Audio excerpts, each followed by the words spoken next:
Macmillan Audio presents Carsick, John Waters' Hitchhikes Across America. Written and read by John Waters.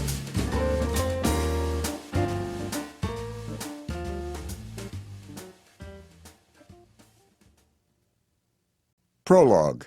Going my way? I haven't felt this excited or scared for a long time, maybe ever.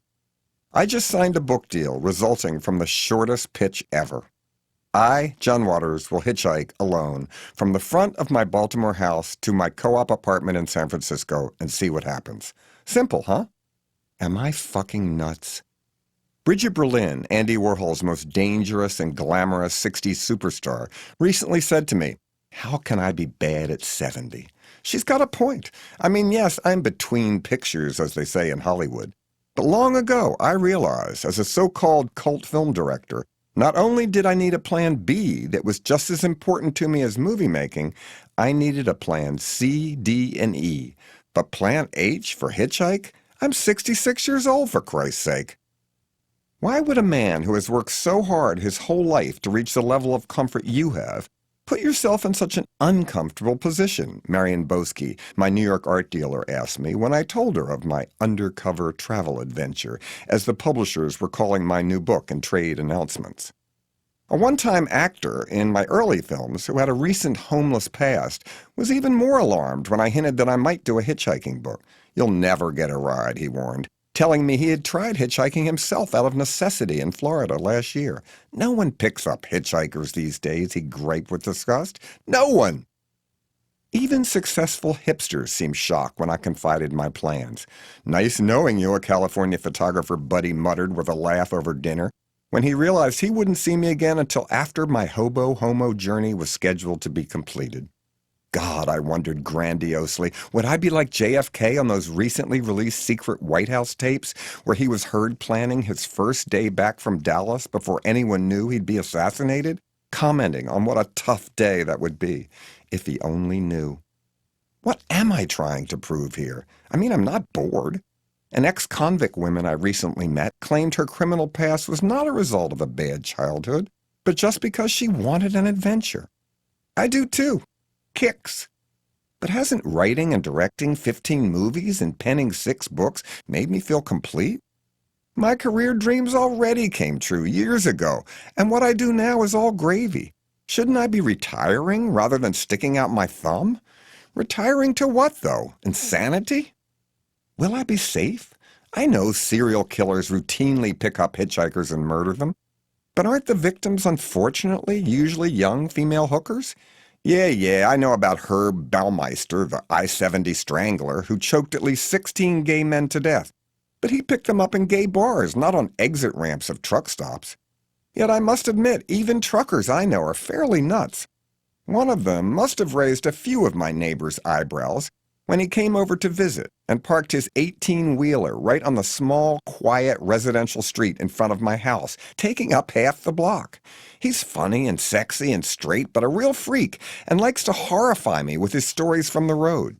How he travels high on speed, picking up teenage runaways and screwing them in the back of a truck, or driving full speed ahead in the night, carrying a bag of someone else's clean urine prepared for any random drug test as he masturbates into a sock. He laughs when he admits sometimes illegally dumping huge loads of gravel in the middle of an unsuspecting suburbanite's lawn if he knows he's overloaded and a way station is coming up that will be open. Suppose somebody like this guy picks me up. Can I really give up the rigid scheduling I'm so used to in real life? Me, the ultimate control freak who plans weeks ahead the day I can irresponsibly eat candy? Sure, I've got all my interstate routes planned out for the trip, and I think I know how many truck stops there are and how far apart they are, but so what? Will I really get out of the car if my ride strays from my route but is still headed west? I keep thinking beggars can be choosers, but I have to open my mind to the possibility I may be wrong. "We are all bums," a radical left-wing poster boasted on the wall of my bedroom in my parents' house in the 60s. I remember the rage this particular slogan caused in my father. A bum. The worst thing you could be in his book. Now that he is sadly gone, can I finally become one? A vagabond? A freeloader? Is it possible to be a vagrant when you own 3 homes and rent another place in Provincetown for the summer? Will this book end up as a new spin on that now dated but incredibly influential 1961 nonfiction book, Black Like Me, where the white author, John Howard Griffin, hitched and rode buses through the South disguised as a black man to see how it feels to be discriminated against? I am afraid just the way the Black Like Me man was, but of different things, like bad drivers. I'm amazed every person driving their car isn't killed every day, riding along at high speeds in lanes just a few feet from each other, texting, talking on the phone behind the wheel, or just plain driving while stupid. Nobody is really a safe driver. I worry my own involuntary backseat driving will cause problems for anyone who picks me up. Will cries of "slow down" or slamming imaginary brakes from the passenger side cause bad will with my host drivers? I'm never in the front seat of a car if I'm not behind the wheel, except when I take taxis in Australia, because I read the drivers there think you're snooty if you get in the back. Where I live in Baltimore, if you got in the front of the cab, they'd think you were robbing them and probably shoot you. I've had a good history with hitchhiking. It's hard to imagine today, but in the early 60s, my parents expected me to hitchhike home every day from high school. All the kids did. The roads were filled with preppy teenage boys, lacrosse sticks over their shoulders and their thumbs out. I'm sure just as many serial killers were behind the wheel then as now, but you never heard about them. Nobody warned us of the dangers of hitchhiking. Evil definitely did not seem to be lurking. Of course perverts were out there, and I hitchhiked every day with a heart-on, hoping one would pick me up and give me a blowjob. Many did. On this trip, I guess I'll still technically be horny while hitchhiking, but I may be carrying a Viagra in my pocket instead of an erection. Is all hitchhiking gay?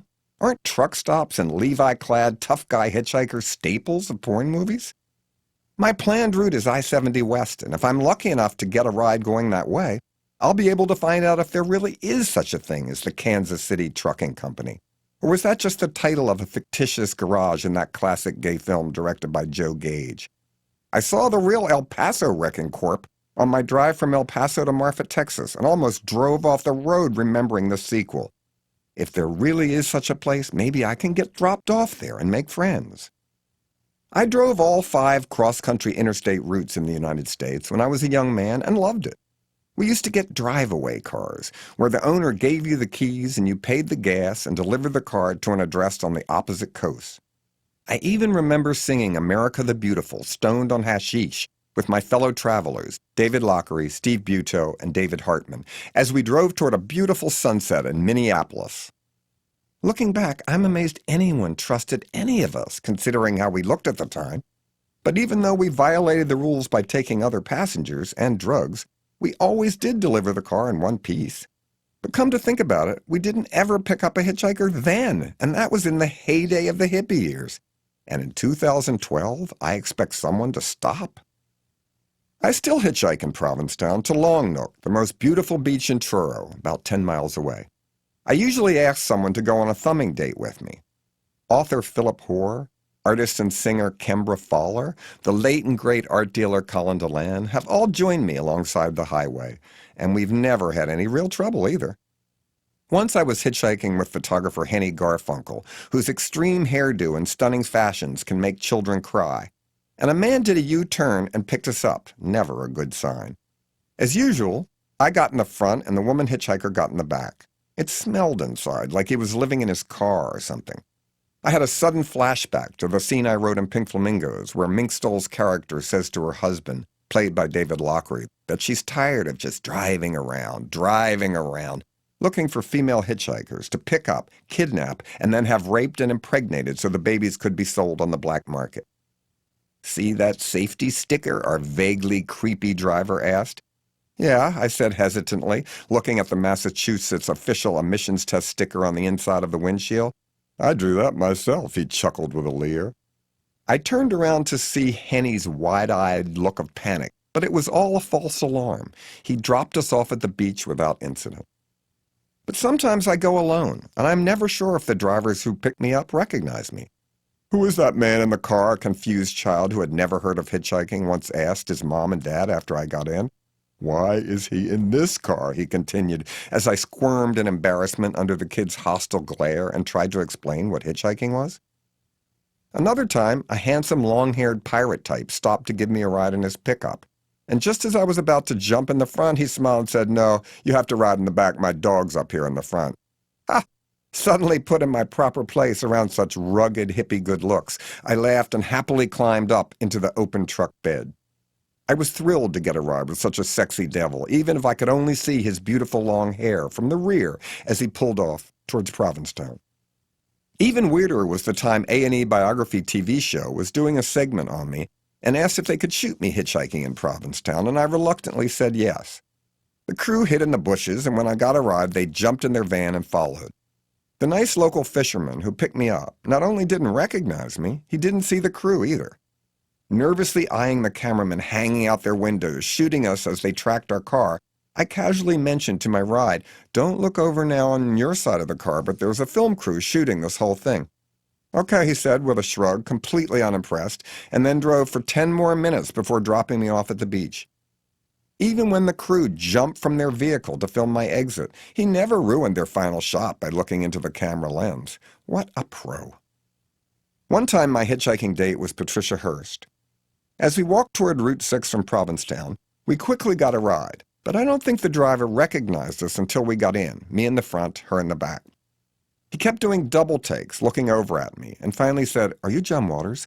And I said yes, and at the same time he looked in the rearview mirror, and I said, "And that is Patty Hearst." He looked totally shocked, but I could tell he realized it was her. "He made me do it," Patty deadpanned, and I was so proud of her improvisational skills. We are now a hitchhiking comedy duo. Coming back to Provincetown that day with Patty was harder, because we had to hitchhike right on Route 6, a highway with cars whizzing by, which made it seem more like real hitchhiking. It took some time for us to get a ride, and I could tell Patty was starting to get nervous, especially when we were finally picked up but asked to switch cars by the driver, who hooked us up with another ride from a friend in North Truro, the next town before Provincetown. Later, her husband Bernie, whom I loved but realized is the head of security for Hearst Corporation, was a little perturbed when she told him of our day's adventure. "Oh, come on, John," he said with impatience. "Hasn't she had enough trouble?" I guess he was right. But have I? Is there such a thing as unfamous? If so, that is what I want to be on this trip, yet go right back to being famous if need be. I'm recognized in public about 80% of the time across this country.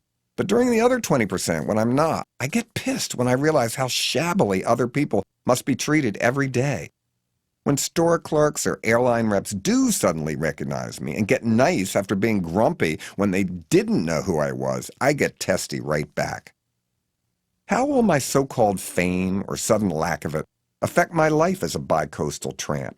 Can slumming on the road or begging rides on interstate entrance ramps live up to my fantasy of being a David Niven from the gutter glamorous vagabond? Who could recognize me driving by at 70 miles per hour anyway? And even if they did, who would think, "Oh, that's John Waters, the filmmaker, alongside the road in the middle of Utah"? Once I climb in, will they believe it's me, even if they know who I am, or think I'm just a John Waters impersonator, which I am in a way every day, only older? I will definitely carry a cardboard sign. That Depression-era gimmick has worked well for me in the past.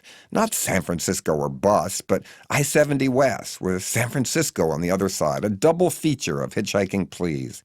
Plus a backup sign that a friend actually saw a hitchhiker carrying in one of those pot-harvesting Northern California towns. I'm not psycho. Now there's a psychological profile that can stand alone.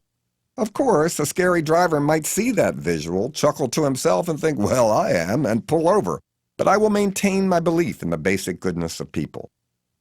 I am not going to set up ridiculous rules for myself in the hitchhiking adventure. I mean, I'll have money, carry credit cards, and a cell phone, and plan to stay in motels if no one is kind enough to invite me to their family's home for a sleepover. No tourist sites, though, or visiting friends. This is an irrational vacation, not a tour. Some friends tell me that off the interstate, on the secondary roads, I'll have a better chance of being picked up because those drivers are hiding something. But am I anxious to get a ride with a drug dealer or a mule who is carrying kilos of heroin hidden in the chassis of his car? If I get stuck in the middle of the night, I'll do anything I have to do to survive, even call a limousine if necessary. One thing I know, I won't take a ride on a motorcycle. I imagine hitchhiker manners are a gray area. What if they're bad drivers? Do I offer to take over if they are falling asleep at the wheel and refuse to pull over for a nap? Suppose they won't let me. Hey, wake up, we'll get old quickly. And how many times can you grab the steering wheel in the nick of time after they nod off and begin to drift into the breakdown lane at full speed toward a family gathered around their vehicle while changing a flat? Oh, God, suppose I have to help change a flat. I have no clue how to do that. If I had to change a flat or die, I'd be dead. And what about sleeping myself while someone else drives? That somehow seems rude to me. Don't people pick up hitchhikers to have someone to talk to, lech after, vent to? Besides, if I fell asleep, they could easily turn off the main road, go to a secret satanic location and cut off my head and put it on a stick. How do you say no if a car stops to pick you up on a lonely highway?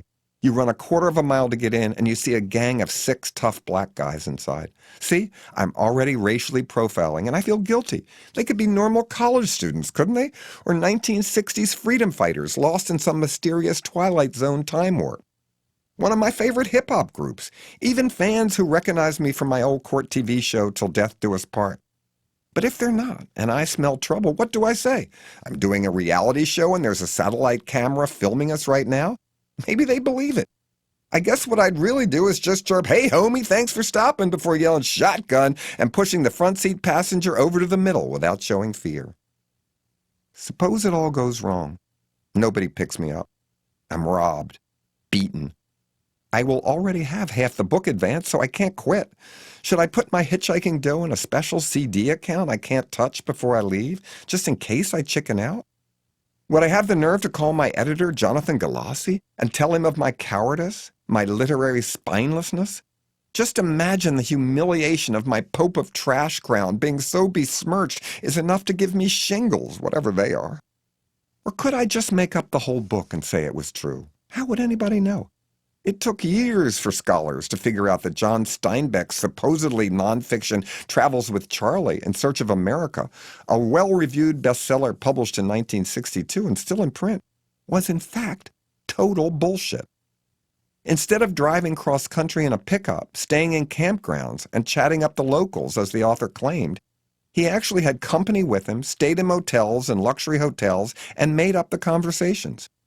According to writer Bill Barrick, quoted in a recent New York Times article, Steinbeck was discouraged by everyone for making this trip. He was too old, trying to recapture his youth, the spirit of knight-errant. Uh-oh, could that be me? Nah, I don't think I could lie. I'm not sure I want to be J.T. Leroy at this stage of my life. And besides, being the centerpiece of a literary hoax is one of the few ways to be bad that is never funny. But why not take a chance? And before I go, think up the very best that could happen on this trip. Imagine the worst, too. Both as novellas. And then, after fantasizing on paper, go out in the world, do the real thing, and hopefully live to report the results. Fiction, nonfiction. Then the truth. All scary. Go ahead, John. Jump off the cliff. The best that could happen. A novella. Good ride number 1. Harris. It's a beautiful Baltimore spring day, the perfect 68-degree morning. I decide to leave 24 hours earlier than everyone in my office thinks I will, so I can avoid all their nervous goodbyes. Susan, my longtime assistant, who runs my filth empire with an iron fist, has always thought this adventure a ludicrous idea, but knows I am just as stubborn as she can be, so she long ago gave up talking me out of it. Trish, my other full-time assistant, who will actually be transcribing this book, I write by hand on legal pads before she puts it on the computer, is a little friendlier to the idea since she was briefly a teenage runaway. Jill, my art helper, seems all for the idea. My bookkeeper, Dora Lee, has given up being surprised by anything that goes on in our office, but knows I will continue to get a receipt for every single penny I spend while hitching, since no one could argue this is not a business trip.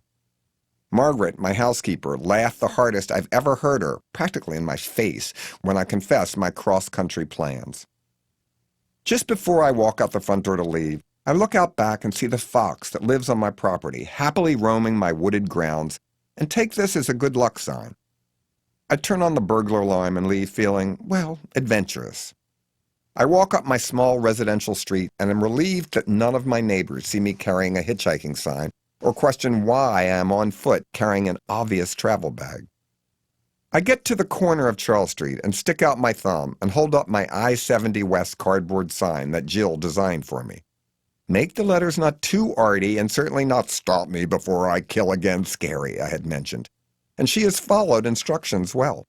I don't feel ridiculous. I feel kind of brave. I can't believe it. The very first car that goes by stops, and I run to hop in. An art school type dressed in brown jeans and an old Charles Theater t-shirt is behind the wheel of a car so nondescript that I have to ask him what kind it is. A very used 1999 VW Passat sedan, he answers in the kindest voice imaginable. I feel safe immediately. He doesn't even bat an eye that I'm hitchhiking, even though he recognizes me. "Wow, John Waters, I'm a fan," he announces low-key. He so respects my privacy, he doesn't even ask where I'm headed, but offers, "I'm going as far as West Virginia, if that's a help." "It sure is," I say, relieved I can avoid the tricky cloverleaf where I-70 West meets the Baltimore Beltway, and there's nowhere to stand to bum a ride. "Did you see Gaspar Noé's Enter the Void?" he asks with the excitement of a real film fanatic. "Of course! The best movie about taking drugs ever," I answer, so happy he wants to discuss other extreme pictures and not my own.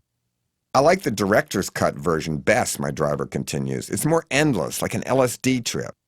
"I know Gaspar," I offer, "and you'd be surprised after seeing his films, but he's really a sweet guy." "I love fucked up movies," my fellow film buff enthuses as he turns up the radio and what's playing? Hitchhike by Marvin Gaye. Unbelievable. Is it me, or do I smell ganja? I'm a little out of practice as a pothead. I used to smoke grass every day of my life around 1964 to 1972, but now only rarely because it just makes me worry about mundane things. But sometimes, in the summer in Provincetown on a Friday night when I have nothing to do the next day, I'll smoke a little weed and get launched, as my young friend and part-time pot smoker Frankie calls it, when I start ranting and laughing while stoned. And of course, I'm a good host. I have small stash of pot in all my places of residence in case guests might want to smoke. Legal amounts, I hope. "I'm Harris," he finally introduces himself, and I silently think that's Divine's real first name, but keep it film zealot friendly rather than dreamland focused. Harris is a good-looking guy who seems laid back, something I have never felt like in my entire life. I'm thrilled my first ride is so seemingly uncomplicated. "Are you a student at Maryland Institute?" I asked, thinking college would be the perfect reason for him to be in Baltimore. "No, I'm in business for myself," he says with a sideways glance that invites all sorts of speculation as we merge onto the Baltimore Beltway, headed in the right direction. "Have you seen Armando Bo's films?" I ask, feeling as if continuing our movie hound conversation is definitely part of my payment as a rider. "I love his movies," Harris yells with enthusiasm as we head west on I-70, already on the first leg of my journey to San Francisco. "Armando's been dead for many years now, but he deserves to be honored more," I shout over the music, and my highway host agrees. "That Isabel Sarli was so hot. Those tits were real, you know," he hollers in mammary mania about the director's one-time mistress and the star of all his films. "And she's still alive," I shout. 75 years old. I talked to her on the phone just recently, I brag, and I can tell he's impressed. "You're kidding," Harris marvels in wide-eyed amazement. "I really did," I answer, holding up my hand to silently swear to God. "A South American trash film enthusiast hooked us up, and although her English was a little rusty, but way better than my Spanish, I got to gush how much her films like Fury, Fever, and Fuego meant to both Divine and me." "How come you aren't making a movie?" Harris suddenly asked with shy concern. I explained I had a development deal to make Fruitcake, a terribly wonderful children's Christmas adventure, wrote the script, and was about to make it, and then the recession happened, and the independent film business as I knew it fell apart. And now all the distributors and film financiers want the budgets to be under $2 million, which I can't do anymore. "Well, I'll back it," he says nonchalantly. "What do you mean?" I sputter, not believing my ears. "You can keep a secret, right?" he whispers conspiratorially. "Sure," I mumble, "and I can, especially if it's a good one. I'm a pot dealer. Don't worry. There's none in the car. It's all on my West Virginia farm. But I've got plenty of cash. How much do you need?" Oh, $5 million, give or take, I confide with a chuckle. Sure, Harris is pulling my leg. No problem, he says, beaming as if I had just asked him for spare change in Berkeley in the 60s. But surely you're not serious, I ask, thinking how could this be possible? I've been trying to raise this budget unsuccessfully for 5 years. It's no big deal, he says as we cross into West Virginia, and I feel the thrill of illegal interstate financing. Maybe we could form a limited partnership, like I used to do in the old days, I offer. Nah, he responds good-naturedly. I'll just give you the cash and you pay me back if it ever breaks even. Cash, I think in alarm. $5 million in cash? Good God, how will I ever explain this to the IRS? I ask Harris in bewildered excitement. The feds don't ask where you got it, do they? He replies level-headedly. Just pay me back and I'll get the money laundered by a chain of nail salons I'm a silent partner in. Okay, I say in shock, not wanting to blow the deal if he was possibly serious. I'm so stunned by my new business partner that I don't even notice we've exited the interstate and are now driving on a country road. We're near, Harris explains as he goes around the block a few times and zigzags back and forth on even smaller rural routes. I guess he's making sure we're not being followed, but I keep my newly green-lit mouth shut. Finally, we turn off on a beautiful dirt lane with a natural canopy of trees overhead, and then veer off an unmarked long driveway nestled in the hills of northern West Virginia and go about another half-mile. Ahead of us is a lovingly restored but not overly yuppified 1850s farmhouse overlooking a pond with a waterfall gently cascading into it. Expansive trees and flowering plants surround the entire idyllic setting. His incredibly striking wife, barefoot already in May and dressed in a pair of fire-engine red jeans and a long-sleeved black t-shirt, is watering the potted flowers on the outdoor patio. This is Laura, Harris introduces us, and of course you know John Waters and his films. She smiles a warm welcome, and I can't help but notice she smells like pot, too. I'm going to give him $5 million to make his new film, he casually mentions, and she doesn't look particularly surprised. Oh, that's sweet, Laura says, hardly looking up from the pot of black tulips, my favorite kind, she just placed artfully on an outdoor table. We've been looking to invest in films for such a long time, she offers happily. I grin, but remain silent in stupefaction. I'll make us some lunch, offers Harris, before trotting up to the main farmhouse to prepare as Laura follows, eager to help. I just sit there in amazement at my good fortune. This is my first ride, and already I'm going to be back in the movie business. Harris and Laura soon return, and we feast on delicious chicken salad made from free-range birds that Laura confides she strangled with her own hands just this morning. After a dessert of freshly picked blueberries, Harris carefully folds his cloth napkins from Mardick's, he proudly announces, a recently closed restaurant much loved by downtown Baltimore bohemians, and says, "Let's take a walk, John."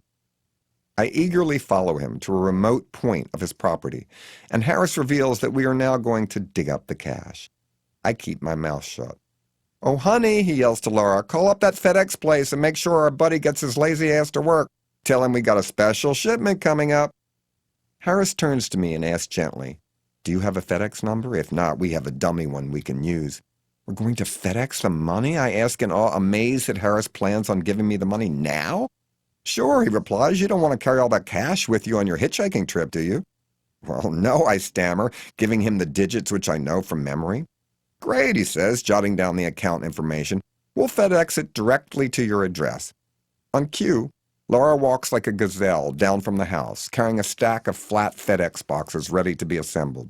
She has a lovely, serene smile on her lips. Maybe this is the first of their millions they're giving away. You can tell philanthropy brings her a new kind of delight. Harris grabs a shovel from behind the naturally distressed original barn door and leads me to an even more distant part of his farmland that appears to be overgrown with vines. Here, he announces as he pulls up several clods of phony earth covered in prop foliage and begins digging. Laura slips on a pair of rubber gloves. Harris hasn't even worked up a sweat before I hear the shovel clink on metal. "Bingo," purrs Laura, as she gives me a friendly wink. "Pay dirt," jokes Harris as he begins to hoist up, with his thin but muscled arms, a small industrial safe with a combination lock. Laura hands me the first of the standard large FedEx boxes and gets out a pistol-grip tape dispenser. She quickly notices from my panicked expression that I have no idea how to assemble these boxes and gently takes the packaging back. That's okay, she whispers gently. You deserve to be directing, not doing manual labor. Laura snaps the carton together in one swift motion and seals it with tape like Quick Draw McGraw and hands me back the box with the skill of a next-day delivery artisan. Harris drops the safe to the ground, and Laura swiftly dials the combination, and I avert my eyes, hoping to not look greedy or, worse yet, sneaky. Harris moves to another spot of earth about 30 feet away, rips up more fake turf, and starts digging again. I hear him whistling There's No Business Like Show Business with surprising skill. Here we go, Laura says softly to me as she opens the safe door and hands me the first bundle of $10,100 bills, which she assures me totals $1 million. It seems heavy to me, but she scoffs mildly and says it only weighs about 25 pounds.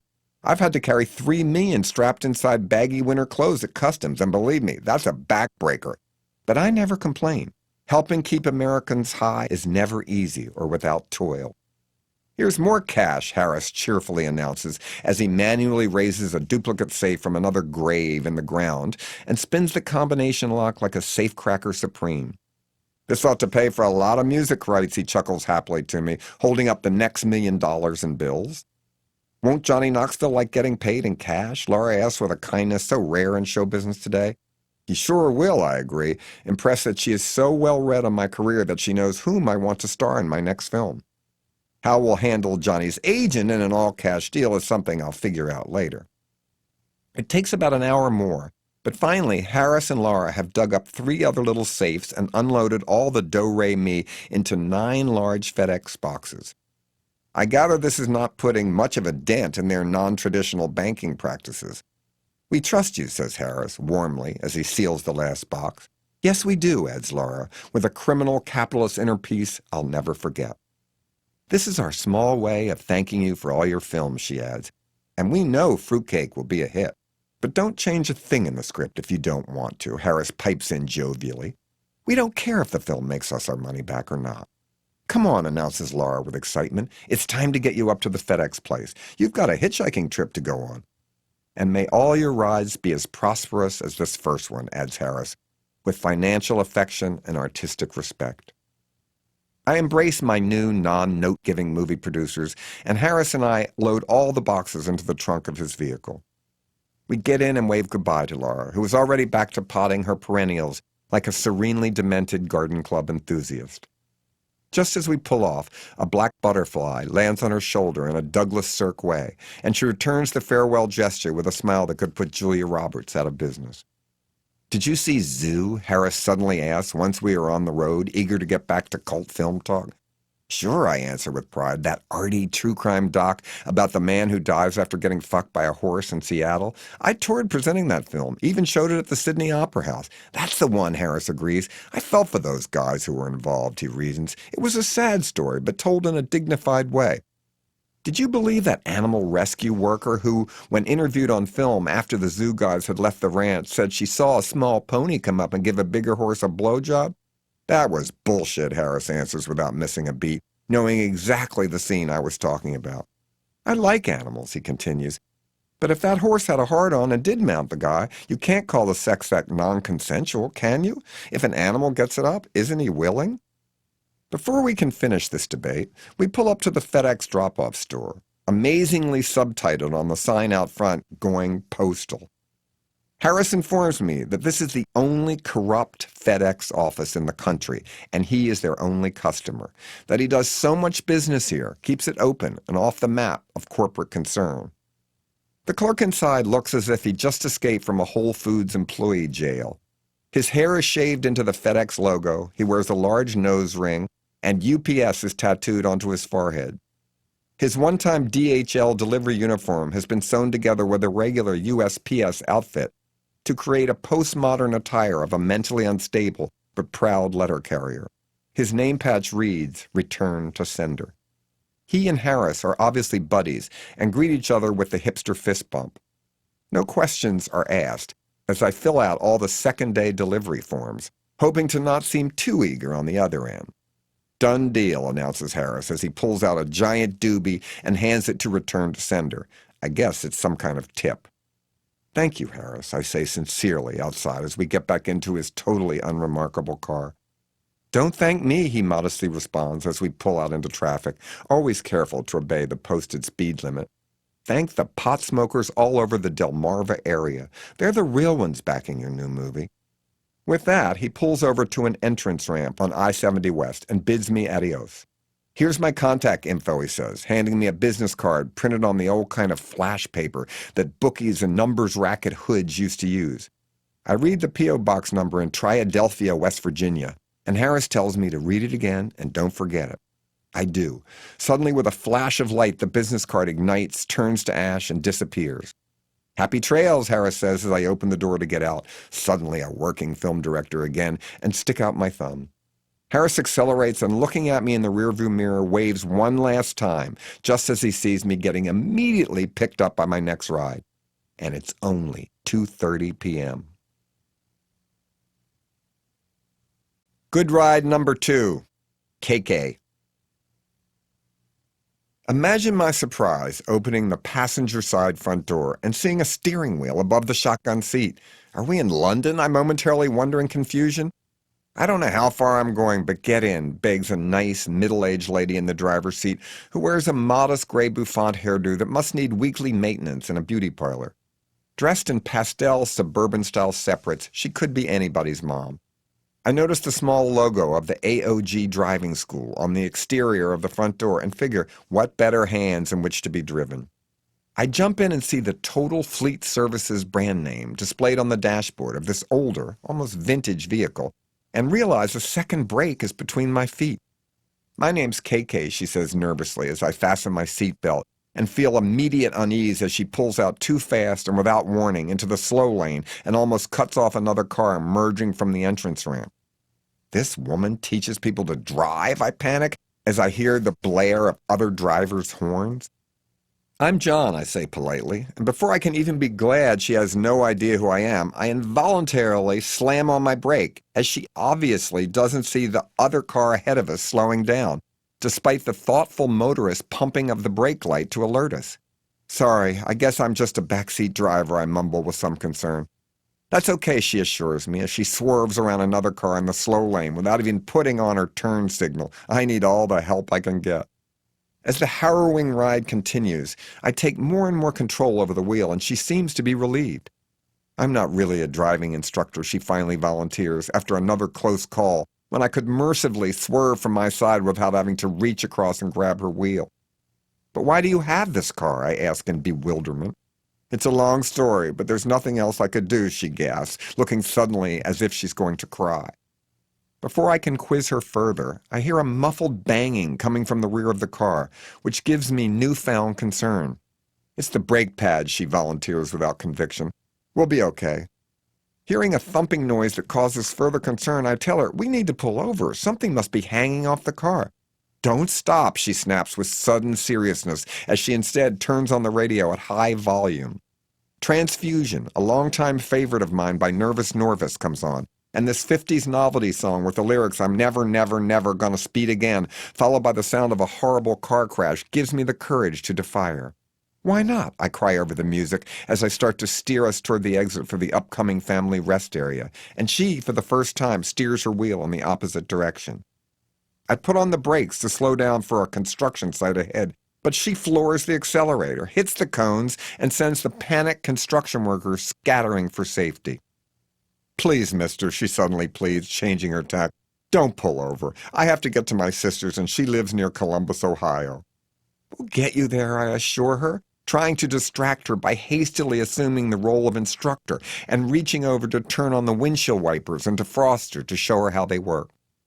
But KK won't give up the battle. Our car is swerving dangerously back and forth on the highway, driven by different wills. The noise from the rear end of the car seems to be getting worse, too. Is it just my ears playing a trick on me, or did I just hear someone yell, help? Finally giving up, she turns down the radio, takes her hands completely off the wheel, and lets me steer the car to a parking space in the next roadside travel plaza. It's not my fault, she says to me with newfound sorrow. What's not your fault, I demand. About the same time I hear a man's voice yell, you dumb bitch, let me out. Fuck you, asshole, she suddenly snarls, turning toward the back of the car with a ferocious anger that seems completely out of character. "Women drivers," a gruff voice yells back, and I realize, good Lord, somebody's in the trunk. Drama. Just what I've been hoping for. How perfect for my book. "I'm a single lady," she suddenly sobs to me, back in character, as I turn off the ignition to listen, not sure what else I can do. "All I wanted was to learn to drive," she continues in agitation. "But no, this chauvinist pig starts quizzing me about my opinion on abortion in the first lesson. "Abortion makes you the mother of a dead baby," the voice in the trunk butts in. "I asked God and she's pro-choice," yells back my apparently militant feminist driving partner, with an anger I would never have expected. "Look, I agree with you," I try to explain to KK, hoping to calm her down. "I like kids," I continue.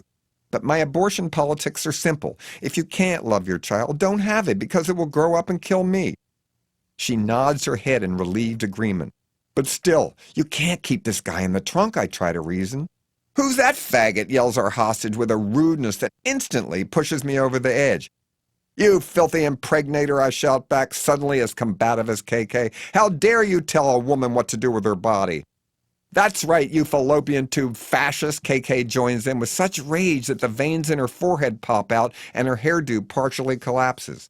"Cocksucker whore," yells our fanatical pro-lifer, banging on the inside of the trunk lid so loudly that a family exiting their car nearby looks over in suspicion. "I wish I was a girl so I could get an abortion," I yell in ridiculous reactionary rhetoric as the mom, dad, and kids quickly hightail it to the food area, convinced I'm just a crazy person with Tourette's syndrome.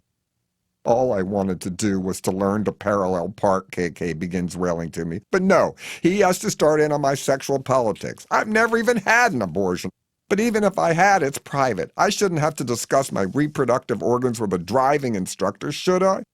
Before I can answer, she spins in her seat like Linda Blair's head in The Exorcist and begins addressing her captive.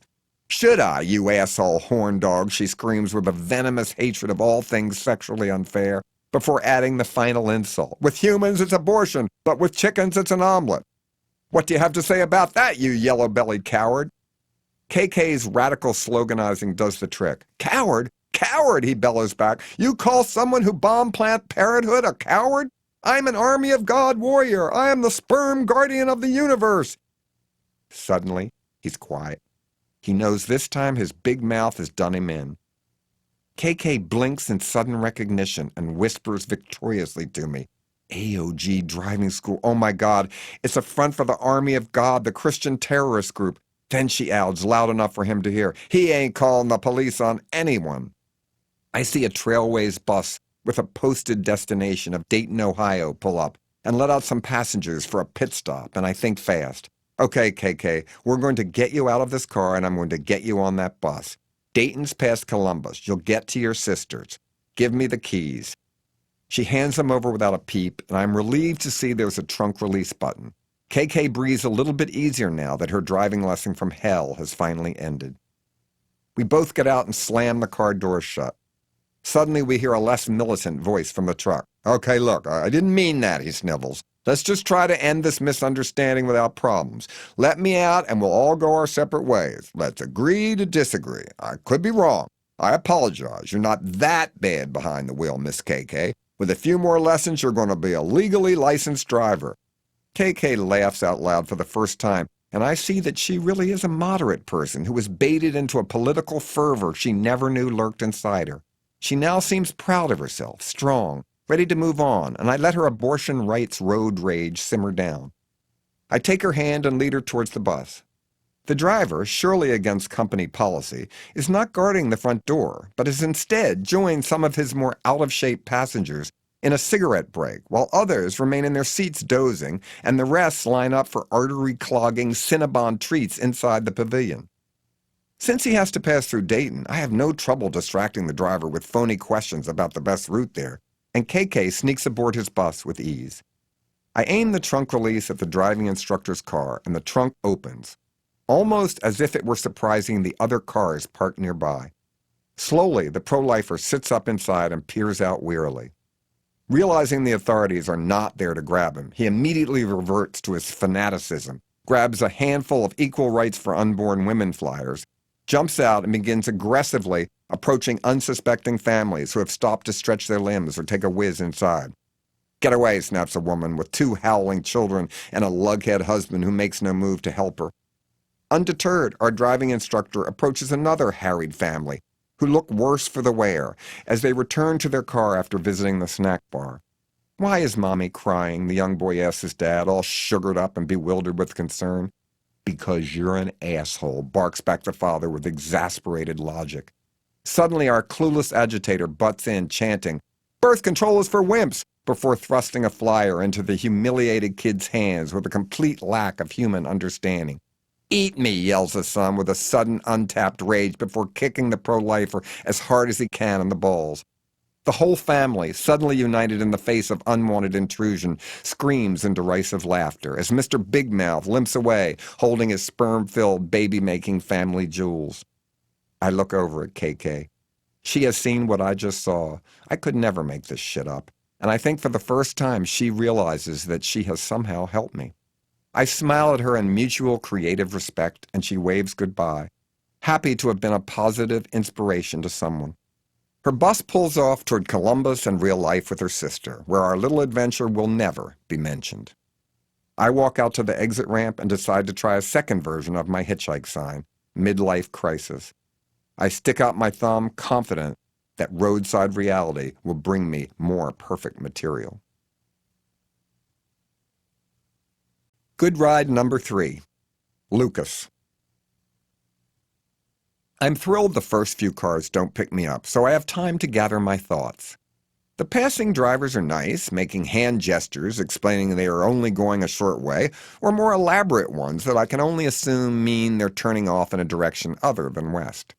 My luck not only continues, it does a backflip and lands perfectly beside me like a hitchhiking guardian angel. A beat-up beige 1965 Ford F500 flatbed truck screeches to a halt right in the middle of the ramp without the slightest concern for the impatient drivers behind, who must be pissed at having to stop. But they don't have the courage to honk their horns, because on the flatbed truck is a Ford Vic 1970 station wagon that has been customized for a demolition derby. Whiplash is spray-painted by hand in huge, scary letters on both sides, with the car's local sponsor, Thumper Bumper, which I guess may be an auto repair shop, and Ass Car, God only knows what that means, is scrawled on the hood. Tetanus Tattoo Parlor completes the advertising on the tailgate. Painted in black on the driver's side is his entry number, 422. Good God, April 22nd. That's my birthday. I peer inside the truck just to scope out the driver. I'm thrilled to be getting another ride so quickly, but still, first impressions count, and I want to be as safe as I can on this intrinsically unsafe trip. "Wham, bam, thank you, ma'am," shouts the driver. "I'm Lucas. Hop in." "Thanks," I say, climbing inside, thrilled to hear that roughneck highway song, Looking at the World Through a Windshield by Del Reeves playing on the radio.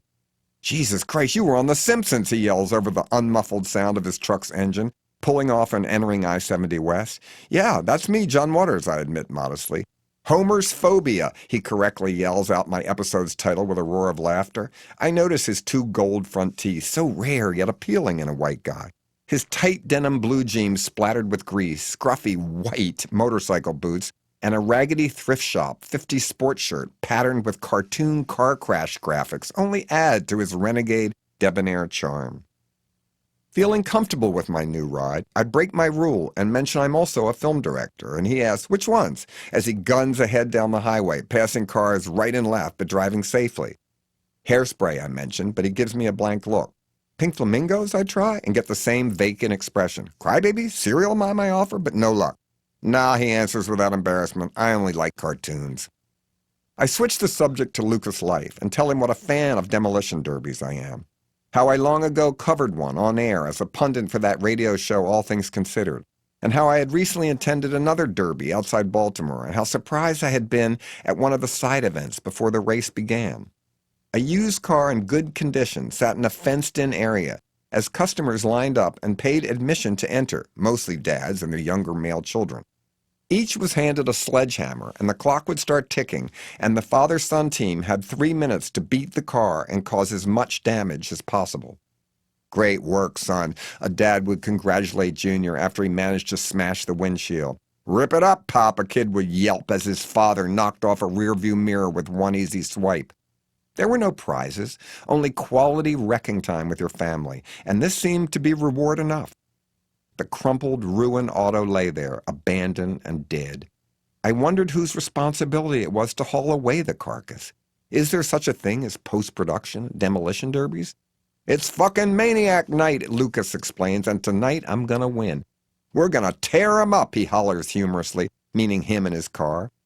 I want to go too. Almost magically, as if he could read my mind like Kreskin, he smiles that sexy gold-tooth smile and leers in a friendly growl with a faint southern accent. Want to ride in the car with me? Sure, I stammer, wishing I was wearing those slip-on fronts I had made for my teeth in Baltimore with JW and fake jewels. But are you allowed to have passengers, I ask? Hell no, he replies, but since when have I done what is allowed? But it will be late at night if I stay for the race, and then I'll have to hitchhike in the dark, and I'll be nervous, I admit with shame. Stay with me, snake, he hisses with a male friendliness that is confusing in its undefined sexual connotations. I'm custom fit, hammered, and bent just like your boy Homer. I gulp. You're going to be my good luck charm, he announces with a flirtatious grin. I am swooning with excitement when we finally get to Marengo, Indiana, having so much fun riding with Lucas that I barely notice it's already night. We've come a long way as we pull up at the Crawford County 4-H Fairgrounds. Maniac Night sounds even better when you read it off a weather-worn wooden marquee, especially with a $1,200 prize added below. Lucas knows everybody. There's Anteater and Doo-Doo, two scary grease monkeys who obviously idolize my new best friend, and they help him get whiplash off the flatbed truck and up near to the pit gate. I see a lot of other junker cars with souped-up names such as Rat Rod, Gunt Hunt, Hatchet Head, and Head On Hard On, which it was explained will be disqualified because of its unfamily-friendly name. There's even one named Whitney Houston. I don't know about Lucas, but I've got a winning feeling building inside me. As our heat approaches, Lucas sneaks me in under a fence, and I climb in through our car's front passenger side window because the doors are now welded shut. He hands me goggles, a helmet with whiplash, hand stenciled on the front just like his, and a crumpled jumpsuit to put over my usual low-key comme des garçons outfit that I have chosen to wear for the trip. Material's fireproof, he explains, and since the family business my dad started is fire protection, I feel relieved as I struggle to suit up. As he slips into his own matching outfit, he catches me peeking in his naturally toned chest and winks. Watch, he says, as he pours lighter fluid all over his jumpsuit. Go ahead, he orders me as he hands me a box of kitchen matches from under his seat. Set me on fire. I hesitate, then strike one and toss it on him. His outfit immediately goes up in flames, but he just laughs, feeling no pain. He waits a full 15 seconds before he smothers out the blaze. Lucas is my action hero. There is no glass in Whiplash. The windshield and the rear and side windows have been removed. Most of the interior has been dismantled, and the gas tank is now in the back where the seats once were. As I reach for the safety belt, Lucas snarls from behind the wheel, "Seat belt's optional," and looks down to his crotch and points to the seat belt buckle that once was on his driver's side, but has now been redesigned into his belt for fashion. Being the wimp I evidently am, I slip on both the helmet and the seat belt that is, thank God, still attached on the passenger side. I look over the dirt oval track with all the junkers' tail lights facing each other and see Rat Rod, a 70s Dodge Charger with this disgusting slob of a driver inside, taking a big gulp of whiskey from a bottle, which I'm sure is against the rules. He glances at me and then catches Lucas's eyes too and begins making mock kissing noises with his brittle, chapped lips. I avert my eyes as Lucas snorts in derision, grabs his own dick, and squeezes it in excitement of possible revenge. That sandbagging asshole, he growls, always holding back, lurking around the side of the ring, too cowardly to strike first. I smell gasoline fumes, and am in seventh heaven. "Will death strike tonight?" the track announcer yells over the loudspeaker system that booms out to the entire fairgrounds. As the crowd cheers and the drivers rev their engines, the countdown begins. 10, 9, 8, 7, he screams. There's nowhere to hold on to inside the car, so I just look over to Lucas with trust. He grabs his dick again and whispers over the din of 50 idling hot rods. "Wrecking cars gives me a hard-on." I smile back, not letting him know how excited I am. 3, 2, 1, and we're off! Backwards, of course. Total chaos. Some car named Grenade Banger rams into my side door, but the seatbelt keeps me safe. Every time I peek up and look out, another car is about to smash into us. Lucas is biding his time, though, and every time we are hit, he growls sexually in demolition lust. "We're tearing it up, John," he yells over the sound of crashing metal. As he floors it in reverse, I look back and see asshole Rat Rod right in our line of attack. Bang!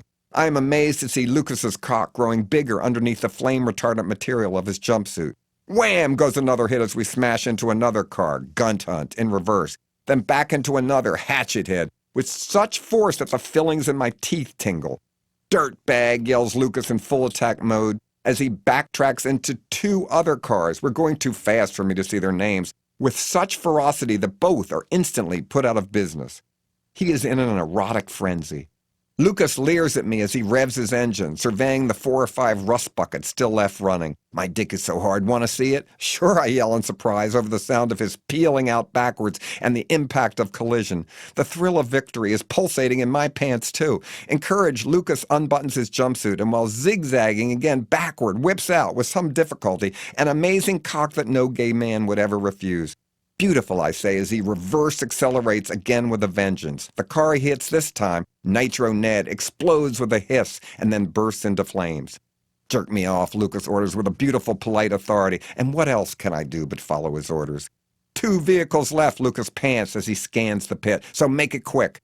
I take direction and don't stop even when I feel the hostile crash of Rat Rod's vehicle into the back of our car. Lucas is so cool he doesn't even lose his heart on.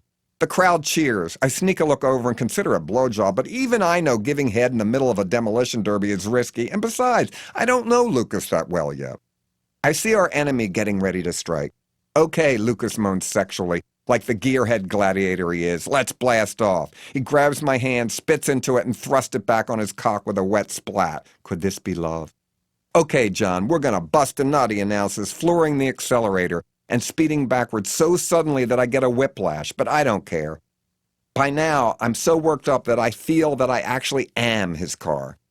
Just as he crashes into Rat Rod for the final kill, Lucas shoots a giant load through our non-existent windshield into the sky with amazing projection where it showers down beautifully like elegant fireworks. The crowd goes nuts. Lucas looks over to me in demolition tenderness and gives me the biggest, lewdest grin I've ever seen in my life. That night, we celebrate victory together. He lives alone.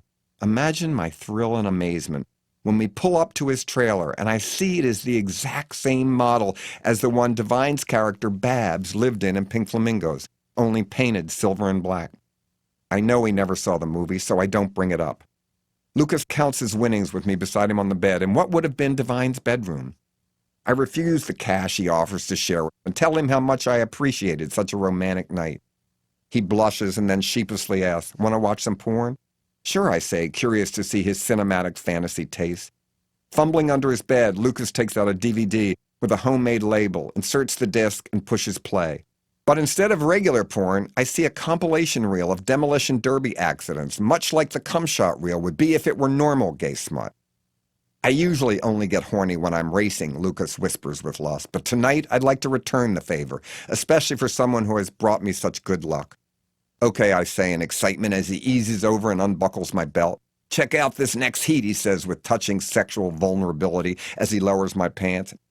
"Bam!" I cry as I watch in amazement. Vintage amateur 8mm film transferred to digital of 3 derby cars backing into each other at the exact same time and flipping over in unison. "Show me more," I whisper as he begins stroking. "You ain't seen nothing yet," he purrs back with a newfound sexual gusto.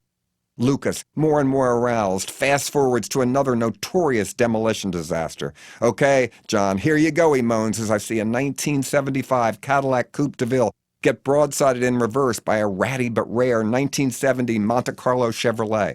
The driver of the Caddy goes berserk, forgets all the rules of the race, and accelerates forward toward the attacker and smashes head-on into the Chevy. Both vehicles explode in flames on screen, and in one escalating movement of Lucas's wrist, we become one, sexually united in affection, deviant excitement, and demolition lust. We fall asleep instantly. Good ride number 4, Officer Laddie. The next morning, Lucas makes me a delicious homemade breakfast of corned beef hash with a poached egg on top before giving me a ride to the entrance ramp of Route 70 headed west. Always a sweetheart, he bashfully presents me with a belt buckle with the words whip and lash split into 2 levels of letters. Lucas can see how much I love his gift just by the way I hold it in my hands. I give him my best mustachioed sneer, jump out, and simply say thank you. Maybe being a human 4-leaf clover for a crazily rugged but tender-hearted and slightly deviant demolition derby driver only comes once in a lifetime. Give my love to the Simpsons, he shouts good-naturedly, then peels out in his truck perfectly so the gravel shoots all up around me but not on me. Uh-oh. Here come the cops. When the officer steps out from his vehicle, he looks mean. "What do you think you're doing?" he snarls in an unwelcoming way. "I'm hitchhiking to San Francisco," I explain politely, "and I know it's illegal to do that on the interstate, so I'm hoping to get a ride here on the ramp." "ID," he snaps, without comment on my legal position. He looks at my license. "You homeless?" he demands without the slightest bit of sympathy. "No, I'm a film director," I announce haughtily as I start to take out my Directors Guild of America card. "Freeze," he yells as he pulls out his gun and aims it right at my head. "You've got to be kidding," I say with alarm, but still try to keep my cool. "I wasn't reaching for my weapon," I cry. "I just wanted you to look at my directorial credits." Suddenly, another cop car comes speeding up with a light flashing. Officer Fuckhead seems relieved. This cop, also overweight but kind of goofy-looking, jumps out with a cheerier expression on his face. "Okay, Officer Bradford, what's the problem here?" he demands. "We got a vagrant with an attitude problem," the first cop snorts. I don't say a word. The second cop lowers the first cop's hand with the gun away from my head, and I let out a sigh of relief. "I'll take over here. This man is famous." "Thank you," I mumble, not believing my ears. "Fine with me," grunts the first cop as he heads back to his police car. "But I never heard of him." "Thank you, officer," I murmur in relief as the asshole cop pulls away, turns on his siren, and begins chasing a car that might have been doing 5 miles over the speed limit on this road where not one car has passed us by. "It's Laddie," he answers. "Where you headed?" "San Francisco," I say optimistically. "Great town, my kind of place," he announces with a whistle before jovially telling me, "I'll give you a ride to Terre Haute right before you cross into Illinois, and that way no Indiana cops will give you any shit." I eagerly agree. As we pull off, he suddenly says with a knowing wink, "I loved you in Fargo." Oh no, not again, I think. Another fan who thinks I'm Steve Buscemi. "No, I always get that," I protest. "I'm not Steve Buscemi." "Oh, yes, you are," he yells with a startling conviction. "I'm really not," I argue. "I love him and we've met many times, but come on," Officer Laddie interrupts. "Let's do lines from Con Air." Okay, I remind myself. I said before I left, I hope people didn't recognize me, so why not play along? But I forget them, I beg off. "Loved your work," spouts Officer Laddie, suddenly doing a perfect imitation of John Malkovich in the film.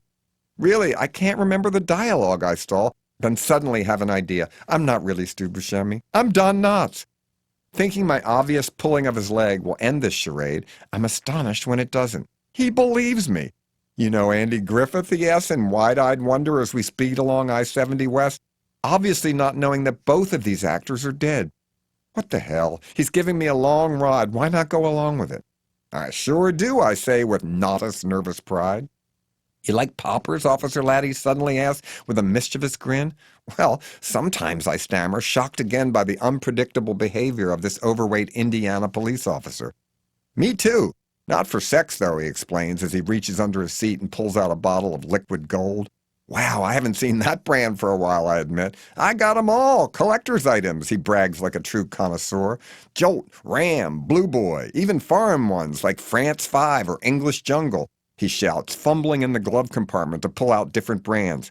I stare back in awed appreciation. He snickers. "What I really like poppers for," he whispers conspiratorially, "is driving." "Here, Don Knotts," he offers, handing me a bottle of Rush. "Call me Barney, please," I answer, keeping up the charade. "Hold the top while I get a good snort?" Officer Laddie asks in proper popper etiquette. I unscrew the cap and hand him back the open bottle and pinch his one nostril and then the other as he takes a big whiff in each and drives with one hand. He hands the bottle back to me, and I pretend to take a bigger sniff than I really do, as Officer Laddie turns bright red in popper dizziness and turns on the radio. The Giggler by Pat and the Wildcats comes on, that great, obscure, astonishing garage rock instrumental with a maniacally cheerful, chuckling vocal added for novelty appeal. Amazing. I thought I was the only one who knew that 45 RPM, but I guess I was wrong. Officer Laddie lets out a howl of laughter and shouts to the world, "Aunt B, look at us now! Popper mania!" He turns on the siren full blast and accelerates. I'm popper high too, so I don't care. Under the influence, he still seems to be driving safely to me. Officer Laddie begins mock disco dancing in his seat and waves to passengers in other cars who, oddly enough, seem delighted, give him the thumbs up and start mock dancing right back at him. I start laughing uncontrollably when I look out into the countryside, zipping by my window, and see cows looking up at the sudden noise of our siren. "Cows don't get high," I blurt out stupidly to Officer Laddie, as the muscles in our bodies relax and our heart rates increase and the blood pounds through our veins in hilarity and chemical excitement. "They sure don't," screams Officer Laddie over the music, before we both break into uncontrollable laughter in our joint amyl nitrate bond of lunacy. As the popper high quickly vanishes, Officer Laddie pulls over to the side of the highway, and we look out to an incredible vista, a scenic overlook of majestic America. He reaches into the back seat and grabs a box of donuts. "Hungry?" he offers, taking a coconut-top Texas-style one for himself. Realizing it's almost lunchtime and I can't demand healthy food on the road, I eagerly grab a chocolate-frosted cruller. "Beautiful, isn't it?" he says, and I assume he means the donut. "Yes," I agree. But then I see way in the distance a moving mass of dark clouds and suddenly realize he means the storm. "Is that a tornado?" I ask with sudden alarm. "It sure is," he says, smiling. "Maybe we can get a show." Since I'm not from this part of the country, I'm not sure how scared I should feel. "Are we safe?" I ask as I hear the faint wailing of the tornado warning siren in the distance and see the now clearly formed tornado funnel zigzagging across the landscape. Nobody's ever really safe except in Mayberry. "Are they?" he asks with a grin. "But Don Knotts is deceased," I argue, "and so is Andy Griffith, figuring now is not the time for games." "Nonsense," Officer Laddie responds. "I saw both of them on TV just this morning." When the tornado suddenly switches course and seems headed straight for us, I panic. But Officer Laddie just yells out, "Dorothy!" in tribute to Auntie M's great line in The Wizard of Oz, without ever considering the possibility I might not know the reference. With an abruptness that takes my breath away, the dark funnel turns white when the clouds part for a second, and the sunlight peeks in, lighting up the tornado and forcing a rainbow to appear at the same time the twister is churning through the farmland, miraculously missing houses, yet gobbling up nature itself with a ravenous appetite. "See," Officer Laddie yells over the roar of the tornado, "we're over the rainbow on both sides of Oz." Awestruck at the incredibly magnificent once-in-a-lifetime view of a tornado and a rainbow, I hold on to Officer Laddie as branches and limbs from trees become missiles hurled toward us. We duck each one just in time as the tornado veers slightly to the left and just misses sucking us up inside. In the sudden calm and eerie silence following the storm, I can't think of anything to say, but I'm really John Waters. I made the first Hairspray movie. Officer Laddie looks at me with sudden recognition. "Oh my God, of course you are," he says with happiness. "And you're not going to believe this, but I'm playing Edna in our church group's production of Hairspray." Good God, I think, the miracle of Hairspray never ends. "Come on," he begs, grabbing both of my hands with enthusiasm. "Let's do Timeless together. You know the words." And even though I have to think for a moment, he's right. I do. Even though I didn't write them for the Broadway musical version, Scott Whitman and Mark Shaman did. "Styles keep a-changin', the world's rearrangin'," I croon as Wilbur. "Fads keep a-fadin', Castro's invadin'," warbles Officer Laddie back, playing Edna with a perfect lack of condescension. "You're timeless to me," we sing together, while cars whiz by, honking their horns in applause as we shuffle along the side of the highway in perfect vaudevillian happiness, with a ravaged, torn-up countryside behind us, making the perfect backdrop for our shared musical madness. Good ride number 5. Yetta. Officer Laddie has to get back to work, so we do our curtain calls to the applause of honking horns from oncoming traffic, and then, like everybody else in show business, go our separate ways. I'll always remember this lovely man and what a help he was on my cross-country trip. However, I have no time for elaborate goodbyes. It's time to get another ride. But I'm in the middle of nowhere, the border between Indiana and Illinois. I see poking up the road at a ridiculously slow speed a beat-up station wagon whose driver is putting on signal lights to turn on Route 70 West. So I excitedly stick out my thumb. I see what appears to be, from my quick glimpse, a very old lady behind the wheel. She pulls over on the entrance ramp, and I'm not sure if it's because she wants to give me a lift or her car has died. I run up to the door and peek inside. "Hi," says the overweight lady with snow-white hair pulled up in some kind of goofy Pebbles Flintstone top-knot. She is wearing a floral muumuu get-up, jeweled plastic slip-on sandals with black seamed hose that have seen better days. Her face, although deeply wrinkled, is somehow familiar, but that seems impossible. I hop in and notice that even though she wears no makeup, except for a touch of red lipstick that seems applied by a blind person, she is featuring false eyelashes, the kind you buy in a joke store. Locomoto, that great honky-tonk hillbilly instrumental by Cornbread and Jerry, with the organ mimicking an approaching train whistle, is playing on the radio, which I think must be another good sign. "I'm only going to Herman, Missouri," she says with a chatty voice that also rings a bell. "Thanks for the lift," I say, as she pulls out at a ridiculously slow speed and merges into the interstate without showing any concern at the drivers who slam on their brakes behind her in the slow lane and then lean on their horn before angrily speeding around her. "Green tree, pretty lady, car, truck," she recites, naming out loud almost everything she sees. "Don't mind me, I'm a gabberbox," she chuckles. "A gabberbox?" I ask, confused at her term. "You know, hon, I talk a lot," she explains, before breaking into a laugh that is eerily familiar. "Oh, you mean chatterbox," I say, and she just continues laughing, but then pops a giant cough drop in her mouth, one with a strong cherry odor. "I talk mental," she announces with pride. "Are you from Baltimore?" I ask, hearing her use of the working-class white expression hun, which is still heard in certain blue-collar neighborhoods in Baltimore. No, she answers without any apparent geographical pride. "I'm from San Francisco, California." The off-kilter lilt to her voice is familiar, and I rack my brain. Who does she remind me of? "Do you miss the Bay Area?" I ask, wondering if she could have even read my San Francisco sign from the distance of her moving car. I try not to stare at this batty old broad, but somehow I know this woman. "No, I'm real happy in Herman, Missouri. I've got a second-hand convenience store called Yetta's." "You mean overstocked items?" I ask politely, trying to imagine what on earth a second-hand convenience store could be. "Oh, goofy," she says in a nasal, sing-song voice like some kind of dotty comedian. "It's just used products, like a thrift store. I get outdated prescription drugs, half-used deodorant sticks, recalled over-the-counter cold medicine. They still work. Sometimes it's a bunch of bullshit when they say there's some sort of health scare. I try them first, and if I'm okay, so are my customers." "Is that legal?" I blurt, imagining a store straight out of one of my old movies. "I don't know, John," she giggles, "but the local police are nice. They buy stuff, too." "John," I ask in shock, "this woman recognizes me? It can't be." "How do you know my name?" I wonder out loud. Suddenly she looks nervous. "Well, you don't recognize me?" I stare at her quizzically, and she smiles sweetly and then says the one word that explains it all. "Egg," she cries in the most identifiable voice in the world. "Edith!" I scream so loud she jumps. "Yes, honey, it's me," she shyly admits. "You're alive?" I shout, completely losing my cool at seeing the one-time star of many of my early movies. "Well, you don't believe in ghosts, do you?" she chuckles with that famous off-kilter delivery. "But Edith," I stutter, "I thought you died in California." "I didn't really die. I just needed to get away, John," she confesses timidly.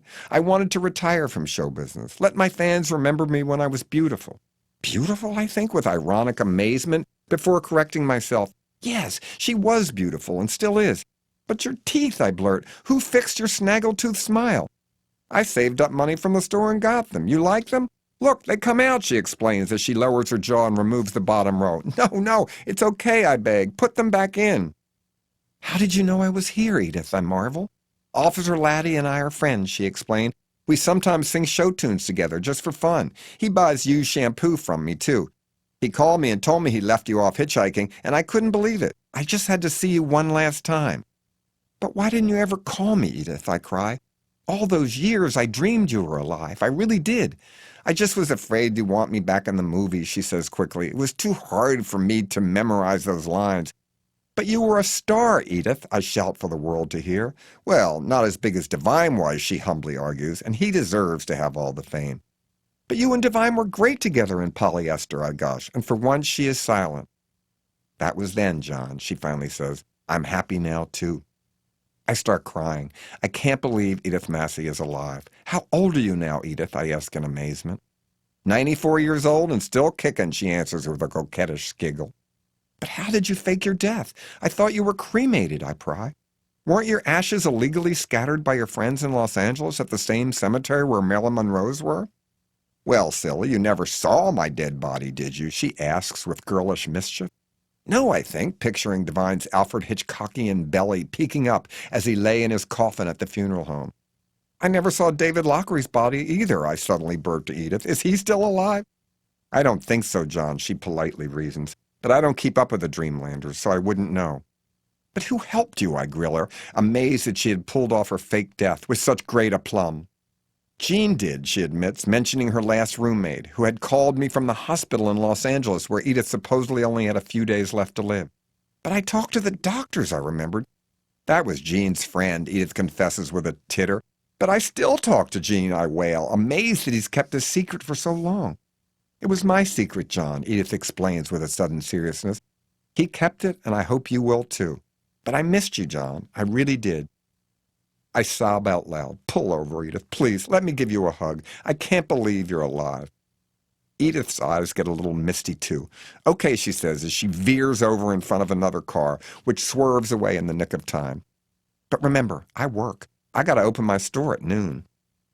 On the side of the highway, Edith and I embrace. Would you ever be in another movie? I ask with excitement. No, honey, she answers kindly. I like being in the underground movies. I'd be too nervous to act with real movie stars. Besides, our old movies are still playing, aren't they? Yes, Edith, but the fans and the press would go nuts to see you again, I try to convince her. No, John, she says with finality. Who'd take care of Lovey? Your cat is still alive, I yell in shock. Well, not the Lovey you know, she patiently explains. She died in my arms, but I've had 6 more Loveys since, and I love them all just the same. With that, Edith pulls back into traffic, and for once, it's a smooth merge. Want to see my store, she asks, pulling me shockingly right back into the present. Yetta's is located outside St. Louis, in the tiny town of Herman. Why did you pick here, I ask, as we pull into the free parking lot behind her storefront shop, located between a church and a sausage factory.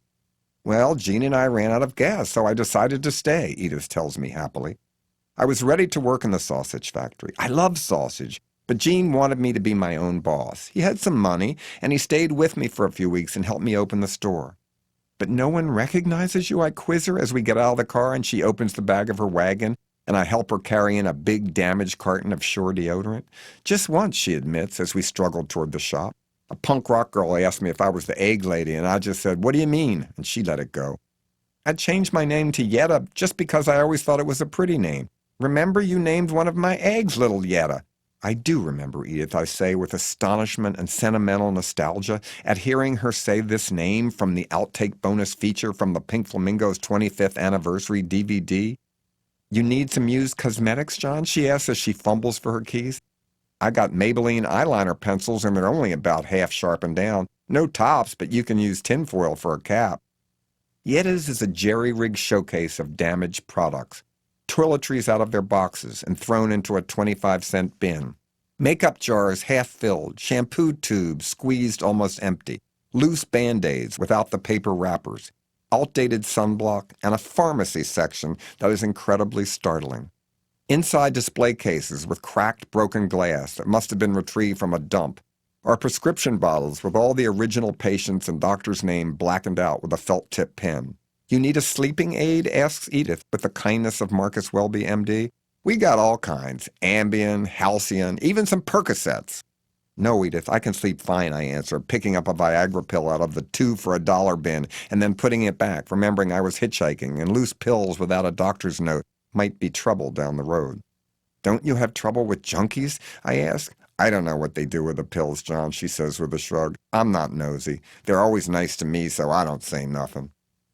A male customer I didn't even see come in approaches the old-fashioned taped-together register with a half-broken toenail clipper that seems to have been rusted from some kind of flood.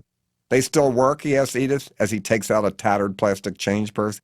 We don't promise nothing here at Yetta's, Edith announces, ringing up his 15-cent purchase. That's why we're cheap. I'll take these, I say, plopping down on her counter a few items I've picked out. Okay, John, says Yetta, as she jots down all of my purchases on one of those little receipt books with a carbon paper between each page. 2 eyeliner pencils, 10 cents. Halo shampoo, bottle almost full, 90 cents. Recalled Excedrin, $1. It don't have nothing wrong with it, John. I tried it. She adds it all up, carrying the one out loud, and announces the total. $2, but you can have it all for $1.90, she bargains. No, Yetta, I protest. $2 is fine. I look around the store and see all the customers are gone. Edith, I love you, I whisper. I love you too, John, she says as she takes my hand to lead me to the front door. Before I can leave, a twig-headed white boy with tweaker eyes enters and asks urgently, "Got any bottled water?" "Just Delta water," Edith proudly volunteers. "Over there on the left. That's a collector's item. Delta Airlines don't make their own water anymore." "Thanks," says the raver type, anticipating the strengthened high the water will make on the already digested ecstasy in his system. "I'll take 4 bottles. As Edith rings up his sail, he sees my hitchhiking sign and says, "I'm going to just outside Topeka. Want a lift?" "Sure thing," I yell as I kiss Edith goodbye. She looks into my eyes and coos, "Babs, where do eggs come from?" I don't miss a beat, go right into the dialogue from one of the most famous Pink Flamingo scenes, and answer quietly, with full intimacy in Divine's voice, "From little chickens, Mama. They lay them and we eat them. There will always be chickens." "Eggs, eggs, eggs," she whispers back so only I can hear, before going out of character and mouthing silently, "Don't be strangers," her signature sign-off line I remember so well from our shared past. Good ride number 6, Crawford. My luck never seems to run out on this trip. I don't even have to stick out my thumb, and already I've got a good ride with a Pierre Clementi look-alike with dreadlocks. I wonder if black people are mean to this guy, thinking all white boys with this hairdo are rich trustafarians who are stealing their culture. I can't help but imagine what my hair would look like in dreadlocks.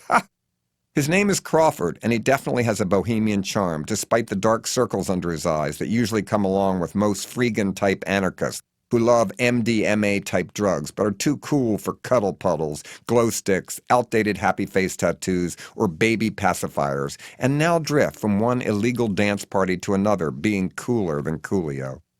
Everybody makes fun of hipsters these days, but I still love them. "You do Molly?" he asks as he guzzles that Delta water down to bump up his drug high, like an alcoholic with a fresh pint of hooch. "No, I think my drug days are pretty much behind me," I confess, trying not to be so square that he throws me out. I mean, I can't think of a new drug that sounds appealing. "Roofies?" I joke. "I'm afraid I'd stay home and date rape myself all night long." "Salvia?" he offers, and I'm proud I know what it is, that still legal plant that Miley Cyrus got high on in that video that went viral. "No," I back off. "I hear it causes hysterical laughter in some people, which sounds great if I still made movies." "Hey, you do. Remember that $5 million is waiting for you in Baltimore." "I'd put it in popcorn, though, whenever the studio forced me to have test screenings," I add. "Cool, man," Crawford vaguely answers before chugging down another bottle of Delta water. "But then I read that salvia can also cause extreme bouts of mysticism," I continue. "No thanks. Everybody has their limits." "Ever try helium?" he blurts as he grabs a partially deflated Happy Mother's Day Mylar balloon from the back seat, unties it, and takes a big huff. "Yowie," he yells in a gas-induced, high-pitched, squeaky voice. "How about meow meow?" he quizzes me in the exact Alvin the Chipmunk tone that always makes me horny, though both Alvin and this guy are probably straight. "I read some kid took meow meow and ripped his balls off," I say, laughing nervously. "Yeah," answers Crawford, not realizing how much he was paying tribute to David Seville's Little Creatures with that accelerated voice. "Then what? Don't tease me with narrative, bro." I can't believe my ears, but I think I hear in low volume on the radio the Chipmunks themselves singing their first great hit, Witch Doctor, and turn up the volume full blast. "Ooh-ee, ooh-ah-ah," I sing along before taking a big hit of helium just to be friendly. "Ting, tang, walla walla bing bang," sings back Crawford, cranking the volume even higher before grabbing the balloon and inhaling. "Hold it in as long as you can," he orders me in a vibrating voice, and we both do so, exhale, and scream out the chorus in a frantic, sped-up chipmunk voice that salutes our alarming cross-generational musical tastes. Time flies when you're doing helium, and I've almost forgotten I'm hitchhiking. Crawford is a great driver when he's lightheaded, or maybe I'm just so dizzy that I don't notice his speeding. I finally feel bad in my old age, suddenly one with youth, a real filth elder at last. The sun is going down as we pull up to a junkyard outside Topeka, Kansas. A graffiti-like announcement, Contamination Generation, is scrawled over the old Jughead's Auto Parts sign, and lots of kids seem to be pouring inside. Crawford gets out and is instantly mobbed by punkish girls with pinned eyes, all of whom seem to be happily hallucinating. He's some sort of star, and I didn't even realize it. Nobody recognizes me except one overweight girl who says, "You look like John Waters." Bet everybody tells you that. I answer they do, and she leaves it at that. We walk by security, although the need for a guard when the event is free is beyond me. This guy seems to be the last of the auto part Dawn of the Dead gearhead scavengers who were left behind after the junkyard closed down. There's nothing left of value to secure. Every working car part has long been picked clean. The airbags are diffused, the trunks emptied, tires stripped. The carcasses of these damaged vehicles are piled 3 and 4 stories high. But there's life, all right. A freakazoid fashion show is taking place atop a 3-tier pile of Vandura 2500s. Fat Betty Page-type squatter girls proudly model Road Warrior meets 1 million years BC couture as radical crusties cheer them on. Different bands are playing on stages made from wrecked Ram 3500 vans or crumpled school buses that look as if they were hit by a train. Yob Job, a British trance band, grinds out the static sound of repeated beats while tripped-out pirate kids whirl in otherworldly abandonment. A noise band called the Firestarters plays their greatest hits. Each one sounds exactly the same, and none lasts longer than 5 seconds, while young, tattooed, branded freaks, some with artificial limbs due to motorcycle accidents, pogo dance and mock nostalgia. Crawford hurries through the adoring crowd as fans hand him all sorts of new drugs I've never even heard of. Suddenly there is a loud roar in the distance that sounds as if 1,000,000 chainsaws have been turned on. A huge forklift carrying a smashed Cadillac with Crawford's band's name, the Von Brussels, tagged across the windshield, rumbles through the parting crowd. Marshmallow, a fiercely sexy slum goddess with more piercings than I've ever seen, including Ubangi lip plates and hanging earlobes, and a neck tattooed with terrorist group logos, plays a guitar made of animal umbilical cords, strengthened with, I bet, freshly sniffed glue. Otis, a cute, non-racist skinhead-type guy I would really go for if he once wasn't a woman and had had bottom surgery, is blasting a boombox, playing a synthetic symphony of terrifying animal mating calls that sounds like human cries of distress. The forklift drops their Cadillac stage atop a larger, burned-out bread truck that is roasting on a huge bonfire in the middle of the junkyard.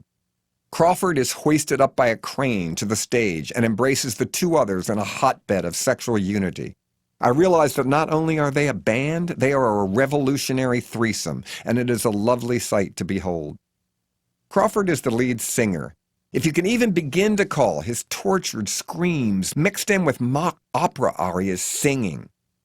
Suddenly, the entire junkyard is a stage. The other bands give up, knowing they can't compete. Women and men begin taking off their clothes and dancing tribally with a fury that would make any adult nervous. It's like Mortville a-go-go. As the bonfire begins to rage below them, Crawford gives the signal, and both Marshmallow and Otis stage dive off the forklifts and land on separate, overbuilt Model 10 car crushers. The crowd is going wild, watching the fire lick its way up, knowing Crawford is timing the musical finale to the tweak of the audience's drug trips. I watch the hypnotic orgy of deafening sounds reach its bolero-type finale as Crawford's vocal cords are pushed to such a limit of howling, screeching volume that both his eardrums pop and blood shoots from his throat just as he jumps off his bread truck roof stage as it bursts into flames and lands in Marshmallow's car-flattening platform. Taking his plasmatic cue, Otis ignites the ferocious engine of his machinery and begins crushing automobile cadavers as Marshmallow does the same, and Crawford breaks into spasmodic St. Vitus dance moves and joins them in shrieking a warlike, speaking in tongues gibberish that only the devil himself could ever translate. I get the vapors and collapse. The next morning I awaken, neatly tucked in a bed made out of an old ambulance stretcher nestled inside a one-time fancy Pace Arrow movie star trailer, the kind Melanie Griffith and Stephen Dorff both had on Cecil B. Demented's set. Like every vehicle at Jughead's Auto Parts, there's been a tragedy inside. but enough time has passed to mute the original horror of the event. Only 3 walls are left standing, and one is crumpled. Obviously, there has been a hideous accident. Maybe a 10K light crashed down from a crane on set? Or on the way to a location, a teamster driving the honey wagon truck fell asleep at the wheel and rear-ended the movie star trailers? There's been a fire, too. You can see multiple flame marks near the kitchen area. Maybe freebasing? I see a burned-out tiny piece of a movie call sheet clinging to the springs under where the couch once was, and pick it off carefully. Day 8. Drive angry, it reads. God, I saw that movie. I look out the front window, and all is silent. It's like a happy Jonestown. All the Tripper kids are sleeping, passed out next to each other, smiles on their zonked-out faces, some holding hands, all lying in rows. I half crawl back to the bedroom and see Crawford, Marshmallow, and Otis asleep, all their limbs tangled around each other in love and support. I have such faith in young people. I don't wake them. I let them dream in peace. Good ride number 7, Ready Whip. It's another beautiful fucking morning in America. For once, I have to walk a bit, but I don't mind. It gives me time to reflect on what a good idea this whole hitchhiking thing has been. Still reveling in my newfound bliss, I hear a car screech around the corner and come speeding up the little street towards me. Whoa, somebody's in a hurry. Usually I am uptight about anybody driving too fast when I'm in the car, but my rides have been so lovely, I throw caution to the wind and stick out my I'm not psycho sign to see how it works. The car's driver hits the brakes, does a donut wheel, and flips open the passenger side door from his side. Where are you going, I ask, a little put off to see an Italian-looking guy about 40 years old with long hair and some kind of orange jumpsuit hugging his wiry body.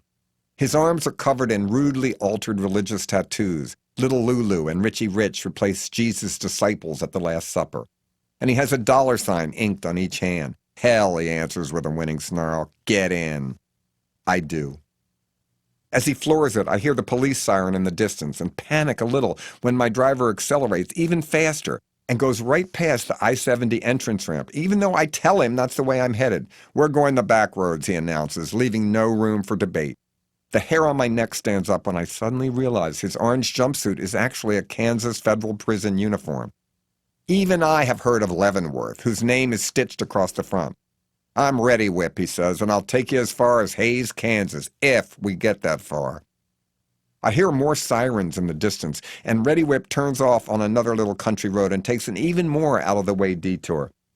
Are you in trouble, Mr. Ready Whip? I ask, trying to be nonchalant as some poor squirrel, used to slower traffic, unsuccessfully tries to cross the road and is flattened by our late 70s Ford Galaxy.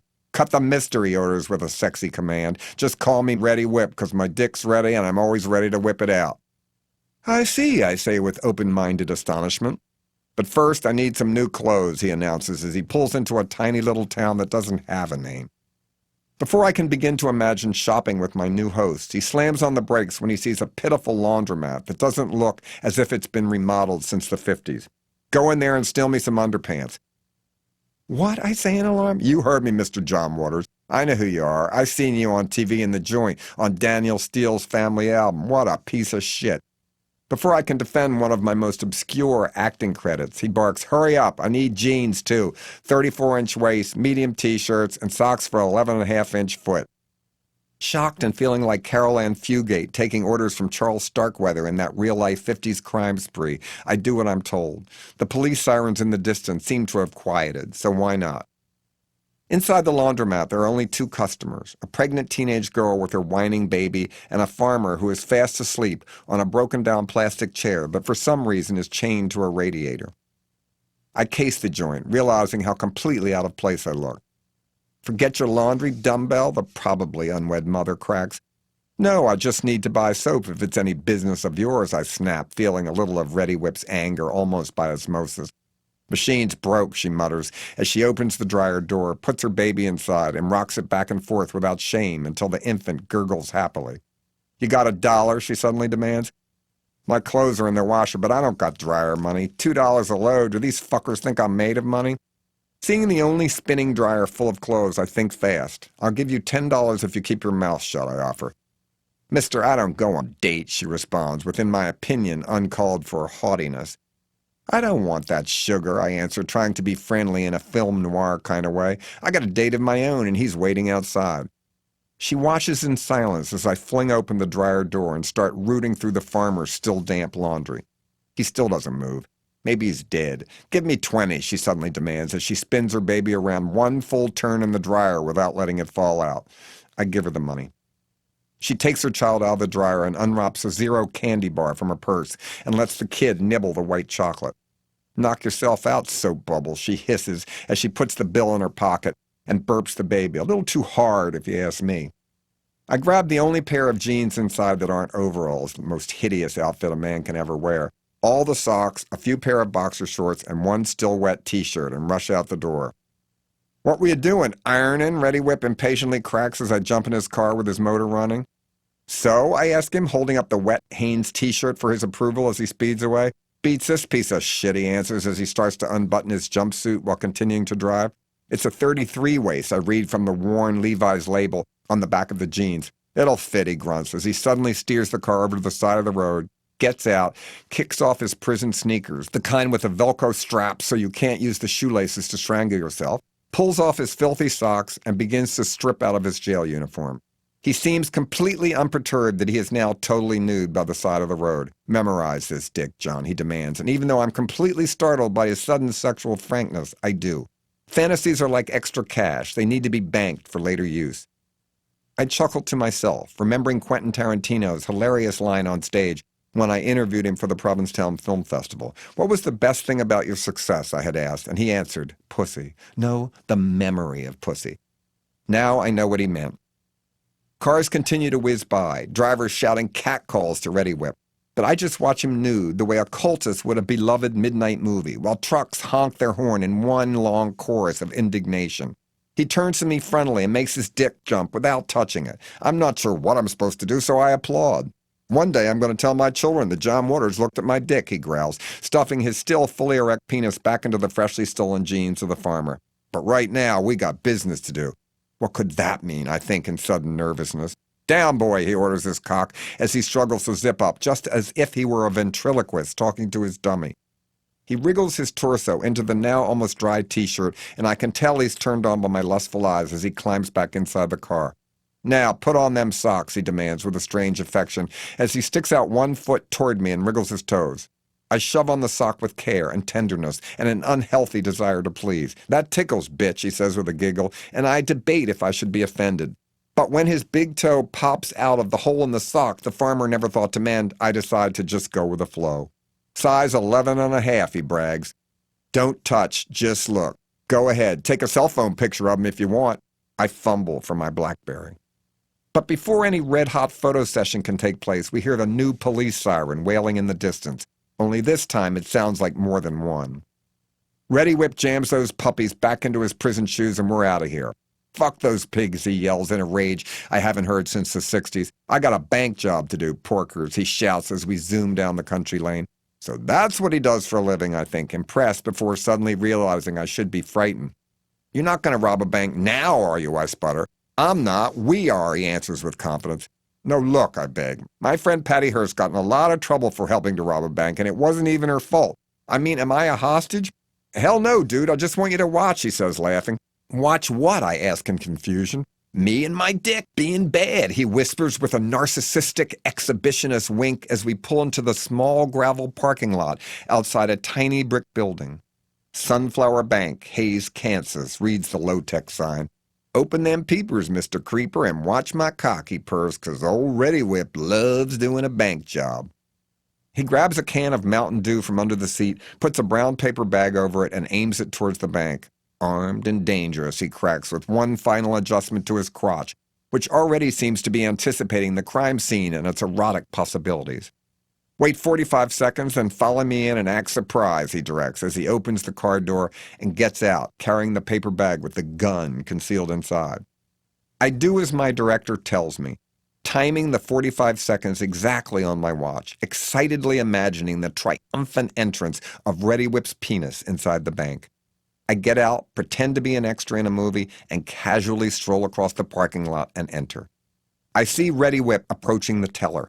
A black woman in her 20s dressed in an atrocious maxi skirt, sensible shoes, and a hairdo no one would ever copy. A goofy-looking man in the little office on the side, who may be the boss, is explaining to an angry lady farmer why there is a fee for a cash deposit to her savings account. Reddy Whip aims his Mountain Dew gun at the clerk and shouts, "This is a holdup," and grabs her around the neck. I may be the only one that notices the groin bulging in Reddy Whip's pants. She starts screaming. The manager just stands there with open-mouthed shock. The farmer lady customer laughs out loud and mutters, "Serves you right," and the rent-a-cop puts his hands in the air and starts crying. "Hey you," Reddy Whip growls to me with convincing menace and a slight thrusting of his groin that I can't imagine anyone else notices. "Get your skinny ass over here and hand over your wallet." I play my part convincingly and beg him not to kill me, and he grabs me with his free hand and puts it around my neck, still allowing me a partial view down to his now blatantly hard cock. Maybe it's my paranoia, but I think the girl hostage sees it too. She hands over the bags of money to Reddy Whip, and the manager tells her, "Continue doing as you were told. Nobody needs to get hurt." "Please don't shoot me," the guard begs. "I've got tickets to see Drake tonight in Wichita." "Call the cops and I pull the trigger," Reddy Whip threatens, as we make our getaway, both the girl teller and me still strangled by his arms around our necks. Reddy Whip zigzags us both across the parking lot to the car, waving his gun as a few pedestrians dive behind parked cars. He throws us both in the front seat, gets behind the wheel, and we make a break for it at a sudden high speed. I wonder why Reddy Whip doesn't point the gun at the girl anymore. Stranger, she seems to calm down immediately, even when he gives me my wallet back. "You looked hot in there, Reddy Whip," she suddenly coos, as Reddy Whip once again adjusts his erect package inside his pants. She pulls off her wig to reveal a partially shaved head with the words "Reddy Whip" trimmed in her hair in some sort of modified mohawk. She snaps off her rigged breakaway maxi skirt and blouse, and I see that every inch of her ebony body that was covered by her disguise is filled with white tattoos. She is wearing a corset and a push-up black bra with a black net see-through mini dress. "Polka dotty, meet John Waters," says Reddy Whip, as he whips out his dick and displays it proudly. Polka dotty? That was the name of my very first hand puppet I owned as a child, I silently marvel, all the while hypnotized by Reddy Whip's crotch presentation. "Where the hell did you two meet?" she wonders, watching the penis performance herself with voyeuristic zeal before tearing her eyes away to count the stolen money from the bags. $6,000, she purrs between quick looks back to Reddy Whip's own personal Bethlehem steel. "He's been watching it too," our cock conductor gently murmurs, "just like you do, Polka Dotty. For 7 straight years," Polka Dotty brags to me proudly, as Reddy Whip throbs his stick to the left, then to the right, then straight up and down.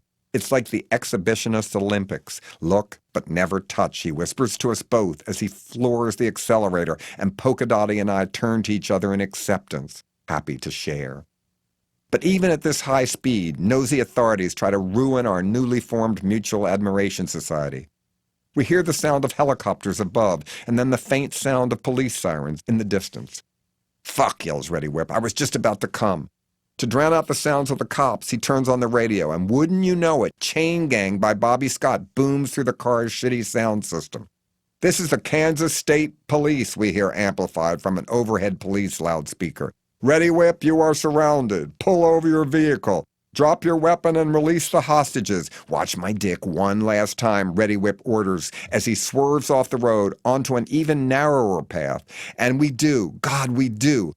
But the sound of crashing branches on the hood and the crunching foliage under the car distracts me for 1 second, and I look up and see a big tree ahead right in our speeding path. Look out, I scream in my best Shangri-La leader-of-the-pack vocal imitation, but it's too late.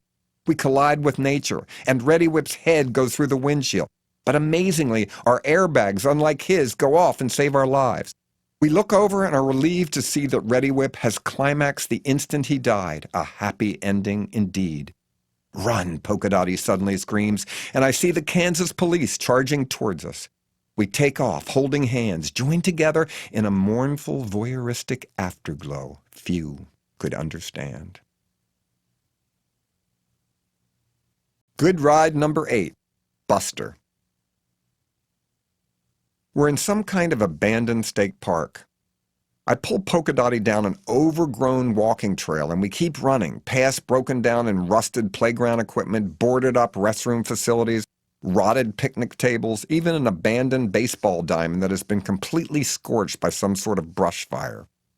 We cross a slimy, polluted creek under a bridge that has partially collapsed. We hear police dogs approaching, not far in the distance.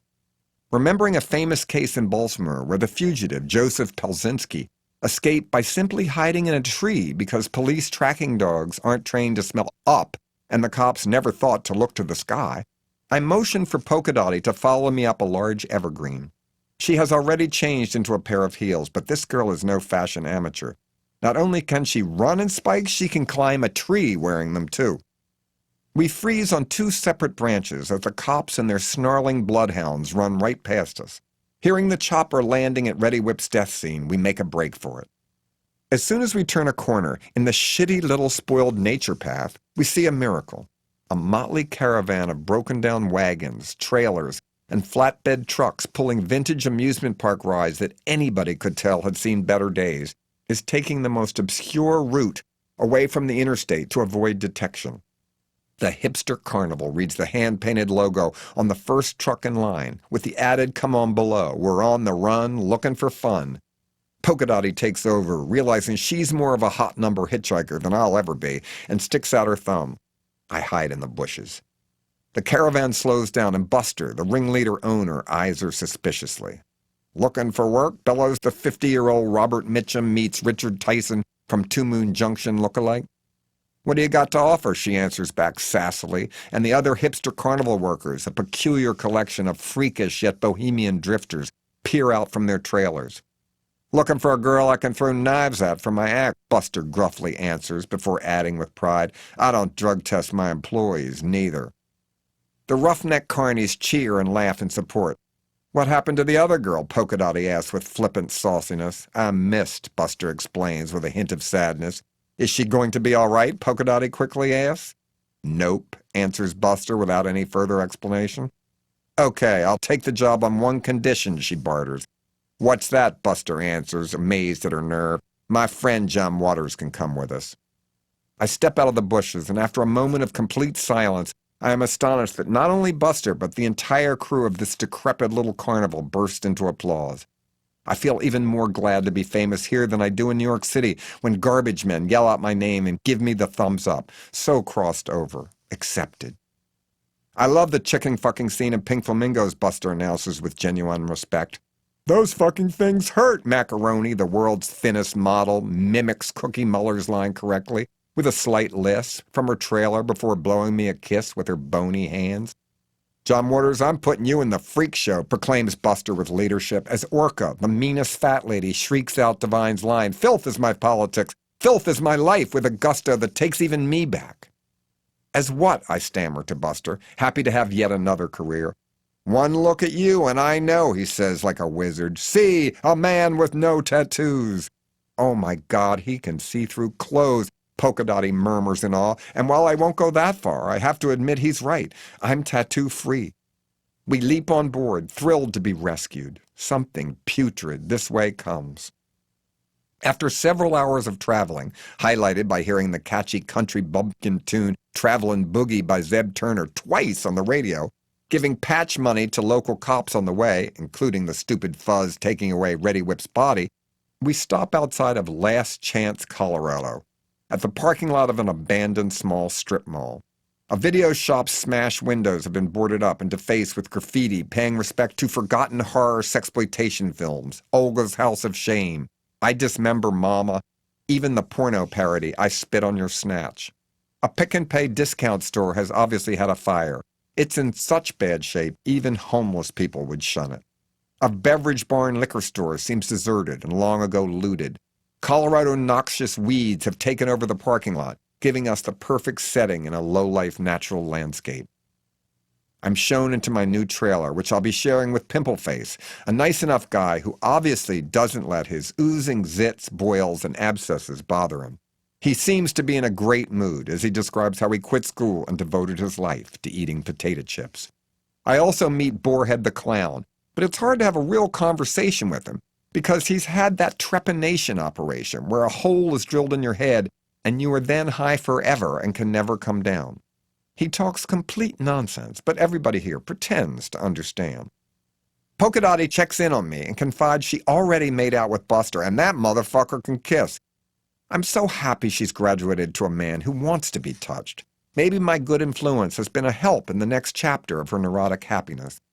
I curl up in an out-of-commission old tilt-a-whirl car seat that someone has thoughtfully made up for me as a bed inside a trailer and slowly drift off. I wake up the next morning to the sound of hammering, buzzsaws, and generator noise and peek out. Good Lord, the hipster carnival is almost completely set up. I step outside in the sparkling clear day and see a small crowd of cool people who obviously know about the secret carnival and have followed online where it will open up next. I see Pimpleface unchaining the ramshackle front gate and letting customers inside. I'm amazed that he's not in the freak show he's just a roustabout. I start to mosey through the crowd, but Polka Dotty rushes out, dressed in a sexy little magician's assistant outfit, and turns me right around and shoves me back in the trailer. Oh, no you don't, Mr. John Wooders. You're a sideshow attraction now. Nobody gets to see you for free. Before I can even argue that nobody in Last Chance Colorado will know who I am, she whips out a white ski mask with a caricature of my face and my mustache drawn in black and pulls it down over my head. There you go. Nobody will think it's the real you. I look out through the eye holes and feel exactly the way Michael Jackson's son Blanket must have felt when he was young. I go on in 15 minutes. I'm so excited, she gushes, as she grabs my hand and starts dragging me through the oh-so-groovy crowd, many of whom seem to be getting high. Even as a screwed-up little girl, I wanted to be a human target, she confesses, as we pass the joints, different games of chance. I see the meat wheel, where you spin and if you're lucky, win a pork butt or some veal cutlets. And the mystic coin toss. Happy customers are rewarded with vintage, no longer available cigarettes, unfiltered Cools, L&Ms, even Montclairs. Charlene, this is John Waters, Polka Dotty introduces me to a blousy but tough-looking middle-aged white lady who only has one arm but seems to be able to serve the black cotton candy at her booth and make change easily with the added help of her mouth. She's in the sideshow too, Polka Dotty proudly announces, before whispering so Charlene can't hear. Look at her eyes. Nice to meet you, Charlene says, giggling, ignoring my mask and offering me some of her goth sponge sugar treat. As I decline politely, I notice some movement in her eyelashes. Crabs, whispers Polka Dotty. I try not to let my pupils bulge in surprise, but Polka Dotty's right. Charlene has crab lice in her eyelashes and eyebrows. Every once in a while, she'll absentmindedly pick one of these little parasites off, examine it briefly, then crush it with her fingers. Also known as Lady Vermin, she announces, sticking out her hand to shake. Proud to be working with you. Puka World, reads the giant banner hanging over the midway rides. Come on, let's go on one, Polka Dotty begs with childish excitement, as I see 3 dented drunk driver Dodgem cars giving sparks off the tin ceiling as they circulate around a pile of old rubber tires. Big cans of Colt 45 are being given out to the boisterous, already inebriated drivers in the line. 8, 4, 2, 7, they count backward incorrectly, while others purposely walk wobbly-legged in a supposed straight line. I've got the whirliest, yells a new ticket buyer as he jumps in the Dodgem car and promptly passes out at the wheel. I can't go on rides that go around in circles. I get sick, I beg off to Polka Dotty. But that's just the point. You're supposed to puke on these rides, she argues, pointing to an old, rusted roundup. The caged ride where you don't even get strapped in the spinning wheel as it raises its axis because the centrifugal force keeps you in. I look up and see an entire metalhead family puke at the exact same time and scream in delight when the vomit flies back into their faces. Buster tells me his rides are the best because they really are scary, Polka Dotty confides, impressed. Most are either defective or have had maintenance issues. Many have never been serviced because he gets them for free from third world countries. Isn't that fantabulous? Before I can answer, we're in front of the Caterpillar, a favorite ride in my youth that you never see anymore. Oh, sighs Polka Dotty in hard-boiled nostalgia as she watches with me, the continuous string of cars revolving and undulating in a wave-like circular track at a growing speed. At maximum velocity, a green canopy rises and encloses the riders with a caterpillar-like covering, hiding them from the nosy crowd. Watch, Polka Dotty waves with a look in her eyes I'm beginning to know means there's a shock about to happen. As the canopy retreats, we see that all the riders have begun to have sex under cover and with erotic lateral force. Some are masturbating, others are in threesomes. One couple even manages to do it doggy style without being thrown from the car. I'm having so much fun, I debate just staying here forever. I'll go in here, I shout, seeing the Liberal Horror House, one of those rides that takes place completely inside a bunch of connected trailers. Little cars go through on tracks, and various scary objects pop out to give the rider a fright. The best one in the country, I confide, is the Haunted House, located in Ocean City, Maryland. It's worth a visit to this town just to go in. I've also loved forever the 1962 Diane Arbus photograph called House of Horrors, Coney Island, which shows the inside of the ride with some of the lights turned on and the ominous track for the car visible. Can anything be as scary as these two things, I asked Polka Dotty with giddy excitement. We'll see, she says as we spot Chili Dog, a ride jockey whose specialty Polka Dotty has already heard used to be picking up wallets that fell out of riders' pockets when they went upside down on rides and then denying he had found any such things. But that was before he worked at the hipster carnival. And now he couldn't be more helpful as he buckles us in the vintage little car and sends us on our way, zipping off and banging through a door with a photo of Richard Nixon on it. Inside it is pitch black, and even Polka Dotty screams when a Barbara Bush skeleton drops down in front of us and shakes like a goblin. Jerking along around sharp corners, suddenly the car breaks down and we hear a witch-like voice scream, "You're out of gas, just like the rest of the world." We pull away with a sudden jerk just before the car behind almost crashes into us. It's hot as hell in here, I think, before we see a globe of the world drop down and burst into flame to tell us in a leftist way that global warming is still an issue, even here, where everybody is high, drunk, and happy. As we ride around another corner and into the next section of the horror house, a naked man wearing an oversized strap-on penis is lit up. Without warning, a huge load of fake sperm is shot right at us with the words "safe," "sex" blinking on and off in scary Halloween-style letters. Suddenly, hipster interns jump out in disguise as minimum-wage uneducated workers and steal our wallets at gunpoint, emphasizing how many small circuses and carnivals are not unionized. As we screech out in our car and exit into the blinding daylight, trying to wipe away the fake semen that must have stained our outfits, we are relieved to see the frightening load was created in disappearing white ink. Chili Dog returns our wallets in newfound honesty, as Polka Dotty excitedly tells me Buster pays a good salary to his workers, not in filthy lucre, but with high-grade herb. "Time for work," announces Polka Dotty, and I see the freak show tent in the distance and gulp. I'm at ease playing myself, but appearing on stage as a performer without writing my own script is terrifying to me. "But Polka Dotty," I beg as she drags me over to the back of the tent to enter, "I don't know what I'm supposed to do. Just take off your shirt and pants and show the audience you don't have tattoos." "What?" I cry. "I'm not getting naked in front of a crowd." "Why not?" she poo-poos. "The audience won't be criticizing your body. They will just be amazed to see you don't have tattoos in this day and age. You'll be a triumph." "5-minute warning," Buster whispers to me with professional stage management the instant we enter through the tent's back flap. I take off my disguise mask as Polka Dotty gives Buster the deepest soul kiss I have ever seen in my life, sucking his entire mouth into hers.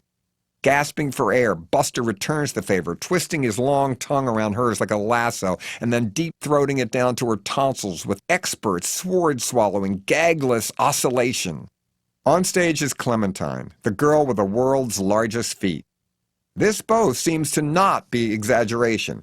"Bigger than Clarabelle," she brags to the crowd, who stare back in awe. "She must wear a size 20. Her toes are longer than my hands. Her ankle's the size of my waist. She wears a bracelet on her big toe. Huger than Mr. Natural," she roars. These hipsters get the R-Crumb reference and applaud wildly. "Sexier than olive oil," she shouts, trimming her toenails with a pair of regular-sized scissors. Surprising even me, Clementine flops back in a chair and holds her enormous, monster-sized dogs in the air for the world to see. "Even bigger than Shaquille O'Neal," she screams, and I seem to be the only one in the tent who doesn't get it. "He's a famous basketball player," Polka Dotty whispers in explanation. "I'm sorry," I mumble. "I don't follow sports." Buster, dressed dashingly in his black leather knife-wielding costume, goes on stage as Clementine grabs up the large-sized bills, some still stained with cocaine traces, that the crowd has thrown to her for tips. "And now, ladies and gentlemen," Buster begins as I'm grabbed backstage by Hal and Clara, the freak show performers who have been on earlier, wowing the audience with their human pretzel contortion act that ends with both auto-fellatio and auto-cunnilingus. "No," I protest, as Hal gently unbuttons my shirt, and then Clara, with the help of Polka Dotty, yanks off my pants. I can't be naked. I'm in my mid-60s, I argue violently as they make me step out of my shoes and socks. All I have on is boxer shorts. You have to at least flash, Polka Dotty argues. Just let them see your cock and ass are tattoo-free for 1 second. You look great, Hal says with encouragement. Fashion-free at last, Clara says, beaming with respect. All the way from Baltimore, Maryland, I hear Buster announce, making his first appearance with the Hipster Carnival, not as a film director, not as a smart-ass talk show host or an overexposed documentary talking head, but as the freak he really is. More shocking than Octopus Man, more horrifying than the world's biggest rat. Here he is, you won't believe it, John Waters, the man with no tattoos. Polka Dotty whispers, break a leg, and shoves me on stage. I've gone on so many times that I almost start doing my stand-up routine, but I get a bigger reaction from this audience than I've ever received at a college. They gasp, they shriek, they look down at their over-inked limbs and recoil. They look back at my skin, not judging me physically, just filled with admiration at my nonconformist courage of never getting a tattoo. Filled with the excited liberation of nudity, I drop trow and reveal the truth. I really am tattoo-free. The house goes crazy. I am showered in money, poppers, joints, even blocks of gold hash. I pull my boxer shorts back up, and Buster rushes on stage and holds one of my arms in the air as if I were Rocky Balboa, and I forget I even am John Waters. I bow deeply, then run backstage and get dressed back up like myself to the congratulations and embraces of all my fellow freak show brothers and sisters. But now it's Polka Dotty's big moment, and I want to be here for her, just the way she was for me. Buster, still on stage, pulls back a red silk curtain to reveal a large circular wooden board with leather restraints for arms and legs. Ladies and gentlemen, I'd like to introduce my newest assistant, he announces proudly, and let's hope her career turns out better than the last girl's. Her name is Polka Dotty, and I am her knife master. Polka Dotty slinks on stage to cheers, dressed in a one-piece gold bathing suit, throws off her cape, and is courageously strapped to the wheel by Hal and Clara. Buster takes aim. I hold my breath along with the crowd, and he spin-throws the sharp blade, which whacks in between Polka Dotty's legs with precision. She moans in newfound pleasure. Without hesitation, Buster quickly throws 2 more knives, hitting perfectly under her arms, and then even quicker 3 more that outline her head, just missing by fractions of an inch, producing the perfect soundtrack for the finale of this exciting, dangerous act. I am so happy for Polka Dotty. She is such a star, and she has finally found a danger top who can make her feel even more glamorous than an exhibitionist bank robber could. Buster unleashes Polka Dotty from the wheel, and together they take their well-deserved bows. Macaroni hugs me backstage with her skinny little arms, and I hug her back but accidentally crack 2 of her vertebrae. Don't worry, she whispers. That happens all the time. After many curtain calls, Buster calms the crowd down. I have one last surprise, he announces, and Polka Dotty looks off stage at me and gives me a wink. John Waters will now take the place on the wheel for the most dangerous stunt of all. The spectators scream their approval as I stand there, paralyzed, not believing my ears. Polka Dotty rushes to me, grabs my hand, and drags me back on stage. Do you trust me, John? Buster asks, and all the freaks in the hipster carnival wait for my answer with loving patience. Polka Dotty gives me a lunatic grin of sisterhood as I melt, swallow hard, and then answer. I trust you, Buster. The relieved and loyal cries of acceptance from my new family of fucked-up Cirque du Soleil rejects give me a strange courage I've never had the nerve to imagine. Polka Dotty herself straps me on the wooden wheel, and Hal and Clara give me a spin, and I try to pretend I'm a ballet dancer, focusing on one spot so I won't get dizzy. Then the crowd shouts out new excitement, but I can't see why they are cheering. As I spin faster and faster, I concentrate on Buster's image each time I'm right side up. Holy Mother of God, Buster's now got a large hatchet in each hand? Hatchet throwing? Is this the rapture or is it not?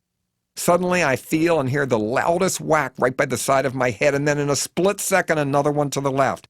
I am momentarily deafened, but as the spinning wheel begins to slow down just a bit and my vision and hearing gradually return, I hear the audience cheering anew and then see Buster putting on a blindfold. Good God, did I want this much of an adventure? He throws the hatchet between my legs with such force that the wheel splits in 2, but my strapped-on body holds it together. The crowd goes absolutely bananas. I feel like the chicken lady character in The Pit at the end of Freaks, but this time I've given the Todd Browning-directed movie classic a tribute happy ending it so well deserves. At last, I am one with show business. Good ride number 9, Bernice. Last Chance Colorado may have been the first chance I've had to be naked in public, but the carnival must move on, and so must I. Before the whole troupe wakes up, I sneak a note inside Polka Dotty and Buster's trailer, thanking them for introducing me to a new kind of living theater, the closest I've ever gotten to Artaud's theater of cruelty, only nice. You can never have too many careers, I've always said, and now I write them, if the book doesn't turn out or fruitcake underperforms, I'll be back to spin for my supper. The sun is coming up, and there's no such thing as rush hour traffic in this part of the country, but yet again, the very first car that approaches pulls over. The problem is, how do I get in? The entire vehicle, a beat-up yellow 80s Chevy Citation, is completely filled with books, every kind imaginable. Hardcovers, trade paperbacks, but especially mass-market editions, some missing their cover. The passenger seat is piled so high I can't even see who's behind the wheel. Slowly, like a jigsaw puzzle being assembled in reverse, I see a face as she throws the book in the back, under the seats, even in her lap. Sorry, the rather haggard-looking woman in her late 60s, with the weakest chin I've ever seen in my life, mutters, I like to read. I can see that, I answer good-naturedly, as I jump in, pick books off my seat, and then pile them back in my lap. I like to read too, I say, taking a gander at the eye-popping cover art of the vintage sex paperback Teen Girls Who Were Assaulted by Animals. This one is amazing, I say, wondering what the editorial meeting at the publishers could have been like to greenlight this title. Here's a niche audience I hadn't imagined. All books are amazing, she corrects me with a passion. Are you a librarian, I ask cheerfully, knowing after being the keynote speaker for several of their conferences how wild librarians can be. Not officially, she answers with practiced bravery. I was, she confides, and then something happened, and I wasn't. Oh, I'm John, I introduce myself, trying to change the subject away from her obviously painful past. They call me Bernice, she answers without fanfare, and I read your last book. I love the chapter Bookworm, but you're too literary correct for my taste. Before I can stick up for my published reading recommendations, she suddenly brakes for a car that swerves around some tire rubble on the highway, and a huge pile of cheap paperbacks stacked pack-rat style in the back seat collapses on top of me. I pick off Saddle Shoe Sex Kitten, Some Like It Hard, and freak out on Sunset Strip with the amazingly politically incorrect subtitle, Fags, Freaks, and the Famous Turn the Street into a Hippie Hell. They're not for me, she explains, as she pulls off I-70 onto a rural road. They're for my book club readers. Before I can protest that I can't go off the interstate, she tells me, don't worry, I'll take you back to the highway. We cut back into an even less traveled country road, turn the corner, and see a Tobacco Road-styled hut constructed entirely out of paperback books, missing their front covers. The owner has shellacked the books to make them semi-weatherproof, but the elements have not been kind. The volumes, soaked through many times from rain, are swollen, tattered, and can't offer much in the way of protection. Publishers don't want cheap paperbacks returned when they don't sell, Bernice explains. The newsstand managers are supposed to rip off the covers and turn those in, and they get their refund. The retail outlets are expected to just throw away the books, but I rescue them from this biblioclasm and redistribute the volumes to alternative readers at the lowest end of the used book market. I know it's hard to imagine, but a very few dedicated collectors only want books with torn-off covers. It's these specialized readers I serve. I am not alone. Flea market vendors, paper recycling workers, relatives of deceased dirty book collectors, we are united in a mission to do what libraries cannot. Bring the customer the lowest of the low in literature. Ah, there's Cash, she says, as a skinny, grubby, 40-ish-year-old white guy with a pot belly and a Prince Valiant haircut comes out of his self-styled reading room. I quickly realize by cash she means her customer's name, not actual money. Her books are, of course, free. Cash is a very specific customer, she explains. His books must be softcore and pre-porn with a missing cover done by a collectible artist. He then actually reads these smutty volumes, writes endless critiques of the writer's style, which he never allows anyone else to read, and then uses the Red Book as a building block for another room in his shantytown abode. "Hi, Bernice," shouts Cash in some sort of regional accent too obscure for me to identify. "Hello, sir," she says with a literary grin. "This is my friend John." Cash completely ignores me, so Bernice just goes into her routine. "I got some good ones for you today," she promises, as Cash's eyes light up and he licks his lips in anticipation. "Here you go," she teases. "She'll Get Hers" by John Plunkett, with a missing cover by Raphael de Soto, Cash yells back with postmodern literary enthusiasm. "I remember that one, Cash," Bernice reminisces like the specialist she is. "That was great pulp art, but it's gone now." "Who wants to go to an art gallery? I want to read," yells Cash, as he grabs the volume and hugs it to his chest in literary fetishism. "How about this one," tempts Bernice, holding up a yellowing paperback with both the front and back binding ripped off. "Remember the pulp jacket with the sexy lady on the couch clutching the pillow like her lover?" she quizzes. "Restless" by Greg Hamilton, Cash shouts back like he's on a quiz show, with cover art by Paul Rader. And I'm glad the cover is gone. I read these books, Bernice. I don't look at them. I read every word until I understand perfectly what the author was saying, just to me, the last reader these volumes will ever have. Bernice hands him the damaged volume, and he grabs it with a scary gratitude. "See you next Thursday, Cash," Bernice promises. And with that, we're back in the car and off to the next outsider reader. "I'm no judge of what people read as long as they read," explains Bernice once we're on the road. "Are all your books dirty ones?" I ask with great curatorial respect. "No," she answers proudly. "I've got true crime, too. A lot of libraries won't carry the really gruesome ones. Just like bookstores, they discriminate, putting the true crime sections way in the back of the store, hidden near the gay section." Before I can agree, she gives me a sudden look of traumatic desperation that stops me in my tracks. "Believe me," she whispers sadly as we pull into the driveway of a suburban ranch house, "I know about censorship." Out comes Mrs. Adderley, a most unlikely matronly true crime reader, still dressed in her housecoat. "Hi, Bernice. I'm glad you're here. I got in a fight down at the library just yesterday. They take my taxes. Why can't I have a say in what books the library buys?" "Hi, I'm John," I butt in. "I thought the library had to get you a book if you asked for it." "Oh, they say they do," Mrs. Adderley answers without missing a beat. "But they lie. I happen to be obsessed with womb raiders. Are you familiar with that genre?" she asked me point blank. "You mean women who tell their husbands they're pregnant when they're not and then follow real pregnant ones, kill them, cut out their babies, and take them home claiming they've just given birth?" I reply. "That's the ones," acknowledges Bernice, impressed I'm so well informed in the specialized field. "Well, I read Lullaby and Good Night by D.T. Hughes," Mrs. Adderley continues. "But there's another one I want, Hush Little Baby by Jim Carrier, where the raider cuts out the baby with the mother's car keys and the baby actually lives." Well, this literary snob of a librarian says to me when I ask if she has the book, "There's no need to know about something that ugly." "Yes, there is," I yell in outrage, completely agreeing with Mrs. Adderley's anger. "The public needs to know," I rant, "that when you're pregnant, strangers are following your every step, ready to jump out and cut out your baby with your car keys. Womb raiders are everywhere." "Exactly," agrees Mrs. Adderley, thrilled to have someone else in her corner. Bernice gets a sly grin on her face and whips out a mint-condition bound galley of this very title and hands it over. "Oh, Bernice," Mrs. Adderley gushes, "you know how to make a true crime buff happy. Thank you from the bottom of my black little heart." We're off. I'm impressed.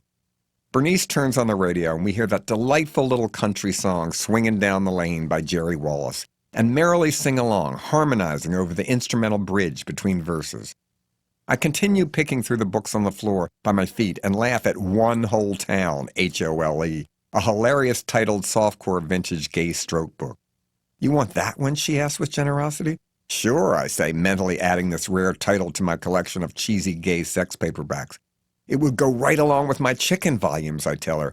"You mean titles with the word chicken in them?" she asks, immediately understanding my oddball bibliophile specialty. "Yes, I've got Uncle's Little Chicken, Trickin' the Chicken, Chicken for the Hard Hat, even Chain Gang Chicken." "I know them well," she answers with bibliographical respect. "And you, Bernice?" I gently pry. "What kind of terrible books do you collect?" She freezes, suddenly protective of her most private scholarly tastes, but then seems eager to have someone in whom she can confide. The novelization of porn parody movies, she admits with great pride. It's a small genre, but one that is growing in importance, she explains with deep knowledge of her field. I tried to introduce these specialized volumes to the general public when I was head librarian in my hometown of Eagle, but Colorado was such a backward state. Trouble started as soon as I displayed Splendor in the Ass and Homo Alone, with the covers out instead of spine in.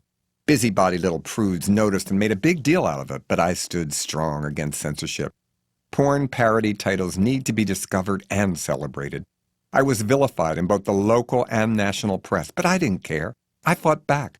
I passed out valuable, extremely rare copies of Clitty Clitty Bang Bang to any high school reader in the library who asked for it. Satire needs to be taught. These youngsters love Clitty, but I was fired. I called the Kids' Right to Read and the National Coalition Against Censorship organizations, but they wouldn't help me. I became a scapegoat for the humor impaired. Before I can offer my unbridled support, she pulls her car over to the I-70 West entrance ramp, and we are buried in sliding paperback books. With great concern and kindness, she asks gently, "Do you have the 12 Inches series?" "Yes," I murmur in excitement, trying to stack Bernice's volumes back up in some kind of order. "I've got 12 inches. 12 inches with a vengeance. 12 inches around the world." "But do you have 12 Inches in Peril?" she demands with excitement, whipping the title out from inside her glove compartment and holding it up like the Holy Grail. "No," I shout with rabid delight, quivering in reverse literary excitement. We look at each other in our love of disreputable books, and she hands it over, completing my collection. "Thank you, Bernice," I say in heartfelt appreciation, caressing this title like a sexual partner. "You must go now, John," she says with sudden concern. "I can't be exposed. My readers will continue to hide me. They know. They know I'm the best damn alternative librarian in the country." "You should be proud, Bernice," I say as I get out, bow in respect and blow her a kiss goodbye. "Run," she says with urgency. "Run to read." But where do you run to? In Parachute, Colorado. Good ride number 10. Gumdrop. Up the hill, that's where. And lo and behold, here comes a truck. Please, dear God, let him stop. Even though I don't really believe in God, or at least any of the ones I've heard about, my prayers are answered. I run up to the idling Kenworth 18-wheeler, lugging my bag, and climb up into the cab. Behind the wheel is Gumdrop, a cross-country driver for Farley's and Sathers, a large candy company.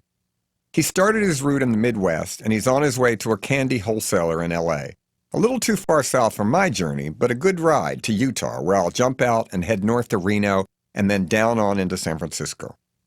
Imagine my delight when Gumdrop starts talking about candy, Mexican hats, red-hot dollars, dots. He likes the same treats as I do. He's cute, too, but I don't get any sexual vibes. He's just sweet, like Swedish fish. "How about Juji fruits?" he asks with a wink and a smile, showing a chipped but beauteous front tooth. "You're kidding," I answer. "That's my favorite candy of all." "Filling rippers," he yells enthusiastically, agreeing with my candy connoisseur opinion. "My dentist warns me off Juji fruits, but I say fuck him," I brag. "I love those chewy little pellets." "But not jujubes, right?" he answers with sudden concern. "No, they're too hard," I answer. "That's because they use potato starch instead of cornstarch as their primary thickener," he explains. "And jujubes are cured longer, making them tough, hard as nails, inedible if you ask me." "I agree," I answer in breathless candy brotherhood. Nothing resists a bite more perfectly than a fresh Juji fruit. "Guess what?" Gumdrop says, leering. "I've got a whole truckload full of them." "Juji fruits?" I ask in a sugar frenzy. "Yes, sirree," he boasts. "They make them in Creston, Iowa, and that's where I'm coming from. You should see the plant. Huge tubs of Juji fruits. Thousands and thousands of those sweet little nuggets popping out of the sugar machines every minute. They don't make the small boxes anymore, damn them, but I've got 20,000 movie theater-sized boxes in the back of this truck. And," he pauses with drama, "can you keep a secret?" "Sure," I pant, just imagining the orgy of flavor in the rear. "I got mint ones," he whispers conspiratorially. "The flavor those confectionery fascists discontinued in 1999. "Good heavens," I moan. "I haven't had a mint Juji fruit since then. I thought they were totally unavailable." "They are," he answers with penny candy vigor, "unless you're in the distinguished company of yours truly. I didn't get the name Gumdrop for being a candy dabbler.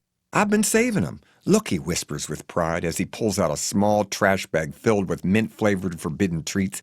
Can I have one? I ask, shaking in candy awe. You sure can, John, he answers, and my mouth is watering so much I don't even realize he has recognized me. Here, he offers, picking a few mint green juji fruits from the bag.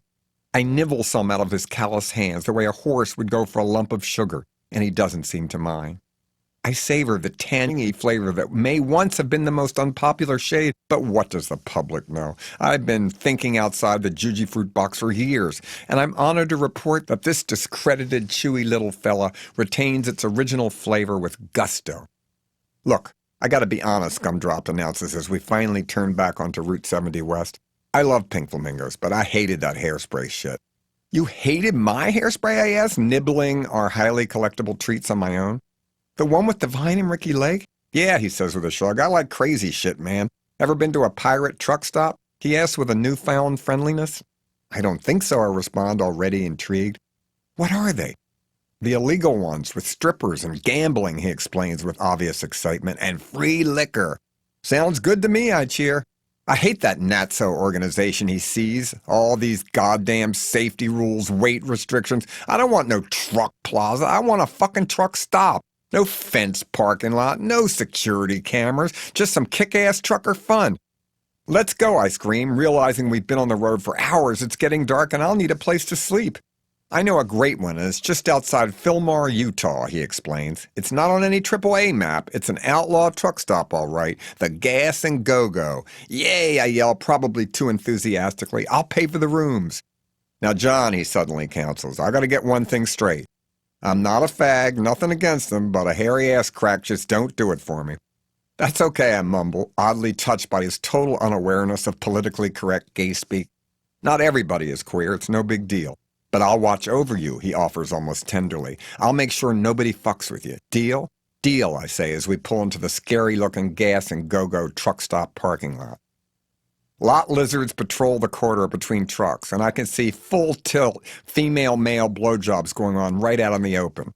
Truckers are walking around openly guzzling from liquor bottles and laughing and slapping each other on the back in off-work revelry. I get out of the truck and I see Gumdrop swallow, without water, 2 pills that look like black beauties. God, do they still make them, I ask? Want one? Gumdrop offers kindly, but I decline, trying to imagine flying on speed at my age. Gumdrop high-fives a few other drivers he obviously knows and leads me towards the truck stop's party palace, which has all the windows blacked out and just one small light bulb illuminating the entrance. Frightening hookers approach, but Gumdrop barks, "No, Arl," and they back off in respect. Don't worry, they got fags here too, Gumdrop tries to comfort me, but I'm not concerned. I'm having a great time already. I'm introduced to a big hog of a bouncer named Joe Eddie. I love the rosary job in Multiple Maniacs, he says gruffly, as he rubber stamps my hand with a gear stick penis logo. Thank you, I answer, as he hands me 2 free speed VIP tickets.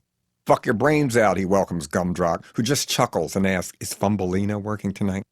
She sure is, Joe Eddie responds lecherously. I love that bitch, Gumdrop explains, as we enter the dark, hot truck stop nightclub that has been off the beaten path for so long that it is now completely claimed by law-breaking truckers lucky enough to know this place still exists. Everybody inside seems to be high on crank, big time. They're drinking too, and truckers clap wildly as the strippers slide up and down poles made out of truck tailpipes. One girl slaps her ass with an oil stick as she dances to Hot Wheels, an amazing Johnny Cash sound-alike tune with the lyrics, I'm taking little white pills to keep me awake and pushing on down the line. I love this song. When I hear the trucker horn sound effects mixed in with the chorus, I know I'm in the right place. Maybe I can use this song on my next movie soundtrack. Gumdrop leads me to a bar and orders me a free vodka without even asking what I drink. He just knows. He gets gin for himself and guzzles it down in one gulp and burps out the sound of a busted truck muffler with amazing realism. He drags me through the partying drivers, many of whom are dancing recklessly with other scary women. I see a red-hot dancer who looks like a gal in a Russ Meyer movie, undulating with precision in a bikini top and a micro miniskirt. Gumdrop races ahead and stuffs a $20 bill down her cleavage.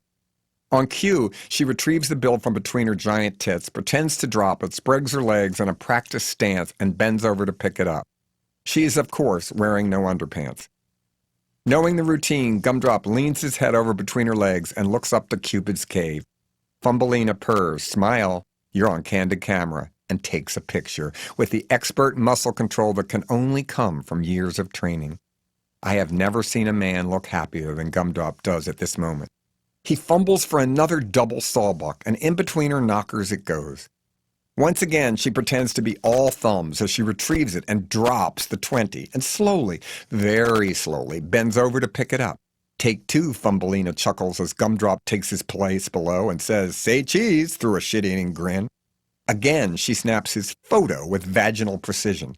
I can see Gumdrop's eyes beaming in gratitude. "Thumbelina, this is John Waters," he says politely, poking me in the side to let me know I, too, should give her a 20. "Nice to meet you," she says as I slide a bill inside her super vixen breast, and Gumdrop slaps me on the back in approval.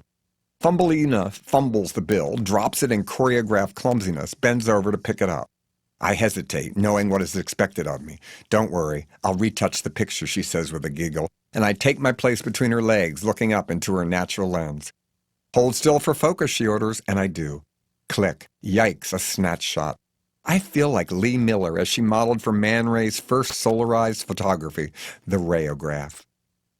"See over there?" asks Gumdrop, pointing to a curtain in the back. "Yeah," I say, noticing a few truckers sneaking behind it every once in a while. "Take a look, John. You'll be okay. I'm going to let you explore a little on your own.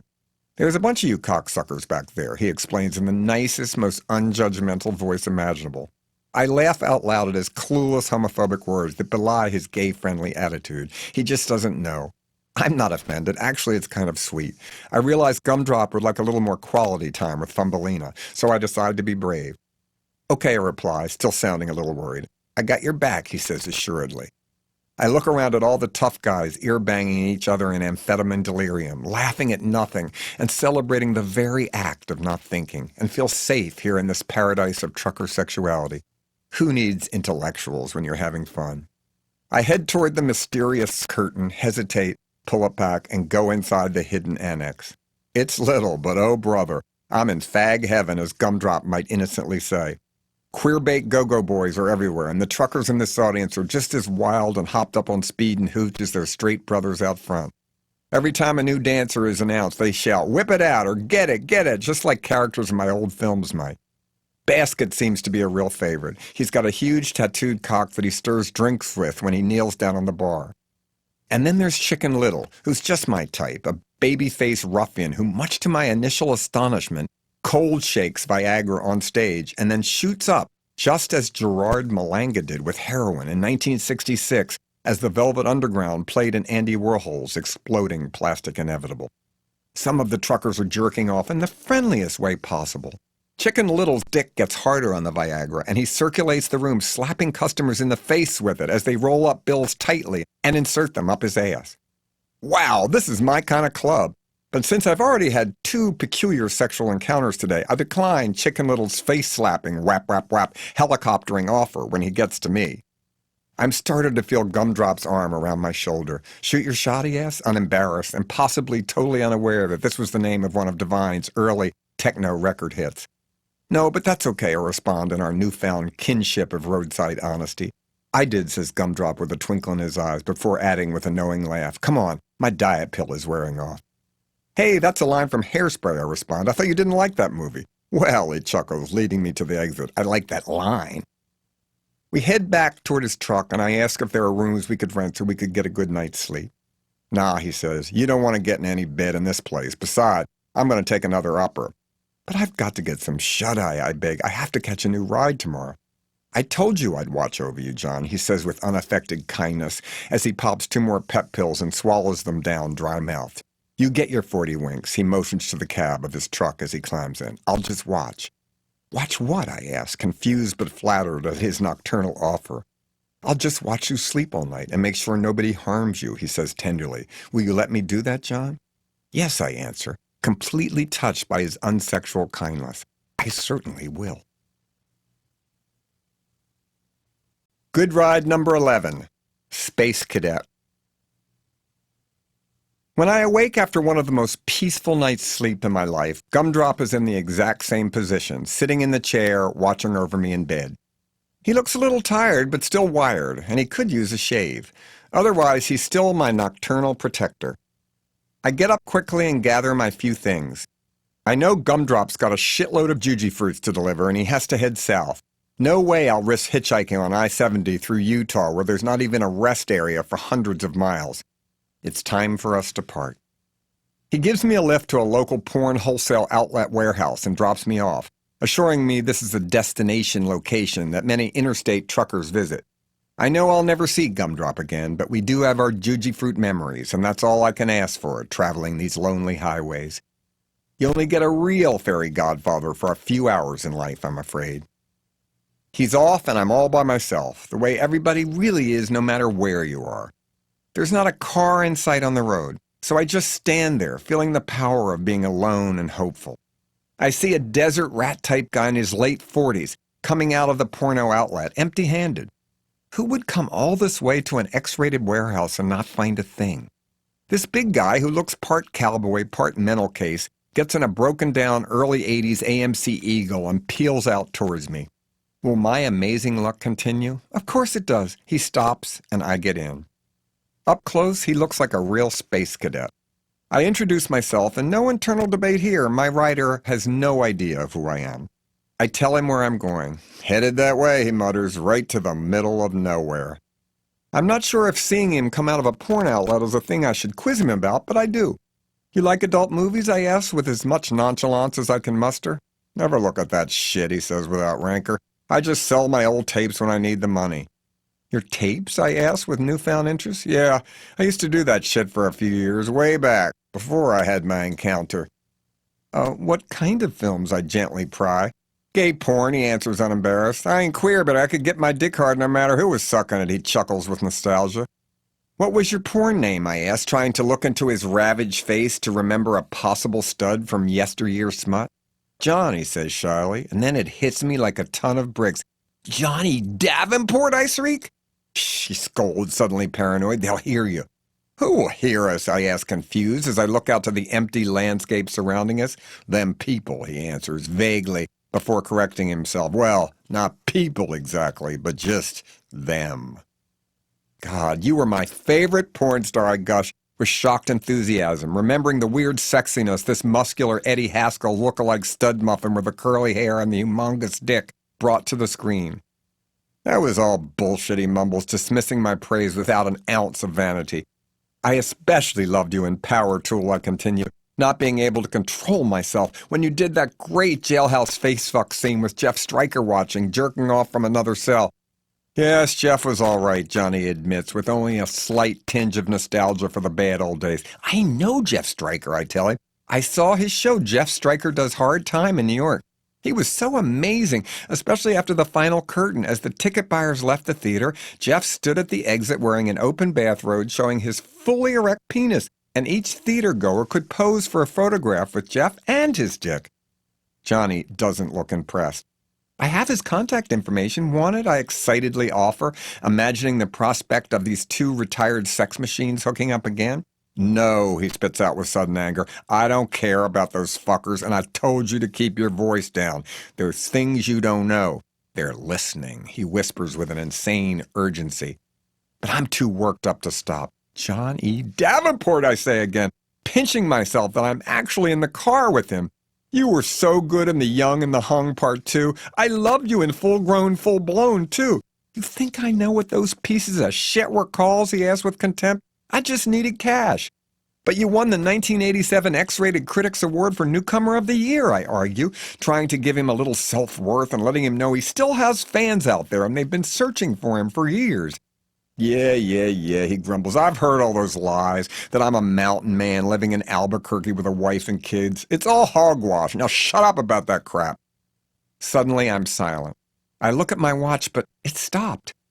Johnny gets a strange look in his eyes, and a tiny grin appears on his weather-beaten lips. This guy has been in the sun too much in his later life. He's still strangely handsome, but scaly, almost like a Butch Gila monster who's obviously got a screw loose. They heard you, he announces with clarity, then slowly pulls the car over to the side of the road. It is eerily quiet. But suddenly, the radio comes on all by itself. Flying Saucer Rock and Roll by the all-time coolest rockabilly singer Billy Lee Riley blares out. But Johnny barely reacts and certainly doesn't see the humor in this novelty song. Oddly, he begins singing along with the Little Green Men. They were really hep-cap lyrics, with complete seriousness. My eardrums start popping as if I were on an airplane, and I feel the car begin to vibrate even though we're not moving. Ever fuck a spaceman? Johnny asks with a sudden horny gaze. It's the last thing I remember. Suddenly, we're on board a spaceship that is so cheesily decorated it could be a set from that Zsa Zsa Gabor movie Queen of Outer Space.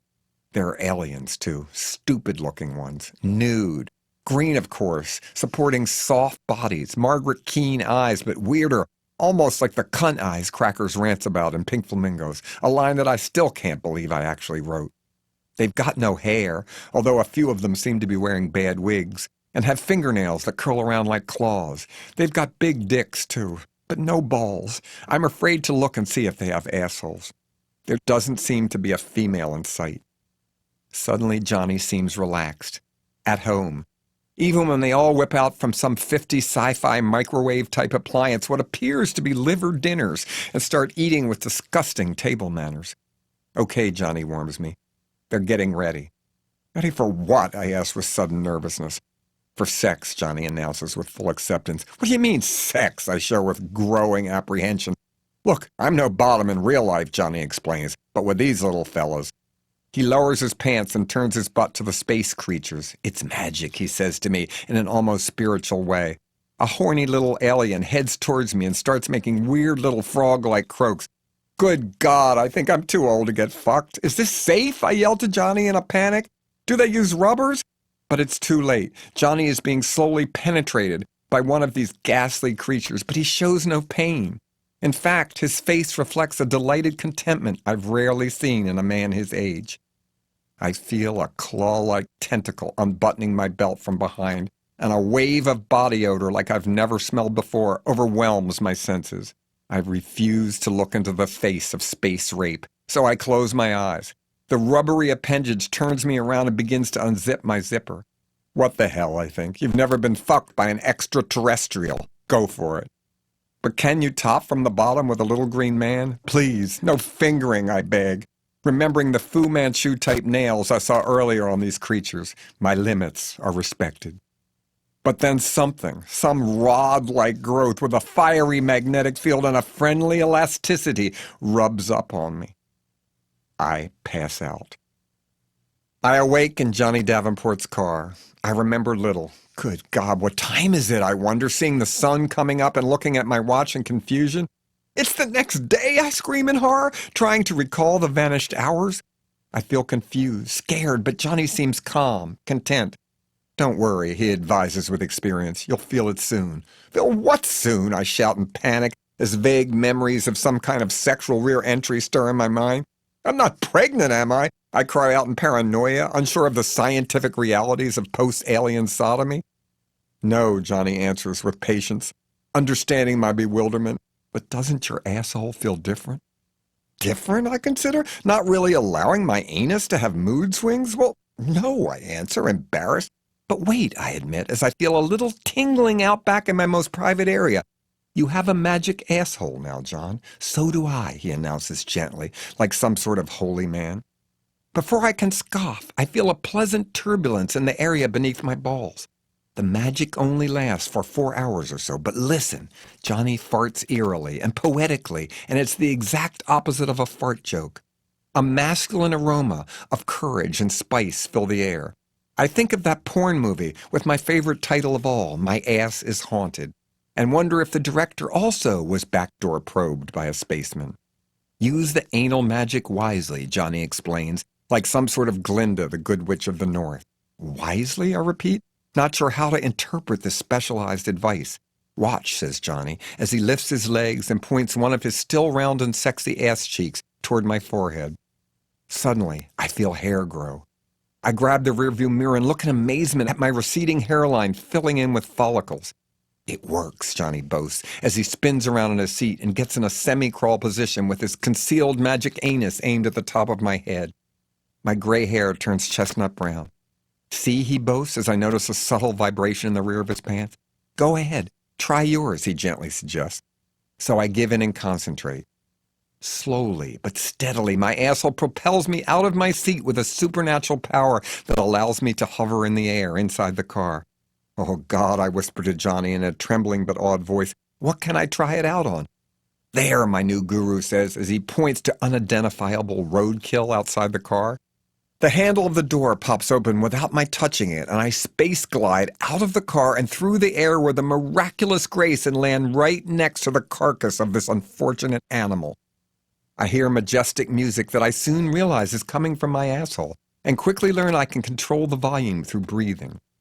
You got it, encourages Johnny, as he rises in the air of the front seat, propelled by his own magic asshole, which joins in with my symphony of unearthly anal tones so that our assholes build to a melodious crescendo.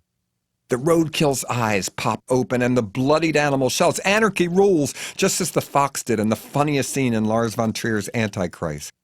Johnny smiles at me as the resurrected critter runs back into the desert. I get back in the car, and without discussing it, he pulls off, and we give our assholes a rest from their bewitched duties. I meditate on my newfound anal inner peace as Johnny drives away, staring straight ahead on the highway, knowing that he is only a bottom when alien abducted, still a real top in human life. He lets me out at exit 62 on 80 West, Lakeside, Utah, where he lives. I don't worry I won't be able to get a ride here in the middle of nowhere. I've got a magic asshole and a new head of hair. For 3 more hours at least.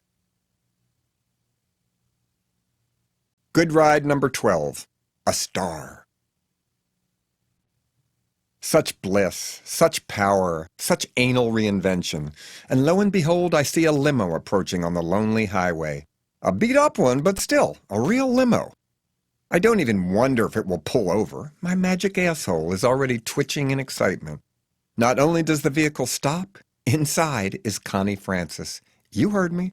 Connie Francis. I can't believe my eyes. I recognize her immediately, sitting in the back seat, wearing more makeup than Divine ever did, but without the joy. Spackle. Thick pancake makeup that seems to be put on with a trowel. She's had work, too.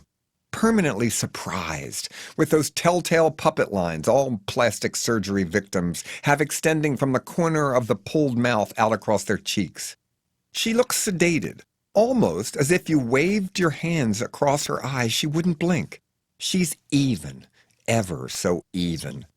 I have been obsessed by Connie Francis's late career for years, and know she still occasionally performs, even doing 4.5-hour greatest hits concerts. God, if you can imagine the beauty and the horror of these shows, you will understand why I continue to be her devoted fan.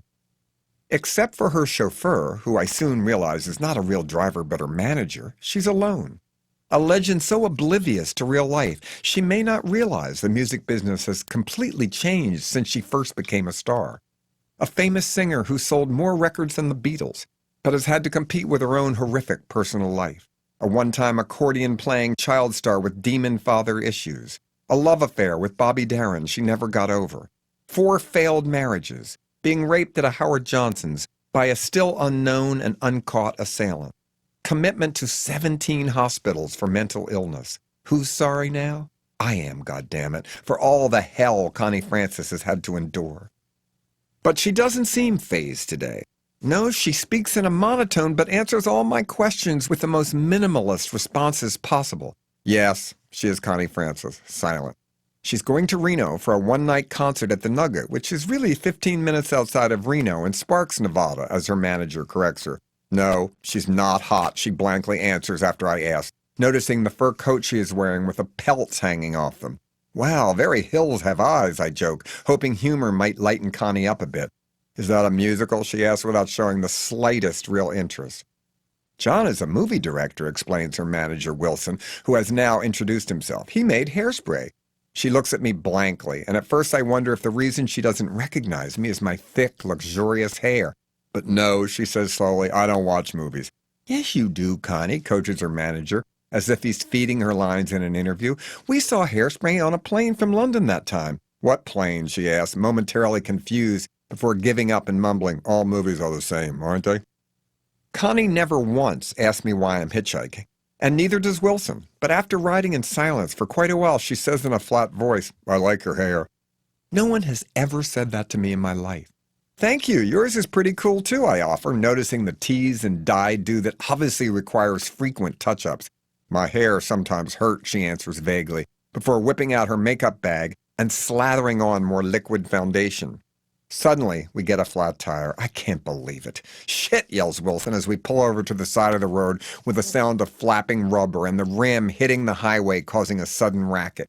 He gets out. I don't know what to do. Connie has not shown one sign that she realizes what has happened. She stares straight ahead without blinking.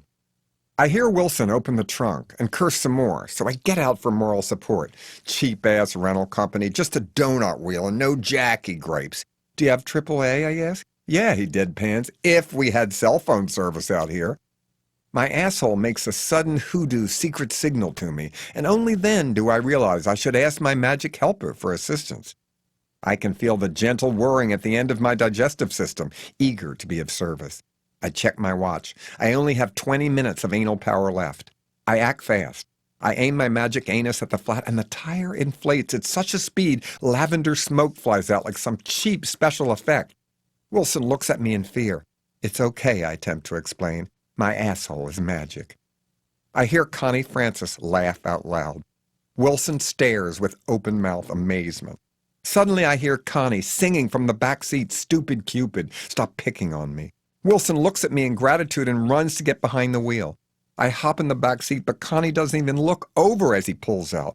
She is suddenly animated, almost deliriously cheerful, as she keeps on singing lyrics from hit to hit. Where the boys are, she wails, sometimes a little off-key, but who cares? Connie Francis is giving me a concert in the backseat of a limo. Talk about a good ride. We'll stay all night and sing 'em all, Wilson shouts in encouragement, using an old Judy at Carnegie Hall line as he speeds down the highway. We're both thrilled to see Miss Francis so energetic. She immediately goes into a bellowing version of Everybody's Somebody's Fool, and I throw caution to the wind and join in with her on the refrain Everybody's Somebody's Plaything. Wilson turns on the radio, and lo and behold, my all-time favorite Connie Francis hit, VACATION, is playing. All of us shout out the letters, and even my rectum sings along. It's almost as if Connie Francis can hear my wazoo because she looks over at me and for the first time makes real eye contact, winks, and goes into a yodeling version of one of the cuts from Connie Francis Sings Jewish Favorites, an album I own and have forever fetishized. Suddenly, I can hear my own asshole going a cappella the way the vocalizing anus did with Surfing Bird by the Trash Man and Pink Flamingos. Only now it's cueing Connie to go into Lipstick on Your Collar, and she does.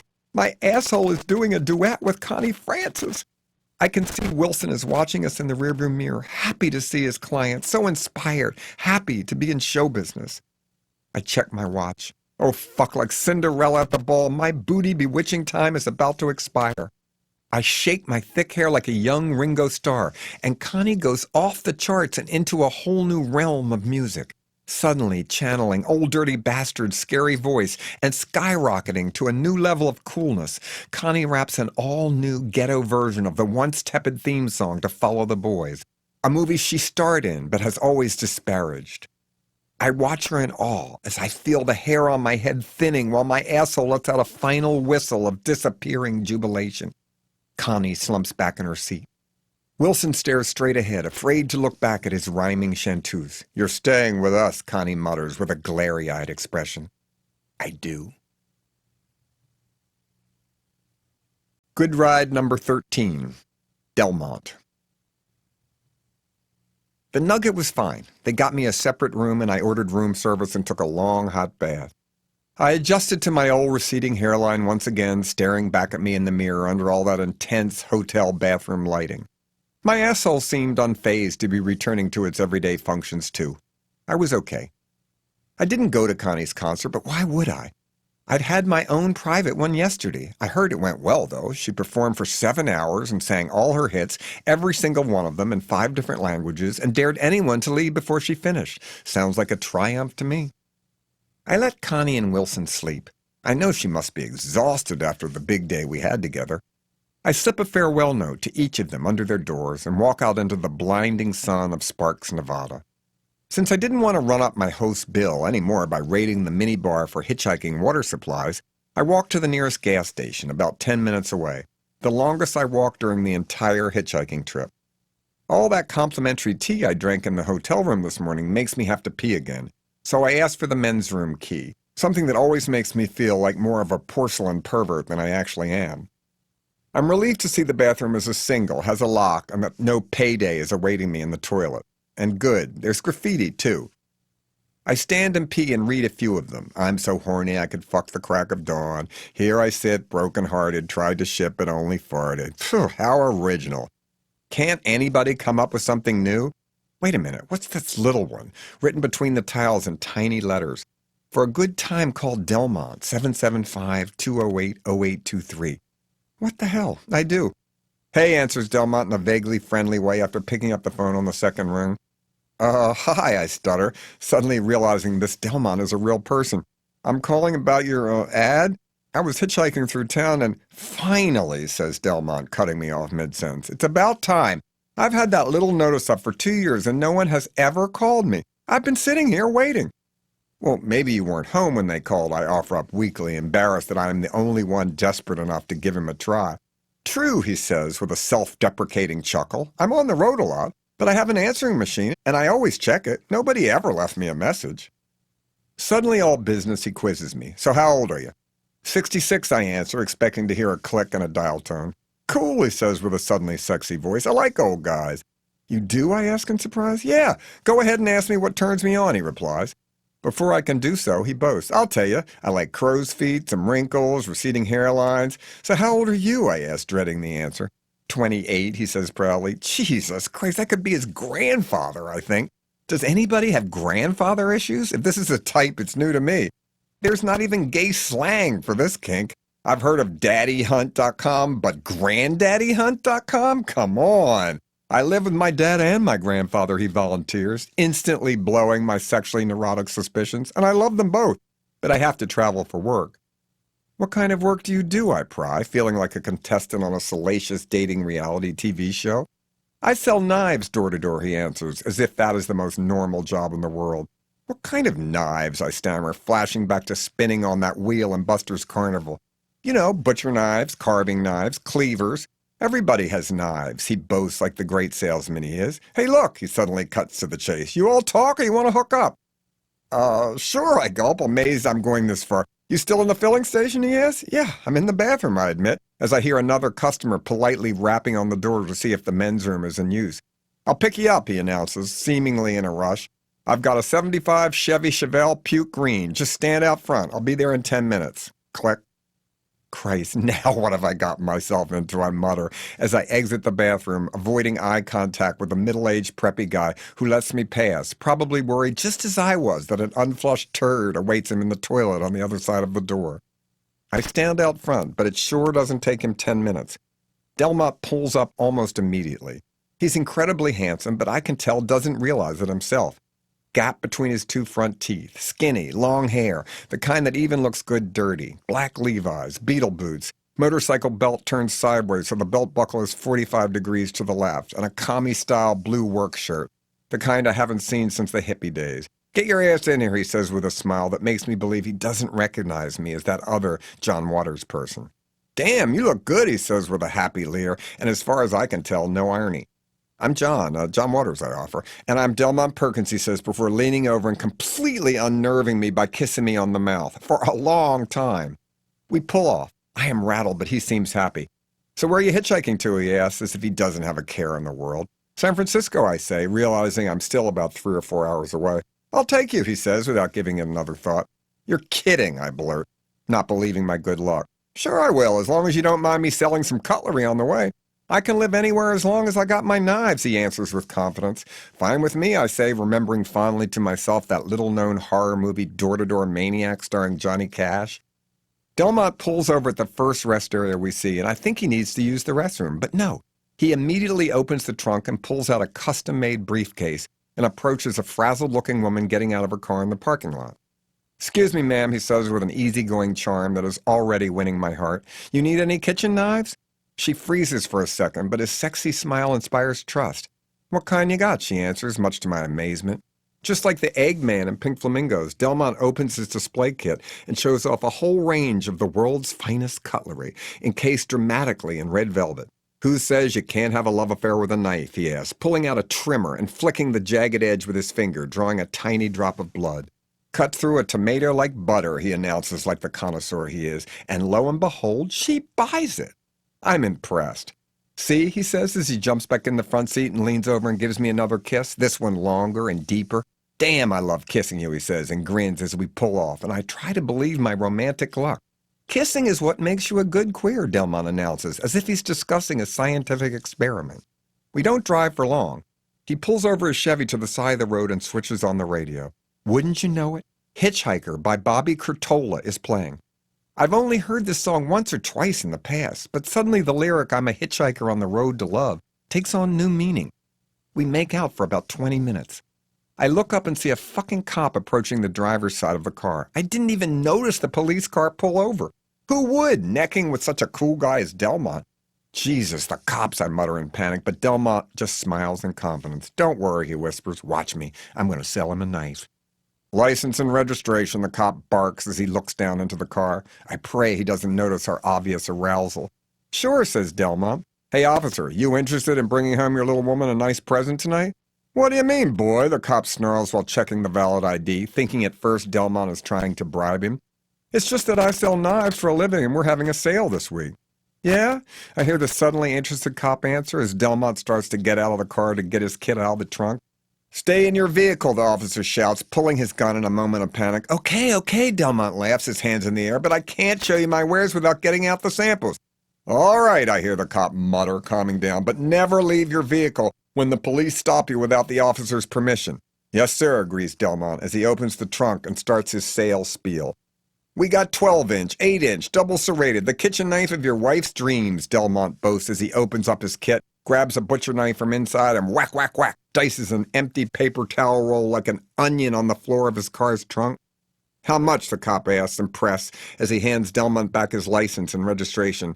2 for 1 sale, Delmont hawks with pride as he sits back down in the car with the door open. Butcher and paring knife, he offers, 1 day only. Sale price $59.95. You take credit cards, our burly officer asks, giving me a disinterested once-over as he pulls out his wallet. Sure do, says Delmont as he whips out a portable credit card terminal and swipes the cop's MasterCard through without a hitch. Drive safely, lover boys, the cop says with sudden goodwill, before he strolls back to his vehicle, happily thinking of all the action he's got ahead of him once his wife gets a load of these brand new classic kitchen knives. So what do you do? Belmont asks nonchalantly as he pulls back on the road and turns on his homemade mixtape featuring Bumming Around by Jimmy Dean. Not that I carry ads over the perfect lyric for our budding romance, I'm as free as the breeze and I'll do as I please. I'd like you even if you were unemployed, he chuckles before giving me a wink. I've made movies, I finally admit with a fringe of dread. No, I hate movies, he reluctantly confesses while I sigh in relief. Overpriced tickets, fake stories, and those movie stars. No one's that cute in real life. Well, you are, I exclaim with honesty, then terror, realizing the most frightening thing of all, Delmont would be the perfect boyfriend. So can I live with you, he asks with a sudden ease and a little fear of rejection. Sure, I say, not believe I am agreeing to anything so preposterous. I mean, not all the time, he explains. I've got to be on the road traveling, and you'll be in Hollywood being Mr. Fancy Pants, I guess. No, I wail, I don't live in L.A. I live in Baltimore, New York, and San Francisco, and Provincetown. Can I occupy waters then, he asks, seemingly unimpressed. I'm not sure how to react. I'll chip in, he offers. Knives don't pay as well as movies, but I'm no freeloader. I'll buy the food, pay all the gas and electric bills, and contribute more money at Christmas when knife sales go through the roof. Sound fair? Well, how's that for a prenup, I think, amazed. It's a deal, I say, with the dreaded combination of affection and lust pounding through my veins. Delmont pulls up to my apartment building in San Francisco, and the doorman comes out to help us unload our few belongings. He's not used to seeing me arrive with a boyfriend of any kind, but I introduce him fearlessly, and Delmont shakes his hand. We glide through the lobby in confidence and board the elevator up to our crazy new life together. Once inside my apartment, Delmont lets out a whistle of approval, looks out at the view of all San Francisco below from my living room window, kisses me again, and then takes off his clothes and hops in the shower. I take off my clothes too, but give him his privacy. I hear the shower go off, but Delmont is still singing the Marvin Gaye version of Hitchhike as he drives off. The first song I heard on this trip, and now the last. Amazing. He steps out of the bathroom naked and sees me. You look great, he whispers sexily in fully developed gerontophilia. Come and get it. Oh my God, I'm in love. The worst that could happen. Another novella. Bad ride number 1. Stu. Of course, it could all go bad. Really bad. Rewind. Start over. Think negatively. I walk out of my house before Susan and Trish come to work. Naturally, it starts to drizzle. But I've worked up the nerve to actually leave, so I can't chicken out just because it's raining. I feel like a complete fool and try to hide my homemade signs until I at least get to the corner where I plan to begin hitchhiking. Wouldn't you know it? Who's the first to drive by but the headmaster of the nearby private school with whom I'm always battling, often in the press, because of their aggressive and, in my opinion, privileged expansion plans. Where are you going? He asks as he slows down and pretends to be neighborly. Oh, just on vacation, I offer, thinking what a mistake that was for me to let him know I'll be out of town so now he can start their newest construction noise even earlier in the morning because he's certain I won't be around to hear or complain. You're hitchhiking, he hoots, forgetting his good manners. I just keep walking, but I hear his laughter as he pulls off in the comfort of his late model car. What do I care? I'm on an adventure, and he's going to work. I stand at my corner and stick out my thumb. Faggot, someone yells, and I pretend this isn't a bad sign. I wait a long time. No one picks me up, even when the cars are stopped at the red light. They plainly see me. The ones that do recognize me laugh in my face, and the ones that don't lock their doors. One contemptuous man is staring at me from his vehicle in hatred and mouths, "Fuck you," before peeling off. Another woman says right to my face, "I hate your movies," and then when she pulls off, swerves over and tries to hit me. Another driver finally stops after passing me by, and I run up to the car carrying my bag, which seems already too heavy, but when I get to the passenger door, he gives me the finger and accelerates. It starts pouring. I take out my newly purchased poncho and put it on, but since it's orange, drivers assume I'm a construction worker doing road maintenance and angrily curse the imagined rush hour delays. Hours pass. I can't believe no one is picking me up. It's still raining. Maybe I'll wait until tomorrow when the weather's better, I think. You coward, my inner devil's advocate argues back.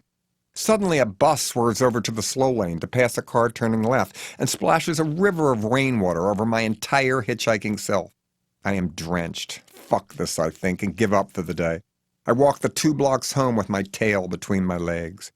All my staff burst into hysterical laughter when they see me walk through the front door looking like a drowned rat. Real funny, I yell, pissed. If I have to give back the book advance, how will I pay you? I go upstairs, slam my bedroom door, and dry off. What a terrible idea I've come up with, and now I can't get out of it. The next morning, I sneak out before dawn. At least it's not raining. It's unseasonably cold, but I can't expect our weather research across the nation to be perfect, even if it was based on average temperatures for the second week of May. Once again, I'm at the light. You just want attention, don't you, hisses a woman who I can tell is debating going through the light just to avoid me. Trying to be friendly, I smile and say, "There's a gas crisis, I'm being green." But she pretends not to hear. "I'm sick about reading you in the newspaper," she snarls and pulls off the second the light changes. Finally, a car stops, and I rush to get in. By now, I'd accept a ride from Freddy Krueger. But no, this guy is a different kind of horror. I can smell liquor immediately when I get in the car. Old sub-wrappers are on the floor, mixed in with empty half-pint bottles of whiskey. The air conditioner is on so high that I can see my breath when I open my mouth to thank him for picking me up. He slurs his name Stu when he introduces himself and pulls out in traffic without turning on his blinker once I tell him I'm headed to I-70 West. There Stands the Glass by Webb Pierce. One of the most god-awful country songs about liquor comes on the radio, or at least I think it is on the radio, until I see Stu is playing a homemade CD of this dreadful song over and over. "Where are the seatbelts?" I cry in nervousness after fumbling around both sides of the passenger seat. "I cut them out," he admits with a boozy laugh. "I hate those things. How am I supposed to mix drinks all strapped up?" I realize quickly that ride number 1 is not only an asshole, but probably driving with a revoked license. "I've got 11 DUIs, he brags, but fuck 'em. "Look ahead," I plead, realizing he's had his eyes off the road for quite some time. "Oh, don't you worry," he lectures, wagging his fingers as he careens onto the entrance ramp of the Baltimore Beltway. "I drive good when I'm drunk. Those mothers against drunk driver bitches make me mad. M-A-D mad," he adds, and bursts into plastered laughter at his own bad joke. It starts raining again. I'm immediately concerned that Stu makes no move to turn on the windshield wipers. He unscrews the cap of another half pint of hooch and chug-a-lugs it down. "God damn it," he curses as he frantically tries to wipe away the condensation building on the inside of the windshield. "Can you see on your side?" he asks with anger. "No," I scream. "Turn on the wipers." "Ah, those pieces of shit don't work," he smiles. "Well, stop then," I beg. "Just pull over, please. It's dangerous." A truck passes, splattering even more water on the windshield, but Stu seems unperturbed. He takes out his cell phone and starts texting out loud. OFFTHEWAGON as he drunkenly tries to type the letters on his keyboard before turning to me and hatefully admitting, "That's to my sponsor, that dumb turd. He thinks he's better than me." "You're gonna kill us," I shout, lurching toward the dashboard controls, trying to figure out how to turn on the defroster. Stu throws down his phone in fury and starts flicking the switches to the wiper on and off, and for a few seconds they actually work. Just in time for me to see him mow down a small dog that is running across the highway. "Watch out," I scream, but it's too late. For such a small animal, I'm amazed at the loud thump it makes as it is crushed and sucked up under the axle of Stu's car. "Stop," I yell in a panic. "Let me out, you're drunk." Stu just laughs and holds out the bottle, offering me a slug. "No," I protest, "at least let me drive."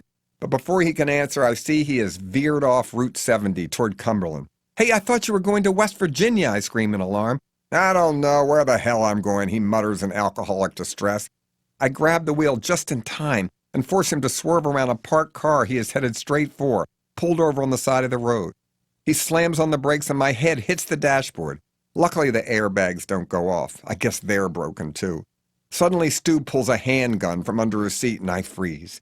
But it's not me it's threatening. It's the nosy bastard authorities from his past that have tried to interfere with his joy of drinking. "Goddamn judges," rages Stu in torment as he fires a round of bullets out the window.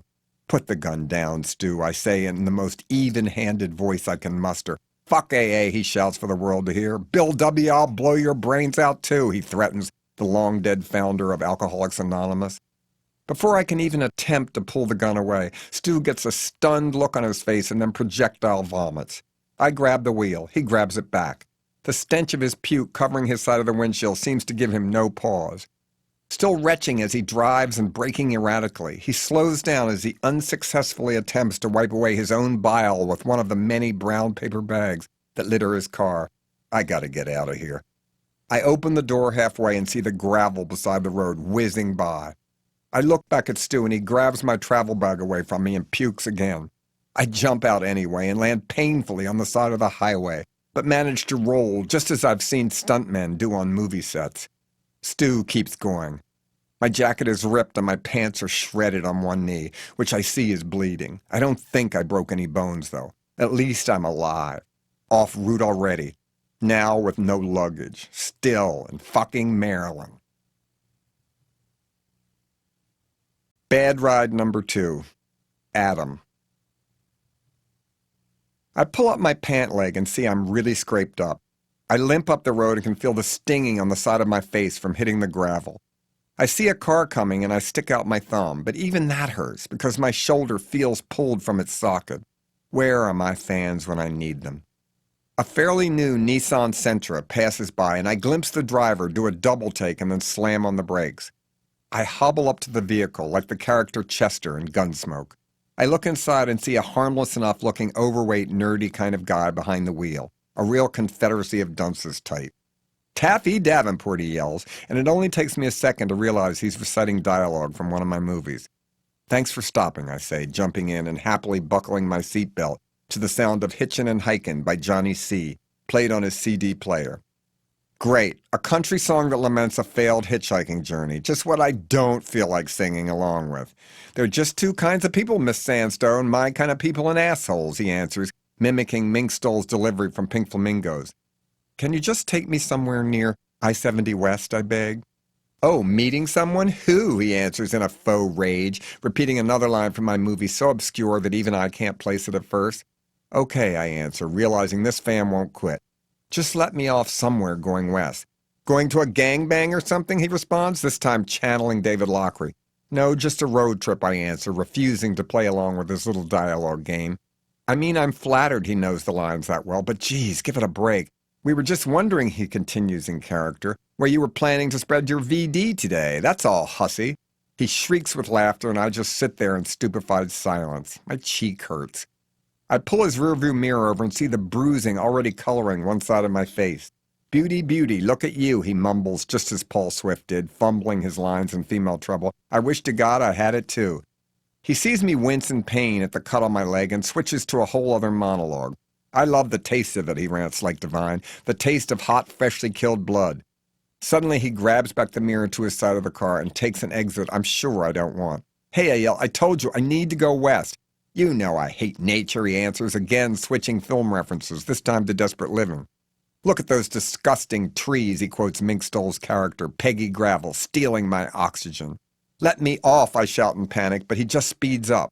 All natural forests should be turned into housing developments, he screeches, still in mink mode, as he swerves into a driveway of a suburban house and slams on the brakes. I wish I could stuff my whole head in your mouth and let you suck out my eyeballs, he growls in a piss-poor imitation of Turkey Joe's line in Desperate Living, dialogue that I used to be proud of and now curse the day I wrote it.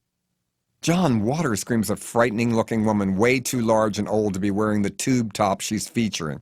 Also, too early in the season, in my humble fashion opinion. She comes charging down the front path. I freeze.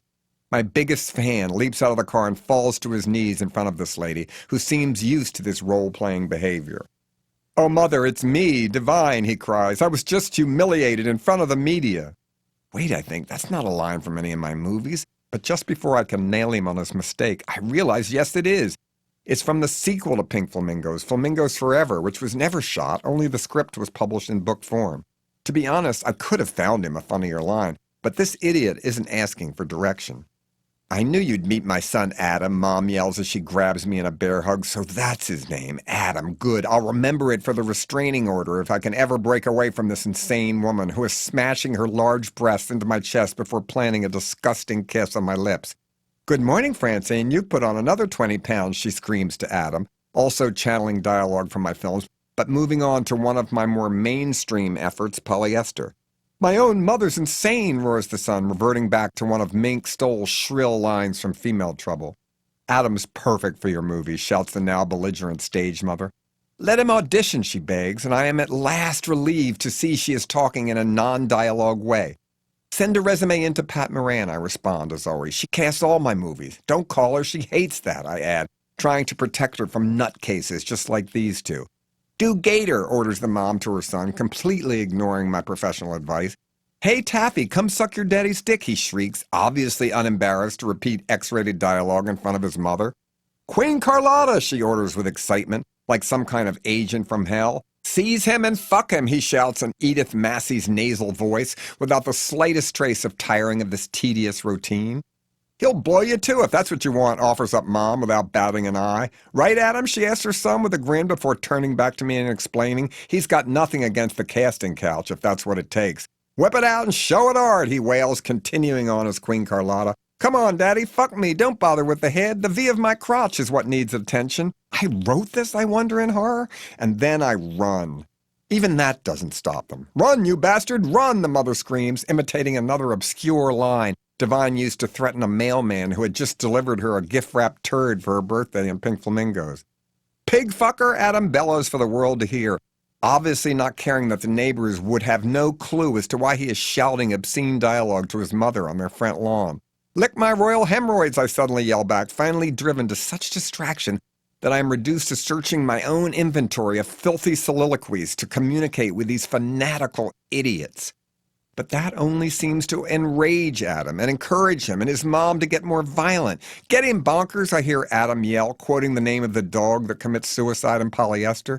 But this bonkers ain't depressed. He's insane, like the rest of the household. He comes tearing out the front door, teeth bared, charging right towards me. Despite my injuries, I run for my life, and that really hurts. We will outfilth the asshole or assholes who sent this, and then they must die, screams Mom, sounding somehow even more formidable than Divine did in Pink Flamingos.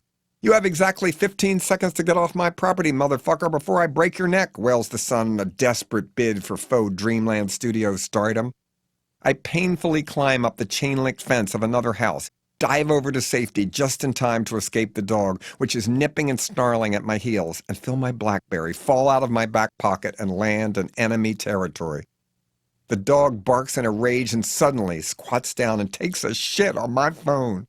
Adam and his fucking mom shout their approval.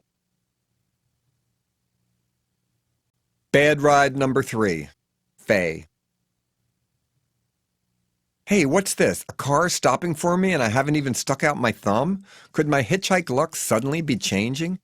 Need a lift, says a hard-as-nails-looking lady behind the wheel. Sure, I yelp as I leap in and give the finger to Adam and his asshole mother as they watch in the distance, hopefully pissed that I got a ride so quickly. I'm Faye, my new ride announces with an assertiveness that somehow is a little off-putting. I'm John and I'm going all the way to San Francisco, I say, trying to be as friendly as possible without staring at the huge legs she is showing off in a miniskirt. The top of her body seems like another person's. Flat chest, normal hips, and a hint of a turkey neck. But those legs, God, R. Crumb would love her to wrap those gams around his neck in sexual dominance. Why are you going there? She asks in a horror. I have an apartment in San Francisco, I volunteer. So then why are you hitchhiking, stupid? Why didn't you fly? I ignore the word stupid and pretend I'm having a conversation with a normal person. I just wanted to see what America looked like on the ground, I converse in the friendliest tone I can. I hate San Francisco, she mutters, ignoring my response. All those stupid hills. No, siree, I'm not going there. I got everything I need in Kentucky. Sensing another argument, I don't quiz her about what those exact needs are. Ever fuck a junkie? She suddenly asks in the most nonchalant way possible. What, I say, giving myself time to comprehend her intrusive question. You heard me. Did you ever fuck a junkie? Well, not knowingly, I answer, trying to be truthful. Why not? I love junkies, she says with sexual militancy. Aren't you worried about Hep C, I stammer? That pisses me off, she yells. Well, I'm just talking about how hepatitis is often spread through unclean needles, I mumble. You just judged an entire cross-section of a sexual minority, she challenges me with new hostility. But I thought junkies couldn't get it up, I weakly argue. Some people, she boasts, jabbing her thumb to her chest, like a limp dick. And you have the right to your desires, I timidly agree, praying she'll change the subject. But oh no, she's on a tear. Are you a fag, she suddenly demands? Well, yes, I admit, that's what I thought, she spits out with a condescending sneer. It pisses me off, she continues ranting. Fags can come out, but others can't be strung out, is that it? Something wrong with smacking the sack? You people can bitch, but we can't itch? Of course you can, I stutter before she cuts me off with, you homos should understand there's such a thing as a skag hag. A skag hag, I repeat out loud, thankful as always to hear of a new sexual minority. You heard me, she rages. Don't needle tracks make you whack? She continues with sloganeering confrontation. Not really, I admit in an understanding liberal voice. Why not, she challenges back. Doesn't a stiff rod on the nod make you shoot your wad? No, I argue. Besides, junkies don't even like sex. There you go, she screams. Penile profiling just like the rest of you bum bandits. Hey, wait a minute, I protest, finally hearing enough and deciding to give Faye a little of her own medicine. I was just unaware there was hot muff for hard stuff, I say, hoping my new pro-skag-hag motto will lighten her mood. That's a good one, she laughs. I'm relieved, for a moment. Want to see the pussy that's driven 1,000 junkies crazy? She suddenly asked with newfound hostility. Well, no, I don't, I answered truthfully. It's nothing personal. You're a lovely woman, I lie, and I'm very thankful you stopped to give me a lift. But it's a little late in my life for me to come in. I hope my little joke will take away the sting of my rejection, but it backfires. You're prejudiced against me because junkies don't have the hots for you, she challenges, inching up her skirt with an antagonistic exhibitionism and hitting play on her CD player. Please cover up, I beg, as I actually hear a cut from one of the world's worst gospel albums, The Addicts Sing, and see the freshly shaved V of her crotch. I love women. It's just that I'm not sexually attracted to them, I explain, over the tortured, clean and sober vocals of You Are the Finger of God. Oh, it's good enough for every junkie in the best recovery houses up and down the eastern seaboard, but it's not good enough for you, she sees. Get it or get out. I look out the window and see the sun is going down. It's night, and there's not even a house in sight. I look back at her bald mons pubis. Sophie's choice. I'll get out, I say with newfound clarity. Fine, she snarls, not even bothering to cover herself. Faye's way or the highway, she declares, screeching over to the side of the road and slamming on the brakes. Beat it, Mary, she yells, and I do, happily. She peels out, spraying my already cut and bleeding body with gravel. I can still hear the attic's awful music blaring as her taillights fade in the distance. It's suddenly dark. Cars fly by, and the drivers don't even look over to consider picking me up. I'm not even back on Interstate 70 yet, and I'm completely exhausted.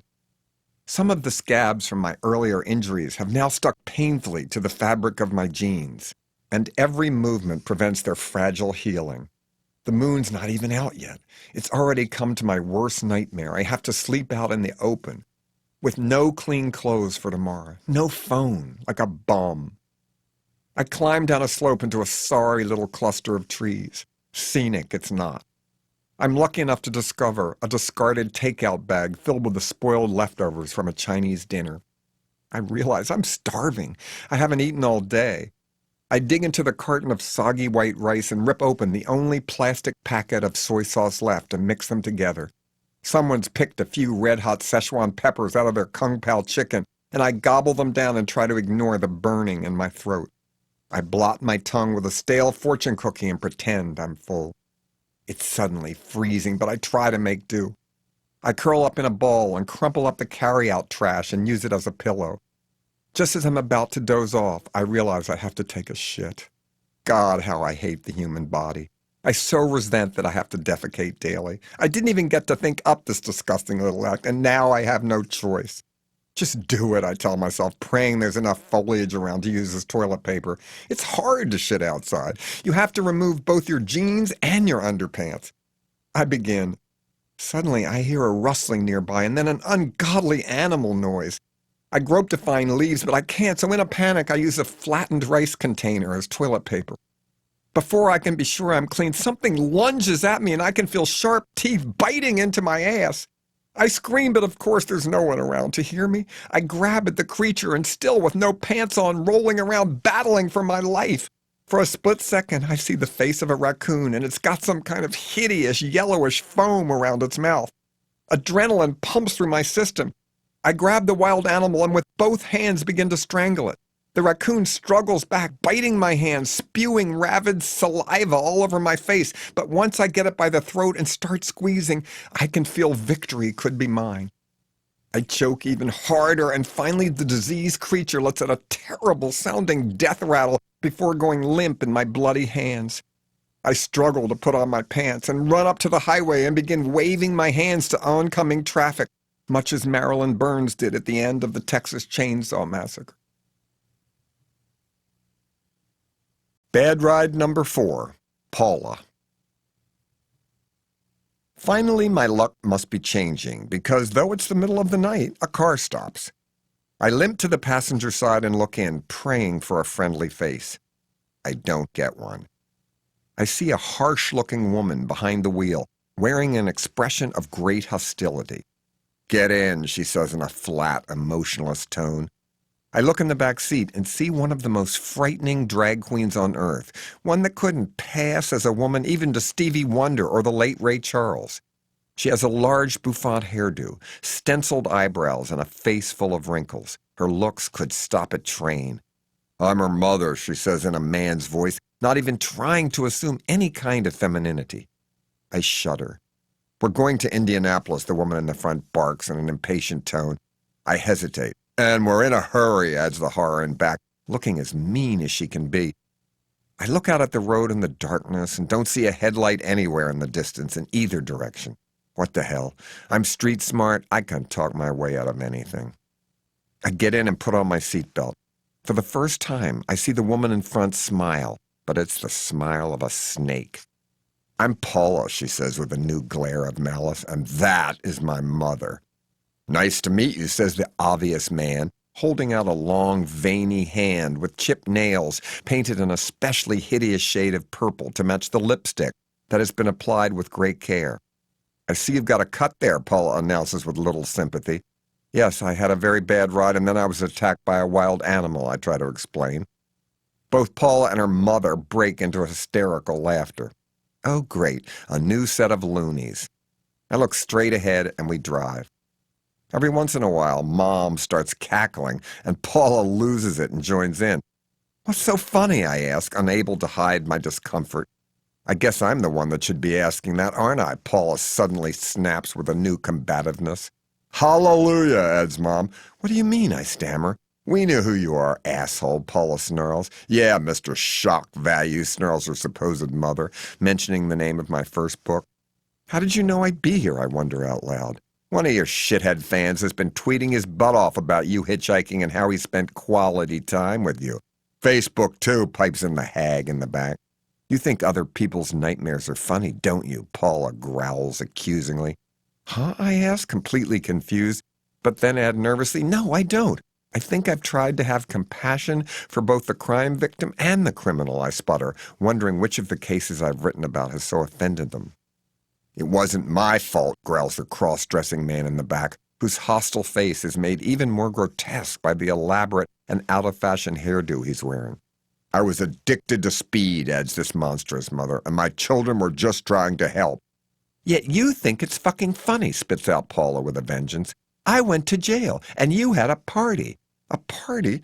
What party?" I panic, thinking how this deadly duo must have me mixed up with somebody else. "That little bitch thought she was better than us," hisses Paula. "When her own parents ran off of the carnival and dumped her with me," adds the skinny battle axe. "It was for her own goddamn good," hisses Paula with a sadistic smile. "That's right," adds the gaunt drag monstrosity no politically correct pronoun would ever adequately describe, "to teach her a lesson." Suddenly, these words hit me like a ton of bricks. I turn around in my seat. "Gertrude Banashevsky," I scream in terror. The Indianapolis single mother, who with the help of her children and their neighborhood friends, tortured and finally murdered Sylvia Likens, a foster child they had taken in? "That's her," snaps Paula, "and I'm her daughter." Oh, God, Gertie's child, all grown up but still scary? The one that escaped from prison twice but still only served 2 years for her part in the grisly torture slaying? "But Gertie is dead," I cry, knowing the infamous Indianapolis killer died from lung cancer in 1990, having been paroled after serving 14 years of a life sentence, and then living quietly in Iowa under the name Nadine Van Fossen. "Do I look dead?" Gertie Jr. yells with a vengeance, and I see her coming at me with some sort of wire she wraps around my neck. Paula starts chanting evilly, "To teach her a lesson, to teach her a lesson," in obvious tribute to her mother's pitiful legal defense against the charges of this terrible crime. And as I fight, I feel a rag go over my nose with some sort of awful chemical smell. The last thing I remember hearing is both of these freaks chanting a new, terrifying, premeditated cry of revenge. "To teach him a lesson, to teach him a lesson." I awake in a basement room. Oh, God, the basement! The name of that amazing book by Kate Millett that was subtitled Meditations on a Human Sacrifice. The same room in the house where Gertie, her kids, and the neighborhood delinquents did their dirty deed in 1965. I'm tied to a table. As my field of vision comes into focus, I see Paula coming at me, holding a chipped dinner plate. "Want some crackers?" she growls, offering me some crushed-up Ritz crumbs. When I shake my head no, she goes into a mini tirade. "See," she grunts, "that's what we offered Sylvia, but she wouldn't eat either. And we were the children who were hungry." "Taking in other people's ironing," I hear the faux Gertie mumble before seeing her out of the corner of my eye. "That's what I had to do to get money to feed the brat she sees. I had asthma, too." Before I can answer, she burns me with a lit cigarette. I howl in pain. "Think it's funny now?" spits out Paula. "No," I yell, fearful of what's next. "Maybe I'll get a portrait painted of you," Gertie snarls with an overwrought vengeance as she burns me again right where I'm already scraped. I didn't mean it, I argue, knowing what she's referring to. The hideous oil painting I had done of Gertie's mugshot and later published in Shock Value. Yes, you meant it, sees Paula as she approaches and pours scalding water on me, just as they did to Sylvia. Maybe we should bake a cake, Paula sniggers as I scream in agony and remember the smart-ass refreshment I served at a book party I threw to privately celebrate Millet's shocking volume. The cake I had made by a bakery in Provincetown, with the terrible words and frosting on top that Gertie and gang carved into their victim's chest. I am a prostitute, and proud of it. On the page, a sentence. On a chest, the most terrible novel ever written. Let's put on your birthday message, growls the Gertie clone, as she comes towards me with some sort of homemade tattoo gun made from a video gaming console with a large-sized paperclip needle attached. Paula rips open my shirt. Please, I beg. I was young. I didn't realize your circumstances. You were poor. You served your time. It's all over now. It's not over until Gertie has been avenged, this Halloween drag version of Indianapolis' scariest killer mother wails in my face as she brings the tattoo needle down on my skin. I-A-M, Paula begins spelling out their new terrible hate message, and I feel the agonizing pain of the unsafe ink pounding into my skin with a vengeance. An asshole, Gertie cackles with glee at her updated skin carving. Should I be thankful that the word asshole has fewer letters than prostitute? Through my screams at my punishment, it's hard to feel grateful for anything. And proud, whispers Paula on cue as Gertie inks away with practiced sadism before completing their message they both are dying to see and say out loud. Of it. Gertie hesitates, straightens her wig, and goes a step further than the original. To teach him a lesson, she mutters victoriously as she adds an exclamation point on my chest to this horrifying, infamous true crime declaration. Paula lets out some kind of war cry. The pain is forcing me in and out of consciousness, and suddenly I realize they are taking me somewhere. I half walk, half stumble up the stairs with my two captors hurrying me along, paying no attention to my cries of alarm at the increased pain and the liquid oozing out of my freak tattoo. I smell of burned skin. At least I made it out of the basement alive, something Sylvia Likens never did. It's light out. Christ, I've been imprisoned overnight. They throw me in the back of the car and without a word of where we're headed, peel out. Torture by the Everly Brothers comes on some oldie station they are listening to, and they shriek in harmony to the lyrics of emotional despair, but screech in laughter every time they get to the "baby, you're torturing me" chorus. Gertie really looks bad now, her 5 o'clock shadow bursting through the pancake makeup like poison oak. I can see that somehow she looks a little like Paula. Could it be her brother? Oh, God, spare me that. I have no idea where we are, but I see signs that we are entering Indianapolis. Finally, we pull up to a scruffy lot in a random suburban neighborhood. I see a sign reading East New York Street, and my blood runs cold. That was the street Gertie's house was on. I see a number, 3852. Oh my God, I remember now that the murder house has been torn down. But this abandoned, trash-filled piece of earth must have been 3850, the crime scene itself. Gertie, too, gets out, opens the back door and pulls me out without the slightest concern over my injuries and throws me down in the dirt. Paula snarls a parting message in my ear. Maybe you'll realize now that we're a real family, and gives me a swift kick in the leg before they both get back in their car and drive off. Mission accomplished. I lie there, happy to be alive at least. Suddenly I see other people milling about, a few taking photographs of this empty lot. At first I don't believe it, but yes, these shutterbugs are true crime buffs. I see somebody else dressed as Gertie, but this time it's the young Gertie, and I can tell she's really a girl. Another is dressed like poor Sylvia, with those hideous words scratched above her midsection and obviously fake blood. The ingenue Gertie and the imitation Sylvia pose together for the other true crime groupies. I vow to burn my Gertie portrait if I ever get out of this trip alive. I struggle to my feet. Gertie 3 sees me and yells out in hyper-excitement and disbelief, "John Waters!" I limp away as fast as I can. Bad ride number 5, Eugene. Great. I'm stuck inside city limits, the worst place to hitchhike. My cuts are sore, and the new tattoo is going to get infected, I can tell. I should go to the police, but then what? They'd be big-time publicity, and I could never continue the trip, and there goes the whole deal. And besides, maybe I did deserve a little bit of punishment for that cake, but certainly not this. I look down at my chest and see that the yellow fluid oozing out has turned brown, and the letters, especially the A and H of asshole, are starting to swell. I should go to the hospital, but then again, how do I explain this hideous epitaph scrawled on my chest? Oh, I was just drunk. I'm sure there are great plastic surgeons once I arrive safely in San Francisco who can help with laser surgery tattoo removal, if I can just get there in one piece. But nobody picks me up. I keep walking anyway because a few basement buffs are still following me. I pose for cell phone pictures with a couple of them, and that seems to do the trick. All except for one persistent African-American Gertie imposter, a man or woman, who won't leave me alone and wants to come along. I try to explain that no one will stop to pick me up hitchhiking with a Gertie look-alike, but she's persistent. Finally, I show her my chest, and while she thinks it's fake, she's still impressed. An exclusive shot of Gertie and me and my horrible new tattoo seems to satisfy her. She retreats happily, adding the photo from her cell phone to her Basement R Us blog. Just when I think I'm going to pass out, a car stops for me.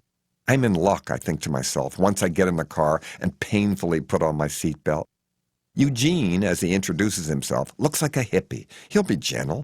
No funny stuff with this guy. He explains he's going to St. Louis, but will let me off at a rest area outside the city on I-70, so I'll have a better chance to get a ride further west. He explains that he's a vegan and offers me something to eat.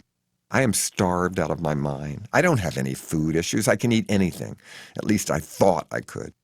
Eugene offers me a raw turnip, which I guess is better than nothing. He rants against the evil of any animal products and then continues on against the criminality of force-feeding hospital patients and prisoners' non-vegetarian meals. I agree, what else can I do, and ask him for another turnip. Hungry little mother, he asks good-naturedly, tossing me one. I notice he is eating what look to be hedge clippings, and when I ask him what he's having, he tells me they are exactly that. There's free food everywhere, he brags. Just eat leaves, grass. The spirits give you nourishment. It's right before your eyes. Before I follow up, he takes out a baggie and sprinkles some kind of brown seasoning over his hedge salad. What's that, I ask, ever the foodie. Dirt, he replies, as if I'd just asked the dumbest question in the world. You mean like earth, I ask, confused. Well, yes, I call it land, sod. It's all delicious. I hold out my half-eaten raw turnip, and he sprinkles a little of the vegan spice on it. No matter what he calls this seasoning, it still tastes like dirt to me.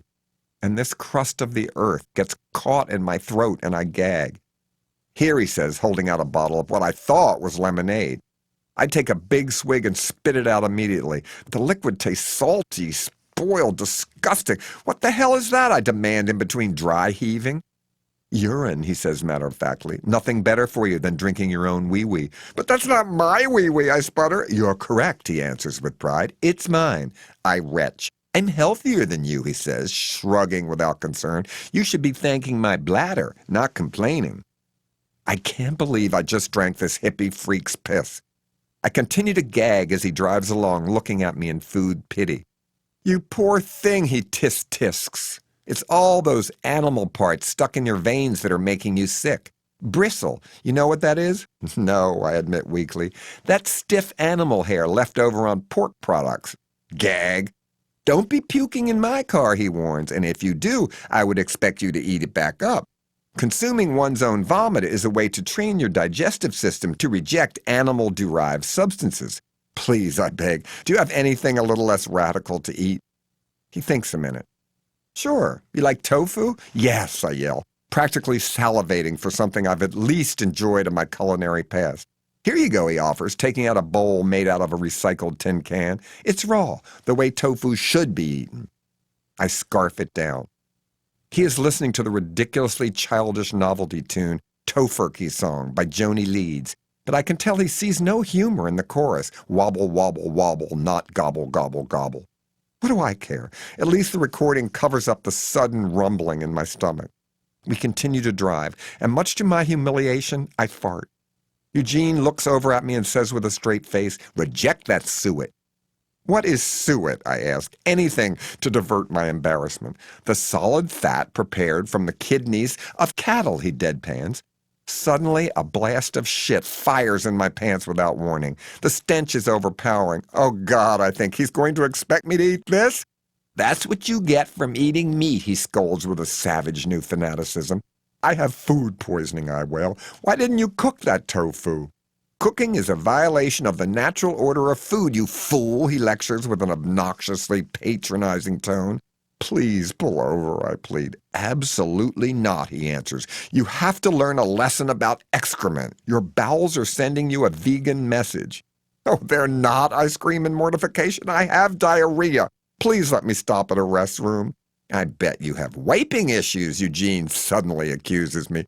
"What are you talking about?" I argue in building delirium as another mudslide of shit blasts out and trickles down my pant leg. "You're nuts," I yell. "I'm sick. Pull over." "I'm nuts," he barks. "Me? The healthiest man you've ever met? Do you know what I'm going to die from?" He rants like the fascist he is. "Nothing. That's what I'm going to die from. Nothing." With that, he veers off Route 70 and pulls into a family rest stop. McDonald's, Pizza Hut, the whole nightmare of fast food right before my eyes. He slams on the brakes and the scabs on my knees break apart. The seatbelt cuts into my infected tattoo and a final logjam of liquid turds detonates out back. "You were born under the astrological sign of feces, meat pig, and you will die under that sign," Eugene spits out in final judgment. "Now excrete from my car." I do. I walk through the parking lot, and the whole world can see I have shit my pants. "Hey, shithead!" some brat of a kid yells as both his parents hold their nose and laugh. They don't make eye contact, but just make a beeline for the men's room.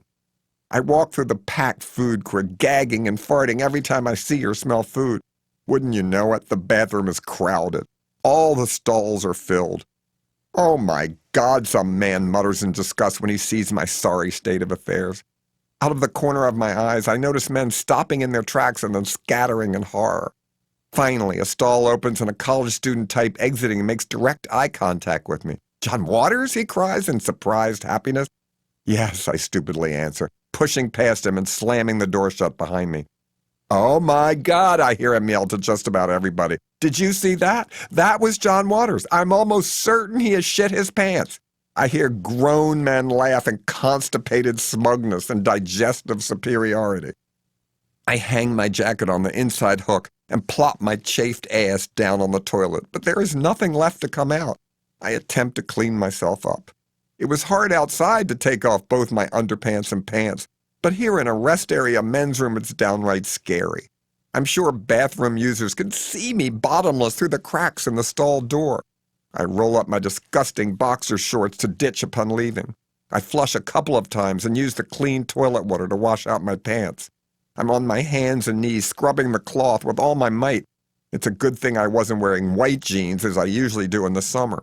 I flush over and over until someone yells, "You okay in there, buddy?" I freeze. "Yes, I'm fine," I lie, rinsing out my Levi's one last time and hoping they will dry quickly once I'm out in the sun.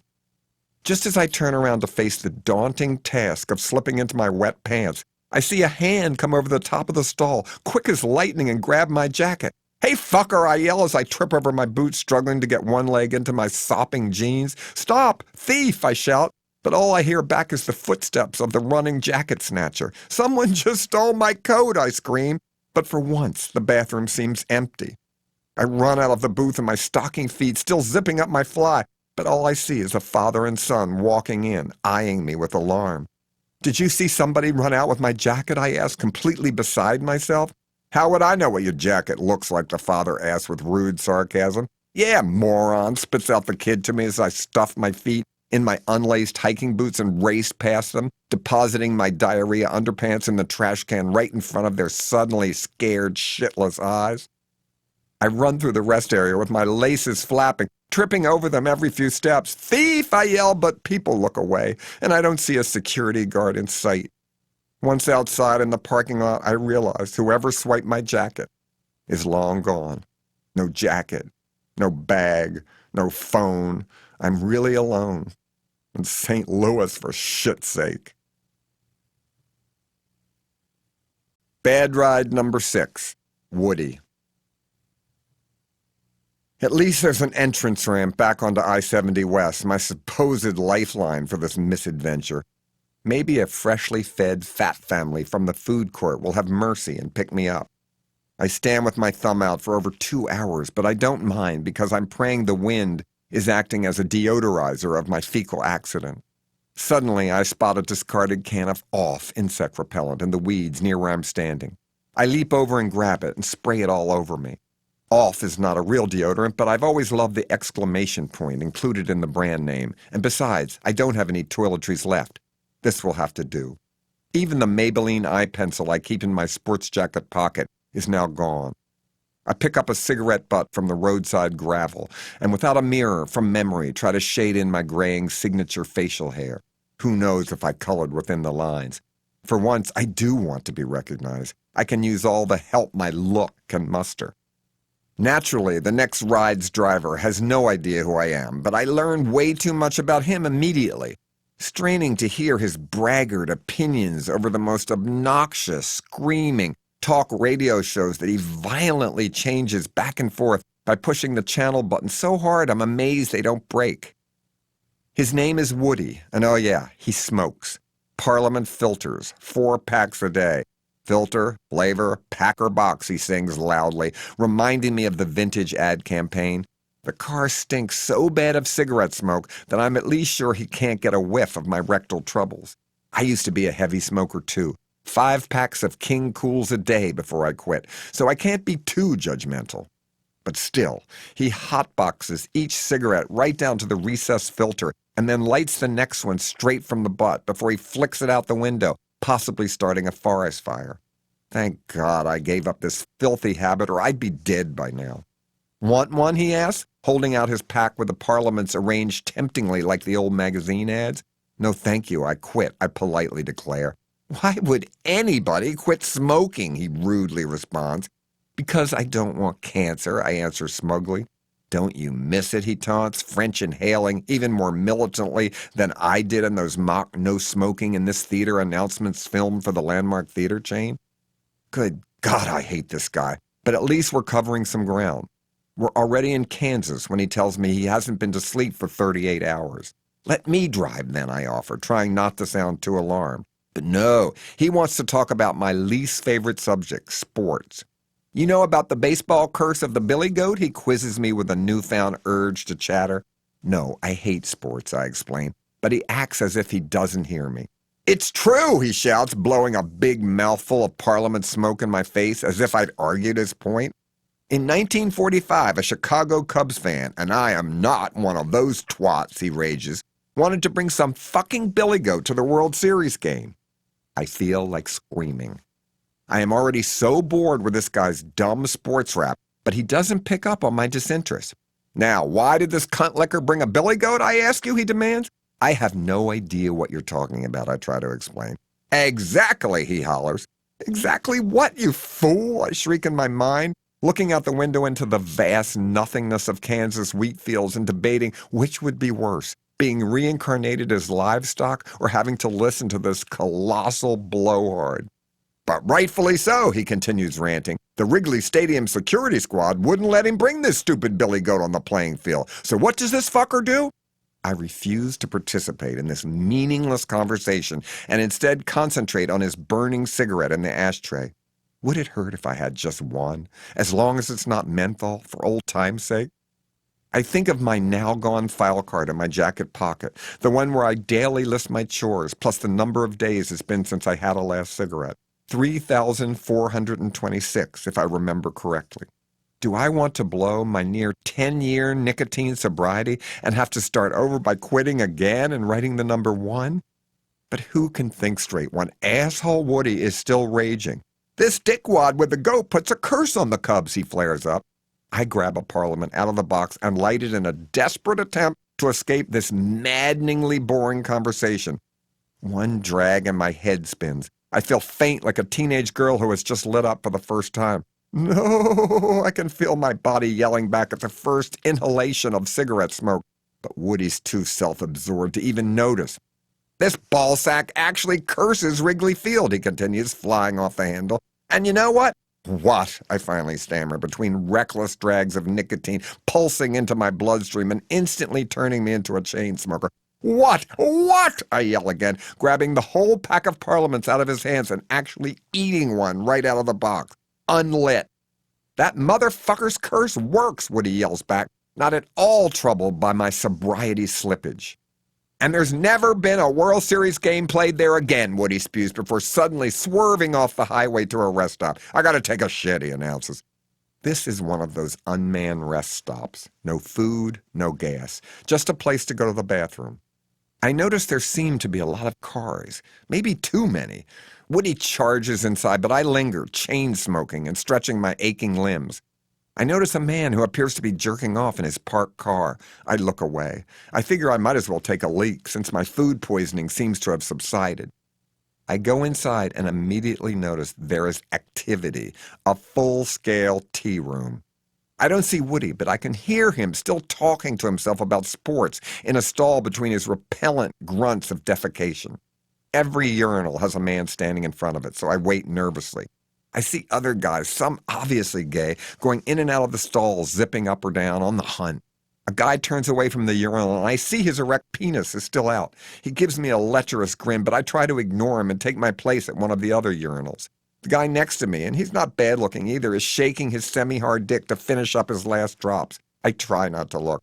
I'm never piss-shot, but suddenly I am. I break away and burst into one of the stalls, and my legs hurt so much I sit down on the toilet to piss. I don't care. I'm an injured homosexual. Suddenly I look up and see a big, uncircumcised dick poking through a glory hole. I am shocked. It is broad daylight, and we're in the middle of Kansas.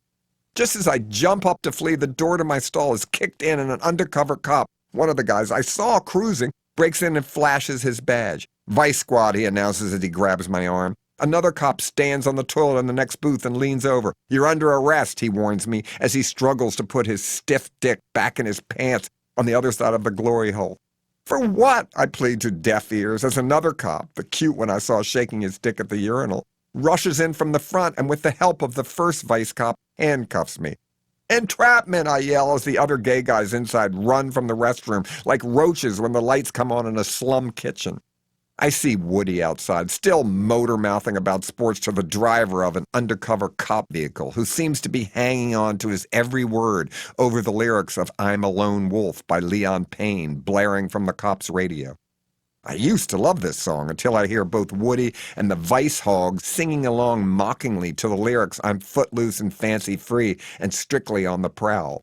Woody looks over at me as if I were a stranger. Them Fruit Loops hate sports, Woody blithely informs his latest conversational victim. Serves them right. The other undercover cop dragging me out agrees. If they were just home watching the sports channel instead of sucking cock, they wouldn't be in all this trouble. The first outside cop shoves me down in the police car cage, just as in the arrest I've seen on the news.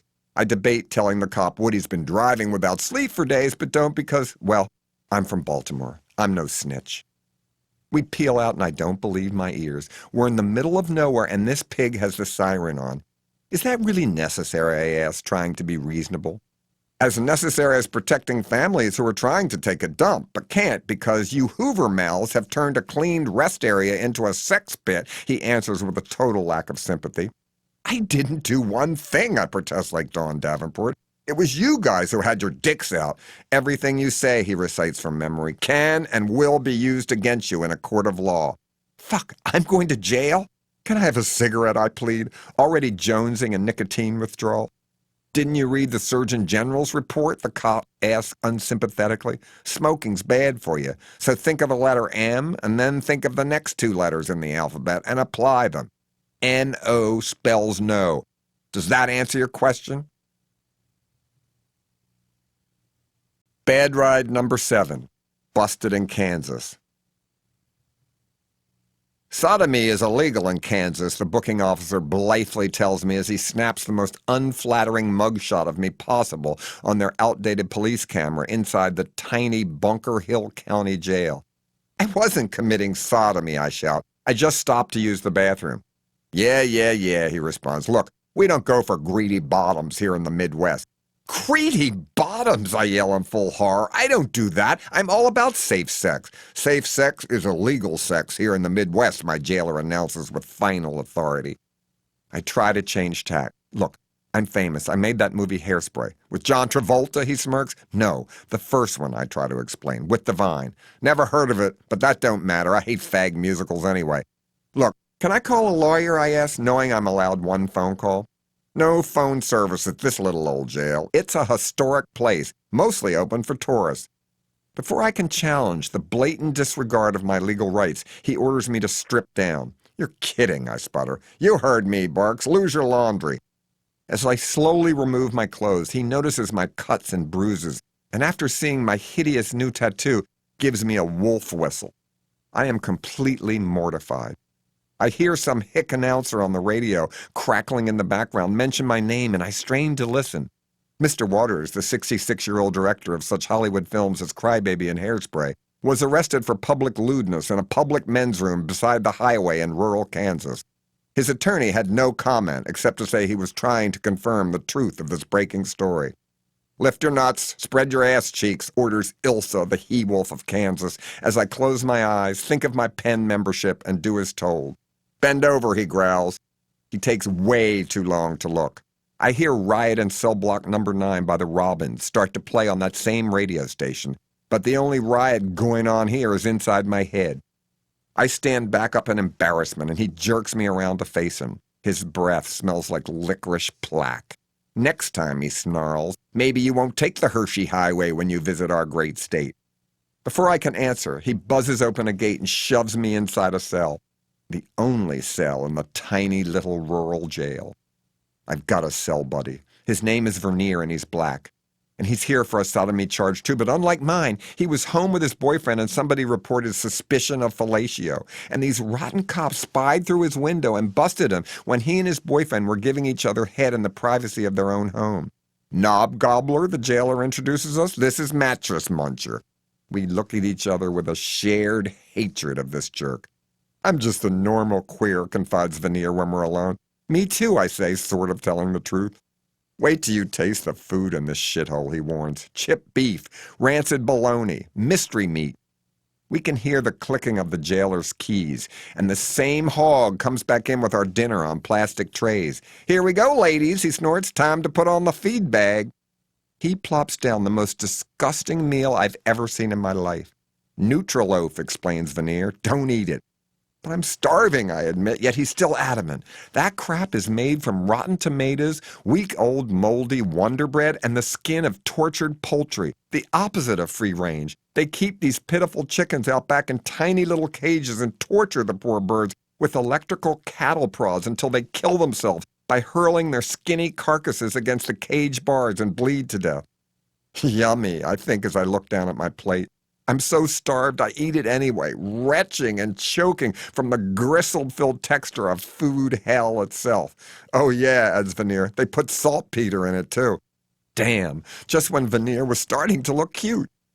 We try to have sex during the night, but Veneer had warned me. I can't get it up and feel so frustrated when he tries to suck my dick. We try several times, and even though I'm always willing, nothing happens. That saltpeter sure is strong. Eventually, we give up and pass out, unsatisfied, in separate hard metal bunks. The rotting Nutriloaf is never removed from our cell, and once the lights are turned off, I can hear some kind of vermin creeping around and chewing it up. I actually hear a rat puke. We are awakened by the flash of cell phone cameras. The jailer is leading a pack of sightseers on a historic tour of this renovated and restored one-time abandoned single-cell jailhouse. Here we have two obvious homosexuals, fudge packers, if you will, who invade our state every year, having illegal picnics in our rest areas in flagrant violation of Kansas Statute 21-3505, criminal sodomy.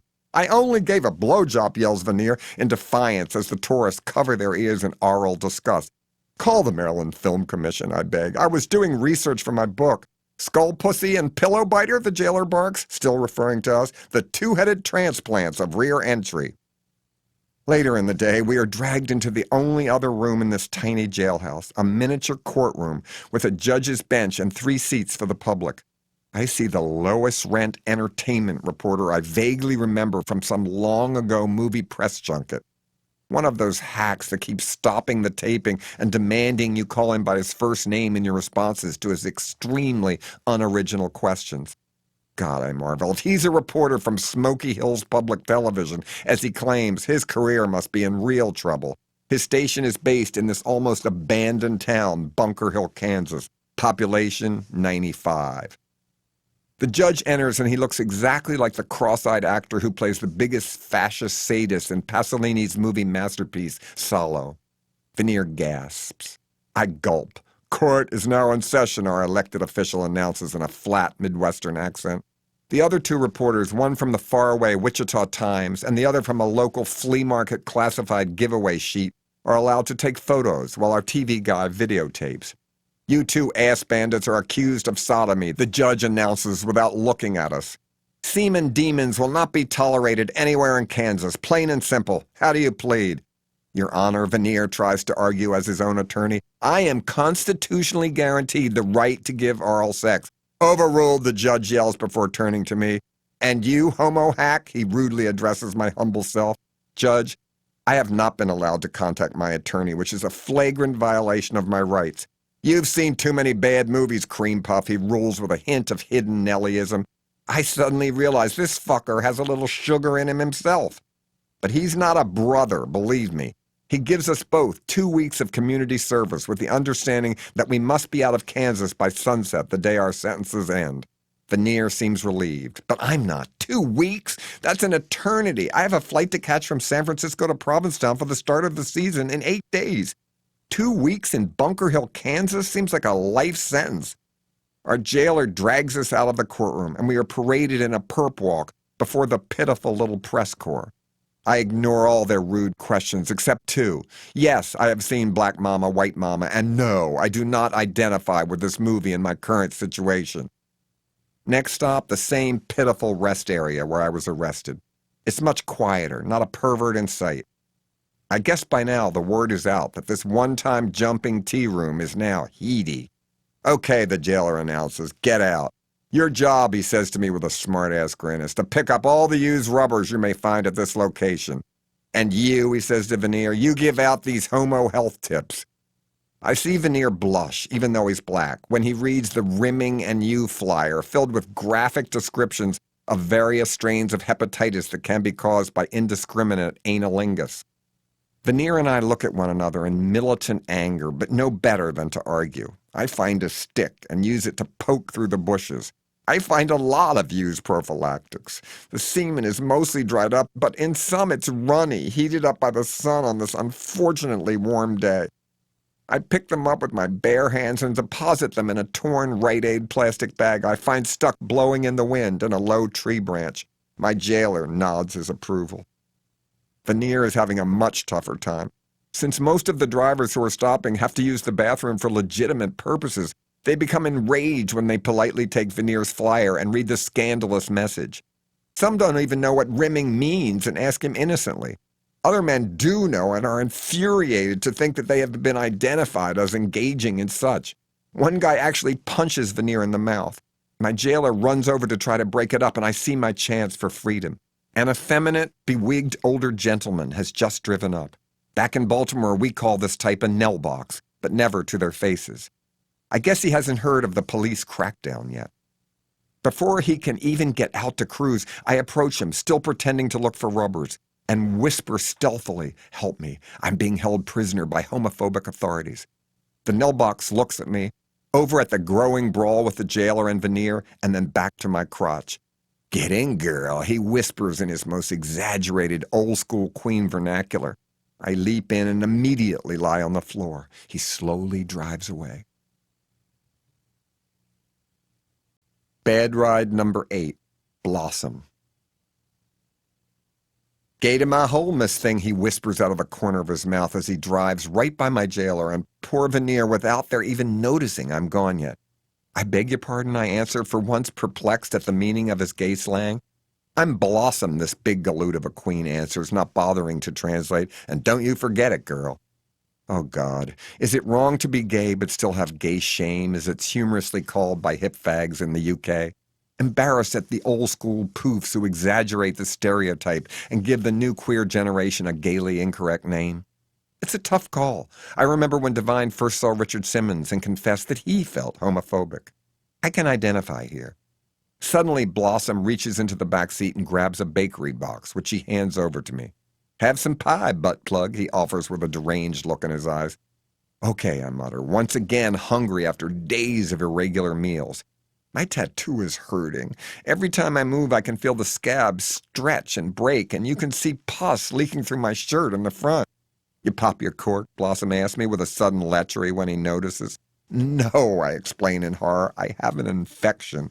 Well, let's stop and get some medicine, Blossom clucks like a hovering mother, suddenly pulling off Route 70 and heading south on Route 281, wherever that may lead. Hey, I need to stay on Route 70, I cry, but he doesn't slow down. I gotta be careful, Blossom whispers, even though it's only me in the car to hear.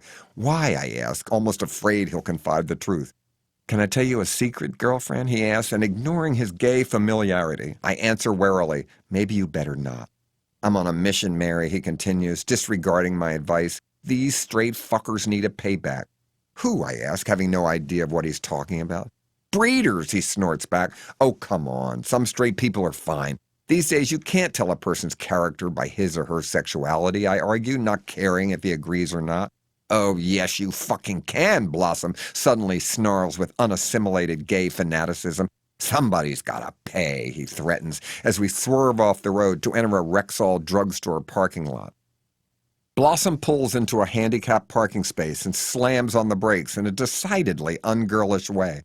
I'm mentally handicapped because of heteros, he shouts for the world to hear, even though it's only me in the car. He opens the back door, gets out a can of spray paint, and writes spaghetti is straight until you get it heated up on the next car. First, I don't understand, but when he takes a hammer out from under the front seat and smashes the windshield of another car and snarls, "Make heterosexual divorce illegal," I begin to understand the severity of his twisted militancy. I hate separatism, but I'm too freaked out at this point to debate sexual politics. Besides, I feel dizzy.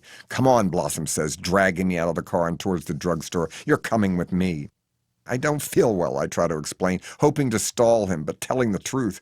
What's the matter with me? I feel lightheaded, nauseous, not myself.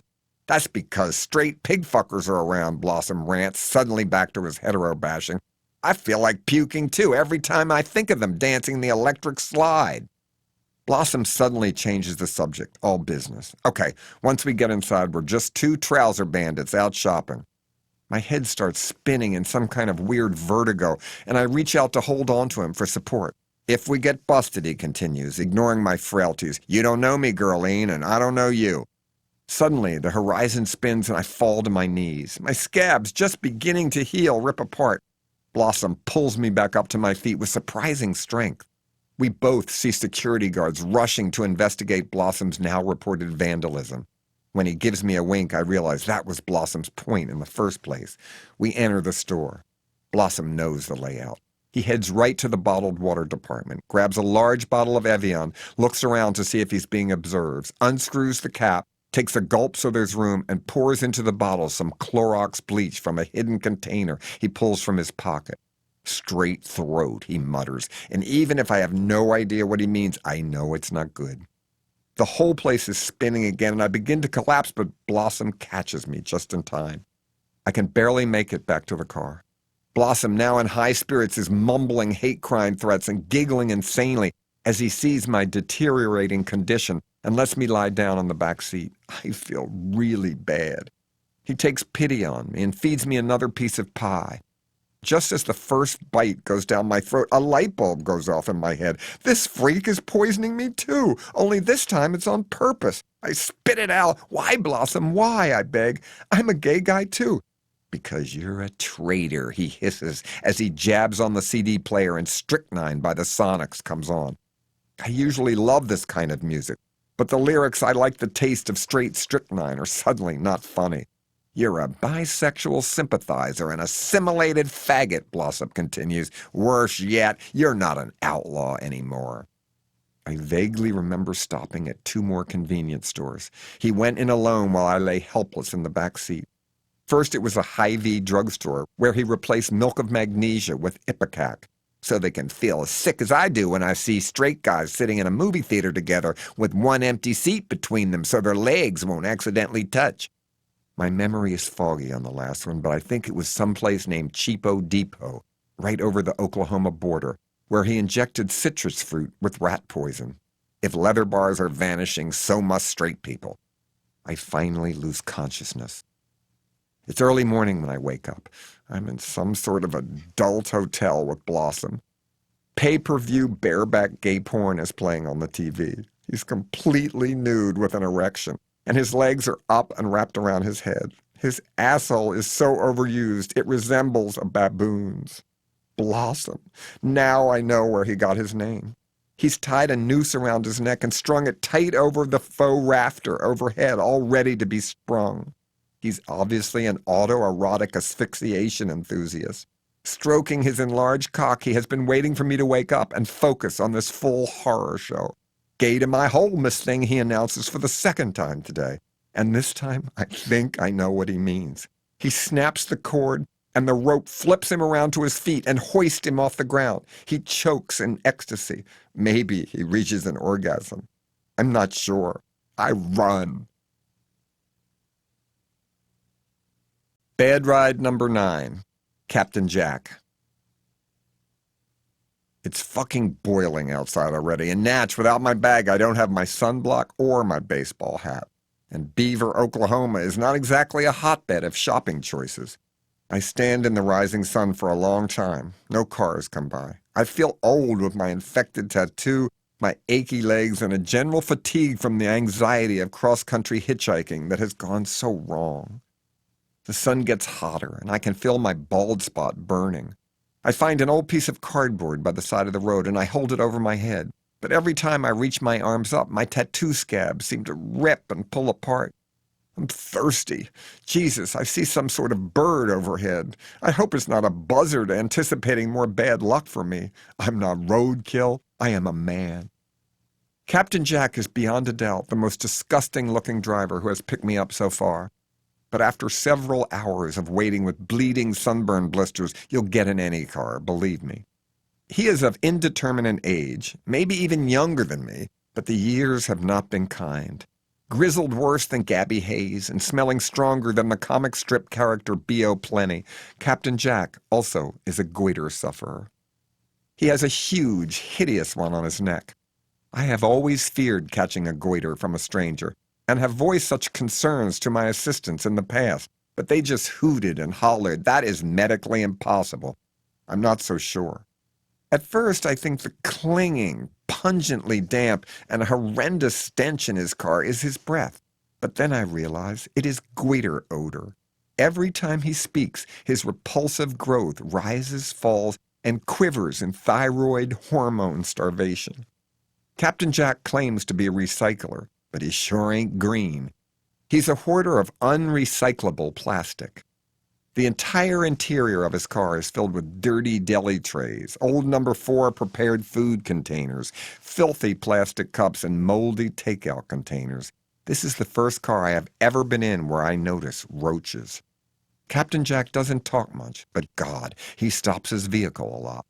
At every rest area, manned or unmanned, he pulls over, roots through the trash, and rescues plastic orphans, as he calls the unwanted, inorganic children of our garbage. I could run and try to get another ride, but he's going all the way to Colorado Springs, a good distance, and he's at least a safe driver. Besides, the families in Oklahoma don't look friendly. Not one person has recognized me. But by now, without my eyebrow pencil or little scissors, who could? My pencil-thin mustache is in piss-poor shape. You can't see it now unless you're up close, and the odor zone of infection of my tattoo keeps any potential mustache viewer safely at a distance. Captain Jack has little friends in his car, too. It takes me a while to notice Janice, who he introduces as his wife. who's made out of plastic rings from carry-out six-packs and some coat hanger wire twisted together in some kind of torso with a head fashioned out of an empty paint can with a wig on top made from food-stained paper napkins. He has children, too. Myrtle, a baby girl sculpted entirely out of food scraps, who he confides has disabilities and rests in a discarded and burned kitchen pot some poor, fired, short-order cook forgot and left on a burning stove. His son Arnold could be considered outsider art by some, I imagine. He's lovingly formed out of broken beer bottles with an ugly little face painted on with spilled kitchen messes from soiled paper towels. It's not right the state of Oklahoma rejects these unwanted little recyclables, he begins ranting before asking me with true bewilderment, why should a tin can feel superior to a takeout container? Junk mail is okay to be picked up, while plastic wrap is rejected? How could that not be called discrimination? Well, I try to reason, those are inanimate objects. They're not human, so their feelings can't be hurt. That's what you think, he suddenly rages. I'm tired of aluminum cans feeling uppity around styrofoam cups. They're all equal. Waste and recycling, I argue, are gray areas still being worked out by environmentalists. In California, many of these items you have in your car are recyclable. It just costs more to do so. That really sets him off. States' rights? Is that what you're arguing? He debates with an unhinged passion. Why does Oklahoma get off the hook? Why should a salad bar container be trash in this state and a valuable citizen in California? He screams, his goiter going up and down with each rant. It is a federal case. Spray aerosol cans are fucking better than dirty tinfoil, he yells, banging the steering wheel on every other word. How could that be? Somebody's got to stick up for takeout containers. Plastic bottle supremacists will not be tolerated. I watch with growing alarm as his goiter turns deep red, then purple, and finally almost black. Suddenly, his goiter explodes. Not only am I covered in a thin coat of pus, but so is he. Oh my God, I pray I haven't caught goiter germs. See, Captain Jack shouts in agony to me. See what recycling discrimination can do to a man. Much to my relief, Captain Jack continues driving safely, despite the fact that the steering wheel is also covered with slime from his exploded growth. In a panic, I turn on the radio without asking permission, and I'm relieved to hear that incredibly beautiful, melancholic Lonesome Drifter by Jericho Brown playing.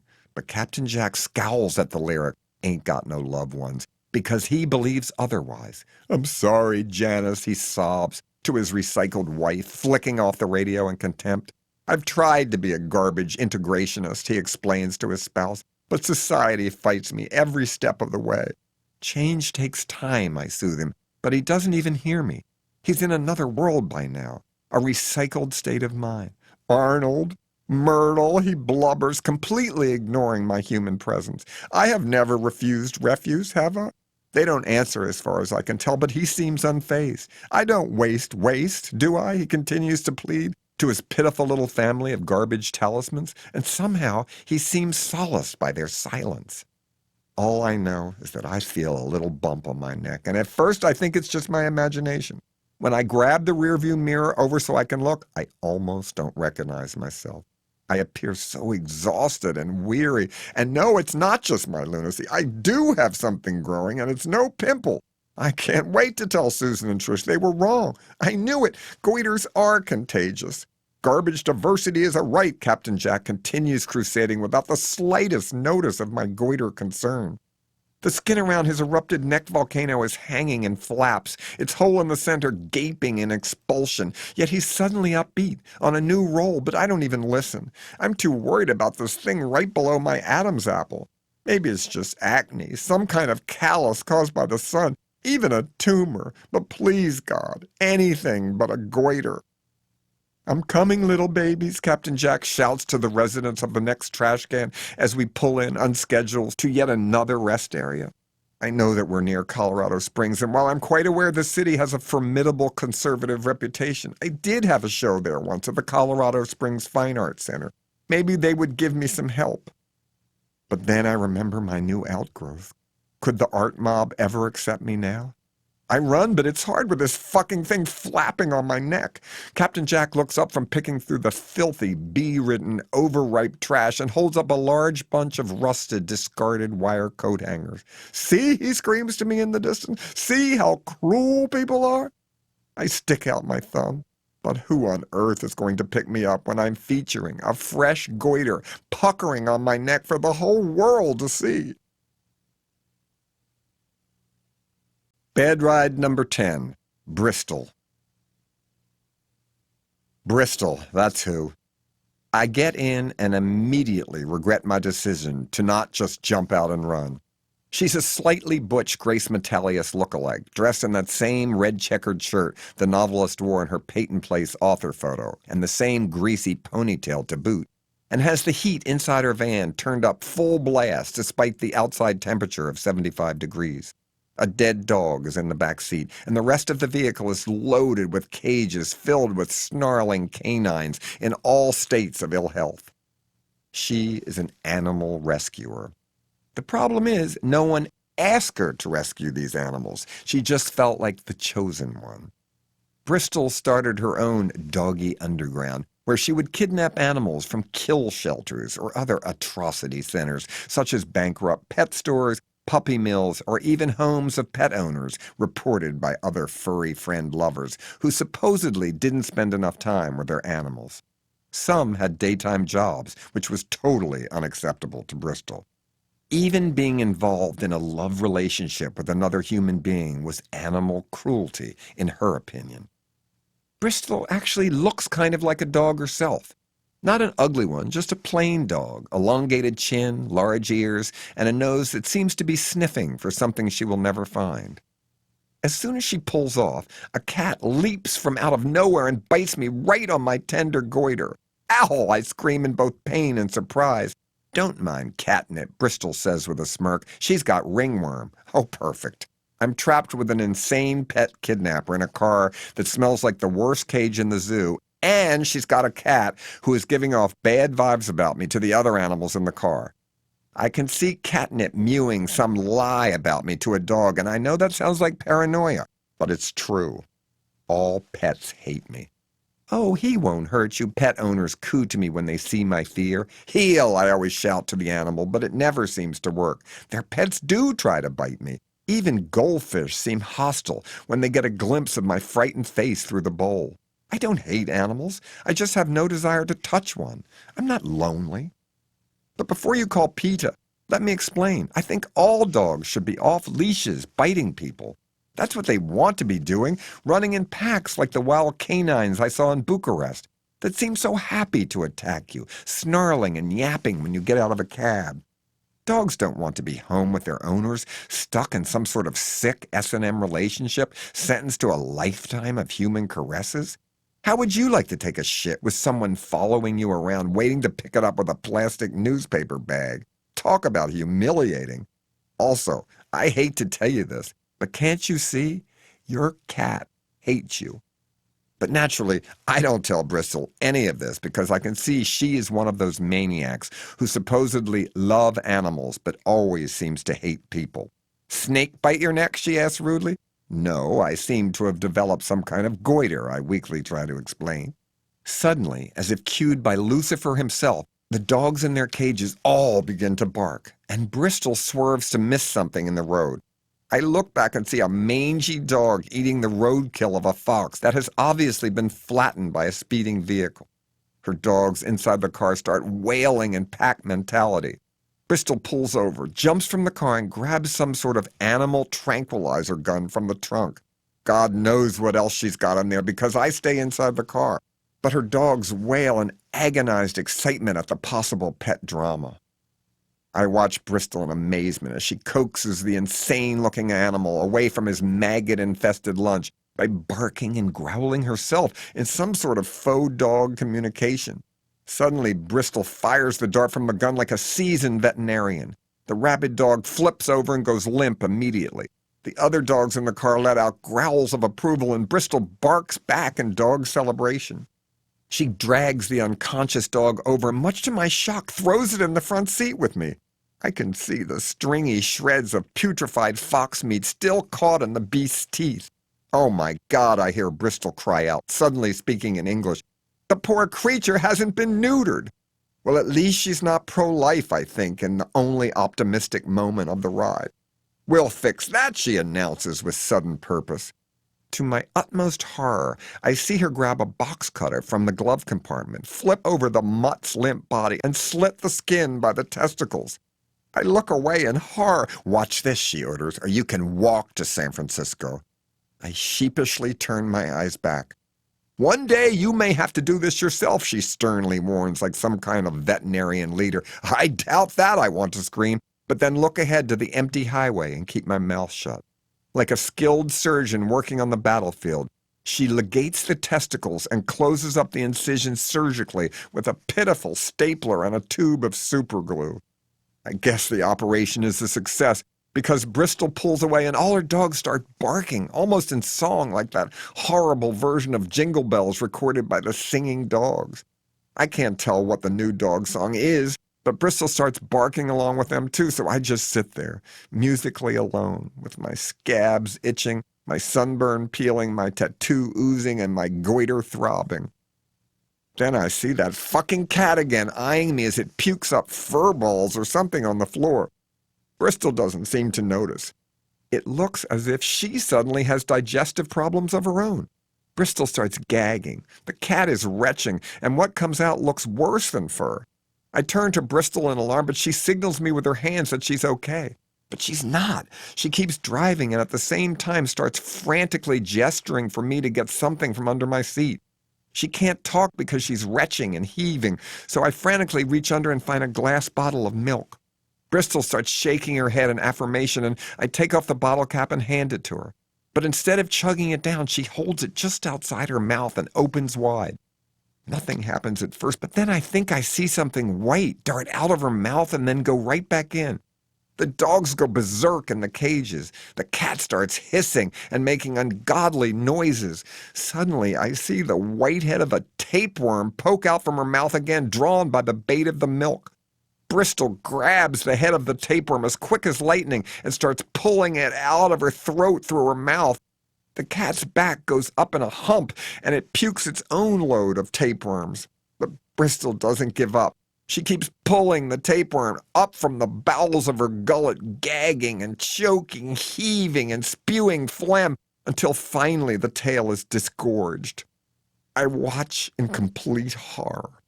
Bristol, suddenly calm, heaves the carcass of the now dead tapeworm out the window. The dogs quiet down. I kick off some regurgitated worm remains from my boots. My good boots that I paid a pretty penny for. We pull into Bristol's forever home, her animal sanctuary surrounded by chain-link fencing outside Grand Junction, Colorado. It's night. She offers me a place to stay, and what can I say? I have no money or credit cards or phone. This will have to do. I see thousands of dogs everywhere. A new circle of hell. Her car comes to a stop, and the outside canines go wild to see their leader, jumping up on the hood of her car, licking the windshield, jumping up to the side window, snarling at me in jealousy. I am terrified, but see that the cat is completely nonchalant. When Bristol steps out of the car, all the dogs immediately go silent, but begin slurping her everywhere on her body with slavish adoration. Some lick her on the lips, others actually lap her shoes. It's truly sickening. I relock the doors, but Bristol opens them back up with her keyring remote and tells me it's fine. Since she is now covered in dog slobber, which she makes no move to clean up, I'm not sure what fine is. I slowly get out of the vehicle, and thank God the dogs don't attack. They just watch me with the same cold rage the birds had for Tippi Hedren at the end of that Hitchcock movie. Bristol releases her dogs from the cages in the car, and they are immediately welcomed by other snarling packs of frightened mongrels. I am especially unnerved to see the unconscious, now neutered dog begin to come to, and then with a rabid ferocity leap right past me to join his fellow curs in pack rule. Bristol smiles in animal lunacy. The infected cat jumps out of the front seat, and Bristol takes a dead mouse out of her purse and flips it in the air directly to the puss's mouth. I thought a cat wouldn't eat an already dead mouse, but I guess I was wrong. My hostess asks me if I'm hungry, and I stupidly say yes. You'd think by now I'd realize that she eats the same food scraps her animals do and expects me to do the same. I'm so hungry, I eat them. When it's time for Betty Bye, she walks me out back and points to a doghouse. It's a human-sized one, so I don't complain. Just as I'm about to close my eyes in exhaustion, the overhead clouds part and a full moon shines through. Thousands of dogs howl. I'm not exactly sure, but I think I hear Bristol join in. Bed ride number 11, hogwash. I get up early, out of the doghouse for real. Luckily, I still remember what direction is west. Please, dear God, get me out of Colorado. My goiter has actually subsided a little. Real scabs have formed on all my injuries. The certain tightness of nature's healing invites picking, but I know better. Even my tattoo has stopped oozing, so can I take that as some sort of good sign? I guess not. I stand there at an entrance ramp to Route 70 West, my aorta of misery for hours. Knowing better, but at a loss for a better plan, I walk down to the highway and give it a try, but alas, it's worse. Cars do come by, but by now I'm looking really rough. Nobody even glances towards me, much less slows down to consider picking me up. I walk for a mile or two, and then a miracle. I see a partially crushed, run-over felt-tip marker by the side of the road. Again, I pray. Please, God, let it work. I unscrew the cap and test it on my hand. Thank the Lord above, it's not dried out. I scan the area for anything to make a sign out of, but see nothing. I continue walking and glimpse part of a cardboard box that has blown from somewhere, caught in a storm drainage ditch. Maybe heaven itself? I scramble over the brush and grab the potential hitchhike sign, like the lifeboat it may be. In desperation, I write out in big, bold letters, "Help! I made hairspray." On the flip side, over the logo of some generic paper towel label, I am even more shameless and scrawl, "I'm John Waters." It doesn't work. Hours more go by. Out of boredom, I walk more. Still no dice. Cars, trucks, vans, they all ignore me and my sign. Finally, a motorcycle stops. My one rule, never get on a motorcycle while hitchhiking. This guy wears the colors of the Sundowners, a biker club I am unfamiliar with. But God knows he looks like the real thing. Almost like the Hells Angels, which makes me feel warm and fuzzy because I'm a real sucker for these guys. Well, not literally, because they're all old now.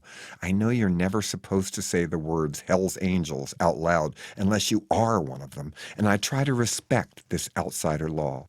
I agree with Quentin Crisp, who called Hells Angels naturally superior beings. They are. I genuflect to their infamy.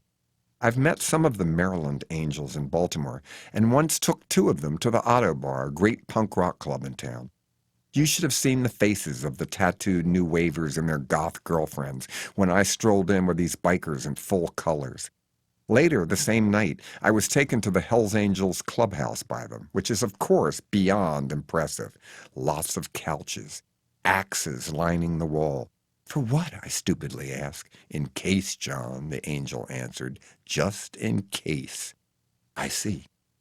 This biker who has stopped is named Hogwash, but he's actually better looking than his name. "Get on, bro," he says with a growl, and instantly that nasty butch 50s instrumental Cross Ties by Dale Hawkins plays in my head as his musical cue.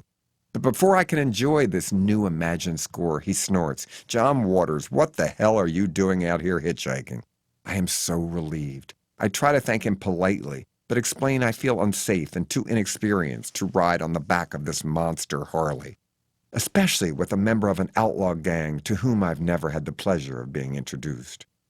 "When a sundowner asks a man to mount his hog, only a fool turns him down," he snarls in a steely voice, "unless he wants to go down, and I don't mean head," he explains, suddenly all business.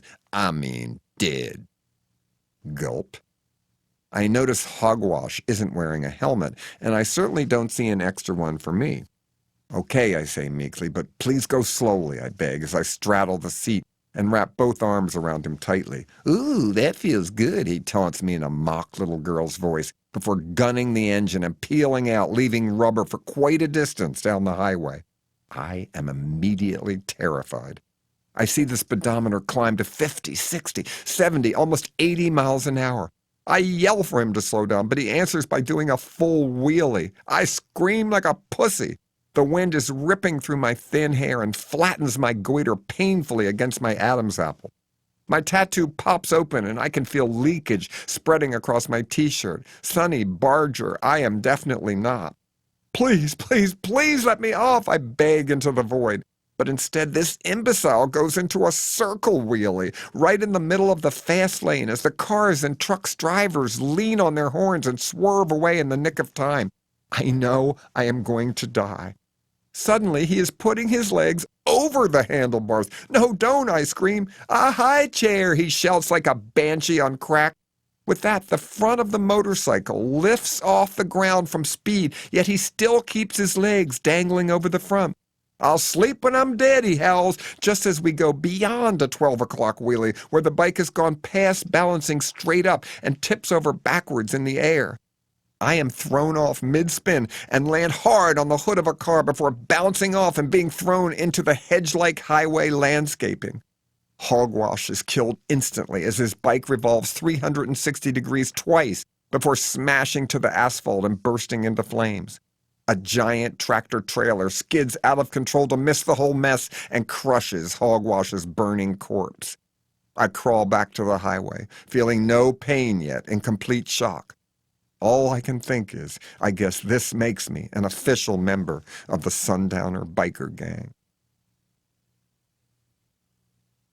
Bad ride number 12, Warren and Tarantula. Somehow, I'm alive.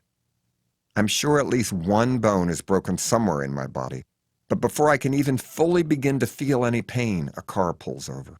I'm not even hitchhiking yet. The guy looks okay, normal enough. A baby in the front seat is crying. I notice that it isn't strapped in a car seat in the back the way it should be for both safety and legal reasons. "You okay?" he asks, with what I think is genuine concern. "I don't know," I truthfully answered. "Get in, I'll take you to the hospital," he offers. "Maybe I shouldn't move," I argue. "Maybe I should just wait for the ambulance to arrive."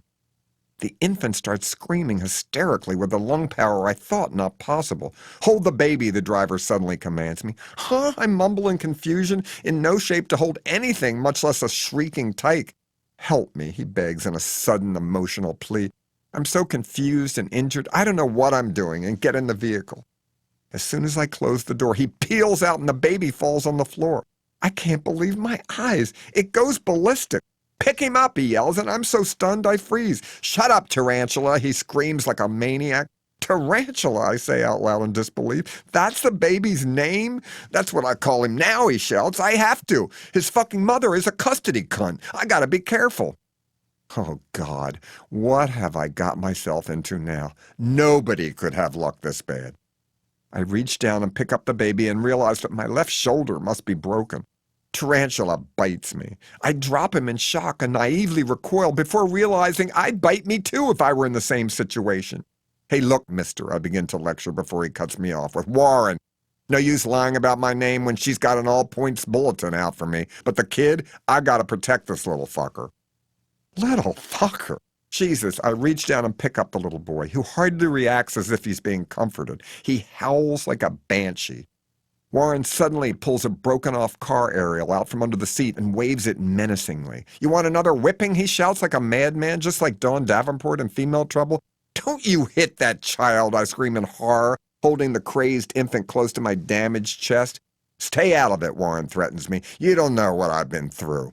"Look," he yells in a frenzy, pointing up to an Amber Alert electronic billboard overlooking Route I-70 West. I see the description of his car and the words "child abduction" in flashing letters. Jesus Christ, what the fuck do I do? "You said you were taking me to the hospital," I stupidly argue, but he just tosses me a couple jars of baby food and said, "Feed the kid." I am so overwhelmed with dread that I just do as I'm told. The baby gobbles it down, and I suddenly realize all I've had to eat in the last 4 days is dog scraps. Can I have some too? I feebly ask. Warren nods and I scarf down some stewed prunes. I try to burp the baby, but each time he spits up his food. Look, give yourself up, I try to convince Warren. Divorce is an emotional issue. The judges are used to this kind of drama in custody cases, and they'll understand your actions. Who said I was married? He asks, as if I were the stupidest person in the world. Well, you said she was a custody cunt, I stammer. She is, he rages, but I don't know her. I saw her on the bus with a kid and she was letting him eat sweets. That's just wrong. I couldn't allow little Tarantula to grow up and be a fat slob, so I snatched him and ran. She starts screaming, "Give him back! That's a custody cunt in my book." I look out the window at normal people driving by. Families who have no idea of the hell happening right now in the lane next to them.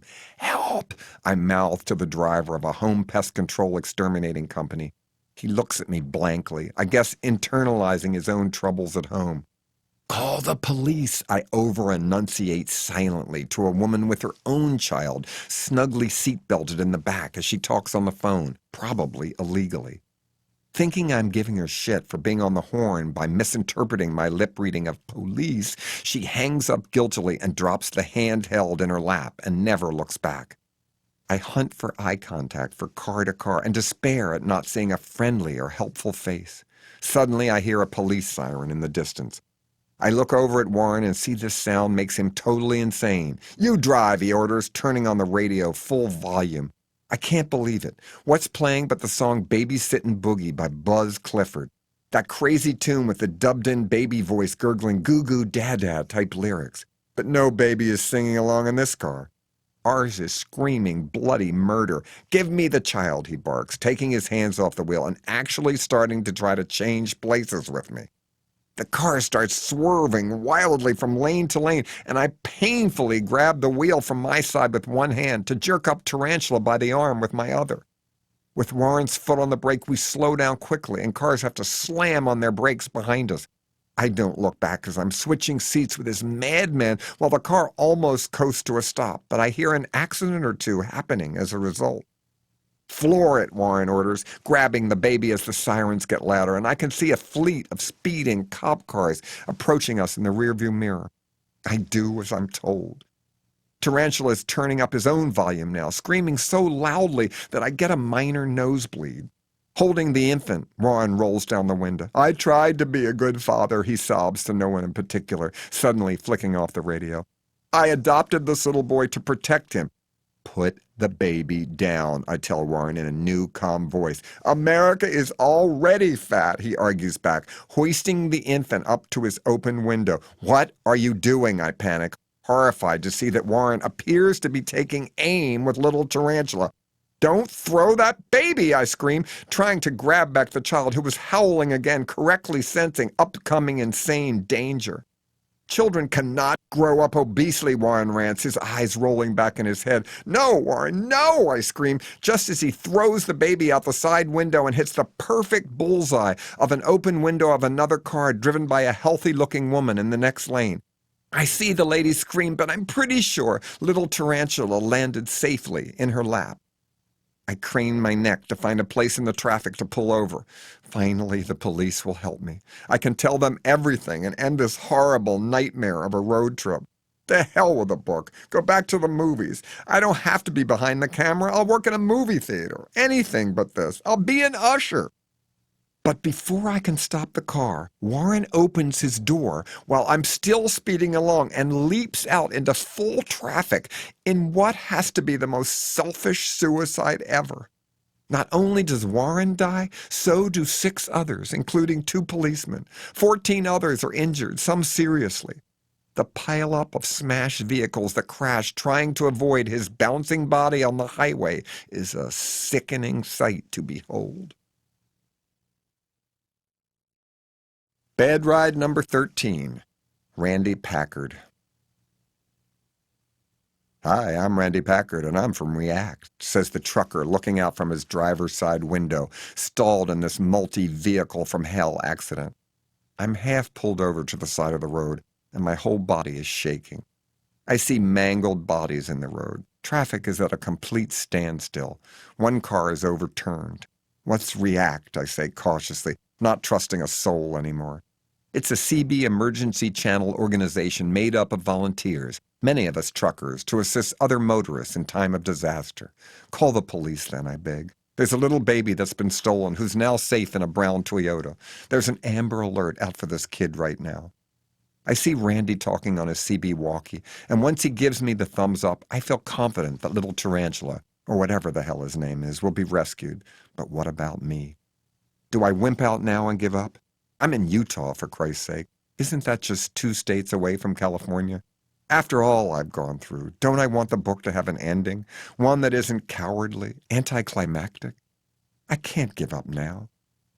I'm just a hitchhiker, I blurt out to Randy honestly, hoping to get all my cards right on the table. I know you are, John, he answers with kindness and charity, and I've come to give you your last ride all the way to San Francisco. But how did you know I was here? I shout out in gratitude, suddenly feeling as if a savior had been sent from above. You've got a lot of fans, including some of the more creative types in React, he says with a friendly chuckle. The CB channels have been abuzz with your sightings since Indiana. Come on, get in. Can you walk, or shall I come assist you? I can walk all right, I reply in an adrenaline rush. Just thinking of my beautiful apartment waiting for me in San Francisco. I leap out of the car, but my legs give out and I stumble to the ground. Whoa, cowboy, Randy yells. I'm okay, I shout, struggling to my knees and hobbling over to the other side of the truck in hope and gratitude. Before I can even climb up, Randy has flung open the passenger door in welcome. I climb in. He's wearing no pants. Before I can react, the locks go down automatically with a scary metallic finality. I struggle to open my door, but I'm locked in. Gacy lives, mutters Randy with the evil look of Leatherface and Richard Ramirez put together. I look over in fear and can't help but see his disgusting, crooked cock with some kind of herpes infection twitching in arousal. Please, I beg, just let me out. I won't say anything.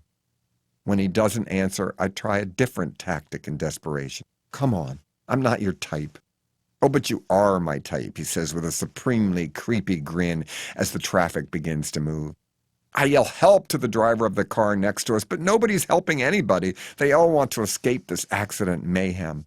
I hate all cult film directors, Randy announces with bone-chilling seriousness. But why? We just want to surprise audiences, I cry. I'd like to kill David Lynch. He seethes like a snake about ready to strike. But I know David. He's a really nice guy and an amazing director, I plead. Before I can go further, Randy blurts out a confession that freezes all words in my throat. I just killed the entire midnight cast of Rocky Horror in Salt Lake City last night. You're next. Oh my God, this can't be true. I can't write my own death. Michelle Houellebecq, one of my favorite writers, already did that. Readers will think I'm copying.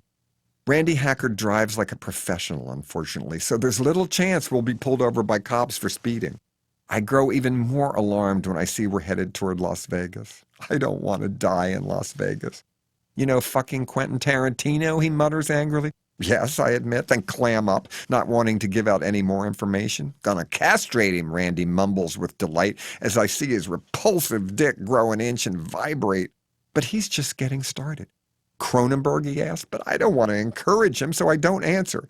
He grabs a cattle prod and jams it into my arm, giving me a hideous electrical shock. I met him, I sob. I don't really know him. Slit his throat, Randy announces with premeditation before continuing his little laundry list of future cult murderers. Todd Solondz? Great filmmaker, I answer reluctantly. Behead the freak, he bellows before slyly asking, how about your buddy Pedro Almodovar? Yeah, he's the best director there is, I argue, hoping for Randy's mercy. I'm gonna blow his brains out, he growls, taking out a revolver from under his seat and aiming it right at me. Hold it, I yell, hoping to buy time. We are just writer-directors trying to do our job. Look, I'm sorry if my films offended you. You think eating shit is funny? Randy demands with terrifying hostility. No, I was just commenting on censorship laws at the time of Deep Throat, I beg. Yeah, Randy sneers before whipping out a pocket knife and stabbing me in the leg. That, he roars, looking at the blade still stuck in my flesh, is funny. Ha ha ha. Just repeat after me, I plead. It's only a movie. It's only a movie. It's only a movie. But this old catchline from an exploitation ad campaign doesn't do the trick. And that birth scene in Female Trouble he charges like an obscenity prosecutor was absolutely disgusting. Before I can even plead my defense, he shoots me in the other leg. I howl in agony. Randy's dick seems to be leaking some kind of fluid as it grows, and it's definitely not sperm. I scream for my life. We pull into the Las Vegas city limits. Time flies when you're being tortured. I see the ridiculous skyline of the town, a place filled with tourists I have spent my lifetime trying to avoid. Look, Randy, I groan through spasms of pain. Just let me out here. I promise I won't make any trash films again. I'll go make mainstream movies, I swear. It's too late for a career change, Randy snarls with murderous rage as he pulls his truck off the road into an abandoned drive-in movie theater. It's been a long time since any movies were shown here. There's not even a screen anymore, and the concession stand has been burned to the ground. The few remaining poles for the speakers have been stripped clean of working parts. Randy slams on his brakes with a sickening finality. Get in the back, Randy orders. No, Randy, please, I argue. Let's go see the Avengers. Let's go see Hollywood tentpole blockbusters. His answer? A bullet into my right foot. I almost pass out when he grabs me and throws me into the opening he has carved between the truck and the trailer he's pulling. Inside is a cult movie director torture chamber. Josie Cotton's cover version of the theme song of Who Killed Teddy Bears playing on some sort of sound system. Beneath posters for El Topo is the decaying body of Alejandro Jodorowsky, who I thought was still alive until Randy tells me differently and takes credit. I see George Romero's amputated head hanging in a basket surrounded by posters for Night of the Living Dead and all its sequels. Enough is all Randy offers in explanation. Before I can scream, I trip over what appears to be a corpse clawed away by wild animals. Randy kicks it, and I realize this poor human is still alive. I try to look away, but Randy grabs my head in a chokehold and forces me to gaze upon this nauseating face. Oh my God, it's Herschel Gordon Lewis, and he chuckles when he sees me. He's still got a sense of humor, even as he approaches death. As Randy pushes me forward into the bloody pit of horror, I realize this is not the barrel of a gun poking me in the back, but his erect penis, crusted and disfigured from a new venereal disease that I doubt has been diagnosed by even the most advanced contagious disease specialist. I can usually talk my way out of anything, but now I'm not so sure. I keep flashing back to the Grim Reaper character in that Ingmar Bergman film, but realize sharing this film buff memory with Randy Packard would be extremely ill-advised. Suddenly, I am hoisted in the air by a strategically placed bear trap. The claw-like grip of this catch slices into my one ankle, and I sway in agonizing helplessness, my head crotch level to Randy Packard's disgusting unit. He takes an odorama card out of a drawer and rudely rubs it with his penis, the sore scratching the smell labels, and then pulls out a giant saber from a velvet bag and strokes his blistered hard-on with his callous fingers one last time.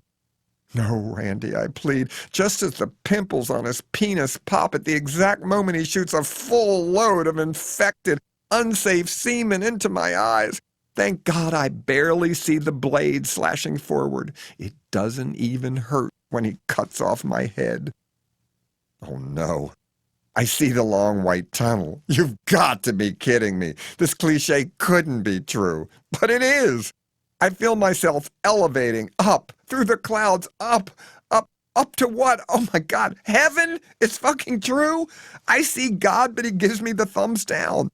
Over his shoulder, I see awful people from my past, mean nuns from Sunday school, ignorant Christian brothers who discouraged my interest in high school.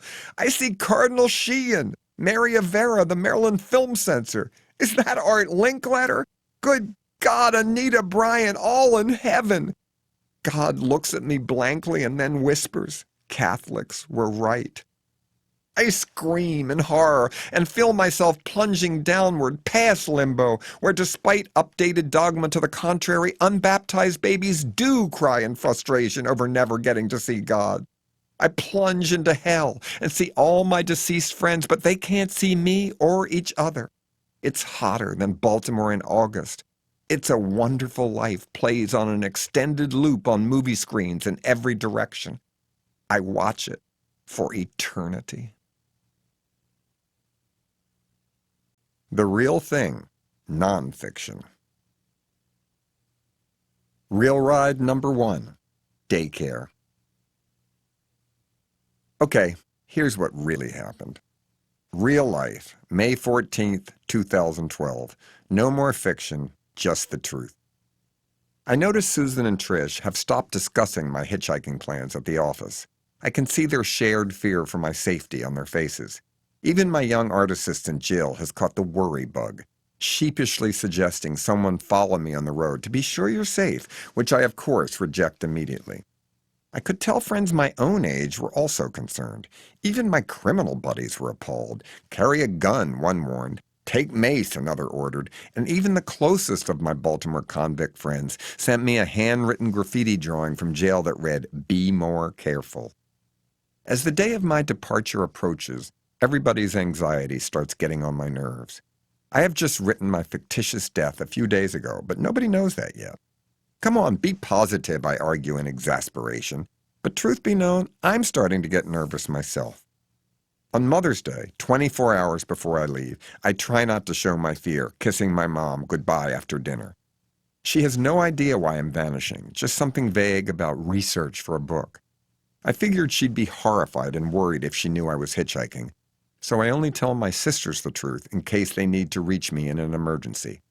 Will I ever see my mother again, I wonder as I walk out her door? Sunday night at my house, it's all quiet. My medium-sized fake crocodile skin plastic tote bag is packed. 5 old pairs of boxer shorts, one of which I plan to discard each day after wearing. A pair of black 501 Levi jeans, 5 Gap t-shirts, a Scum of the Earth movie logo baseball cap, a label-free dark blue wool scarf some guests left behind at my Christmas party and never reclaimed, a Brooks Brothers dark blue wool turtleneck in case it gets chilly, a Patagonia orange nylon hooded rain jacket, and a pair of Japanese brand Sunny Sports slip-on tennis shoes illustrated with pirate ships. Supplies include a Redline tactical flashlight, a fold-up umbrella, BlackBerry wall and car chargers, an Olympus digital tape recorder and batteries, a large felt-tip marker for making hitchhiking signs, a backup pair of reading and distance glasses, sunblock, and travel-sized toiletries, including sample-sized jars of La Mer moisture cream and eye concentrate. Susan has made me purchase a Spot satellite GPS device, which supposedly tracks me anywhere, even in remote areas where cell phone coverage is non-existent. How I am supposed to get this out of my pocket and push the emergency button if someone pulls a gun on me or the car is upside down in a ditch remains unanswered. I also take a bag of raw almonds, some trail mix, and 2 little bottles of Evian water for nourishment.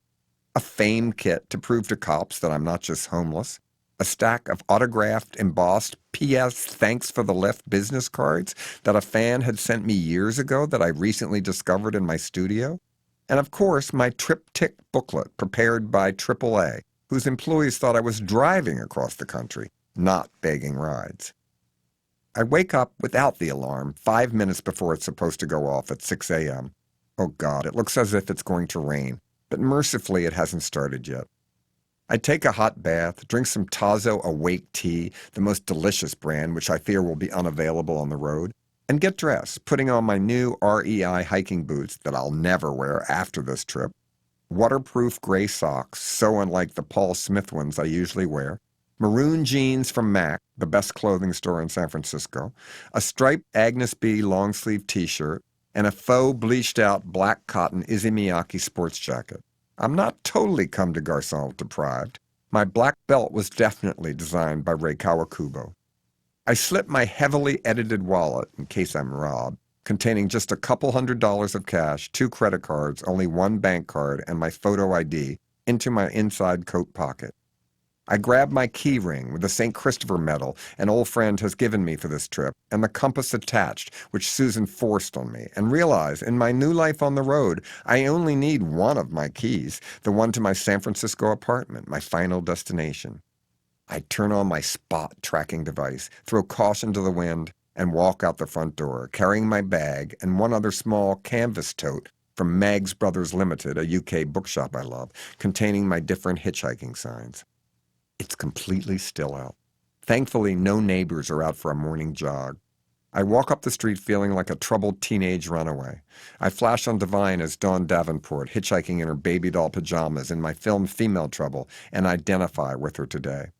I get to the corner of my road where it intersects Charles Street and begin to hitchhike north towards the Beltway, which will hopefully take me to I-70 West all the way past Denver to Route 6 north to 80 West in Salt Lake City and then straight into the Bay Area. But there's a problem. No cars. It's 6:30 a.m., and commuters are coming into Baltimore, not leaving the city. Finally, a few motorists, maybe 3 in 20 minutes, pass by. I realize Jill has made my I-70 West/San Francisco hitchhiking sign so you have to turn it over and around to read it correctly, not just flip it, which makes it harder to flash to oncoming possible rides. The drivers seem to refuse to even look at me. I feel like a complete fool. I decide to walk up to the traffic light a couple of blocks away. At least here, where St. Paul Street connects, maybe there will be more cars on this well-traveled route. But no, I stand here in silence alone. Then I feel a fucking raindrop, then another. I am 3 blocks from my Baltimore house on the first day of my book expedition, and it's raining. Something I had imagined for fiction, but in real life it's suddenly impossible to believe. I take out my hooded rain jacket and put it on as my bags begin to get wet. I probably look scarier with my hoodie pulled up, I realize. It's also harder to recognize me, and I'm embarrassed to admit I'm already hoping this will happen. Still no rides. I've been here for what, an hour? It continues to pour rain. I take out my umbrella, but I soon realize it is impossible to hold a sign you have to flip and turn while it's getting wetter by the second and an umbrella in the other hand at the same time. Plus, I'm sure I now look like a sopping wet junkie Mary Poppins. More cars pass me. They probably think I'm one of those homeless men who sometimes stand at this intersection holding cardboard signs begging for money. Just when I'm seriously considering going home and starting again the next day, when maybe the weather will be better, a car pulls up at the light and I hear an unfamiliar voice yell, "John Waters!" It's my first ride. A young African-American, big and beautiful Tracy Turnblad type woman who excitedly cries as I get in, "I loved Hairspray!"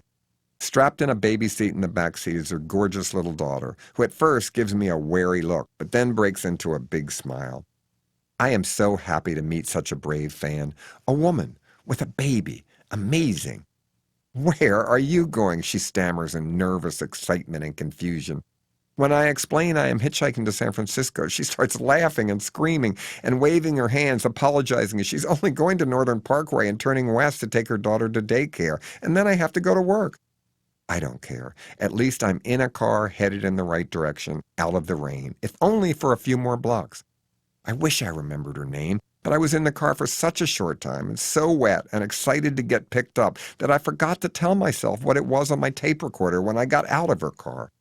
I did remember to give her my first "Thanks for the lift" autograph card. Boy, did she deserve it. The first kind driver who took a risk on me. I salute her. Real ride number 2, Minister's Wife. Reality check.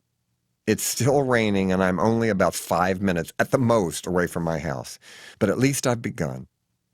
I stand there for maybe 15 minutes, wondering if I should throw my original route plan to the wind and walk to the other side of the traffic light, going west to Jones Falls Expressway, and not take a ride from anyone unless they're continuing to I-70 West. But then I see a car do a U-turn going south on Charles Street and pull into a church parking lot just ahead of where I'm hitchhiking. "Are you John Waters?" the female driver asks after pulling to a stop beside me and rolling down the passenger window. "Yes, I am," I answer in gratitude. "What do you need?" she asks, maybe thinking I wanted a tow truck or a mental health practitioner. "Just a ride to I-70 West," I tell her truthfully. "Hop in," she says.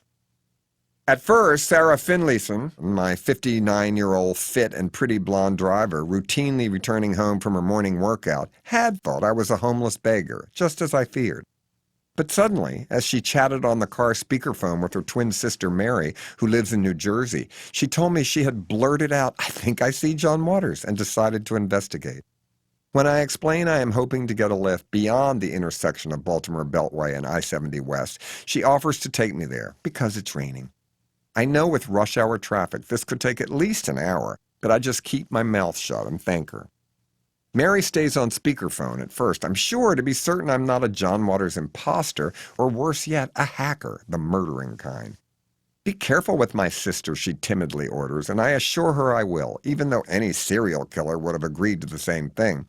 "Isn't my sister's car cute?" Mary continues, nervous at first, probably just trying to keep the chatter going in a positive direction while she assures herself her sister isn't going to end up a cadaver to be tossed into Baltimore's notorious body dumping ground, Leakin Park. It is, I agree, having no real idea if a Lexus is expensive or not. I may have been able to easily fantasize the vehicles driven by my best and worst drivers, but in real life, I'm completely unobservant about cars. Who cares what they're driving as long as they stop and pick me up? "Isn't this exciting?" Sarah enthuses with a smile Mary can't see. "I'm going to brag tonight at the conference. My sister is very nice," I hear on the speakerphone. Her husband is a minister. It's a godsend, I realize, literally. "Are you married?" Sarah asks with sudden good-natured aggression. "No," I answer quickly before she smiles and continues. "Now, are you gay?" "Sure," I respond, and I get her immediate approval. "Okay, good." I'm slightly surprised. Good because this means I'm not a heterosexual and therefore probably not a potential rapist? Or good because, well, she's a cool lady? "You should have called me first. I'd take you the whole way," Sarah then kindly volunteers as we hit the rush hour beltway traffic, and I thank her again for going off route. "I'm very excited to help you out," she graciously responds. We're silent for a moment, but soon the sister gets nervous. "Still there?" Mary asks with a tinge of mild worry. "Sure are," I respond, "and your sister's a good driver, too." As we pass a sign for upcoming I-70 West, Sarah shows no sign of fatigue or looking for a place to drop me off, even though we have gone much further than I ever imagined she'd take me. We drive by a highway sign reading Denver, 1,700 miles, and I gulp as it starts pouring rain again. "How did you meet Divine?" Sarah asks, and I just keep talking like a phone sex worker desperate to keep a caller on the line. The longer I can keep them entertained, the farther Sarah might take me. I realize I am actually responding to both Sarah and Mary's questions with real lines from my stand-up act. "You're better than Imus in the morning," the sister cracks, singing for my supper, once again. "It's raining, John," Sarah sheepishly points out, and I know she feels bad for me, so I whip out my thanks for the lift card and hand it over. She seems happy. Here's a souvenir that proves this whole morning actually happened. Meanwhile, Mary feels a lull in the conversation and says, "I should wake up my daughter." "Don't," I beg when I hear that the teenage girl just worked the night shift. "Why would she need to talk to me?" Mary tries anyway. I hear the daughter's protest mumbled into her pillow over the speakerphone, and finally, much to my relief, Mary gives up. "Okay, I'll let her sleep," she sighs in celebrity introduction defeat. I guess she doesn't want to get up. Sarah is beginning to realize we are pretty far away from her home, and finally admits I have to use the bathroom. I suggest we stop at McDonald's. I see advertised ahead. "You've given me a really good start," I assure Sarah, as she turns off and I rubberneck back and see there is a return entrance ramp to I-70 with enough room for a car to pull over to pick me up hitchhiking. "We're here," Sarah announces to her sister as we pull into the fast food parking lot, and I say goodbye to Mary over the speakerphone. I take my luggage inside with me just to be safe. I know Sarah won't take off with my bag, but after all, I used to break into cars myself in the 60s. Maybe I've got bad karma that way. You can never be too sure. Inside the Woodbine, Maryland McDonald's, I think of my late dad. He always liked McDonald's coffee and was a fan of their senior refill policy, even though as far as I remember, he never had a second cup. As Sarah heads for the ladies' room, I buy her a cup. Usually I'd be having Java at this time of day myself, but one thing a hitchhiker learns early, being regular can be a tricky thing on the road. So I'm nervous about starting a natural process that is obviously hindered by the randomness of thumbing a ride. I am scared to even eat. "That's very nice of you," Sarah says as she returns to her cup of coffee, and we sit down in a booth. I have my hitch sign out, hoping someone will notice and offer me a ride. but nobody does. Sarah even casually asks other customers if they're headed his way, but they politely make excuses. I can tell she's disappointed I'm not recognized. The downpour continues, so I slip into my rain gear while I'm still undercover inside, remembering that the umbrella is a real hindrance on the highway. Sarah is hesitant to leave McDonald's, worried about letting me off in such inclement weather, but I know it's time to part. I'm a big boy. I won't melt. We get in her car and I direct her down the hill to where I want to be dropped, the exit 73 entrance ramp onto I-70 West. I get out and Sarah reluctantly says goodbye. I know how hard it is for her to pull away and leave me in the torrential rain. I thank her kindly. Before I left, everybody had said a woman alone will never pick up a hitchhiker. How wrong they were. Here's a minister's wife who practices what she preaches. Not only is she smart and sassy, she's a lovely, funny lady who gives religion a good name. Thank you, Sarah. Real ride number 3. Glenn the farmer. I stand on the entrance ramp with the hood of my rain jacket pulled up. I have hope. For the first time, I am hitchhiking in a place where I have no idea where I am. It feels authentic. I'm really doing this. Few cars come by, much less turn to go on the interstate. It starts raining harder than ever. There's no cover and I am getting drenched. Even my faux crocodile bag is gradually becoming soaked by the rain. I'm too afraid to open it to see if my few clothes inside are also getting wet. My cardboard sign starts sagging and I can't hold it up anymore. I despair for the first time. It continues to pour. I wish I were on a movie set and this deluge was coming from a rain machine. But it's not. Nobody yells cut. I tried my midlife crisis sign, but still no one stops. I cannot believe I am standing alone in the middle of nowhere like a drowned rat unable to get a ride. I look down and see the waterline stain rising on my bag, and when I look up, hooray, a pickup has stopped to give me a ride. I jump in and feel so happy. Glenn, an 81-year-old farmer, explains he's going to Frederick, which is about 40 miles away. I am 100% sure he doesn't recognize me, and it only takes me a second to realize he thinks I'm just an old guy down on my luck. Glenn talks about how much he still likes to work. His farm had been in the family for years, but one of his sons, who always wanted to learn to fly as a child, grew up, got his pilot license, and was killed doing what he loved most in a plane accident. Glenn is not sure if the rest of his children will want to continue to deliver hay, what this kind of farmer loves to do best. I tell Glenn, another safe driver, that I'm a film director and agree with him on how important it is to love your work. We both will probably die doing what we love best, I say cheerily. He doesn't say it, being too gentlemanly and polite, but I can tell he doesn't believe for 1 second that I'm a film director. He tells me if hay gets wet, and you don't dry it out before storing it in bales, spontaneous combustion can happen, and fire will break out and burn down the barn. I start to talk more about movies again, hoping to convince him I really am a director, but then realize, what's the point? He's got his own dramatic real-life scenes. Why should he need cinema, especially mine? Glenn even knows a good place to drop me off, an I-70 entrance ramp beside a strip mall in Frederick, Maryland. He pulls into a parking lot out front of the Fractured Prune, a donut shop, so he can let me out safely in the rain. I thank him profusely and am dumbfounded to see him suddenly take out his wallet and try to hand me a $10 bill.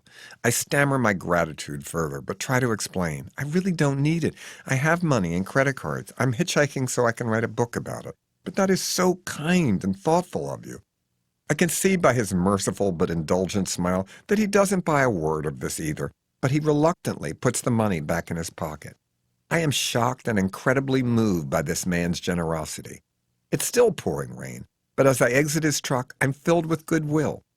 I look back at this real-life gracious hay farmer, and he waves goodbye with a warm, grandfatherly smile. O. MacDonald had a farm. E-I-E-I-O. Real ride number 4. Biker. This rain is getting on my nerves. It can't continue forever. I go into the Fractured Prune and get a hot cup of tea. Nobody is inside except the girl behind the counter, who may have glimpsed my hitchhiking sign but shows no reaction. At least there's a bathroom I can use. After all, I am a paying customer. The men's room is perfectly clean, but I can't help feeling like the Crackers character in Pink Flamingos when at the end he says to Divine, "Let's sleep in gas station lavatories this time, Mama. Fuck permanent residences. It'll strengthen our filthiness." The rain still hasn't let up. I finish my tea and don't want to be accused of loitering, so I walk back outside. It's a great ramp for hitchhiking. Lots of cars, lots of rain. Nobody stops, but I'm still a little upbeat because I realize I can always go back inside the donut shop if I need to use the bathroom again after that morning tea. My sign is getting drenched now. Water is dripping off my rain jacket hood down onto my face. I try to make eye contact with drivers, but realize many are local, and my sign saying San Francisco is too far for them to even consider. Just when I don't think it could possibly rain any harder, it does. I can't believe it. My sign is so waterlogged that it's becoming useless. Please, God, make a car stop. I catch myself praying, feeling like a complete hypocrite. But no, another 45 minutes and still no one stops. I go back into the fractured prune with my tail between my legs. The manager is now out front doing chores with the same girl behind the counter, ending the breakfast shift and getting ready for the lunch crowd. I ask him if he has any cardboard I can use to make a new hitchhiking sign. He's pleasant and without commenting begins to break down a cardboard box and sadly warns me, "It's supposed to rain all day, you know." I just nod and take out my industrial-sized felt tip marker and start making a new sign that is a little more reasonable. End of I-70 West, with the same SF for San Francisco on the reverse.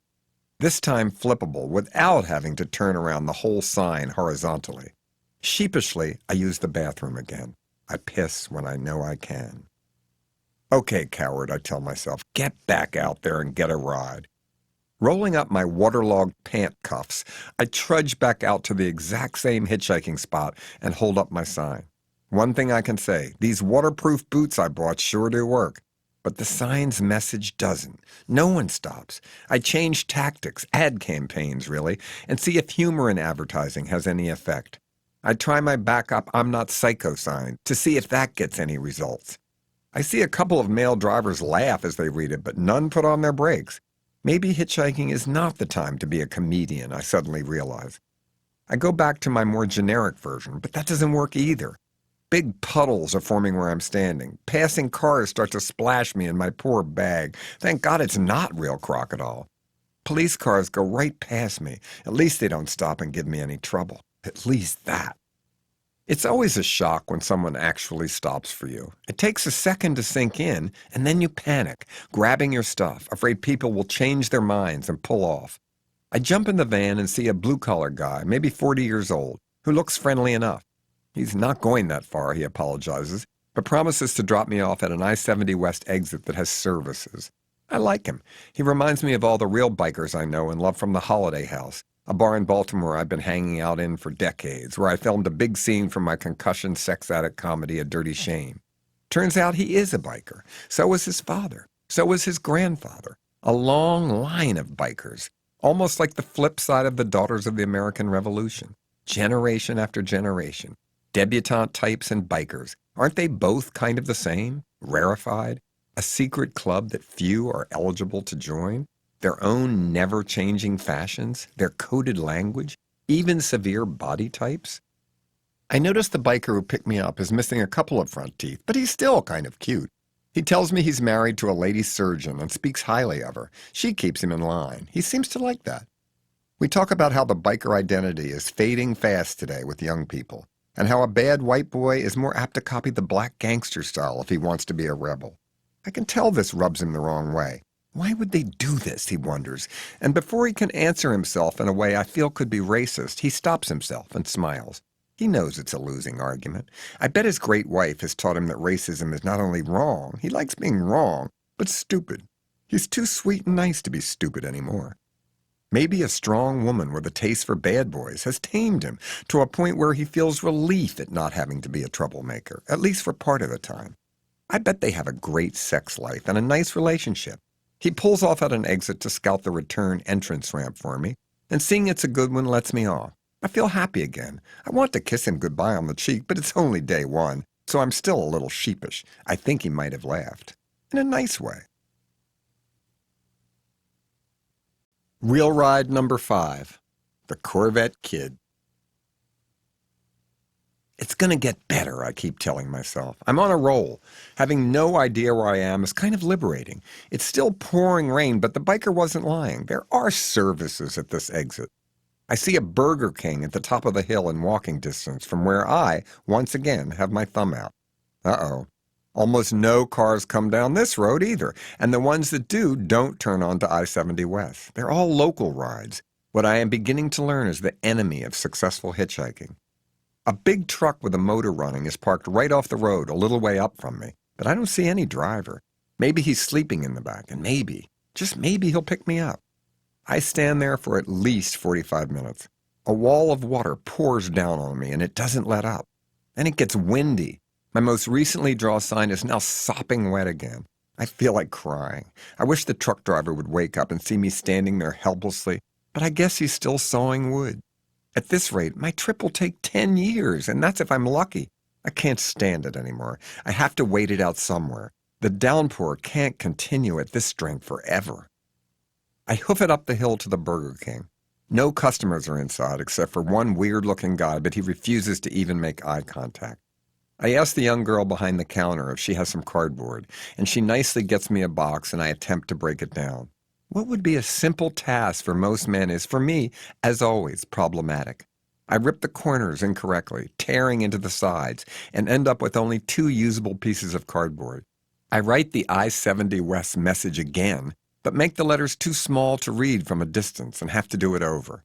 Oh well, one dry sign is better than none. I decide, since this is an almost empty fast food restaurant, now would be a good time to try to eliminate. As long as that weird guy doesn't try to follow me inside. Oh good, it's a single toilet with a lock on the door, and it's clean. I sit down on the toilet and remember I haven't eaten a thing. What do I expect? Shit or get off the pot? I get off. Mission canceled.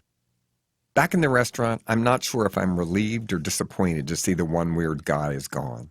He might have given me a ride. Then again, he might have killed me.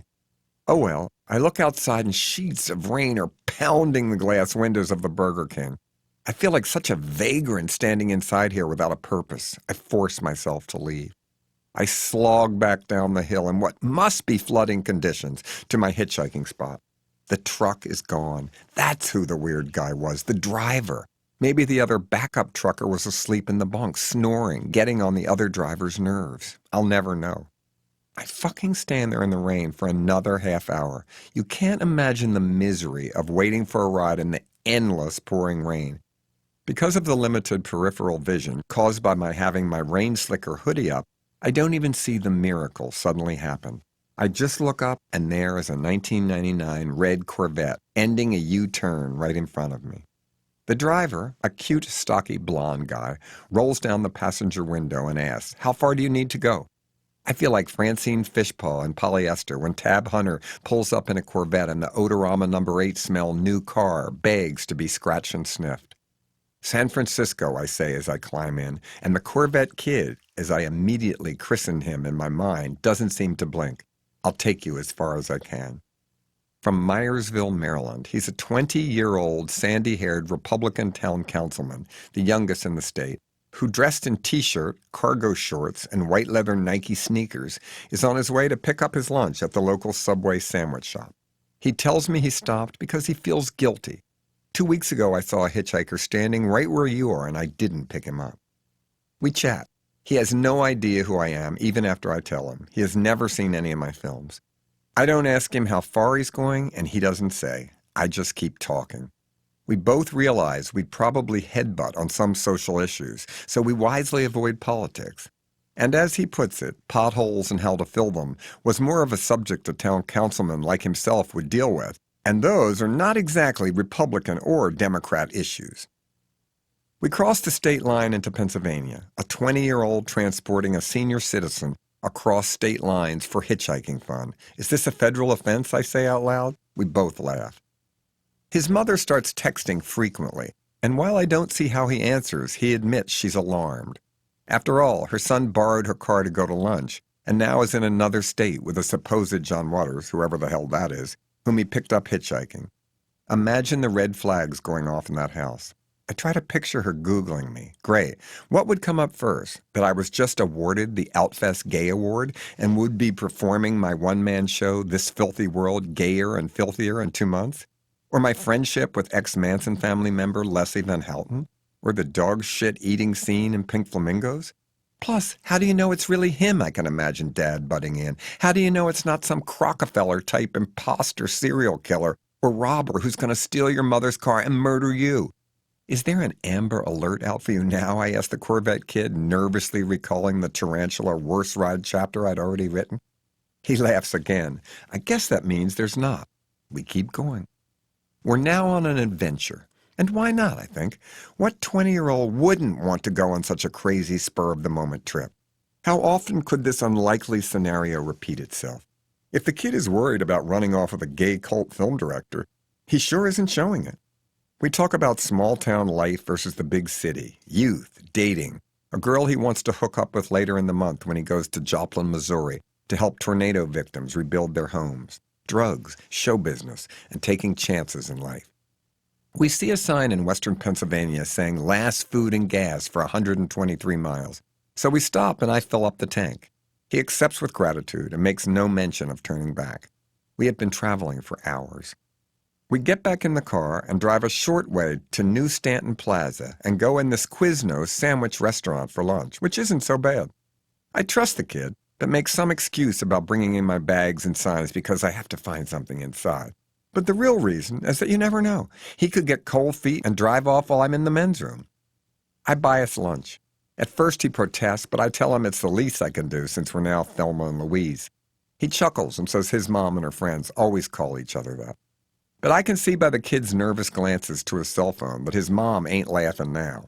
Why is her son 160 miles away with the Prince of Puke? Have I kidnapped him? Is he fighting me off? She must really be upset because when he finally gives in and calls home, she doesn't even recognize his voice. Who is this? I can hear her suspiciously ask. It's your son, the kid sputters in exasperation. Does she think it's me on the phone impersonating him and he's locked in the trunk? I offer to speak to her, but he acts as if he doesn't hear me and gets off the phone. He keeps driving. His mom keeps calling back. Finally, I hear him tell her, I'll be home by 7 o'clock, which I know is impossible, but I don't butt in. We go through West Virginia, but just the northern tip.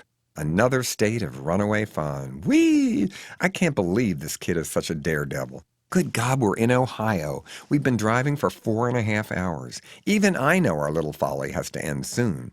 I tell him to start looking for a good exit off of I-70 West to drop me off where there are gas stations and motels. We pull off on one and both realize this is a lousy exit for hitchhiking, a big shopping center, all local rides, no cross-country travelers. He doubles back to the exit before, which is smaller, a gas station, a convenience store, and one motel. I fill up his tank again, take his photo with my BlackBerry camera, and we shake goodbye. I take out another thanks for the lift card and hand it over. I know the kid won't regret picking me up on the long drive home, but I can imagine him thinking, what the hell just happened?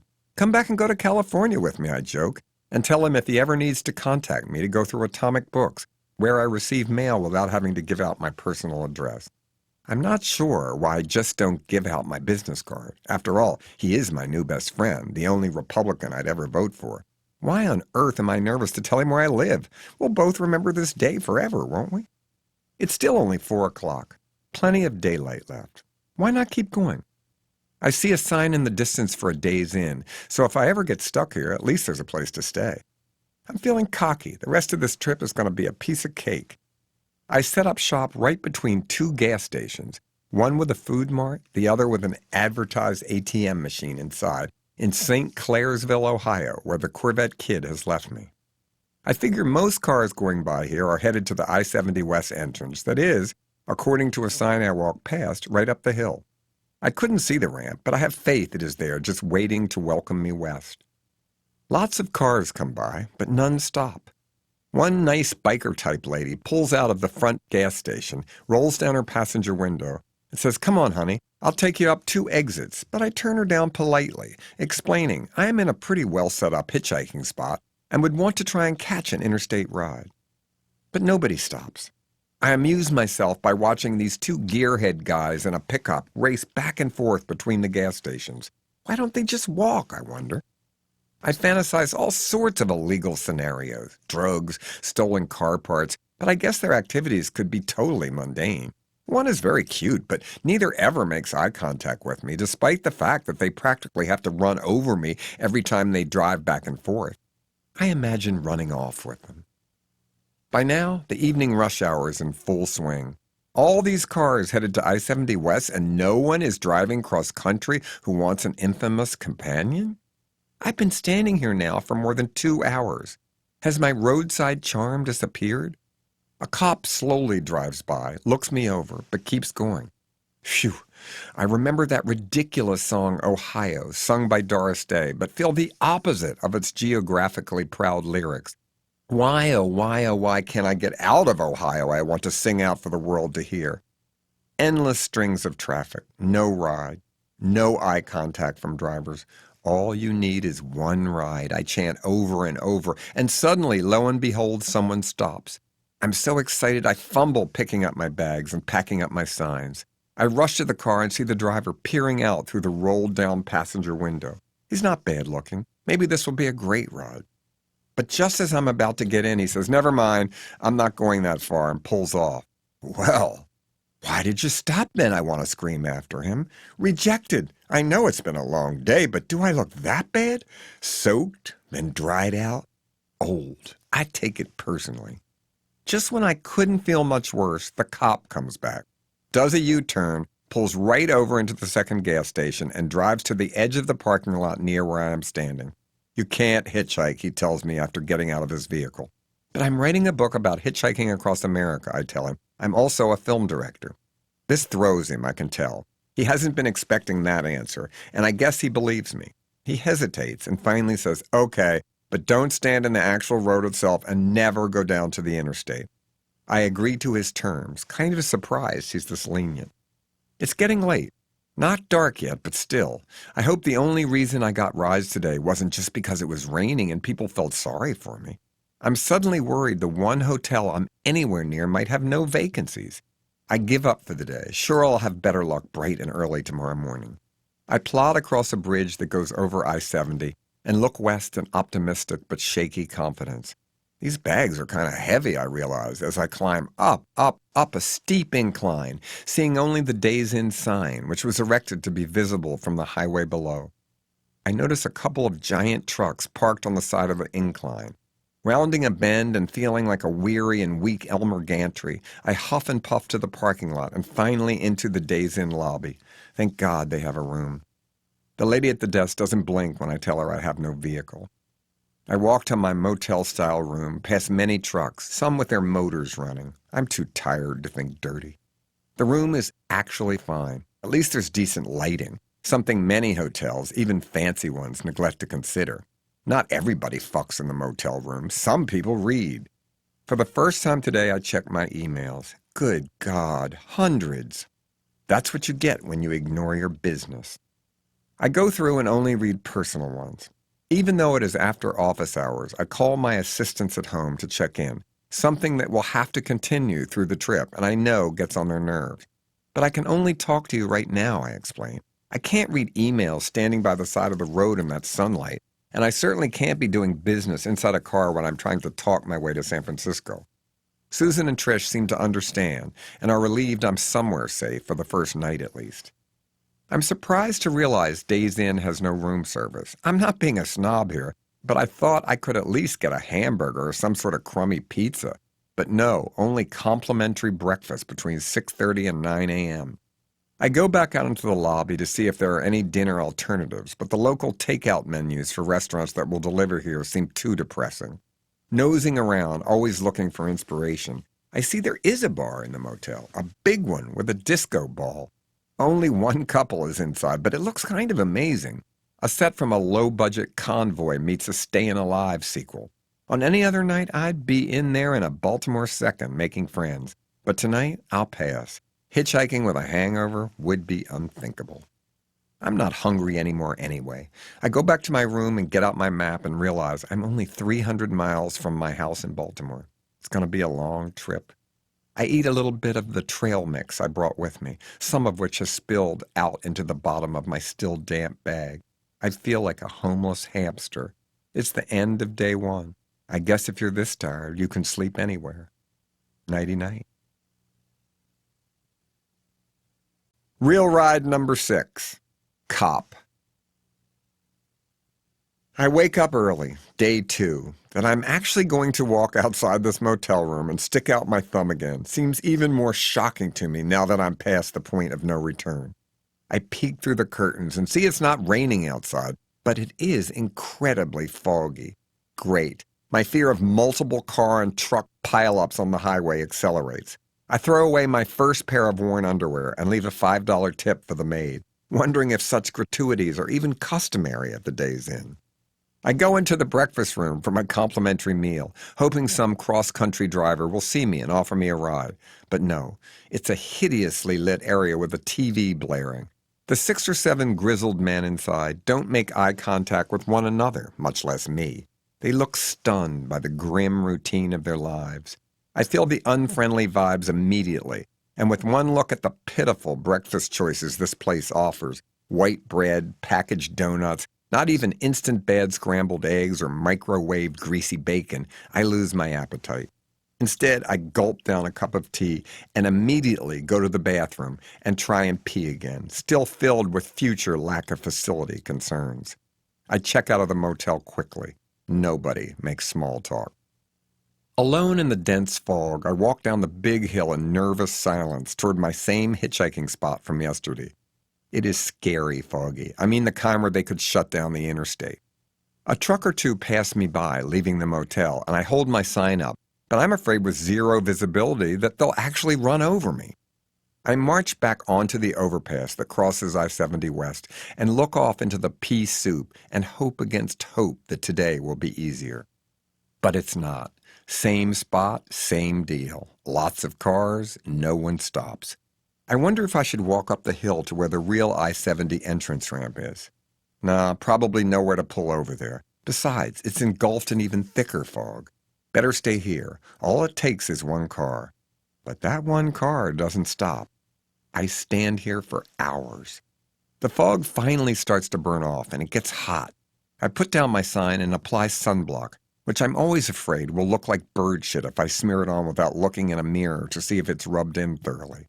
I put on my scum-of-the-earth baseball hat to protect my bald spot. No one will recognize me now, but that's better than sun poisoning. I slip on my sunglasses, too. Now I really look like a Looney Tune.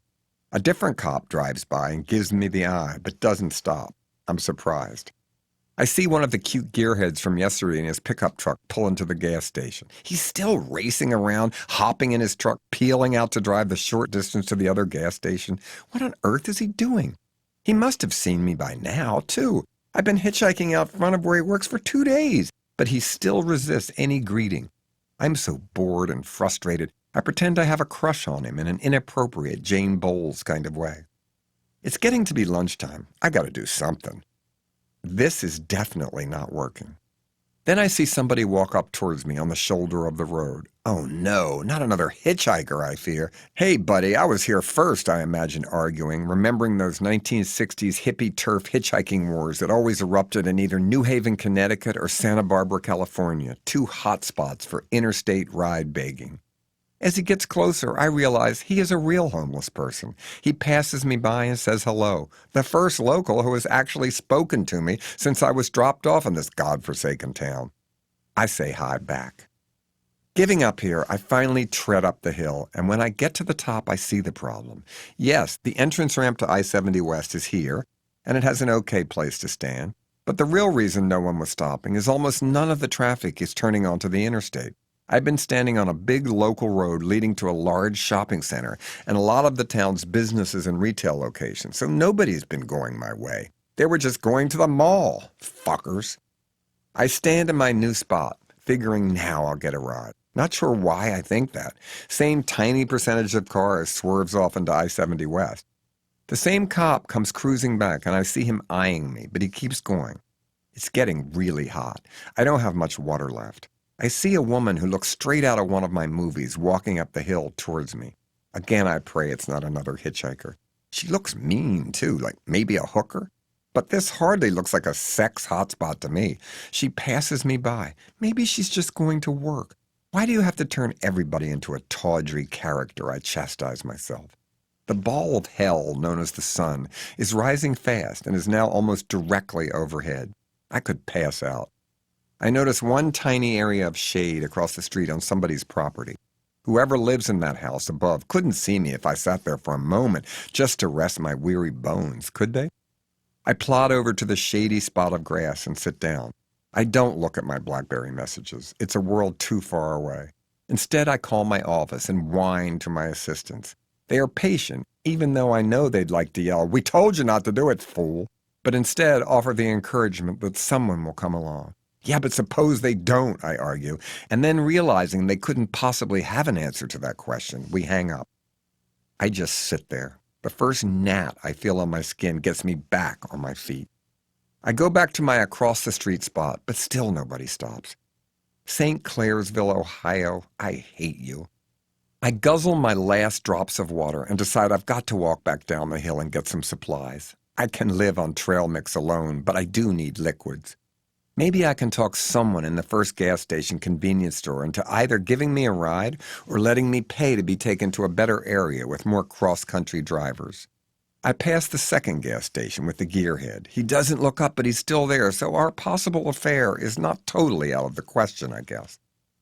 I go into the convenience store in the first gas station and buy water. Now that Coke distributes Evian, I am always pleasantly surprised to find it available in places like this. The guy behind the counter sees my hitchhiking sign. He must have noticed me out front, too, and doesn't look away. I ask him if there's a better rest area down the road, and he says, yeah, there's a truck stop about a half hour away, and I inquire pitifully, know anyone I could pay to drive me there? Silence for a second. Yeah, me, he answers, when I get off work at 2 o'clock. How much, I demand, all perked up and instantly relieved. After giving it a moment's thought, he says $20. Deal, I answer, thinking to myself I would have said okay if he'd asked for $100. I'll go back out and hitchhike, and if I'm still there when your shift ends, let's do it, I negotiate. Okay, he agrees, and I feel optimistic. Otherwise, I might have to ask him for a job. I feel like I live here already. Back in my first hitchhiking spot between the two gas stations, I feel as if I'm in Groundhog Day. I hope the gearhead doesn't think I'm stalking him. Same old story, lots of cars, no rides. Then I see the same cop coming back down the hill, only this time he pulls right over to me. I can't tell if he's a mean cop or not. He asks me for ID. I show him my license and explain I'm writing a book on hitchhiking. He doesn't show his hand, but goes back to his vehicle and calls in my info. Satisfied there's no warrant against me, he comes back and gives me my license. I explain that an officer told me yesterday in this exact same spot that I could hitchhike here if I didn't stand on the road. Oh yeah, he answers. What'd he look like? A blonde, I answer, conjuring up idealized Tom of Finland visions. I figure now may be the time for my fame kit, so I take it out, tell him I'm a film director, drop the H word, hairspray, and offer him a look. He silently reads my whole bio, film director, writer, actor, etc., and then he looks up at me and says with a straight face, "It doesn't say anything here about you being a professional hitchhiker." I laugh. He does too. "You could give me a ride," I suggest brazenly. "Okay," he says, "I will." I can't believe it. I get in the cage in the back, and it's the exact opposite experience of what I imagined in the worst chapter. This time I wish he would put on the siren, but I keep my mouth shut as we peel out. I quickly forget the guy in the convenience store I had hired to give me a ride. Oh well, I told him if I didn't get a ride. Besides, I just saved myself $20. "I can only take you to the end of my county," the officer explains. "This is a sheriff's police car, not a state trooper's. And in Ohio, each county has sheriff cop cars that do all the work, even though state troopers have all the power." Just as I'm thinking how relieved I am not to be with those lazy state troopers, he offers to call ahead and see if I can find another officer to take you further into Ohio. "The exit I'm thinking of is okay," he advises. "It's got a filling station and restaurant. But the second one, outside of my county, is a truck stop with a hotel, and it's bigger and probably better for getting a ride. Either all of the other cops think he's crazy, or they are busy because my protector and real-life peace officer can't find any fellow sheriffs to help me out." Sorry, I'll have to drop you off at the first one, he says as he exits I-70 West and pulls into a giant travel plaza that also is a diesel truck stop located next door to a McDonald's. We are only 7 miles from where he picked me up, and I am so grateful. Maybe I could stay and be his deputy, and we could hang out in cop bars after work and get drunk together, I fantasize. You should have luck here, he says cheerfully. Lots of cars enter and exit on these ramps. He waves to the lone gas station attendant and highway workman entering the fast food restaurant, obviously familiar with the locals. I'll come back and check on you, he says as I get out. And if I find another officer who can take you to the next truck stop, I'll have him come get you. Wow, public service at its finest. I suddenly like Ohio again. Real ride number 7, male nurse. I go into McDonald's. People look up at me, I hope in recognition, but I can't be sure. Maybe it's just because I look like an unidentified flying oddball. What to order? I decide on the plainest thing I see on the overhead menu, a quarter pounder. It's not bad. At least I've finally eaten something. I try making eye contact with the diners seated around me, but nobody seems to want to chat, even though my hitchhiking sign is in full view, and you'd think that might be a conversation piece. Not here. I go outside and stroll through the trucker gas station, hoping someone will see my sign. If they do, it doesn't help. I walk up the lonely highway toward the entrance ramp. I pass a lot displaying sample chicken coops with a sign directing interested buyers where to call. Will I have to sleep in one tonight? The entrance ramp is a good one, with plenty of space for a driver to pull over before the high-speed merge onto Route 70 West. I stick out my thumb once again. It's very hot. Lots of bikers are on the road because it's maybe the first summery type weather of the year. They always give me the thumbs up sign when they see me hitchhiking, and I return the gesture. Once again, I'm stuck. Nobody stops. I stand here for 4 more hours. What the fuck am I gonna do? Maybe no one will ever pick me up. Susan texts me, "Are you okay? Looks like you're still in the same place." No, I'm not okay, I think. I can tell I'm getting dehydrated. I see a non-chain local diner type joint back where I was, across the street from McDonald's. Maybe I'd better take a break, stroll over there to get some shade and see if any friendly drivers are inside. I walk past those now even more threatening chicken coops. I can't help myself. I pick out one just in case that has to be my lodging for the night. I go into the diner and I'm disappointed to see it's almost empty. Lunch hour is long over, so I blatantly ask the table of guys sitting together if they're going my way. They politely say no. Then I order a large Coke, something I would never do. I haven't had a Coca-Cola in 20 years, but I'm about to faint, and when I was a kid, my mom always used to give us Coke if we were feeling queasy. The waitress eyes me a little suspiciously, but maybe I'm just being paranoid. I use the bathroom like any other paying customer and think of that rude TMZ segment I saw where they tailed Larry David and Jeff Garlin into a gas station. And when Jeff Garlin exited the men's room, the reporter had the nerve to ask him if it was number 1 or number 2. Just number 1 for me, especially here. When I return, the waitress delivers my order, and I ask her if she knows anyone I could pay to take me down the road to that bigger truck stop that the cop had told me about. She doesn't know anyone. Sigh. I drink the giant Coca-Cola and it hits the spot. Any calories I get here have to be canceled by the anxiety of this godforsaken day. I leave a 50-cent tip on a $1 check and feel like a fool. I go back out in the heat and once again plod my way back up to the entrance ramp. Again, no one stops. Then I see a cop car pull over. But instead of feeling paranoid, I am praying, once again, that it will be my mythical cop from the next county who was originally contacted by the first cop and is now free to give me a ride. But no, it's the first cop. You still didn't get a ride, he marvels. I am mortified. It's mostly local traffic I offer as a flimsy excuse. Well, shake your sign or something, he advises with exasperation. I feel like such a loser, a lazy hitchhiker who can't even hustle a ride properly. He waves goodbye and heads back in the opposite direction from where I'm going. I'm amazed I never imagined waiting this long in any of my worst ride chapters. I have been hitchhiking today for about 9 hours and have been inside a car for less than 10 minutes, and it's only day 2. I will never get to San Francisco. Then it happens, as always. when you least expect it, a ride. I bet a cheer goes up in my office when they see by the spot tracking device that I finally get a lift. Any driver who picks up a hitchhiker wants to talk, and today I'm especially willing to listen.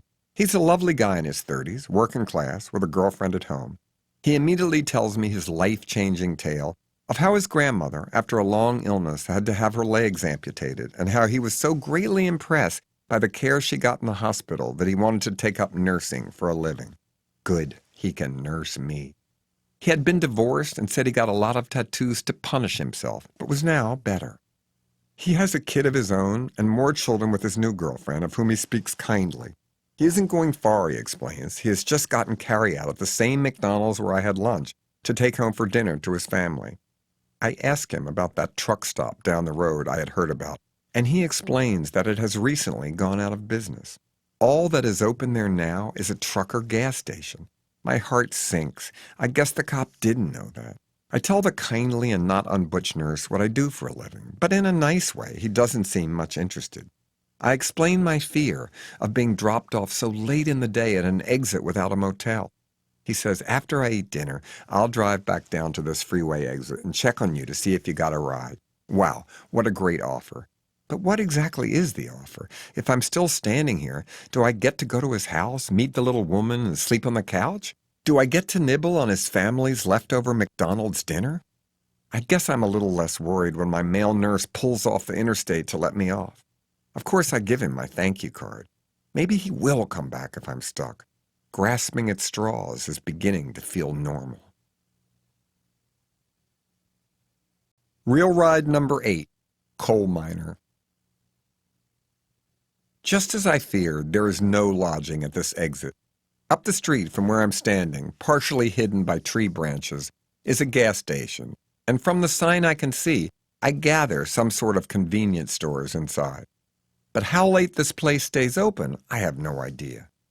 To the right, past a bridge I could sleep under if I had to, I glimpse in the distance giant trucks pulling away after refueling.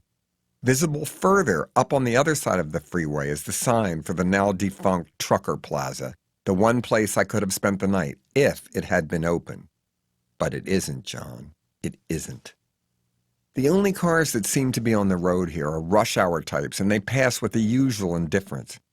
I sadly realize I'm at an even worse place to thumb a ride than I was when I was last picked up, but at least it's a different worse place. I stand there with my thumb out forever. I'm dying here. I call my office and vent my fears. Susan and Trish don't know what to do or how to help because I can't even give them my location. I don't know where the hell I am myself. My BlackBerry and Spot Tracker can tell them a fairly close geographical position, but not exact.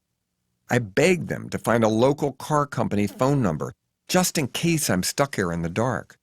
Susan and Trish can hear the panic in my voice when I realize the workday is ending and they'll soon be leaving the office. They promise me they'll try. We hang up and I can see the sun is quickly going down. Terror. I realize I need a new sign that is way more direct, one that could work for local rides and at least get me to an exit with a motel. But I am afraid to leave my hitchhiking spot to search for cardboard, because suppose the male nurse comes back. What time was he eating dinner anyway? He must be finished by now. Was he lying about returning? Did he look up my name on his home computer and suddenly get cold feet? No, megalomaniac. He probably threw away your card, you self-important shithead. I want him to come back right now. But he doesn't. I realize I must act or it will be total nightfall. I walk over to the gas station convenience store and ask the woman behind the counter if I could have some cardboard to make a sign. You know it's illegal to hitchhike on the freeway, she sniffs. Bitch. Yes, I know, but I'm on an entrance ramp and the Ohio police have already told me that was okay, I answer with suppressed haughtiness. In that shed outside to the left of the store is where all the empty boxes are kept, she offers with a hint of class condescension. You'll have to break them down. I begrudgingly thank her and wonder if she'll call the cops when I leave. Inside the hot shed, I grab a few boxes, all too large, and rip them apart with my hands in my usual clumsy at physical labor kind of way. Ow! I scraped my hand on a staple and now I'm bleeding. Once again, I wonder, why can't I do the simple physical things most other men can do easily? Am I that gay? So queer I can't flatten a cardboard box properly without ripping it in the middle and making it impossible to be used as a potential sign? Finally, I find a smaller box, and miracle of miracles, the seams flatten properly, and I tear off 2 sides that are the perfect size. I take out my trusty marker and start to scrawl my new plea, next motel, but hesitate, wondering if that message will somehow sound sexual. Instead, I write next hotel, which is ridiculous. Certainly, there are no real hotels anywhere near these freeway exits, but what the hell? I'd rather sound highfalutin than cheap. Guess what? The sign works. A coal miner picks me up. A real one, mid-30s, covered in coal dust like in a comic strip, coming home from work. And yes, he'll take me to an exit in Cambridge, Ohio, where there are motels. It's only 10 minutes away from where he picked me up, old Wilmington, Ohio, he tells me, but at least I don't have to sleep outside. Yay! I don't even bother telling him what I do for a living, and he doesn't ask. Not the nosy type, I guess. Just a good guy helping out a fellow man down on his luck. I asked him about that Chilean coal miner disaster and how it was for him to watch that harrowing rescue news footage, and he said he purposely never looked at it because I have 3 little girls and have to go to work in the coal mines here anyway, so why upset myself? He's had a pass, just like most of the men who've picked me up hitchhiking so far. He had gone north from this part of Ohio because it was dull, but became a meth addict before turning his life around and coming back home. Just like the male nurse and the biker before him, the coal miner speaks lovingly about his wife. Usually at home, I meet straight guys who bitch about their spouses and complain about the lack of blowjobs they get. But here is another heterosexual man who does love women and gives his wife great credit for steering him in the right direction. He seems happy. Heterosexuals can feel good about themselves too. Even though Cambridge, Ohio is past his exit, he takes me there anyway and even checks out the entrance ramp for my tomorrow morning's hitchhiking. It looks good. He asked me which of the several motels we could see I'd like to stay in. I am already a Days Inn man, so I choose what I know. I give him my thanks for the lift card, and he takes it politely. He bids me farewell with a smile and pulls off towards home after an honest day's work. Real ride number 9. Here we go magic. I check in and lo and behold, the clerk recognizes me. I tell him I'm hitchhiking cross country and writing a book and how hard it is to get a ride. I see him Googling me at the same time he's taking my credit card info. A fat man waiting to check in behind me overhears and says, I used to be a trucker, and there's a lot of truckers who stay at this exit, so you ought to have luck. I tell him truckers can never pick up hitchhikers these days because of all the restrictive new rules, but he says without missing a beat, well, believe me, they'd pick you up if you had a vagina. I go to my room, and as soon as I enter, the phone is ringing. It's the clerk. Can you come down and do an autograph, he asks. Sure, I respond, as long as you try and hustle me a ride west tomorrow morning. As I sign at the desk, he assures me he'll ask around and leave me a note in the morning if he's had any luck before his shift ends. I have hope. I go back upstairs and text Susan and Trish at their homes that a nice coal miner in the outfit gave me an 8-mile ride to a Days Inn. I explain about the clerk in the lobby, how he might find me a ride, etc. Susan emails me back, tomorrow will be better. I see by checking the day's emails that my office tried earlier, without any luck, to find me a taxi or car service when I was whining and panicking. I read the email incorrectly in my usual impatient way and assume when they write that they even called a local VFW bar and tried to talk to a sober enough person to act as a hack, that they were setting up a fake ride to pick me up. I write them a blowhard email back saying, this makes me insane, please do not do this. But then I realized they weren't trying to manipulate my story, just doing what I had asked, find me a paid ride to a hotel if I get stuck. I write back with my tail between my legs. I see this was preventative planning. Thanks. I continue scrolling down on my phone and read that the Corvette kid emailed me at Atomic Books the very night he left me off. The owner, Ben Ray, doesn't know about my hitchhiking trip, so is baffled. He forwards the kid's day-old initial email to my office, which explains how he picked me up in Frederick County, Maryland, and drove me to Ohio, what a great time we had, and then asked Atomic Books for my email address so he can offer to give me a lift again on his upcoming trip to Missouri. Not having any idea what the kid was referring to, Ben sent back the standard line to fans who emailed there. "I'm sorry, we only accept mail for John Waters," and gave him the address. But the kid wasn't having any of that and answered, "Okay, he did say to reach him by emailing him there. If this isn't true and he lied to me, so be it. But I spent 4 hours driving him to Ohio today. All I'm asking is for you to forward the email to him so I can touch base." Susan had seen this forwarded email at work and answered politely, explaining to the kid the situation with Atomic Books and adding, "Thank you for driving John yesterday. He told us it was a great ride and he really appreciated it. He's checking in with us very infrequently, but we'll be sure he sees your email, and thank you for extending such a nice offer. I think he'll be beyond Missouri in a few days, but it sure is generous to offer a backup plan." The kid answered quickly, thanking her, and joking about my having told him one of my assistants was also a Republican. "Glad to hear of a fellow R. Hopefully John doesn't give you too much grief for that." He doesn't seem put off by Susan's poo-pooing the possibility of his coming back to get me. "What a great adventure," the kid writes her back. I immediately email him my cell phone number. You never know. I feel a little more upbeat, and for the first time on the trip, I am starved. I walk outside into the hub of motels, fast food restaurants, even a giant Tractor Supply warehouse. Truckers are everywhere, and yes, a few of them are incredibly cute. But in real unporn life, most of them are, well, ugly, just like film directors, I guess. Here is a world I have never been in my life. I feel excited. I go in a Starfire convenience store and buy more water. Then I head over to Ruby Tuesday for dinner. Another first for me.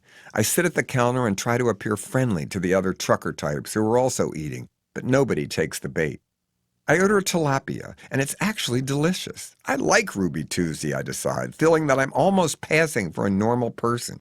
Maybe regular people don't talk to strangers. Maybe that's why I've made no friends here. I walk back to the motel and make sure the clerk sees me again. He waves. I'm disappointed he doesn't mention anything about a ride tomorrow, but I decide I can't be a nag. Maybe he's still working on it. Up in my room, I look at my AAA triptych and get depressed. I hitchhiked about 10 hours today, but was only in cars for a total of about 50 minutes. Day 2 has been awful. I have a long, long way to go. I escape to sleep. I wake up at 6 a.m. as usual. Thank God Days Inn has bathtubs. Showers are too violent for me unless it's really hot outside. I debate throwing away my second pair of underpants. Nope, this trip's definitely going to take longer than 5 days. I wear my second day's boxers again. I realize I have forgotten one of the main tools of my mustache maintenance, the cuticle scissors I use to trim unruly long or gray hairs. Oh well, for now it's not that scraggly. It'll pass for the day. I go to work. It's not a far walk to the entrance ramp, and it looks like an okay spot. Lots of traffic. But Susan was wrong. It isn't better tomorrow. I stand there with my thumb out. The cop from yesterday would be proud. I shake my sign and make eye contact with drivers, but still no luck. Cop cars pass me several times, and I know they see me, but none of them gives me any grief. 4 hours pass. I try different signs. End of 70 West, the one Susan suggested, writing hitchhiking book. Even just San Francisco, but still strike out. Ohio will be the death of me yet. Death by tedium. Again, when a ride stops, there is a split second of unreality. Fear they'll take off without me. It's a van pulling a small trailer. The door slides open and I see a whole gang of hipsters. It's the Manson family, I humorously greet them. Each is staring at me in amazement. Where are you coming from? A handsome guy asks from the second row of seats. Baltimore, I answer. Get in, sir, he says, and I see the friendliest group of smiles I've ever seen break out on all their faces. They are an indie band called Here We Go Magic, which I stupidly and unhiply have not heard of. So much for thinking I am up to date on new music. Driving is the sound guy, Matt Littlejohn. Next to him is drummer Peter Hale. Next row, Mike Block, the guitar player who first greeted me, and Avtar Kulsa, the on-road tour manager. Next to me in the second row of seats is the sexy and cool Jen Turner, bass player, and behind in the last row, lead singer and guitar player Luke Temple. All their musical equipment is in the trailer being pulled behind us. They are headed to a gig in Bloomington, Indiana, and offer to drive me to Indianapolis. Yay, a long ride. I am thrilled, no, exhilarated to be in a van with such a hip group. It only takes one ride was becoming truer and truer each day. They explained that they passed me once as they entered the freeway but didn't stop. Arguing back and forth if it really was John Waters. Some were sure, others were not. So they decided to come back and see. He'd never wear that hat, Peter had argued. I guess he never saw the Scum of the Earth movie. I struggle to fasten my seatbelt and quickly bond with Jen, who has full-tilt bad girl beauty and style to burn.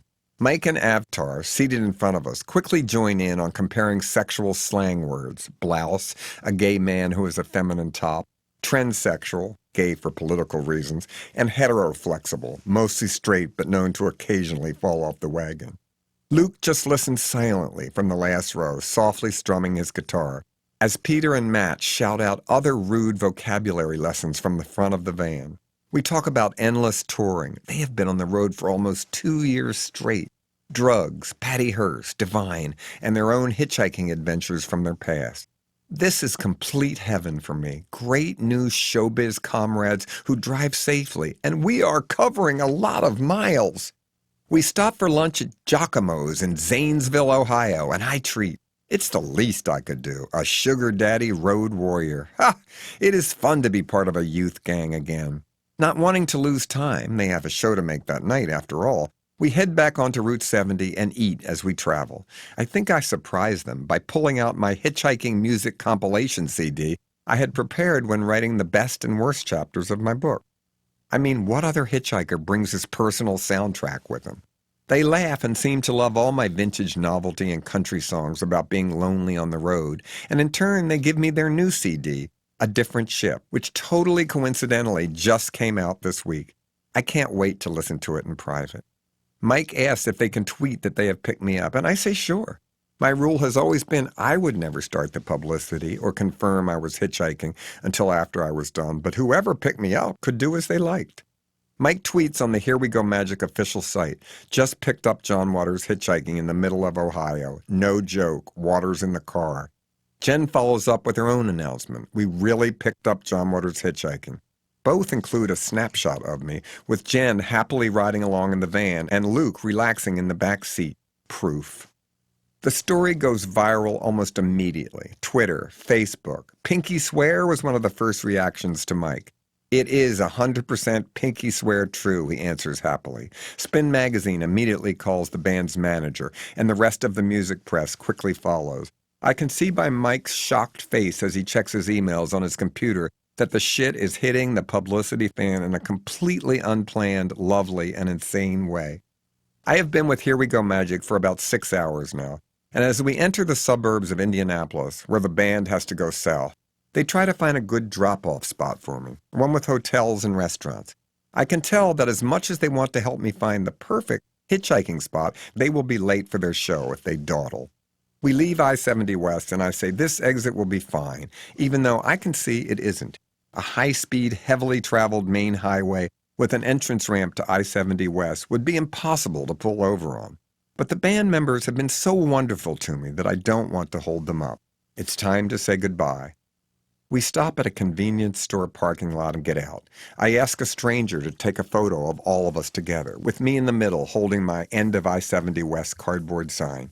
Here We Go Magic drives off into their show business life, and I go back to being a bum. Real Ride number 10, Chauté.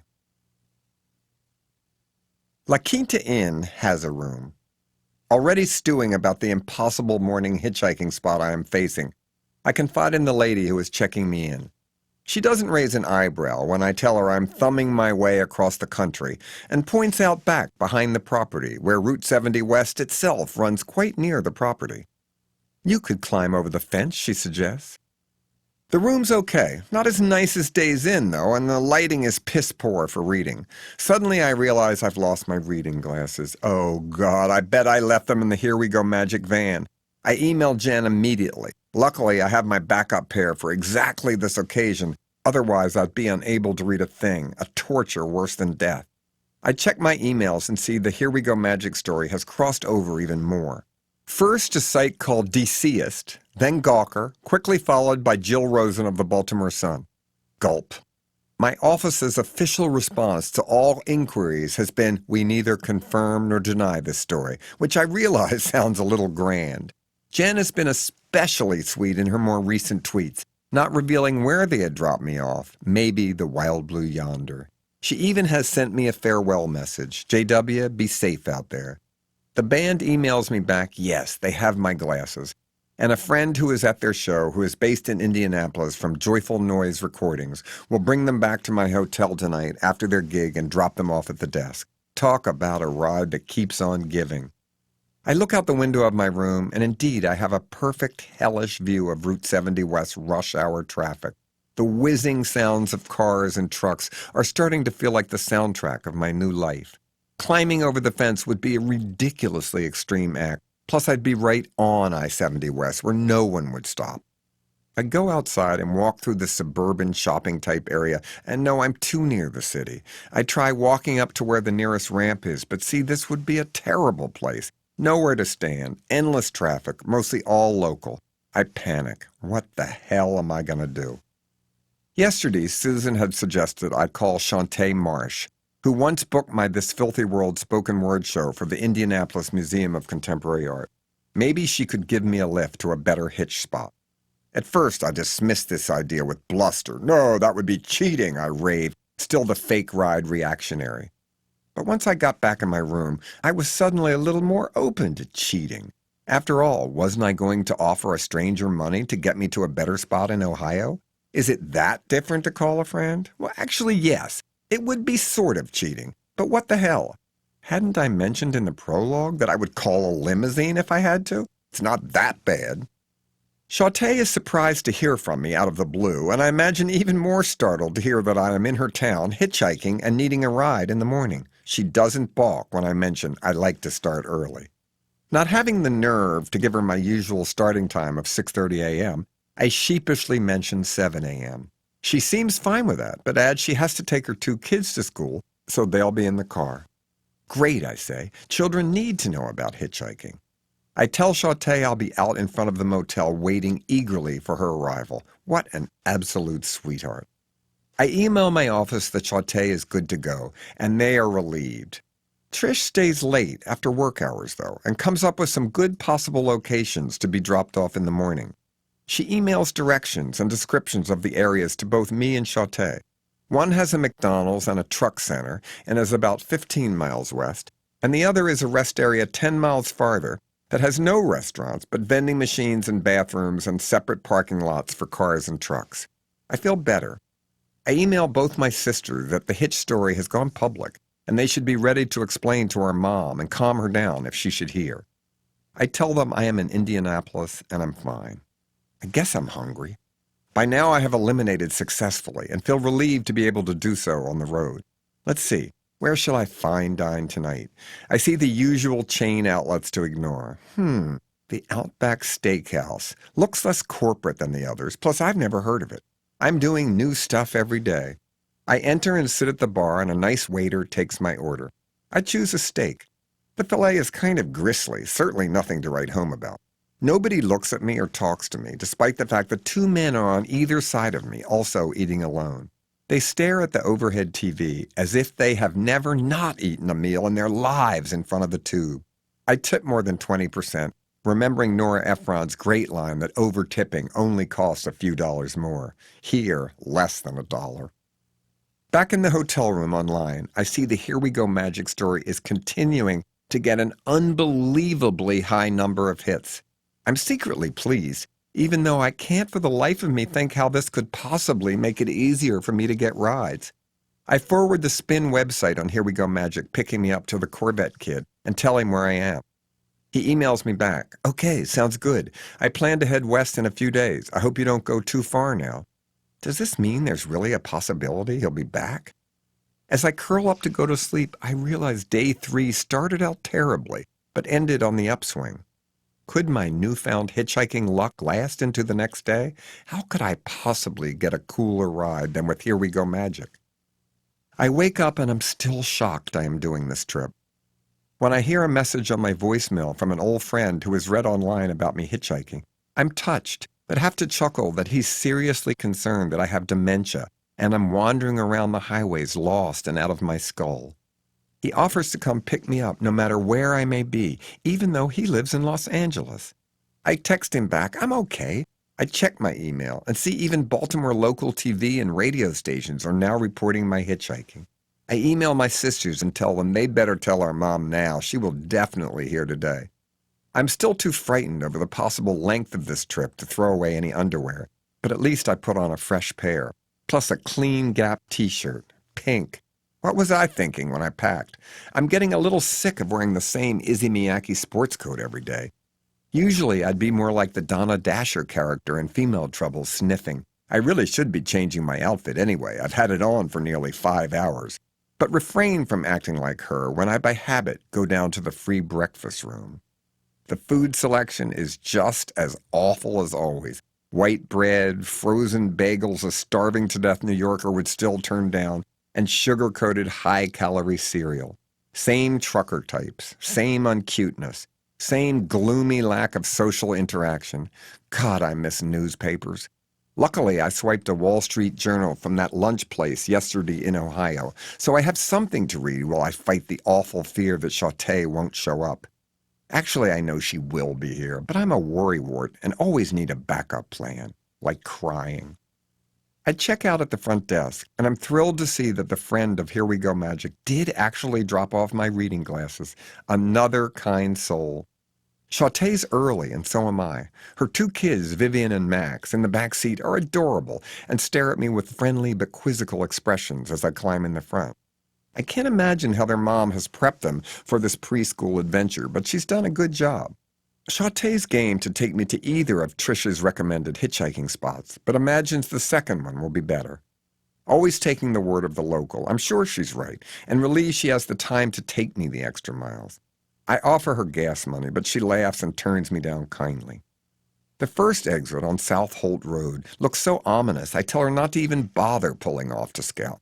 Still inner city and industrial, the exact opposite of a place a cross-country traveler would stop for services.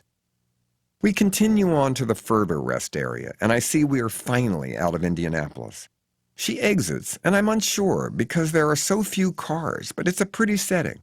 Woods, nice bathrooms, a separate truck parking lot I can see in the distance. Few travelers compared with the entrance ramp, but I get the feeling everybody who stops here is going a long way.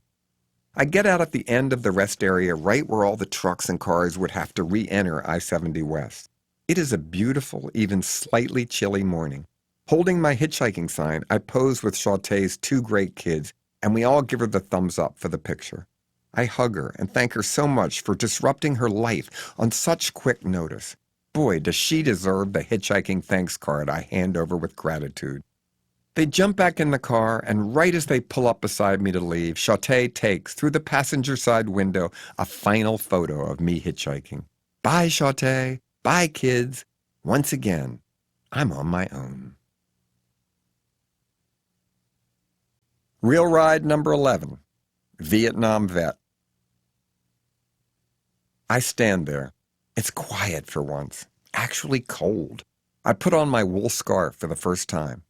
The sun coming up causes a big glare, and when the first 1 or 2 vehicles exit the lot, I see the drivers have to squint and lower their visors to see it all. Not even sure they can actually see me hitchhiking. So I move back into the shade, closer inside the rest area. It's odd having vehicles drive by at such a slow speed. There are few cars. I realize this is the kind of rest area where late at night it would be scary. No security, no services, except maybe blowjobs inside as I had imagined in an earlier bad chapter. But this time it would be robbers, not cops, shaking down the frisky perverts. Here in the day, it feels safe, though. Couples stop to walk their dogs. Even a few truckers pulling out throw up their hands to signal they would pick me up if they could. I stand there feeling both foolish and brave. Silence except for the birds. I'm alive, I think, and so many of my friends are not. I may be nuts to be doing this, But I'm kind of proud of myself. I am having an adventure. I like my life, even if I have to stand here for the rest of it. But I don't. The next ride is yet another nice guy, nondescript vehicle. He's 66 years old, just like me, but hetero, I'm sure. A Republican, he tells me, who was happy Obama came out for gay marriage because before, when he said he was evolving on the issue, that was bullshit. He's also a Vietnam vet with a Kentucky-type accent, and I never once feel uncomfortable with him. Here is yet another straight guy who can't stop praising his wife, bragging proudly how she loves to read and how smart she is. I tell him what I do for a living, and he shows no real surprise, just says how happy his daughter would be to hear he picked me up because she loved hairspray. He starts telling me about his career, providing feed for farm animals and how the business has come a long way on healthy nutrition for cattle and pigs. I learned that baby pigs love M&Ms as a treat, and if you feed one in a litter, that snack, the baby pig will follow you around every time you appear. Chickens, however, are a whole different story. They're the worst. All their feeds laced with growth hormones. That's why 8-year-old girls get their period now, he explains, from eating these chickens that are more science projects than animals. Now there's a sobering thought. I eat chicken. I hope I don't get man tits. He takes me deep into Indiana, and I feel so safe and happy. After about 2 hours, I realize he's going to be turning off Route 70 West, so I ask him if he knows a good rest area similar to the one he picked me up at this morning. We start scouting and immediately see a sign for one coming up soon. I know he is actually driving further west than this, but who knows what the entrance ramp will be like when he has to merge south onto his new route. I ask him if he'll pull off now to inspect hitchhiking spots. The rest stop looks good. A pretty park, enough cars stopped. Even a few truckers mixed in, presumably taking naps. Bingo, I'll take it. I give him my thanks for the lift card and he chuckles and bids me farewell. I'm on a roll. Next. Real ride number 12, Trucker. I stand there for a while.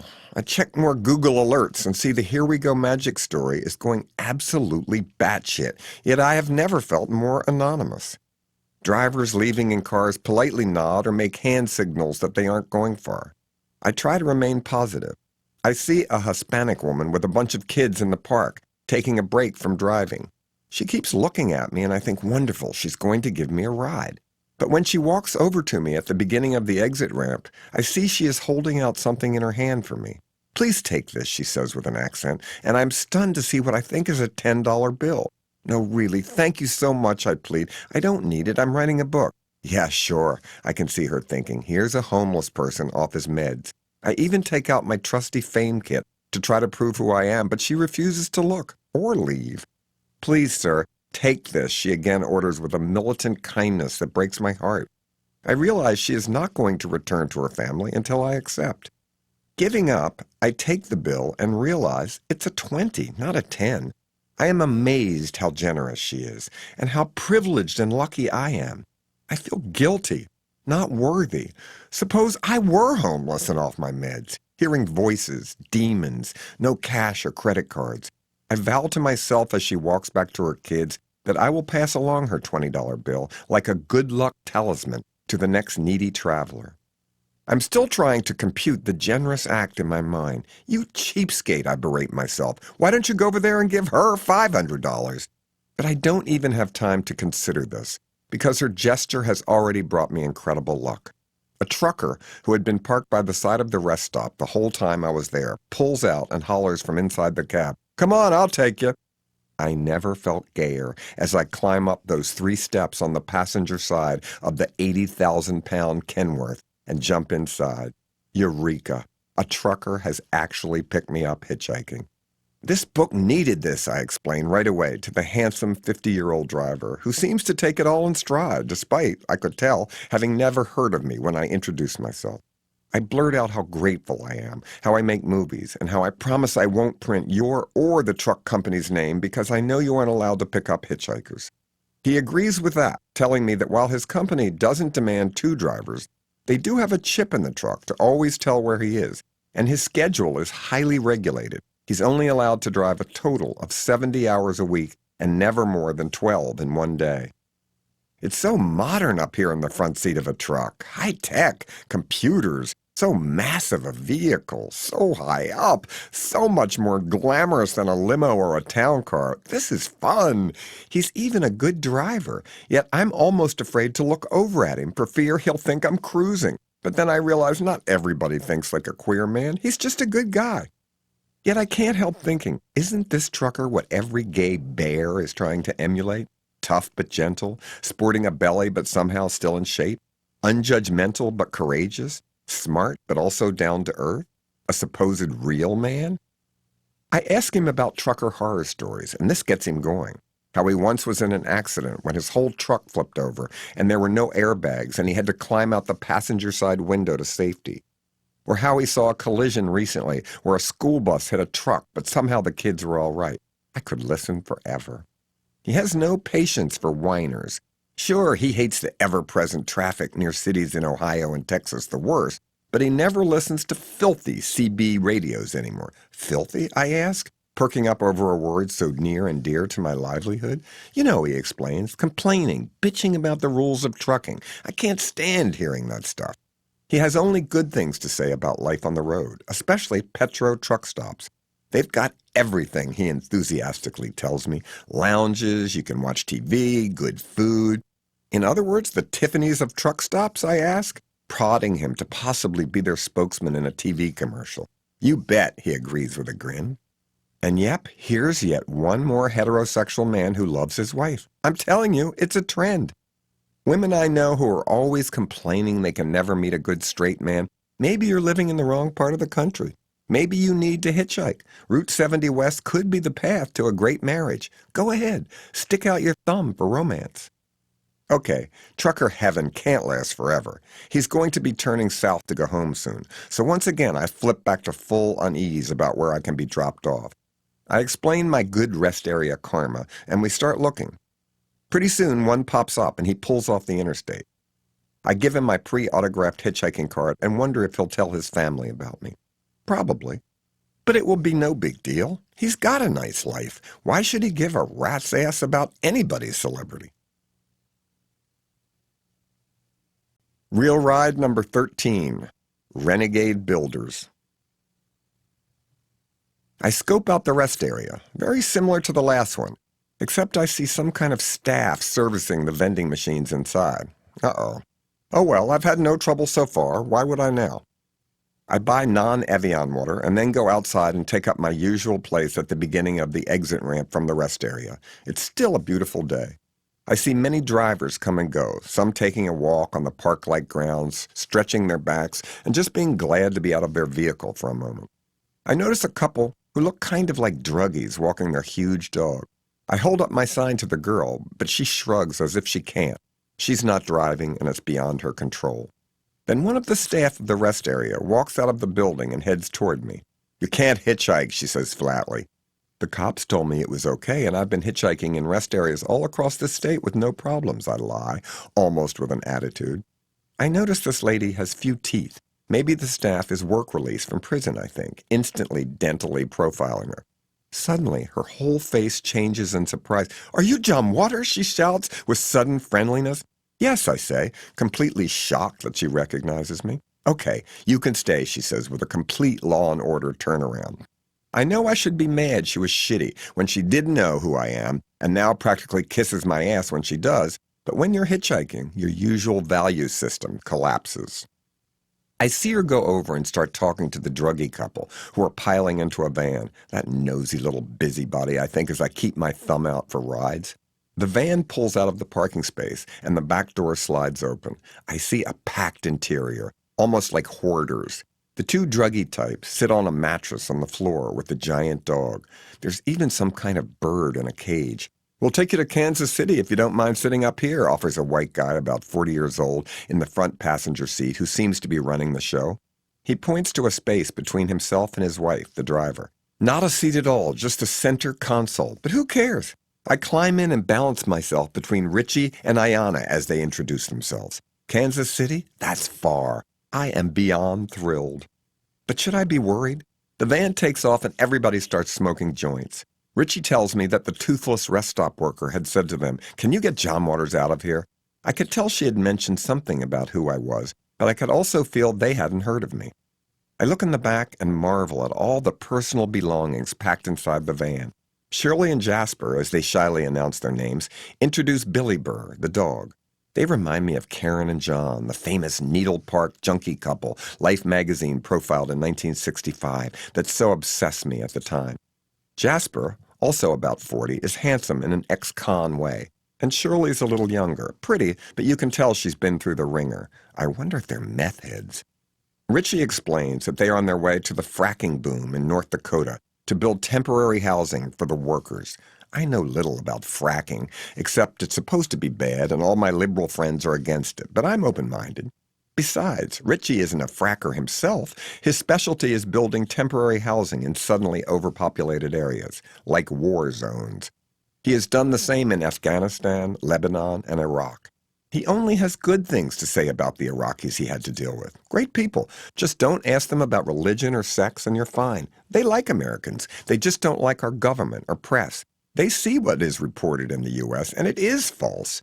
Most recently, he had been in northern Pennsylvania, and I gather is fleeing some sort of illegal alien trafficking problem he casually mentions.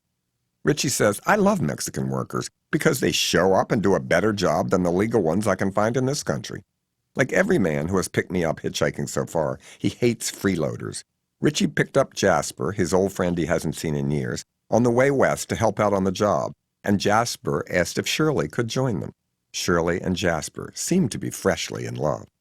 I instantly like Richie. He's a renegade, a pothead wheeler-dealer who I could tell also loves to drink, a pirate, a grifter when he has to be, and maybe a bit of a fugitive. Richie lost his house to the bank in the last recession. He's broken but not down and still looking for his pot of gold. Ayanna is a great driver, so I'm never nervous perched up here in the middle of the front seats without a seatbelt, even though we pass many click it or ticket warning signs. She says they have bad luck. The cops are always stopping them. Richie is paranoid whenever she goes even 5 miles faster than the speed limit. I quickly grow comfortable with all the pot smoke around me, but refuse a toke, telling them I just can't imagine standing on the side of the road with my thumb out stoned on weed. Maybe I have a contact eye. I hope so. When in Rome. I can tell they are racking their brains trying to figure out what I'm famous for, especially after I give them my thank you card. But when I list all the movies I have directed, they come up mostly blank. Ayanna has vaguely heard of Hairspray, but that was it. I don't know much about celebrity Richie offers weekly, but keeps tweeting his friends that I'm in the car. They don't know who I am either. Richie is extremely proud of his 2 daughters from another marriage and shows me their pictures. But when he calls them to tell them the news of who he has picked up, they are tongue-tied too. Nobody knows what I do until I mention the Chucky movie I was in. That does the trick. Why didn't you say you were in a Chucky movie? I could practically hear them all thinking. Everybody knows Chucky. We pass the Gateway Arch in St. Louis and all marvel at how beautiful it is. It's my favorite public monument in this country. Richie delights in telling me that he and Ayanna just celebrated their 20th wedding anniversary, and when they were younger, they once rode up in one of those little private elevators to the top of the arch and had sex inside. I knew I liked these people. I think of the time I had sex in the Bleecker Street Cinema in the mid-'60s with my beatnik boyfriend Tony as we watched Marlene Dietrich and the Blue Angel, but balk at sharing the story with new friends I have only known for a few hours. We joke a lot. I keep telling Richie I think he's bullshitting me, and really he's an arms dealer. The giant dog in the back is incredibly well behaved. He just sits there and never once barks or demands to hang his head out of the window. The bird is a blue and gold macaw, and its name is Biscuit. It's likewise silent, although they assure me the parrot can talk and squawk. I give Ayanna the $20 bill that the nice Mexican lady had given me, and she understands how I want her to pass it along with the proper Native American magic. We stop for gas at a Piccadilly gas station, and I offer to fill it up. Richie and Ayanna make a show of not expecting any such thing, but Richie admits it would be a big help, so I happily do so. When I see the bill of $97.86, I am amazed at how big the tank of this van must be. But more shocking is that when I pull out my wallet to get my business credit card, I realize it is missing. I panic. I call home and Susan grills me on where I last used it. When I finally focus enough through my hysteria, I tell her, that steakhouse in Indianapolis. I fumble for the restaurant receipt and give her the phone number off it, and she says she'll call when I hang up. And if they don't have it, she'll cancel the MasterCard and I'll just use my personal one. Then I realize somehow, just standing here at the pump, I've lost my personal credit card too. I act like an insane person, searching my clothes over and over. Richie urges me to calm down. It has to be here. I'm getting more and more frazzled, looking under the car near the pumps. I can tell all the crew in the van is thinking, I didn't do it, as I'm sweating and freaking out. Susan, still on the line, tells me, just use your ATM card. That's also a debit card, and you can pay with that. Here it is, I screamed to the world, amazed to find the second lost credit card. I had somehow misplaced an alarm in my wallet in the wrong compartment. I calmed down. I feel like a complete fool. I apologize to my new friends for my crazy behavior, pay up, and we pull away, back onto Route 70 West again. Phew. I check my BlackBerry and see my office has emailed me that the New York Times has even contacted us wanting to know about my hitchhiking journey. I am shocked. I email my office back to say no comment and feel just like Henry Kissinger. Even the gang I'm with seems impressed that the New York Times is interested, but then I get the slight impression that maybe they're relieved I'm refusing comment. After all, press attention is definitely not what these maybe not shady capitalists are seeking. Nobody ever brings up the question of my sexual preference. Duh, I imagine they'd reply if I had asked if they'd been wondering if I'm gay. I keep seeing all these big porn outlets in the middle of nowhere alongside the highway, just like the one I'd imagined for my UFO sex chapter, and wonder out loud, are these stores for interstate travelers or locals? Richie totally surprises me by answering matter-of-factly, well, I think that is where truckers who are gay blow each other in the parking lot. I laugh out loud and say, I don't think so. He shrugs, still sure of his position. As we get nearer to Kansas City, Missouri, where they have a house to stay in, they debate where to stop to get a real meal. Richie asks me if I'd like to come downtown with them to eat some ribs. I explain how afraid I am to go off Route 70 or anywhere near a city because I'll never get the next ride. They offer to take me back past Kansas City to a good exit after dinner before they go to where they plan to sleep. I try to decline, knowing that this would be out of their way, but Richie won't hear of it. I paid for gas. It's the least they can do. Shirley surprises me by saying she is a vegetarian and only eats nutritiously. We talk a little about how hard it is to eat in an unfattening way unless you can cook for yourself. She has a lot of health food packed with her. Maybe I was judging her wrongly. But no, when we stop, she asks if I ever saw the filmed in Baltimore TV show about junkies, The Corner. Sure I did, I say. A great program. I lived the life of a corner, she says flatly. I see. We pile out of the van in the parking lot of Rosedale Barbecue and sit on the ground and stretch.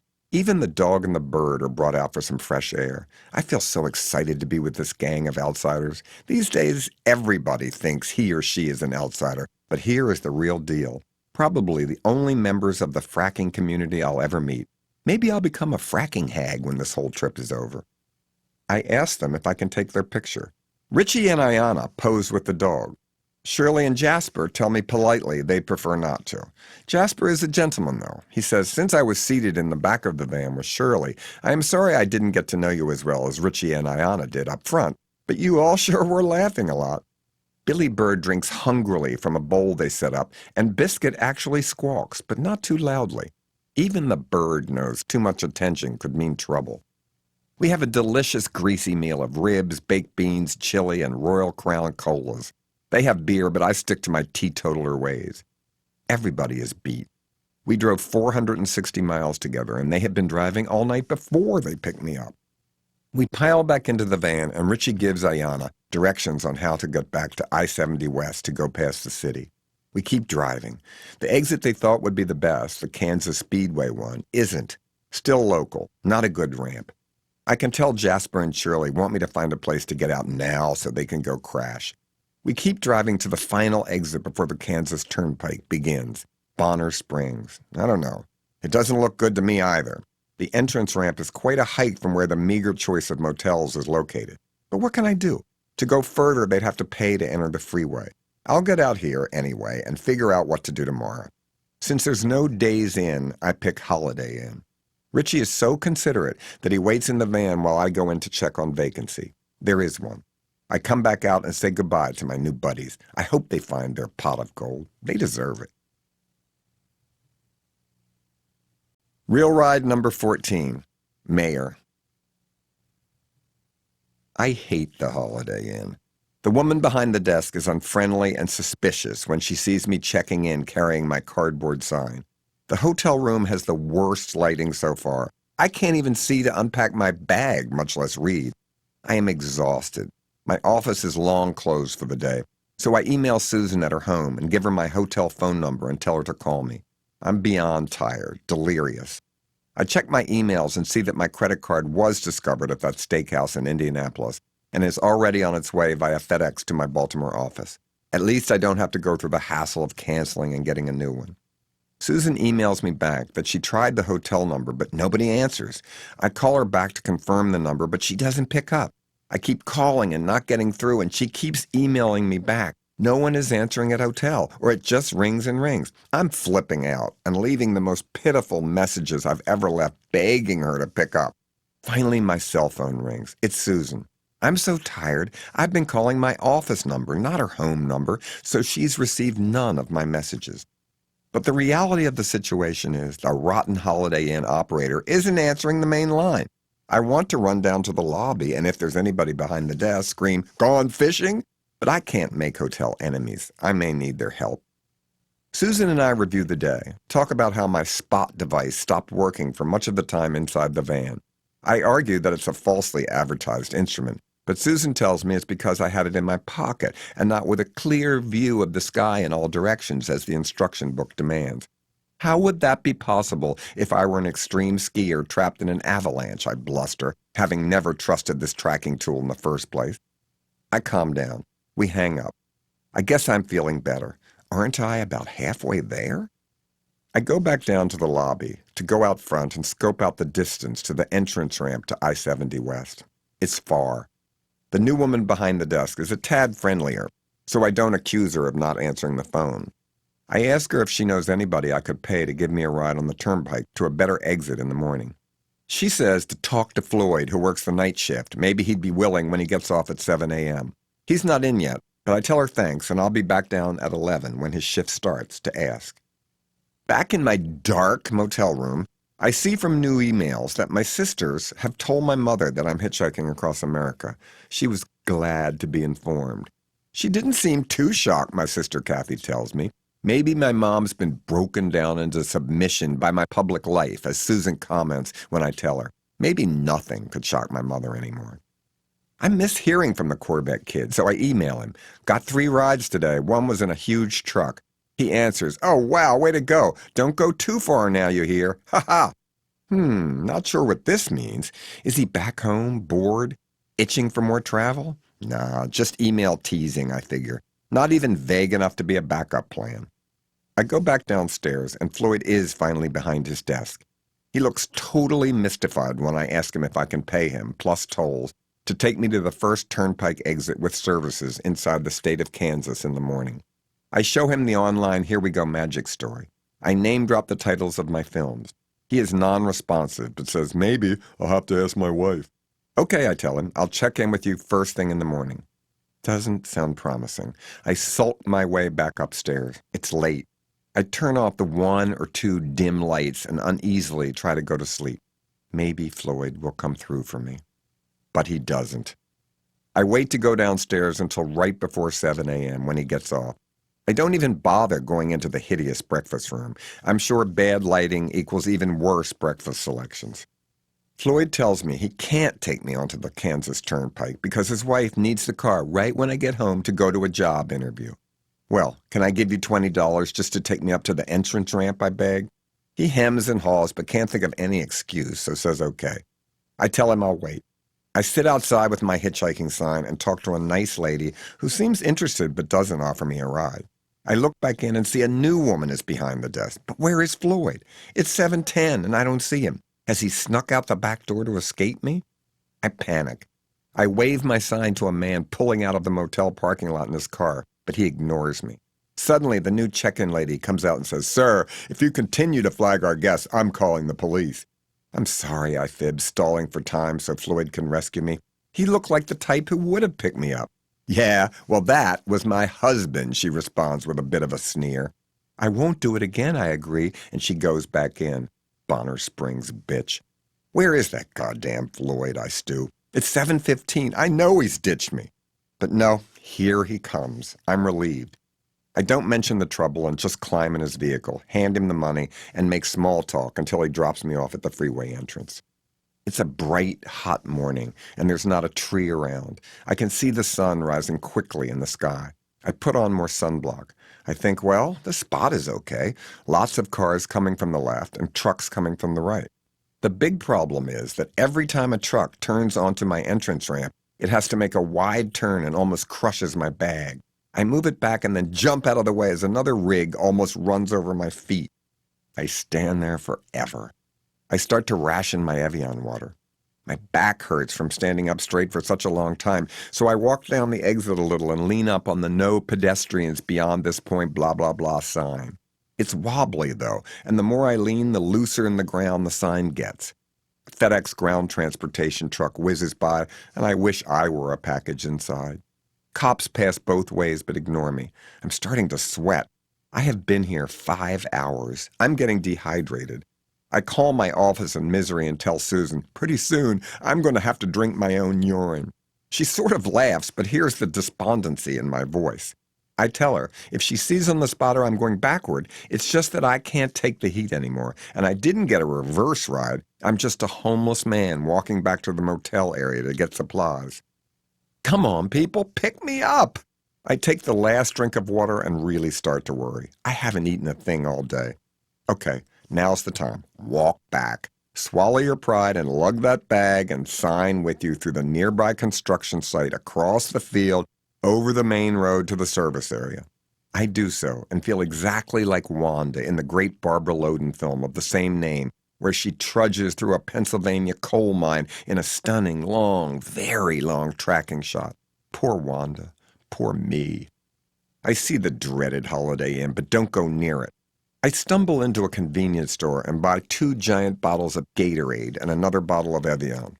Exiting, I spot a Taco Bell, the only fast food joint I'm ever tempted to patronize in my real life.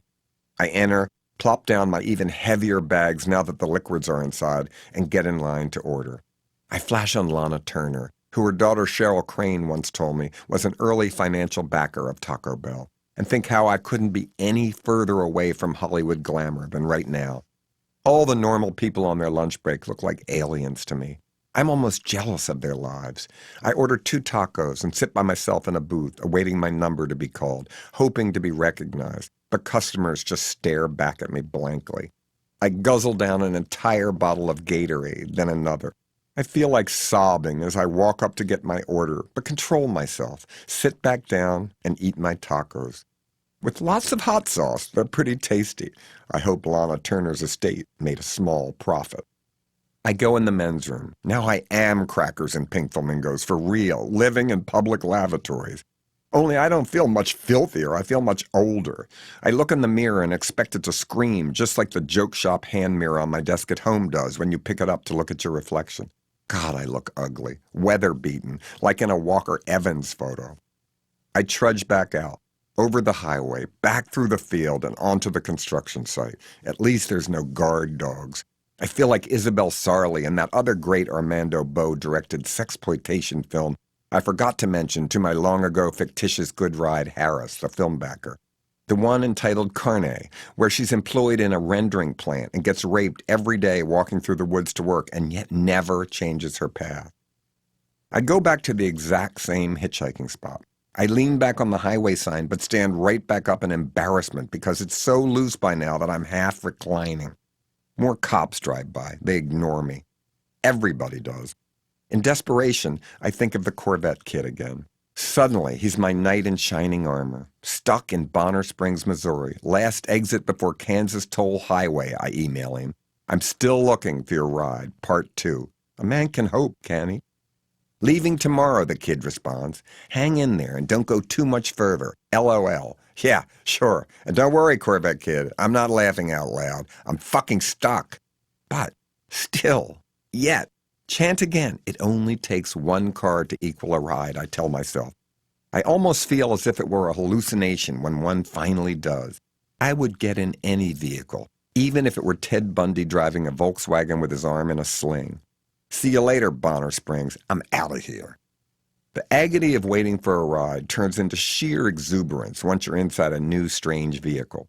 My driver is a middle-aged man who at first I think might be gay. But I'm wrong, I guess. He's another politician, the mayor of a small town in the Southwest and married. I don't ask him if he's a Republican. He's an odd one. When I quiz him how far he's going, he says Wichita. I ask him where he'll be turning off Route 70, and he just points to his GPS and says, "When that tells me to turn," which isn't much of a help to me, but right now I don't even care. I'm out of Bonner Springs, and I pray I never go back. We enter the Kansas Turnpike and make small talk. He about being the mayor of a little town, and I try to tell him I'm a film director, but I can see that he totally thinks I'm delusional. He ignores every line I try to work in the conversation about my life, and then returns the chit-chat to his. When I drop the names of my films, he reacts as if I just told him I am Napoleon. After about 10 minutes or so of his blank stares to any detail of my career, I give up. So what if he thinks I'm a homeless lunatic? He's still giving me a ride, and I couldn't be more grateful. Suddenly, the voice of the GPS orders him to turn off Route 70 toward Wichita, and I panic. I got Wichita, which is south, mixed up with Topeka, which is west and where I'm headed.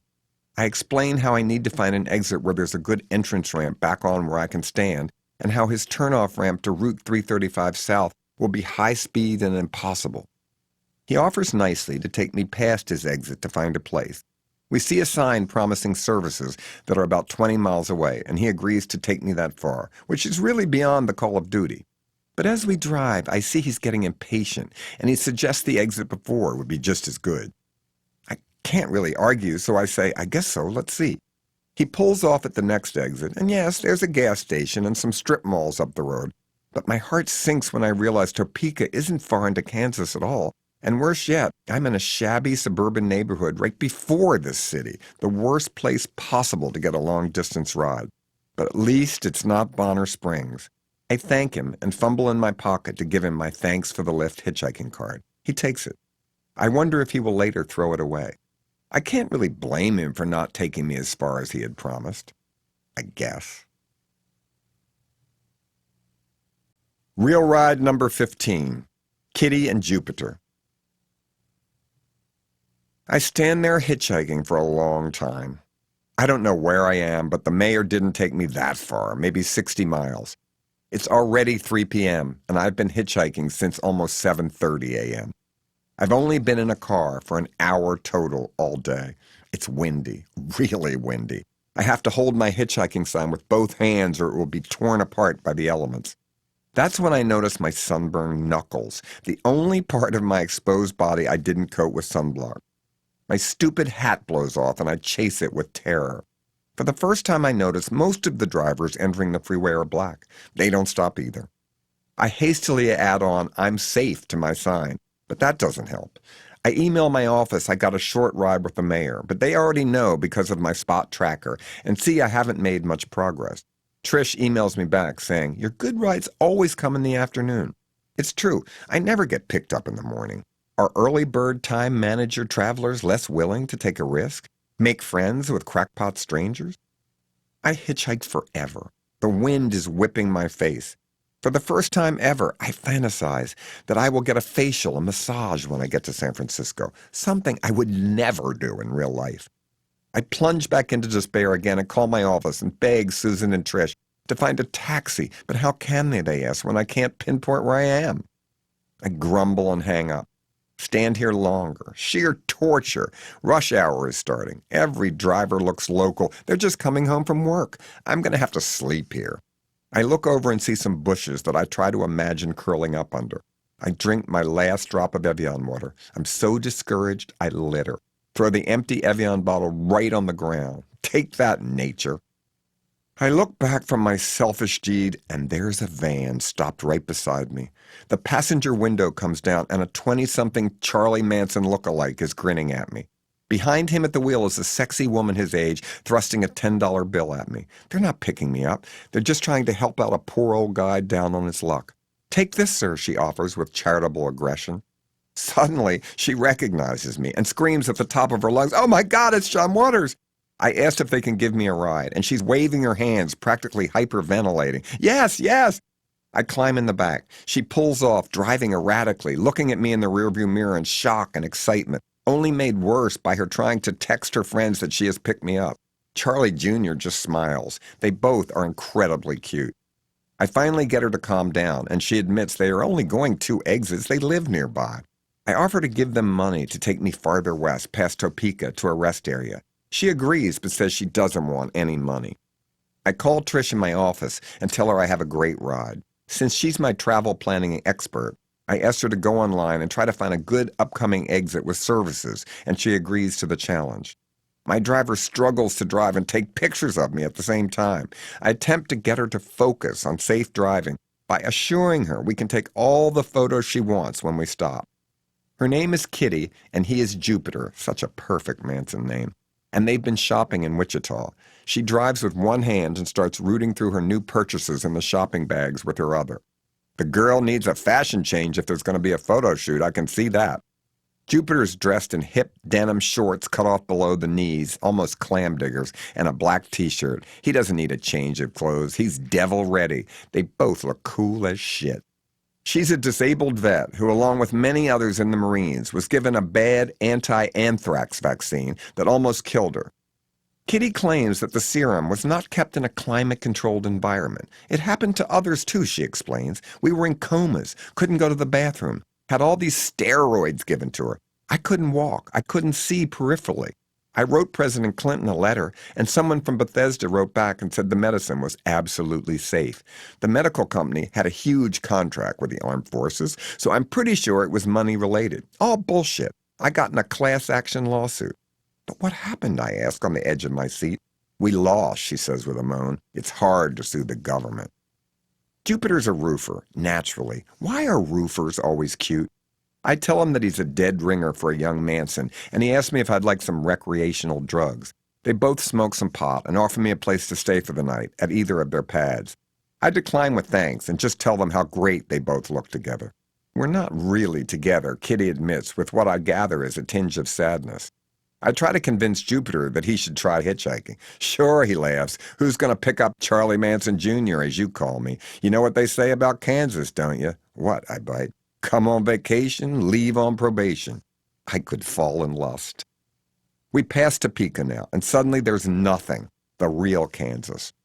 Trish has emailed me back a possible good exit, but it's about 50 miles from where they picked me up. I tell Kitty and Jupiter that I am giving them gas money no matter what they say, and they keep driving, way past where they live. We finally pull off where Trish had suggested, and I'm kind of shocked. It's a rest area in the middle of nowhere that doesn't even have vending machines, just bathrooms and a parking lot.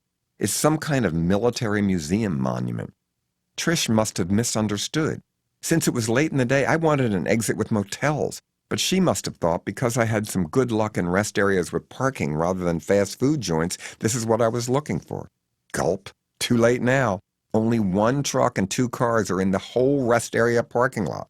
Across Route 70 in the distance is a long, long freight train with endless plains stretching behind it. I feel like William Holden in Picnic, on his way to the fictitious Kansas town of Inge's play, only in this version, I never get there. We get out and Kitty does a hasty costume change, and we ask the only couple we see if they will snap our pictures together. Like all people over 20 years old, this nice lady has trouble taking a cell phone picture, but eventually, with instructions from Kitty, figures it out. Our new photographer does the same with my BlackBerry. I give Kitty my business card and ask her to write down her contact information, just in case I'm trapped here tonight and do need to take them up on their sleepover offer. She does so and adds, Sergeant USMC, retired. I want to ask Jupiter for his number too, but it's clear Kitty's in charge. I give her my thanks for the Lyft card, and she seems thrilled. I also make her take cash. It's the least I could do. I wish I could elope with these two. It feels like they saved my life. Real ride number 16, Walmart guy. But as soon as they leave, I get nervous quickly. The couple that took our picture pulls off. There's now not one other car in the whole rest area. It's getting late. I can feel the sun going down. I stand there and look around in the silence. I scope out a place where I guess I could sleep if I had to. My next hotel sign couldn't be more appropriate right now. Time goes by too quickly. A car comes into the lot. An elderly, retired-looking couple uses the facility, exits, and passes me by. I have to get pushy. I see a youngish guy drive in and go to the restroom area. I grab my bag and sign and run back over to the building and go inside. No services here, but I wait outside the men's room door, hoping he'll respond to my desperate plea when he exits. I wait and wait and wait. He must have diarrhea, I think, another reason he won't pick me up. A whole family of Muslim women enter, eye me suspiciously, and nervously go into the ladies' room on the other side. He's still in there. I feel like such a pervert waiting for someone who's obviously taking a massive dump. The Muslim ladies come out and I flash them my sign. Why, I don't know. They'll never pick me up. They avert their eyes and beat a hasty retreat. The shitter finally exits and looks horrified to see me waiting. Not that he recognizes me. He clearly doesn't. But he's pissed a beggar is confronting him. He doesn't even stop, just shakes his head and rushes past me. I go back to my solitary hitchhiking spot. Sure, somebody will call the vice squad to report a man lurking in the rest area. Me. No cars come by. Finally, I see the trucker, who must have been sleeping, climb out of his cab, stretch, and scratch his balls.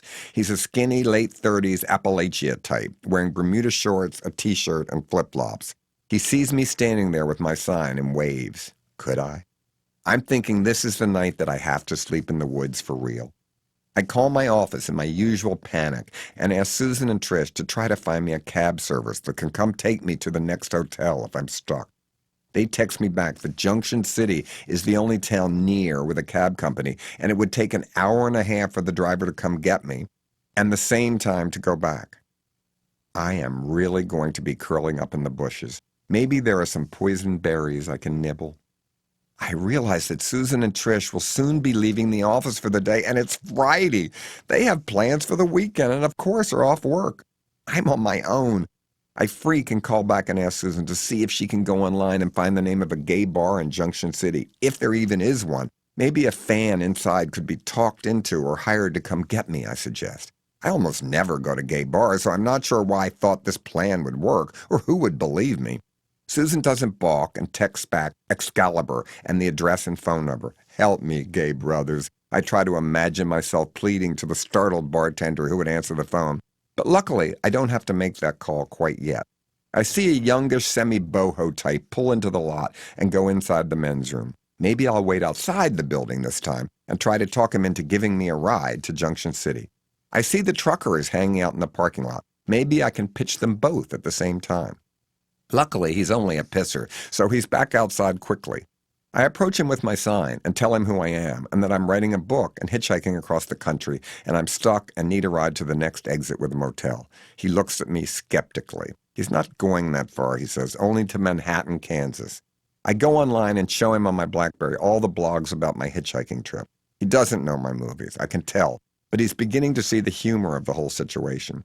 The trucker comes over and joins in our conversation, and I tell him my story. He laughs and says he'd give me a ride, but he's been sleeping here, waiting for the trucking company to give him the go-ahead to proceed. And now they've changed his plans, and he has to wait 12 more hours, then turn around and go back to another city in the same direction he just came from. I tell the Kansas hipster that if he doesn't believe me, he can talk to my assistant in my office. Before he can think up another excuse, I have Susan on the line and hand him my phone. She explains everything I've told him is all true. He's coming around, I can tell. I say, if you don't take me, I'm going to have to sleep in the woods here. The skinny trucker butts in and says, I'll make you up a bunk in the back of the truck for you if it comes to that. Is this the first possibility of sex on this real-life trip? Could I? For the book? I mean, he's hardly a Tom of Finland type. But at my age, I'm not exactly the big basket, strong-jawed, muscle-stud hitchhiker myself. Maybe he's offering me a bed in complete innocence. From his friendly idiot grin, it's hard to tell. Will I miss tarnished magic? I'll never know, because Chris, as he finally introduces himself, agrees to give me a ride. He not only gives me a ride, he offers to take me all the way to Junction City, 20 miles past Manhattan, where he's going to attend his brother's wedding, because he knows I'll have better luck hitchhiking there. Chris is a sweetheart, a student from Lawrence, Kansas, who is also a manager in the local Walmart. I tell him I've never been in a Walmart in my entire life, but that doesn't seem to surprise him. Suddenly he says, "Oh my God, you were in The Creep." "Yes, I was," I tell him proudly, referring to the hip-hop Lonely Island video starring Nicki Minaj, which has 72 million hits on YouTube. Ah, the power of the internet. To hell with movies. Only old people see them. Chris tells me that Junction City is a huge military base, and as we pull near, I see the gigantic Fort Riley. Amazing, I think. I bet this is where Bobby Garcia, the Marine porn guy I wrote about in Role Models, must be hiding out now. Chris is a cool guy, but I don't share this thought with him. He tells me it's a rough town, and people he knows have been in fights a lot here. We pull into Junction City Travel Plaza, and the nearest motel to the entrance ramp back on I-70 West is the damned Holiday Inn. I go for it. I'd check in anywhere after this day.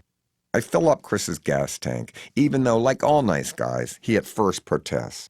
Since this is the second driver today who I feel saved my life, I insist.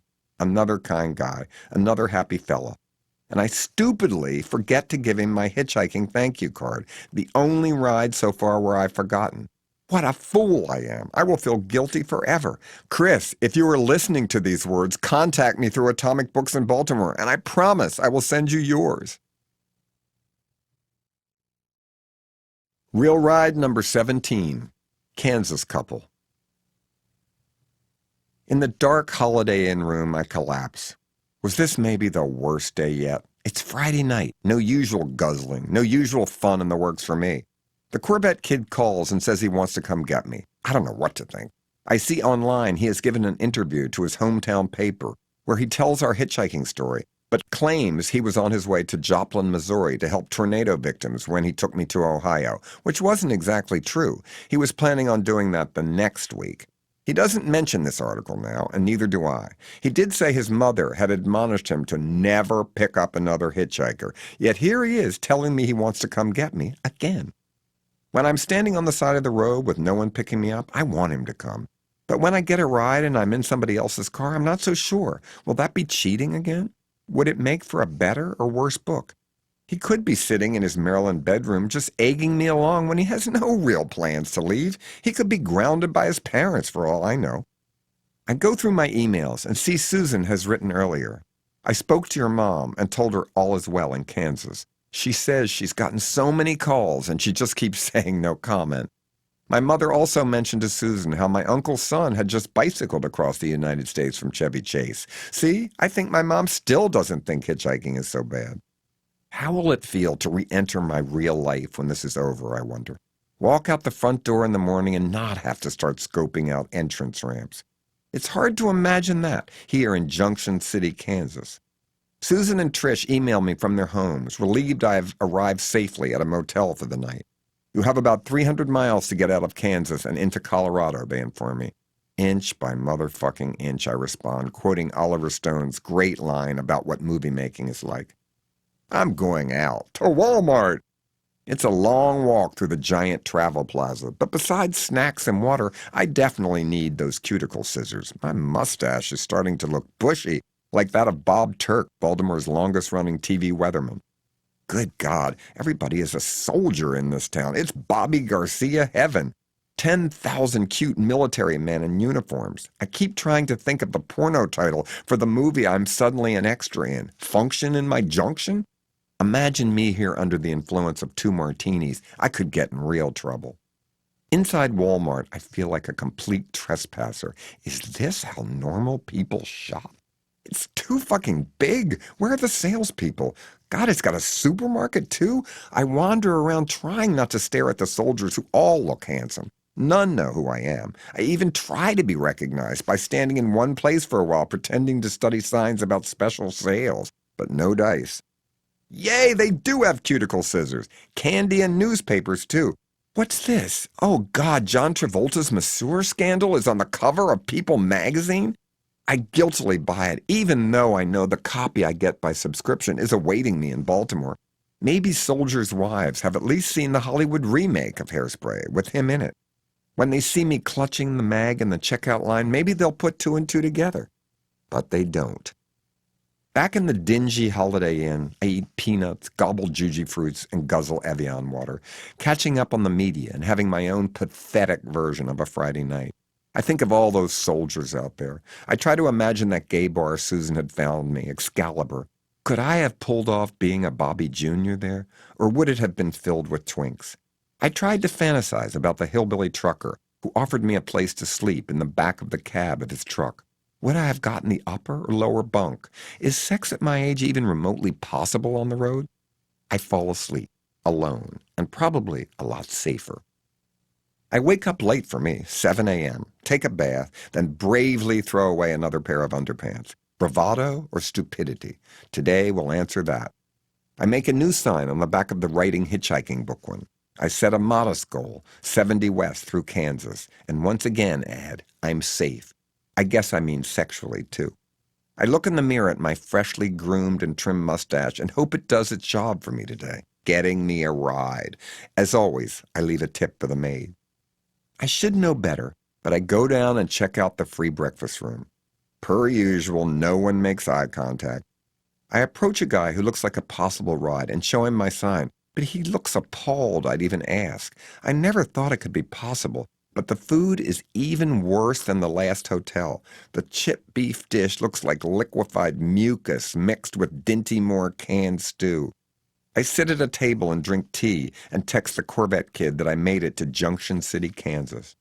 I go outside and walk the short distance to the I-70 West entrance ramp, which seems like the most central one in this hub of traveler facilities. There's plenty of room for cars to pull over here, too. It's a nice day. I'm starting a little later, but obviously not late enough. Still no rides. Oh well, I've got all day, I think. It only takes one car, blah, blah, blah. Damn, it's windy. My sign keeps ripping. Some goddamn tumbleweed might come out of nowhere and blindside me. It's always still a shock, but a car stops and I grab my bag. Inside is a laborer-type father with his young son, and I can tell by Dad's expression he thinks I'm homeless. The kid doesn't look scared, like maybe they picked up hitchhikers before, maybe even taken a bum home for a good hot meal. I'm only going to the next exit, Dad says, shrugging with apology. I thank him politely, but reply, this is such a good spot to hitchhike, I'm going to stay here. He understands. The son looks at me with actual kindness. Some people just are decent. They pull off, and already all three of us are better people. But I'm still here. I see cops go by. They don't stop to harass me. Good. I see military tanks go by, too. I wish I could get a ride in one of them, but I look like a don't ask, but I'm telling insane military deserter who's lost his mind and is running away to meet his meth-head AWOL boyfriend. I stick out my thumb at every approaching Army vehicle anyway, and during traffic lulls look at my BlackBerry. I am totally shocked to see the Corvette kid has texted again. I'm almost in Missouri. Should I come get you or go to Joplin? Before I can answer, I get a ride. The back door opens and I see a pretty middle-aged woman on the floor on a mat with a three-legged little white poodle in her lap. Her husband, a nice-looking man, is in the front seat behind the wheel. They're going all the way to Denver, and they tell me they'll take me. Thank you, God. He's Mike, a circuit court judge in a very rural town in southern Illinois, and he's a fan of Barbra Streisand and Liza Minnelli, the only straight guy in the world with that taste. And she's Laura, the Democratic Party chair and an animal rescuer, who so reminds me of Linda Grippy, my friend and fellow strong supporter of the parole of Leslie Van Houten. I feel so guilty remembering the horrifying animal rescuer I imagined in the Bad Ride chapter of this book. Here next to me is a rarity from what I've seen. A woman who militantly loves animals but also loves people. Even the three-legged poodle is well behaved after initially freaking me out by jumping in my lap and kissing me on the lips the moment I got in the car. I guess he's grateful he's on an adventure too. They are headed to some Colorado state park for a vacation and admit passing me by once standing on the ramp in Junction City, Kansas, where they had stayed the night in the same motel but slept later, and debating if it was me for 8 miles before turning back to come see. And yes, it was me. I try to be a good writer and tell them stories about meeting Liz Taylor and Kathleen Turner, and they in turn fill me in on their lives and how the animal rescue deal works. The judge and I even talk about our shared opinion that mandatory life sentences without parole for minors are wrong. I text the Corvette kid, oh my God, I just got a ride to Colorado. He answers, you headed to Denver? I respond, yep, we'll let you know when I land. We drive for hours. Kansas is an amazing state, both beautiful in its minimalist geography and horrifying in its brutal weather extremes. We see a lot of little dust tornadoes on each side of the highway. Kansas is so long, so boring, yet so awe-inspiring in its horizontal hypnotic dullness and threatening lack of population. After more hours of traveling together and bonding, Laura admits she wouldn't have recognized me or have known who I was if it weren't for her gay son, who has been a fan of mine forever. Let's call him, I offer, and she dials his number and I hear her ask him about me without revealing anything. He starts telling his mom how he's been reading online that I'm hitchhiking across the country. Unbelievable. He already knows. Guess who we picked up, she says with glee. John Waters. And she hands me the phone and her son is speechless at first. No wonder. What are the chances of this happening? He's a great guy and even starts quoting lines from Female Trouble, but in a cool way, not like that other scary fan I imagined earlier in this book. We pull off in Bunker Hill, Kansas to get gas, and I offer to fill it up, but they won't hear of it. Instead, I buy the snacks, but only because I grab the bill before they can pay. While Mike is using the men's room, I take Laura out back of this big rest area convenience store to look for cardboard. After all, my 70 West through Kansas sign will be obsolete when they drop me off in Denver. We actually dumpster dive together to get the right size box and take it around front, back to the car, where Laura thinks Mike has a pocket knife to break down the box. But as we walk through the giant gas station parking lot, the ever-present howling wind blows open the box and thousands of styrofoam peanuts pour out and accidentally scatter all across the rest area and into the Kansas plains themselves. Oh well, not much us litterbuggers can do, except step on it. Mike does. See you later, Bunker Hill.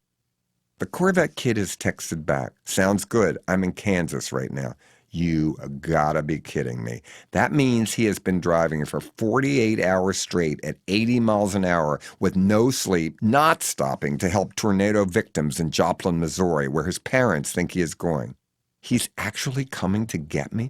Don't get arrested for speeding, I text. Hey, he writes back, I'm on Mission Impossible here, LOL. There's no stopping the Corvette kid, my friend.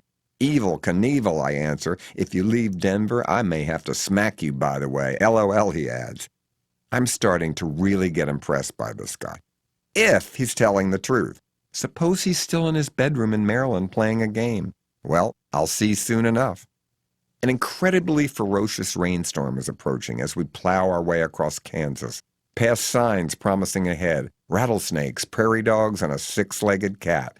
I guess this is show business here in Kansas. I offer to get in the back on the floor with the dog, but Laura wants to stay there. She promises she's comfortable. The black clouds are getting ominous.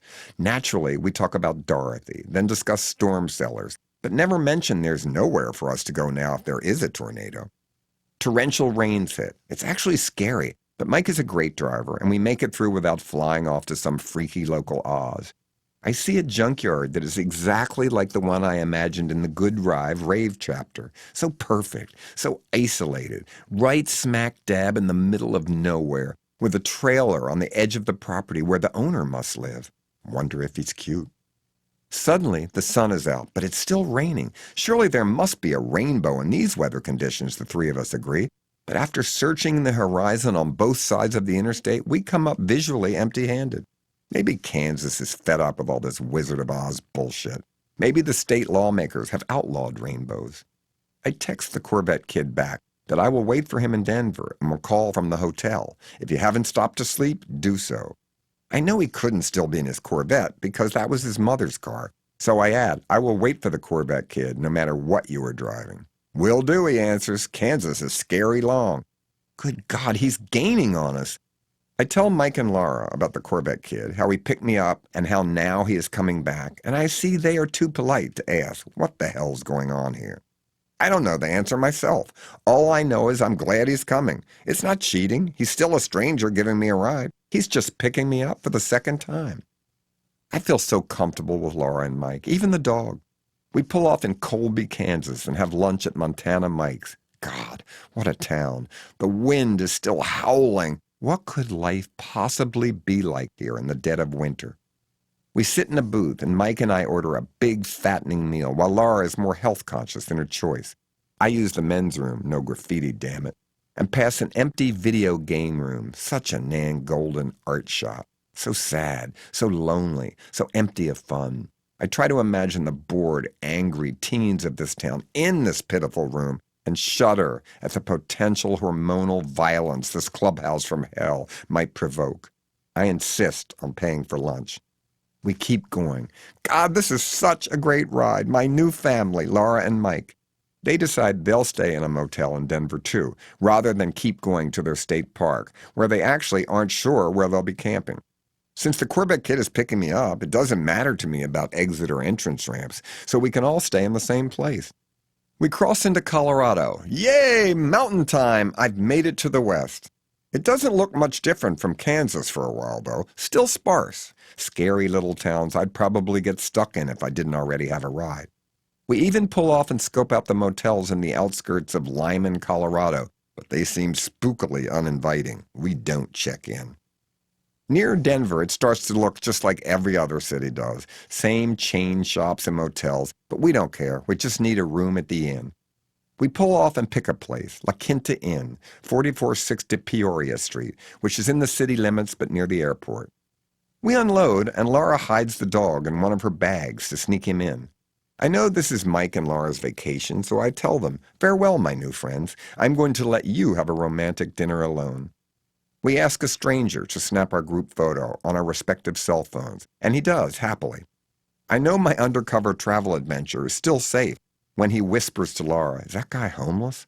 Laura laughs, and then as we go inside, asks me, "Were we the most boring people to pick you up?"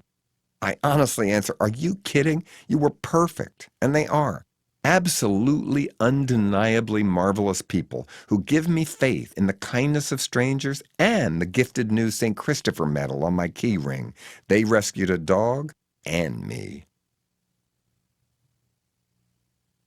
Real ride number 18. Corvette kid again. I check into my room and text the Corvette kid the exact address of the hotel. He texts back that his own car has a GPS, so he can easily find the location, and he'll probably sleep before he continues driving. I answer back like a stern dad, "You should. I've got time on my hands. Maybe I'll do laundry, wash those dingy underpants I haven't thrown away." I go down to the desk and ask if there's a laundromat in the hotel.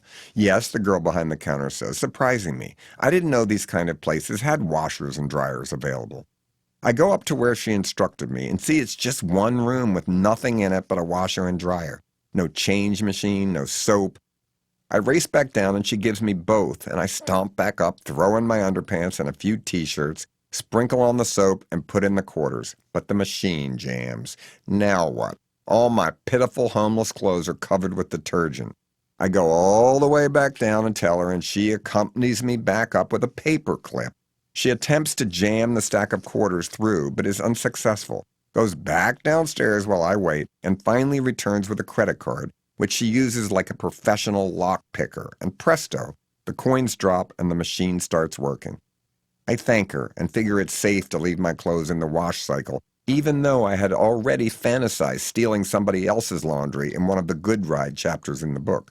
Reality is never as exciting as fiction.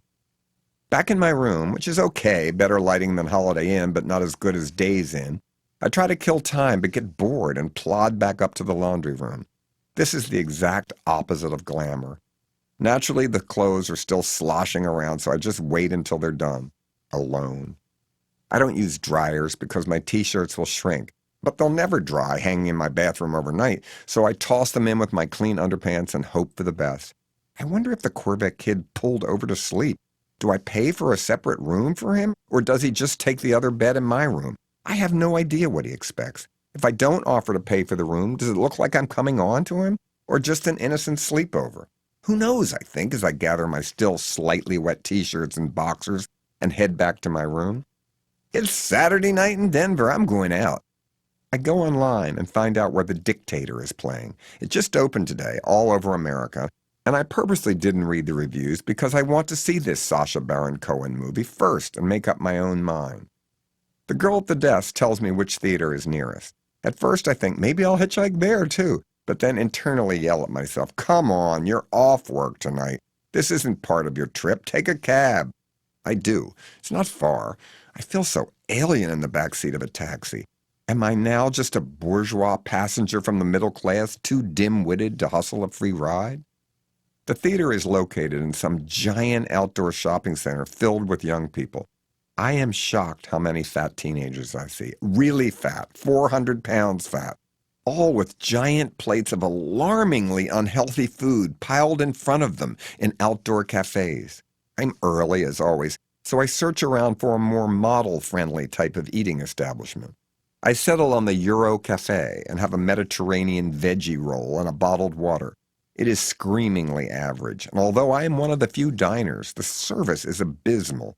Maybe they don't like thin people. I go into the movie theater, and I'm happy to see it is crowded. I take a seat on the aisle, and 3 presumably gay gentlemen pass me by taking their seats and recognize me, and I say hi back. I like the movie. It's so odd to be doing anything besides standing beside the highway, though, so I'm a bit uneasy throughout. As I file out afterwards, I run into the gay guys again, and one asks me why I'm in Denver. And I tell him I'm hitchhiking my way across the country. He says, well, do you want to ride back to your hotel then? And I say yes with great enthusiasm because technically I'm hitchhiking again, aren't I? I tell the guys that I'm staying at La Quinta Inn nearby, and the driver says he knows where that is. On the way, I discover one of my hosts owns a drive-in movie theater in Kansas. We talk about the isolation living in those tiny towns, and he fills me in on how tornadoes, some recently, had devastated many of the same places I had just driven through today. As he pulls up to La Quinta Inn to drop me off, I am momentarily confused. This doesn't look familiar, but what do I know? I'm in a different motel every night, and they all blend together. I hope this is the right one, I joke as I get out, unsure. Well, if it's not, you can always hitchhike, the drive-in owner wisecracks innocently. I get out. Fuck, it is the wrong one. I check my hotel key folder address, and sure enough, they've dropped me off at a different La Quinta Inn. I go inside in complete alarm, and the desk clerk calms me down. The one I'm staying in isn't that far away, and he'll get the guy that drives the airport hotel courtesy van to give me a ride back. I am greatly relieved, and of course, give the nice driver a tip for his kindness. Imagine my surprise when I play my phone messages and hear the Corvette kid's already here. He couldn't possibly have slept. I'm amazed he caught up to me this quickly. Come up to my room, I text. Damn, I already got a room, he replies. Well, that settles that. He texts he's going to take a shower first. I email Susan that the Corvette kid is here. A new chapter so bizarre, she responds. There's definitely something strange about his race across the country. He may be one of those log cabin Republicans. The adventure continues, Susan signs off. Okay, now I feel better, the Corvette kid texts again, freshly showered. I could drive another 2,000 miles. Ah, youth, I text back. Did you eat yet, he asks. Yes, but I'll go with you if you're hungry, I reply. I'll be right down, he answers. Suddenly I think, suppose he's not here at all. Suppose all these texts have been a scam. Suppose no one comes down. No one knocks on the door. He could be laughing at me all the way from Maryland. But no, the Corvette kid delivers. He's here, dressed as wholesome as ever in his khaki shorts, t-shirt, and running shoes. But I can tell he's unsure if his look is cool enough for the road. It is, even if he is now driving a red Kia Sorento. I am happy to see him. We go out to look for something to eat, but everything is closed this late. We drive around as if we were casing fast food joints to rob until we finally settle for an open 7-Eleven, and he buys the most unappetizing pre-wrapped sandwich I've ever seen. I can see he's excited to be beginning the next leg of our crazy trip, and so am I. But I tell him he must be exhausted. He agrees, and I add that he should sleep as late as he can tomorrow morning. Back at the hotel, we split up to go to our separate rooms, and I tell him, you could have slept in the other bed without paying for your room. I'm not going to attack you. I'm too tired. He laughs out loud and goes up toward his new accommodations. I'm actually glad we have separate rooms. When was the last time I shared a motel room and wasn't sleeping with the person? Almost never. I decide that I'm going to just go as far as Reno with him, then get out for other rides and give him the keys to my apartment in San Francisco and tell him to drive there and wait for me. He's safe, I can tell. Even though we were supposed to be sleeping late, I wake up at 5:30 a.m. I'm so relieved I don't have to go outside and beg a ride. I see online on the Deadline Hollywood website news alert that Donna Summer has died. It's hard to care about celebrity news from a motel that doesn't even carry USA Today. I feel lazy just lolling around the motel room waiting for the Corvette kid to wake up. I take a bath and then panic when I realize I am out of La Mer cream. If ever I needed this pricey moisturizer, it's now. I look in the mirror and see I have hitchhiker face. Almost none of these motels ever offer complimentary body lotions. This one does, thank God, and I pocket it. Reduced to swiping cheap toiletries, all in the name of literature. It's 10 a.m. and the Corvette kid is ready to go. He's freshly scrubbed, looks rested, and seems even more willing to take on his new role as my on-the-road sidekick. I fill up the tank and we're off. As soon as we get out of Denver, the landscape changes. The Rockies are suddenly so scary and beautiful. The Corvette kid laughs and admits he thought the Rockies were just one mountain we'd go over.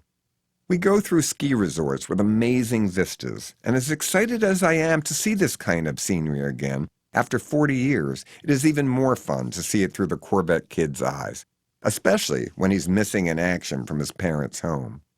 We stop at a rest area and ask other tourists to take our pictures. I get recognized and sign autographs. If I had been hitchhiking, I bet it would have been easier to get picked up in Colorado than elsewhere. I like this state. We keep going, laughing, comparing stories about his life in a small town and mine as a filth elder.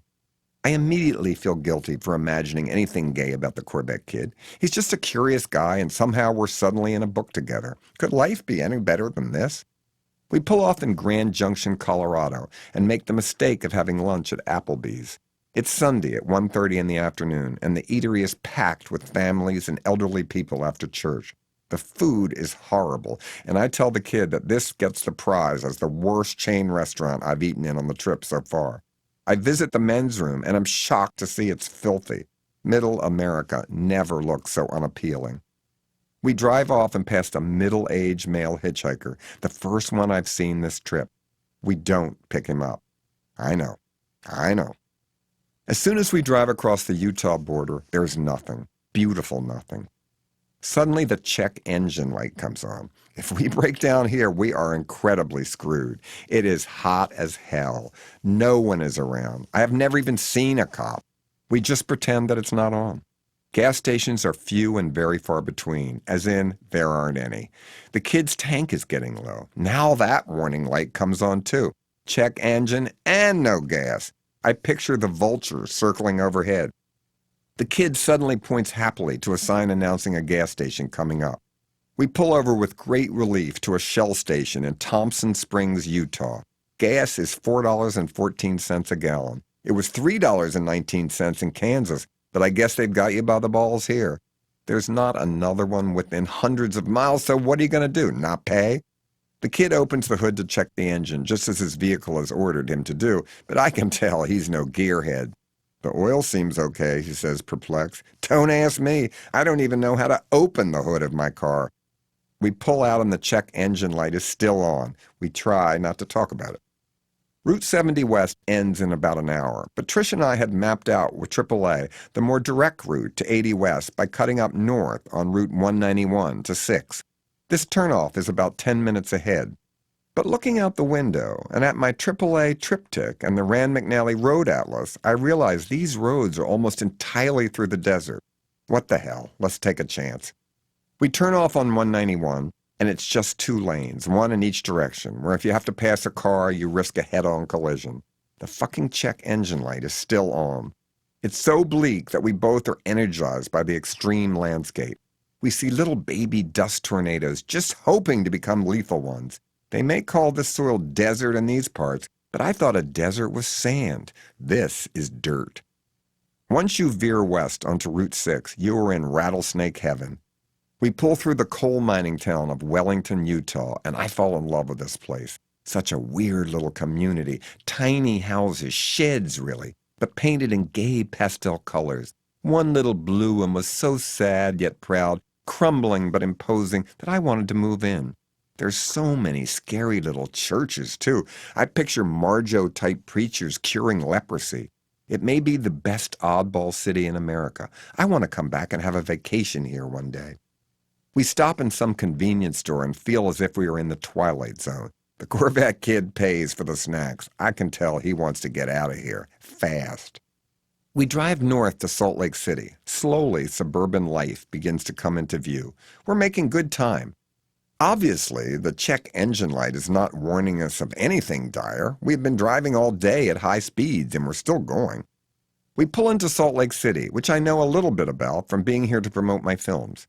I even recorded the score for Serial Mom here. We look around for a motel. It's Sunday, luckily, so except for some Mormon art festival, the city is dead. We check into the Comfort Inn, and without discussing it, I pay for 2 rooms. I tell him to bring in all his stuff because we're in a city and I'm always nervous someone will break into the car. I see he brought with him a real Republican preppy suit and regimental tie. It's hard for me to picture him dressed for his other life. We go into our separate rooms and agree to meet in the lobby to try to find a place to eat, somewhere that has real food. I text my office that I'm in Salt Lake City and that the Corvette kid is totally genuine, a sweet kid seeing America for the first time. I email my sisters, I'm in Salt Lake City, send mom love from the entrance ramps of America. The Corvette kid and I aimlessly walk the long blocks of Salt Lake City until we come to what looks like a fairly upscale Chinese restaurant. We enter, I get recognized, and they seat us outside at a nice table. The kid tells me his mother is absolutely horrified now that he has told her he is back with me. She is freaking. I again offer to talk with her, but he declines and turns off his phone so he can't see her frantic texts. I tell him I'm going to get out of his car in Reno and continue hitchhiking to San Francisco by myself. I'll give him my apartment keys. He can drive there on his own and stay until I arrive. He smiles in agreement, but says he is not telling his mom and dad that now. I confront him about the interview he gave to his hometown paper and how it said he was on his way to Joplin to help tornado victims the first time he picked me up, which wasn't true. He readily agrees and explained the paper got it mixed up. He had told the reporter he was supposed to go there about a week later. I believe him. We talk about our types. He admits the waitress at that Applebee's we ate at who wore tight jeweled pants was hot. So I mentioned how this one truck driver we had seen in the rest area looked pretty good to me. Earlier, when we had pulled into the lot of our Salt Lake City motel, he had checked the oil yet again, worrying about the check engine light, and I had cracked how butch he looked under the hood. He burst out laughing. He was getting used to my sense of humor. The Corvette kid picks up the dinner check. I knew he was a classy guy. As we walk back to the Comfort Inn, I see a lot of student types hanging out and say to the kid, "Go out by yourself if you want, have some fun." I can tell he's been considering just that possibility, but I'm unsure if he actually will. We go to our rooms and promise to meet in the lobby early, a big day ahead of us. Nevada, here we come. I wake up too early and go down the hall to the dreaded breakfast room and see a "Do Not Disturb" sign on the Corvette kid's door. Oh, God, hope he didn't pick up a girl. I stopped myself on that one. Why not? If he did, I hope she's pretty and smart. At least this breakfast room has some decent cereal. I eat and worry. Wouldn't he come here first to get something to eat before we check out? Oh well, young people sleep longer. I take the elevator to the lobby and pace back and forth. As soon as the kid's 1 minute late, I picture him dead, cut up by some hooker. But a few seconds later, here he is, lugging all his bags back downstairs. He's unharmed, with a big smile on his face, ready to explore America. Yes, he went out, but nothing happened. Just hung out on the streets with some skaters and punk types who were all students. I'm glad he mingled. He's already had coffee in his room. We stop for gas and I fill it up. We're both revved up. It's day 8 for me and I'm feeling good. The kid is raring to go. Nevada, get ready. You are about to receive into your community the filthiest people alive. Hardly. I need to calm down. As soon as we drive out of town, the geography changes. The Salt Flats, Utah. Endless. Beautiful. Government Training Center, the sign says. To train what, we both wonder. Then we see our first mirage, the cheesy cinematic kind, where in the long, flat road ahead you see water, yet it disappears as you approach. Nevada must be getting nearer because we see great signs for the first gambling town across the border, West Wendover. $10 lap dances. My God, what could those girls look like? Maybe this town is another future vacation spot for yours truly. Once we cross the state line into Pacific Time, I see the first and possibly the cheesiest gambling casino in the state. Its sign reads, "The Nugget, free truckers, 7 days a week." The kid and I marvel at this offer. Does it mean truckers can stay there without paying forever as long as they gamble? Imagine how exciting and dramatic and terrifying this place would be. A photo op that would raise Diane Arbus straight out of her grave. We see a sign for a town coming up, actually called Oasis, Nevada. When we pull through this, I would imagine once highly anticipated burg, all that is left off the freeway are about 5 dilapidated buildings, deserted, rotted, and boarded up. What happened? Are there squatters inside? What a perfect village. Its name itself is a lie. We stopped for gas in Valmy, Nevada. Talk about local color. The cashier behind the counter, a tough desert mall if there ever was one, looks as if she just ate a pound of nails for breakfast. The decor seems done by Vincent Perennia, who production designed all of my movies. 2 pitiful slot machines are inside. The kid and I both play, and we both lose. Has anyone ever won here? As we're going back to the car with our meager snack purchases, we see one guy and 2 ladies exiting their vehicle who appear to have stepped straight out of one of my screenplays. Pushing middle age, but definitely not settled, they're on their way, you can tell, to some kind of wild fun. Especially the dame with the extremely dyed blonde hair and the stilettos. Are they swingers? They give us a big grin as they pass us in the parking lot, but I'm not sure if they recognize me or are just looking to make friends. The Corvette kid and I smile back and then look at each other slightly bug-eyed and surprised before I fill up the tank. Gas is $4.69 a gallon, a new high. I look in the road atlas to see where we are, but Valmy is not on the map. We turn on the radio and not one AM or FM radio station comes on. The check engine light continues to add a touch of anxiety, but we've risen above that. Just that we're still moving is proof we're okay. I wish there were highway signs that read, no services, no name, no such thing, because that is exactly our location. We're starting to feel starved, but there aren't even bad chain restaurants on this highway. Eventually, we see a sign for a town coming up called Lovelock, Nevada. Sounds good to me, like Love Lips or Lip Lock. There's a prison there, too, which always makes me feel included. We pull off and instantly feel as if we've been cast in a cowboy movie. Lovelock is like a set for the Wild West, only it's real. We drive around and pass the Cowpoke Cafe. How can we not stop? A perfect name for a perfect place. Inside is even better. It's decorated like the Long Branch Saloon in Gunsmoke. Home-cooked food, too. I'm shocked when a big lady approaches me and asks for an autograph. I pose for a picture with her, and the kid takes it. We sit down to eat, and it is delicious. My chicken soup is the best meal I have had on the trip, by far. The kid and I look startled when the swingers we saw back in Valmy enter for lunch, too. Wow, are they following us, I wonder, before realizing this is such a great place. Maybe every traveler on the highway is in on the secret but us. I go outside to take a phone call from my office and update them on my whereabouts. They are happy I'm with the kid and inform me that the Kansas couple have Facebook pictures from our ride, and now these have gone viral too. I quickly check my Google alerts, and I'm both horrified and I guess flattered to see some company has already manufactured and offered for sale for $19.99 a hitchhiking bull denim tote bag with my End of 70 West sign pirated from the Facebook picture. Jesus. Back inside the Cowpoke Cafe, the Corvette kid informs me he's been talking to the swingers, and they did recognize me, and he's given them his phone number because they want to get together with us in Reno. I can tell the kid is flattered by their attention. Maybe he doesn't get hit on back in small-town Maryland. He's shy, I realize, unsure of his sex appeal. I'm happy this trip is building his confidence, but suddenly I feel like the conservative relative. God knows what they have in mind, I wonder. A little granddad, grandson, five-way? I roll my eyes and grab the check. Come on, kid, we're leaving. We keep going. Lots of brush fires in the desert, and nobody even there to put them out. Some of them are big, too. Oh, well, I'm not Smokey the Bear, but obviously no one listened to him. We're getting near Reno, the biggest little city in the world, a place for which I have low expectations. We pull off in Sparks, Nevada, the town before Reno, which seems somehow shabbier than how I had imagined it with Connie Francis.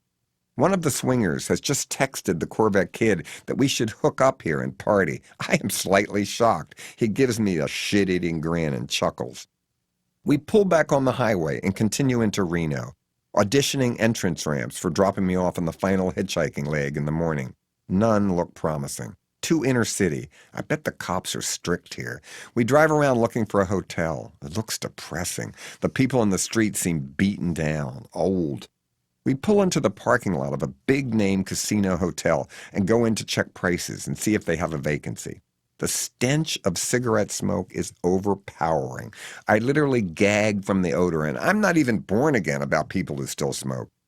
Rollo, the middle-aged doorman supporting giant mutton chops, instantly recognizes me and escorts me to the proper check-in line.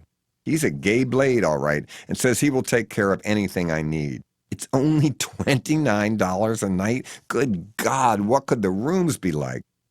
I go out and get the Corvette kid, and as usual, warn him to take all his bags inside since the parking lot is uncovered.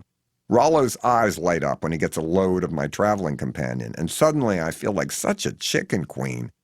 When we check in, the clerk doesn't even ask the Corvette kid's name. What, did they just write trick on the registration? Naturally, I pay for 2 separate rooms, like the daddy warbucks they think I am. We walk through endless casinos with Rollo as our guide to find the proper elevator to get to our accommodations. So many old people, so much emphysema, so many cigarettes, so little time. God, it's depressing to see the blank looks of these elderly retirees yanking down the handles on the slot machines and barely registering any emotion, no matter if they win or lose. Our rooms down the hall from each other are not bad. We've asked for non-smoking, but the toxic cigarette smoke is so overwhelming in this hotel that you'd have to hermetically seal off each room and fumigate for a year before you could even begin to promise such a thing. I'll be sleeping in a moderately designed ashtray for the night. The kid says that before we go down to explore and eat dinner, he has some city council work to do and wants to give another interview to a different hometown newspaper. I tried to warn him that the fact he has come back to get me may raise a few eyebrows, but he just laughs. But as soon as I'm back in my room, I get a frantic call from the Corvette kid on my cell phone. He's locked himself out. Seems old Rollo brought up a VIP platter of cheese and fruit, but instead of delivering it to my room, knocked on the kid's and came into his room. Odd. Rollo knew which was my room and which was the kid's. I rescue the kid from the hall, and he's unnerved. First, he never knew that management often sends up such food items to welcome hotel guests if they are famous in any way. Plus, it's further unsettling that Rollo seemed a little too familiar in his in-room patter, never mentioning the curious delivery to the unfamous room. The kid even locked his wallet with ID in his room, so I have to call downstairs and get Rollo to bring up a new key. He returns and asks to take a photo of us holding the VIP tray. The Corvette kid is now chuckling. Here's the blackmail photo. The 2 of us in the honeymoon suite of the hotel. I shoo Rollo away after thanking him for keeping such a good eye out for us. The kid is still laughing, but he tells me his mom is stunned when he informs her that we are now in Reno together. I guess it does look bad. The hotel thinks I've checked in with some boy, and his parents think he's run off with a pornographer. Plus, I'm a Democrat. Even the kid's friends are contacting him nervously about his adventure. Way to go, one has texted. You're with a gay man in a hotel room in Reno? We roar. It's completely innocent, but highly troubling to everybody but us. A bromance is not an easy thing to explain. We walk out of the hotel at a different exit to avoid Rollo. He's a funny guy, but yikes, a little overeager. The streets are mostly empty except for the sketchy homeless. Long blocks of nothing except cheapo hotels and tawdry gambling casinos that look understaffed and ready to go out of business. Then we turn the corner and see cop cars with lights flashing and a small crowd of rubberneckers. In the street is a body with a sheet over it. Some kind of shootout, I gather. We stroll by. We enter another casino and try to get change to play the slot machine. I'm amazed to hear the woman in front of me in line say to her female friend, God, I love it here. I am stunned by this unironic remark. What could she possibly love about it? The smoke? The humiliation of losing? The free watered-down drinks? The pathetic glamour of faux richness that even she could certainly not believe? We start playing one-armed bandits. The kid loses a few dollars, but every once in a while I win. How humiliating. Those dreaded sound effects of coins dropping, flashing lights, and the very public display of winning such paltry change.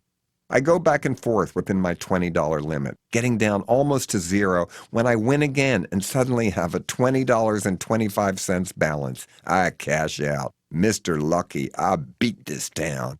Even the Corvette kid seems shocked at my gambling self-discipline. We walk back into the disheartened streets of Reno. The dead body is still there. We look for a place to eat, but the pickings are slim. A lot of chain places. Finally, we stumble upon a restaurant that advertises organic. Campo Restaurant, a jewel among the riffraff. We go inside and see cute people. No cigarette smoke. The hostess recognizes me and seems speechless I've wandered in. We get a nice table, and I order skirt steak, and the Corvette kid has organic chicken salad. The owner stops by to say hello, and I tell him I'm hitchhiking across the country. The waitress is nice too, a lovely fan. She asks, "What are you doing after dinner?" And I politely say, "We can't see the good local bars because we have to get up early." I'm now used to saying we, and forget what she is probably thinking. Christ, John, how old is he? The kid and I have promised to have a celebratory martini once we both land safely in San Francisco. We can't do the town now. Not yet. We stroll back to the hotel. It's dark out now. The dead body is still there. Is there some kind of strike at the local police morgue? The streets don't feel exactly dangerous. I am from Baltimore after all. But neither the kid nor I feel like exploring any further. We enter the hotel by yet another door, hoping to avoid the services of Rollo. Alone in my room, I think how safe I've been the whole trip. Not one scary ride, not one bad driver, not one car accident, not one incident of police harassment. My AAA triptych has been very helpful, and the Rand McNally Road Atlas is my manual to hitchhiking success. And my BlackBerry, my love, my life. Will you marry me, I ask? Yes, thank you, and good night. I awake to the stench of the hotel cigarette smoke and realize today, day 9, could be my last day on the road if I'm lucky and get a ride quickly once the kid lets me out at a new hitchhiking ramp. I've studied the maps, and I'm pretty sure it's a bad idea to try for a ride in Reno. A town called Truckee is about 15 miles away, right across the California border, which looks promising. Besides, I like the name, Truckee. My kind of town? I'm so optimistic I throw away 2 more pair of worn boxer shorts and a pair of dirty socks. I'm excited to see that for once the hotel I'm staying in has room service. I talk to the kid on the hotel phone and tell him to order in too. He surprises me by laughing and telling me that Rollo called his room late last night and asked if he needed anything. Like what, a blowjob, I wonder? He was still working in that hour, I marvel. No, he called me on my cell phone, the kid answers. You gave him your cell phone number, I roar. Well, yes, he mumbles, realizing how naive he could be. Let's get the hell out of here, I say to the kid, and he agrees. We have breakfast, awful, and check out. In the car on the way to Truckee, the kid tells me that he told his mom this morning he was headed to my apartment in San Francisco, and he will be staying there, even though I will not be arriving until later. Stunned silence on her part. Repeat what you just said on speakerphone so your father can hear. She managed to sputter, he tells me. The kid seems bewildered in a humorous way that his family is so concerned. Me too. We're just appearing on a reality show that's not being filmed. Why is everybody not tuned in?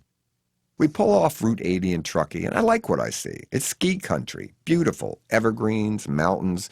It's clear and crisp out. Plus, there's a bridge right nearby that I could go under if it starts raining. I hand the Corvette kid my keys. My office has already called ahead and told my doorman in San Francisco to let him in and give him a parking space in the garage. It's weird getting out to hitchhike again after the comfort of being with such a good traveling companion on the highway. We bid farewell, and I look forward to seeing him again in San Francisco at our journey's end. He pulls off. I wish I could somehow get there first. I stand there for a while, but I don't get that sinking feeling the way I usually do at the start of every hitchhiking morning. I'm in California. The drivers I see look either upscale liberal or hippie friendly. It's only been about 10 minutes, but a car has already pulled over. I grab my bag hopefully, but instantly realize it's the Corvette kid again. I'm sorry, he yells. I knew you'd think a new person had stopped, but I forgot to take a picture of you hitchhiking. I could kill him for a second, but then laugh and give him my best hitchhiking pose.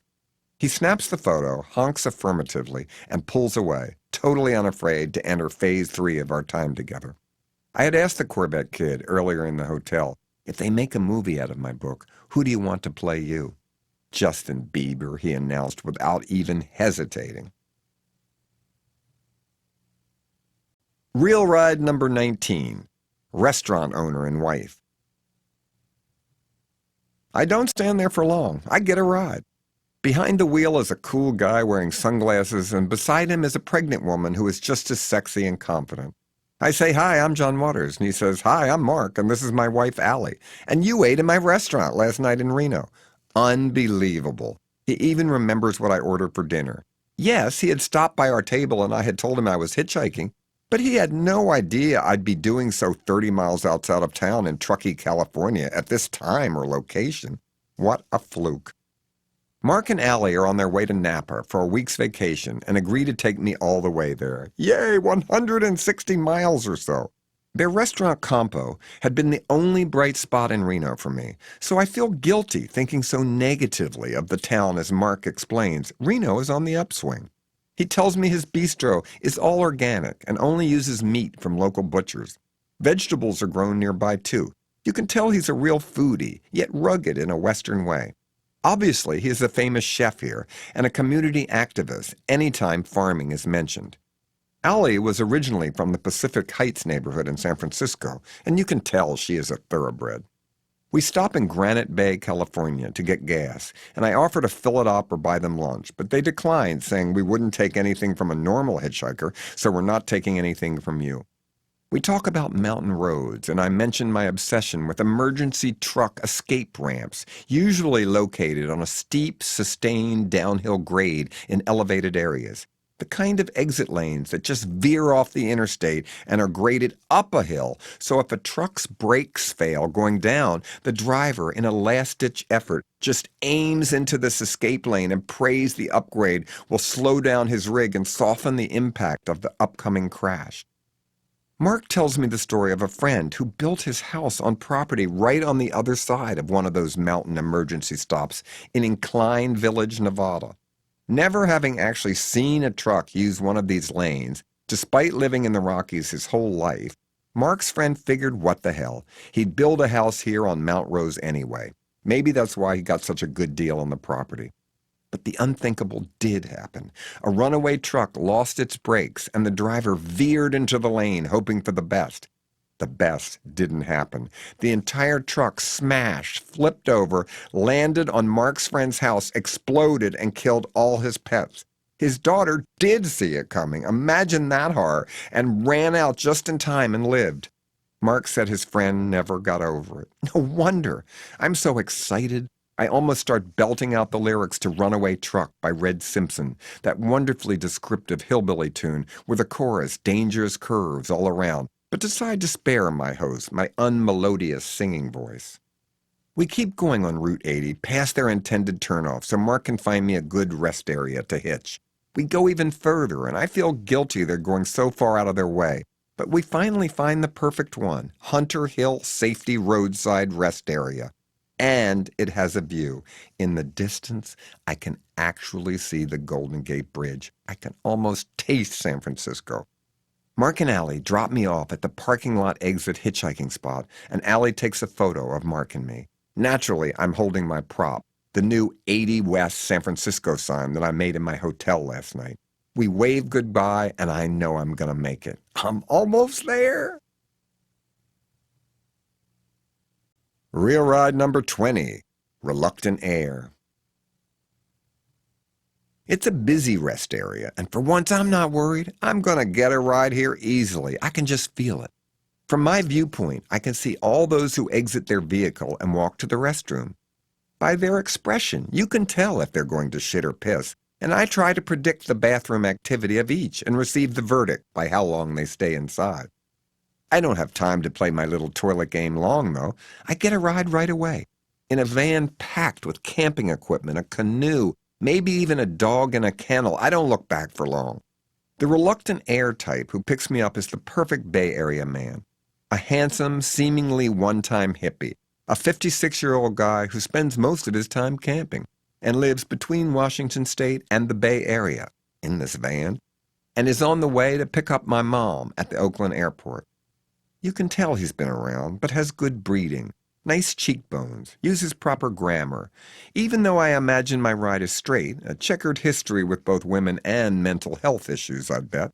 He reminds me of one of my first boyfriends, Tom Hausman, who also at the time was a boyfriend of my best female friend, Pat Moran. Sadly, Tom overdosed in the 70s, but Pat and I are still best friends. My driver confides, I had a DUI in the past. I like ecstasy, and I still do LSD. God, I think, maybe I should take LSD again. Could that be my next book? I'll retake every drug I ever took, in order. Hash, pot, LSD, amphetamine, morning glory seeds, glue, heroin, MDA, opium, mushrooms, and cocaine. And then do bath salts? Maybe not. Old money plus drugs plus manners equals a man who is compassionate. He tells me about the homeless family he had been talking to in the rest area before he picked me up. A black and white straight couple with 2 kids who had a meth head roommate who drove them out of their house, and now, even though they had nowhere to go, were having a picnic in the roadside rest area. What great optimists! Why can't we all be this happy in the face of sudden misfortune? Is this what my writer is trying to tell me? Or am I just liberally profiling the man behind the steering wheel? How do I know what I'm surmising about this guy is true? Maybe he's planning on killing his mother once he picks her up at the airport. Doesn't really matter, though, because since he's not going into San Francisco, he asked me at which exit I'd like to be dropped. University Avenue exit in Berkeley, I shout happily. If I can't get a ride here, I ought to shoot myself. Real ride number 21, Craigslist Pull. Ah, the great Bay Area weather. It's chilly as I walk over to the entrance ramp. I am ecstatic. Will this be my last ride, or will I have to actually hitchhike locally once I do get a lift into the city of San Francisco? I put out my best hippie vibes, and it works. Another great guy in a van picks me up. He doesn't recognize me until I get in. He explains that he hasn't picked up a hitchhiker in 10 years and thought at first, like everybody else, that I was a homeless beggar. He was surprised I wasn't standing at the intersection like other panhandlers. Why would he be begging this far down the ramp, he debated in the split-second decision it took him to pull over and stop. His name is Paul, and he is yet another cool, kind, middle-aged married guy. He is on his way into the city to pick up a table he bought on Craigslist. When I ask him where, he gives me an address 2 blocks from my apartment. Yes, you are my last ride, I tell him with excitement. If you're not a killer, he says with a hint of seriousness.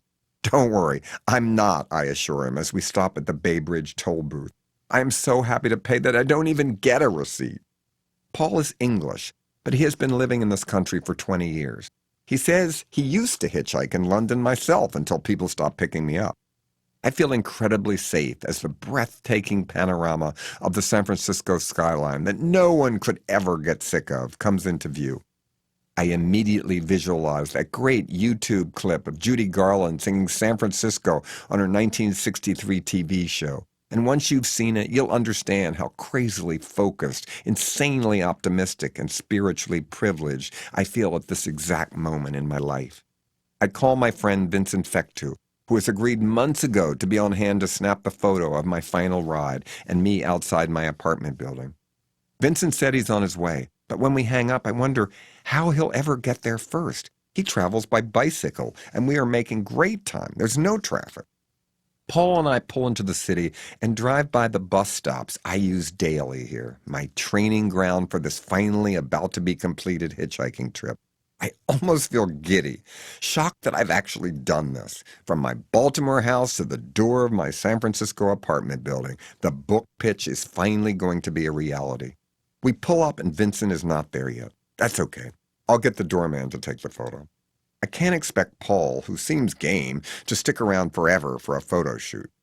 I barge into the lobby still carrying my sign, and there's a doorman I don't really know as well as the others. I must look unreasonably excited, beyond nuts. He eyes my sign quizzically as I hastily explain I've just hitchhiked across the country and asks, would you take my photo outside with my last ride if the guy who was supposed to show up to take it doesn't arrive soon? The doorman agrees without comment, maybe thinking I'm kidding. I call my office and tell Susan and Trish I have arrived. They seem incredibly relieved and send out an email to all my friends. He just called from the lobby of his building in San Francisco. He made it. I go back outside and know Vincent, so I figure let poor Paul go pick up his table. His ride was a short but momentous one for me. I can't hold up the gracious, good-humored man's life much longer. I get the doorman, and Paul and I pose beside his van as I hold my 80 West San Francisco sign for the final time. The doorman snaps a few different shots, and it's done. Paul chuckles at the whole situation, and we shake hands goodbye, and he pulls off. I walk stunned inside my building to the elevator. The Corvette kid is safely inside my apartment, sitting in the dark, seemingly too nervous to touch anything, even a light switch. Vincent shows up and laughs at the missed photo opportunity, and I introduce him to the Corvette kid. It's almost as if I don't know how to act or speak anymore back in my real life. Susan emails me that if it was my unknown ass, I'd still be hitchhiking in West Virginia.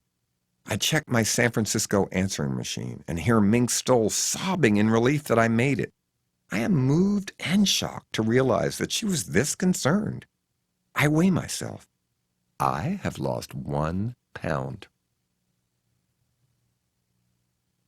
Playlist. Go ahead, find them online and listen. Number 1, Hitchhike by Marvin Gaye. Number 2, Transfusion, Nervous Norvis. Number 3, Looking at the World Through a Windshield by Del Reeves. Number 4, The Giggler, Pat and the Wildcats. Number 5, Locomoto by Cornbread and Jerry. Number 6, Witch Doctor, David Seville and the Chipmunks. 7, Chain Gang, Bobby Scott. 8, Travelin' Boogie by Zeb Turner. Number 9, Swinging Down the Lane, Jerry Wallace. Number 10, Hot Wheels by Stan Farlow. Number 11, Flying Saucer Rock and Roll by Billy Lee Riley. 12, Vacation, Connie Francis.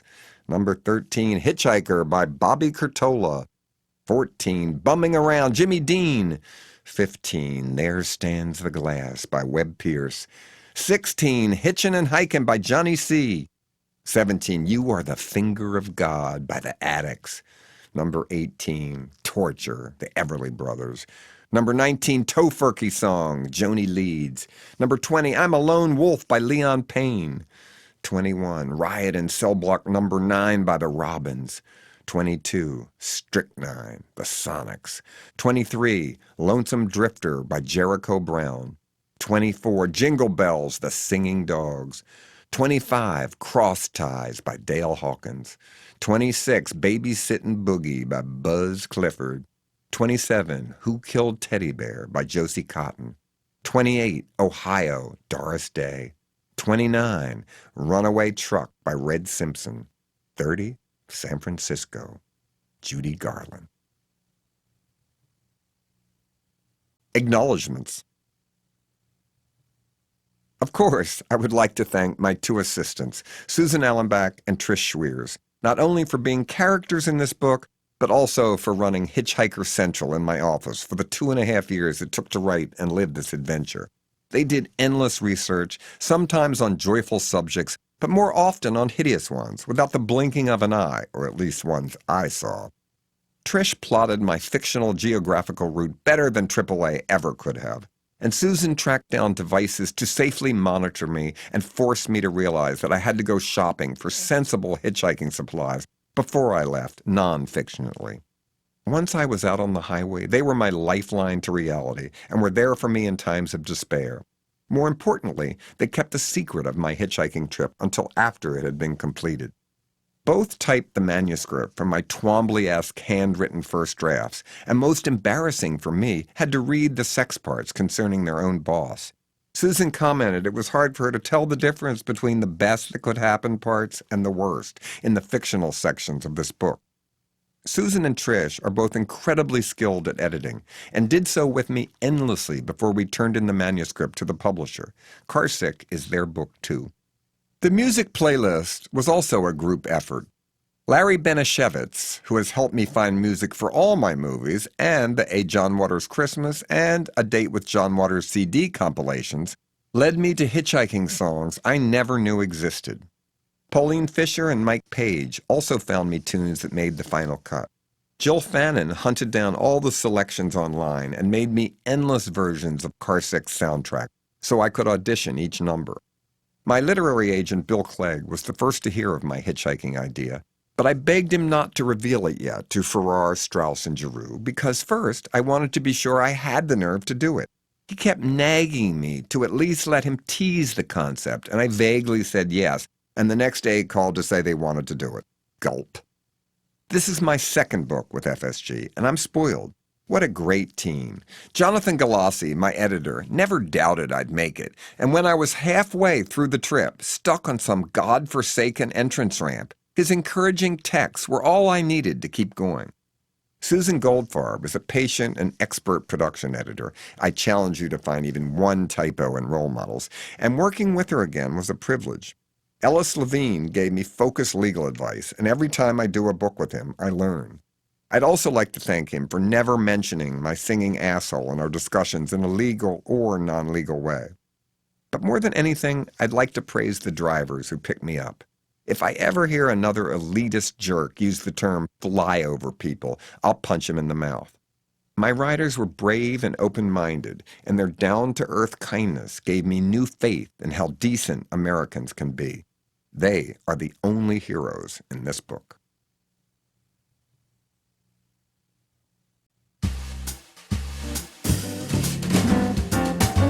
This is John Waters.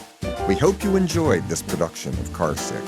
This program was produced and directed by Scott Sherritt and Laura Wilson. Recorded by Bob Bragg.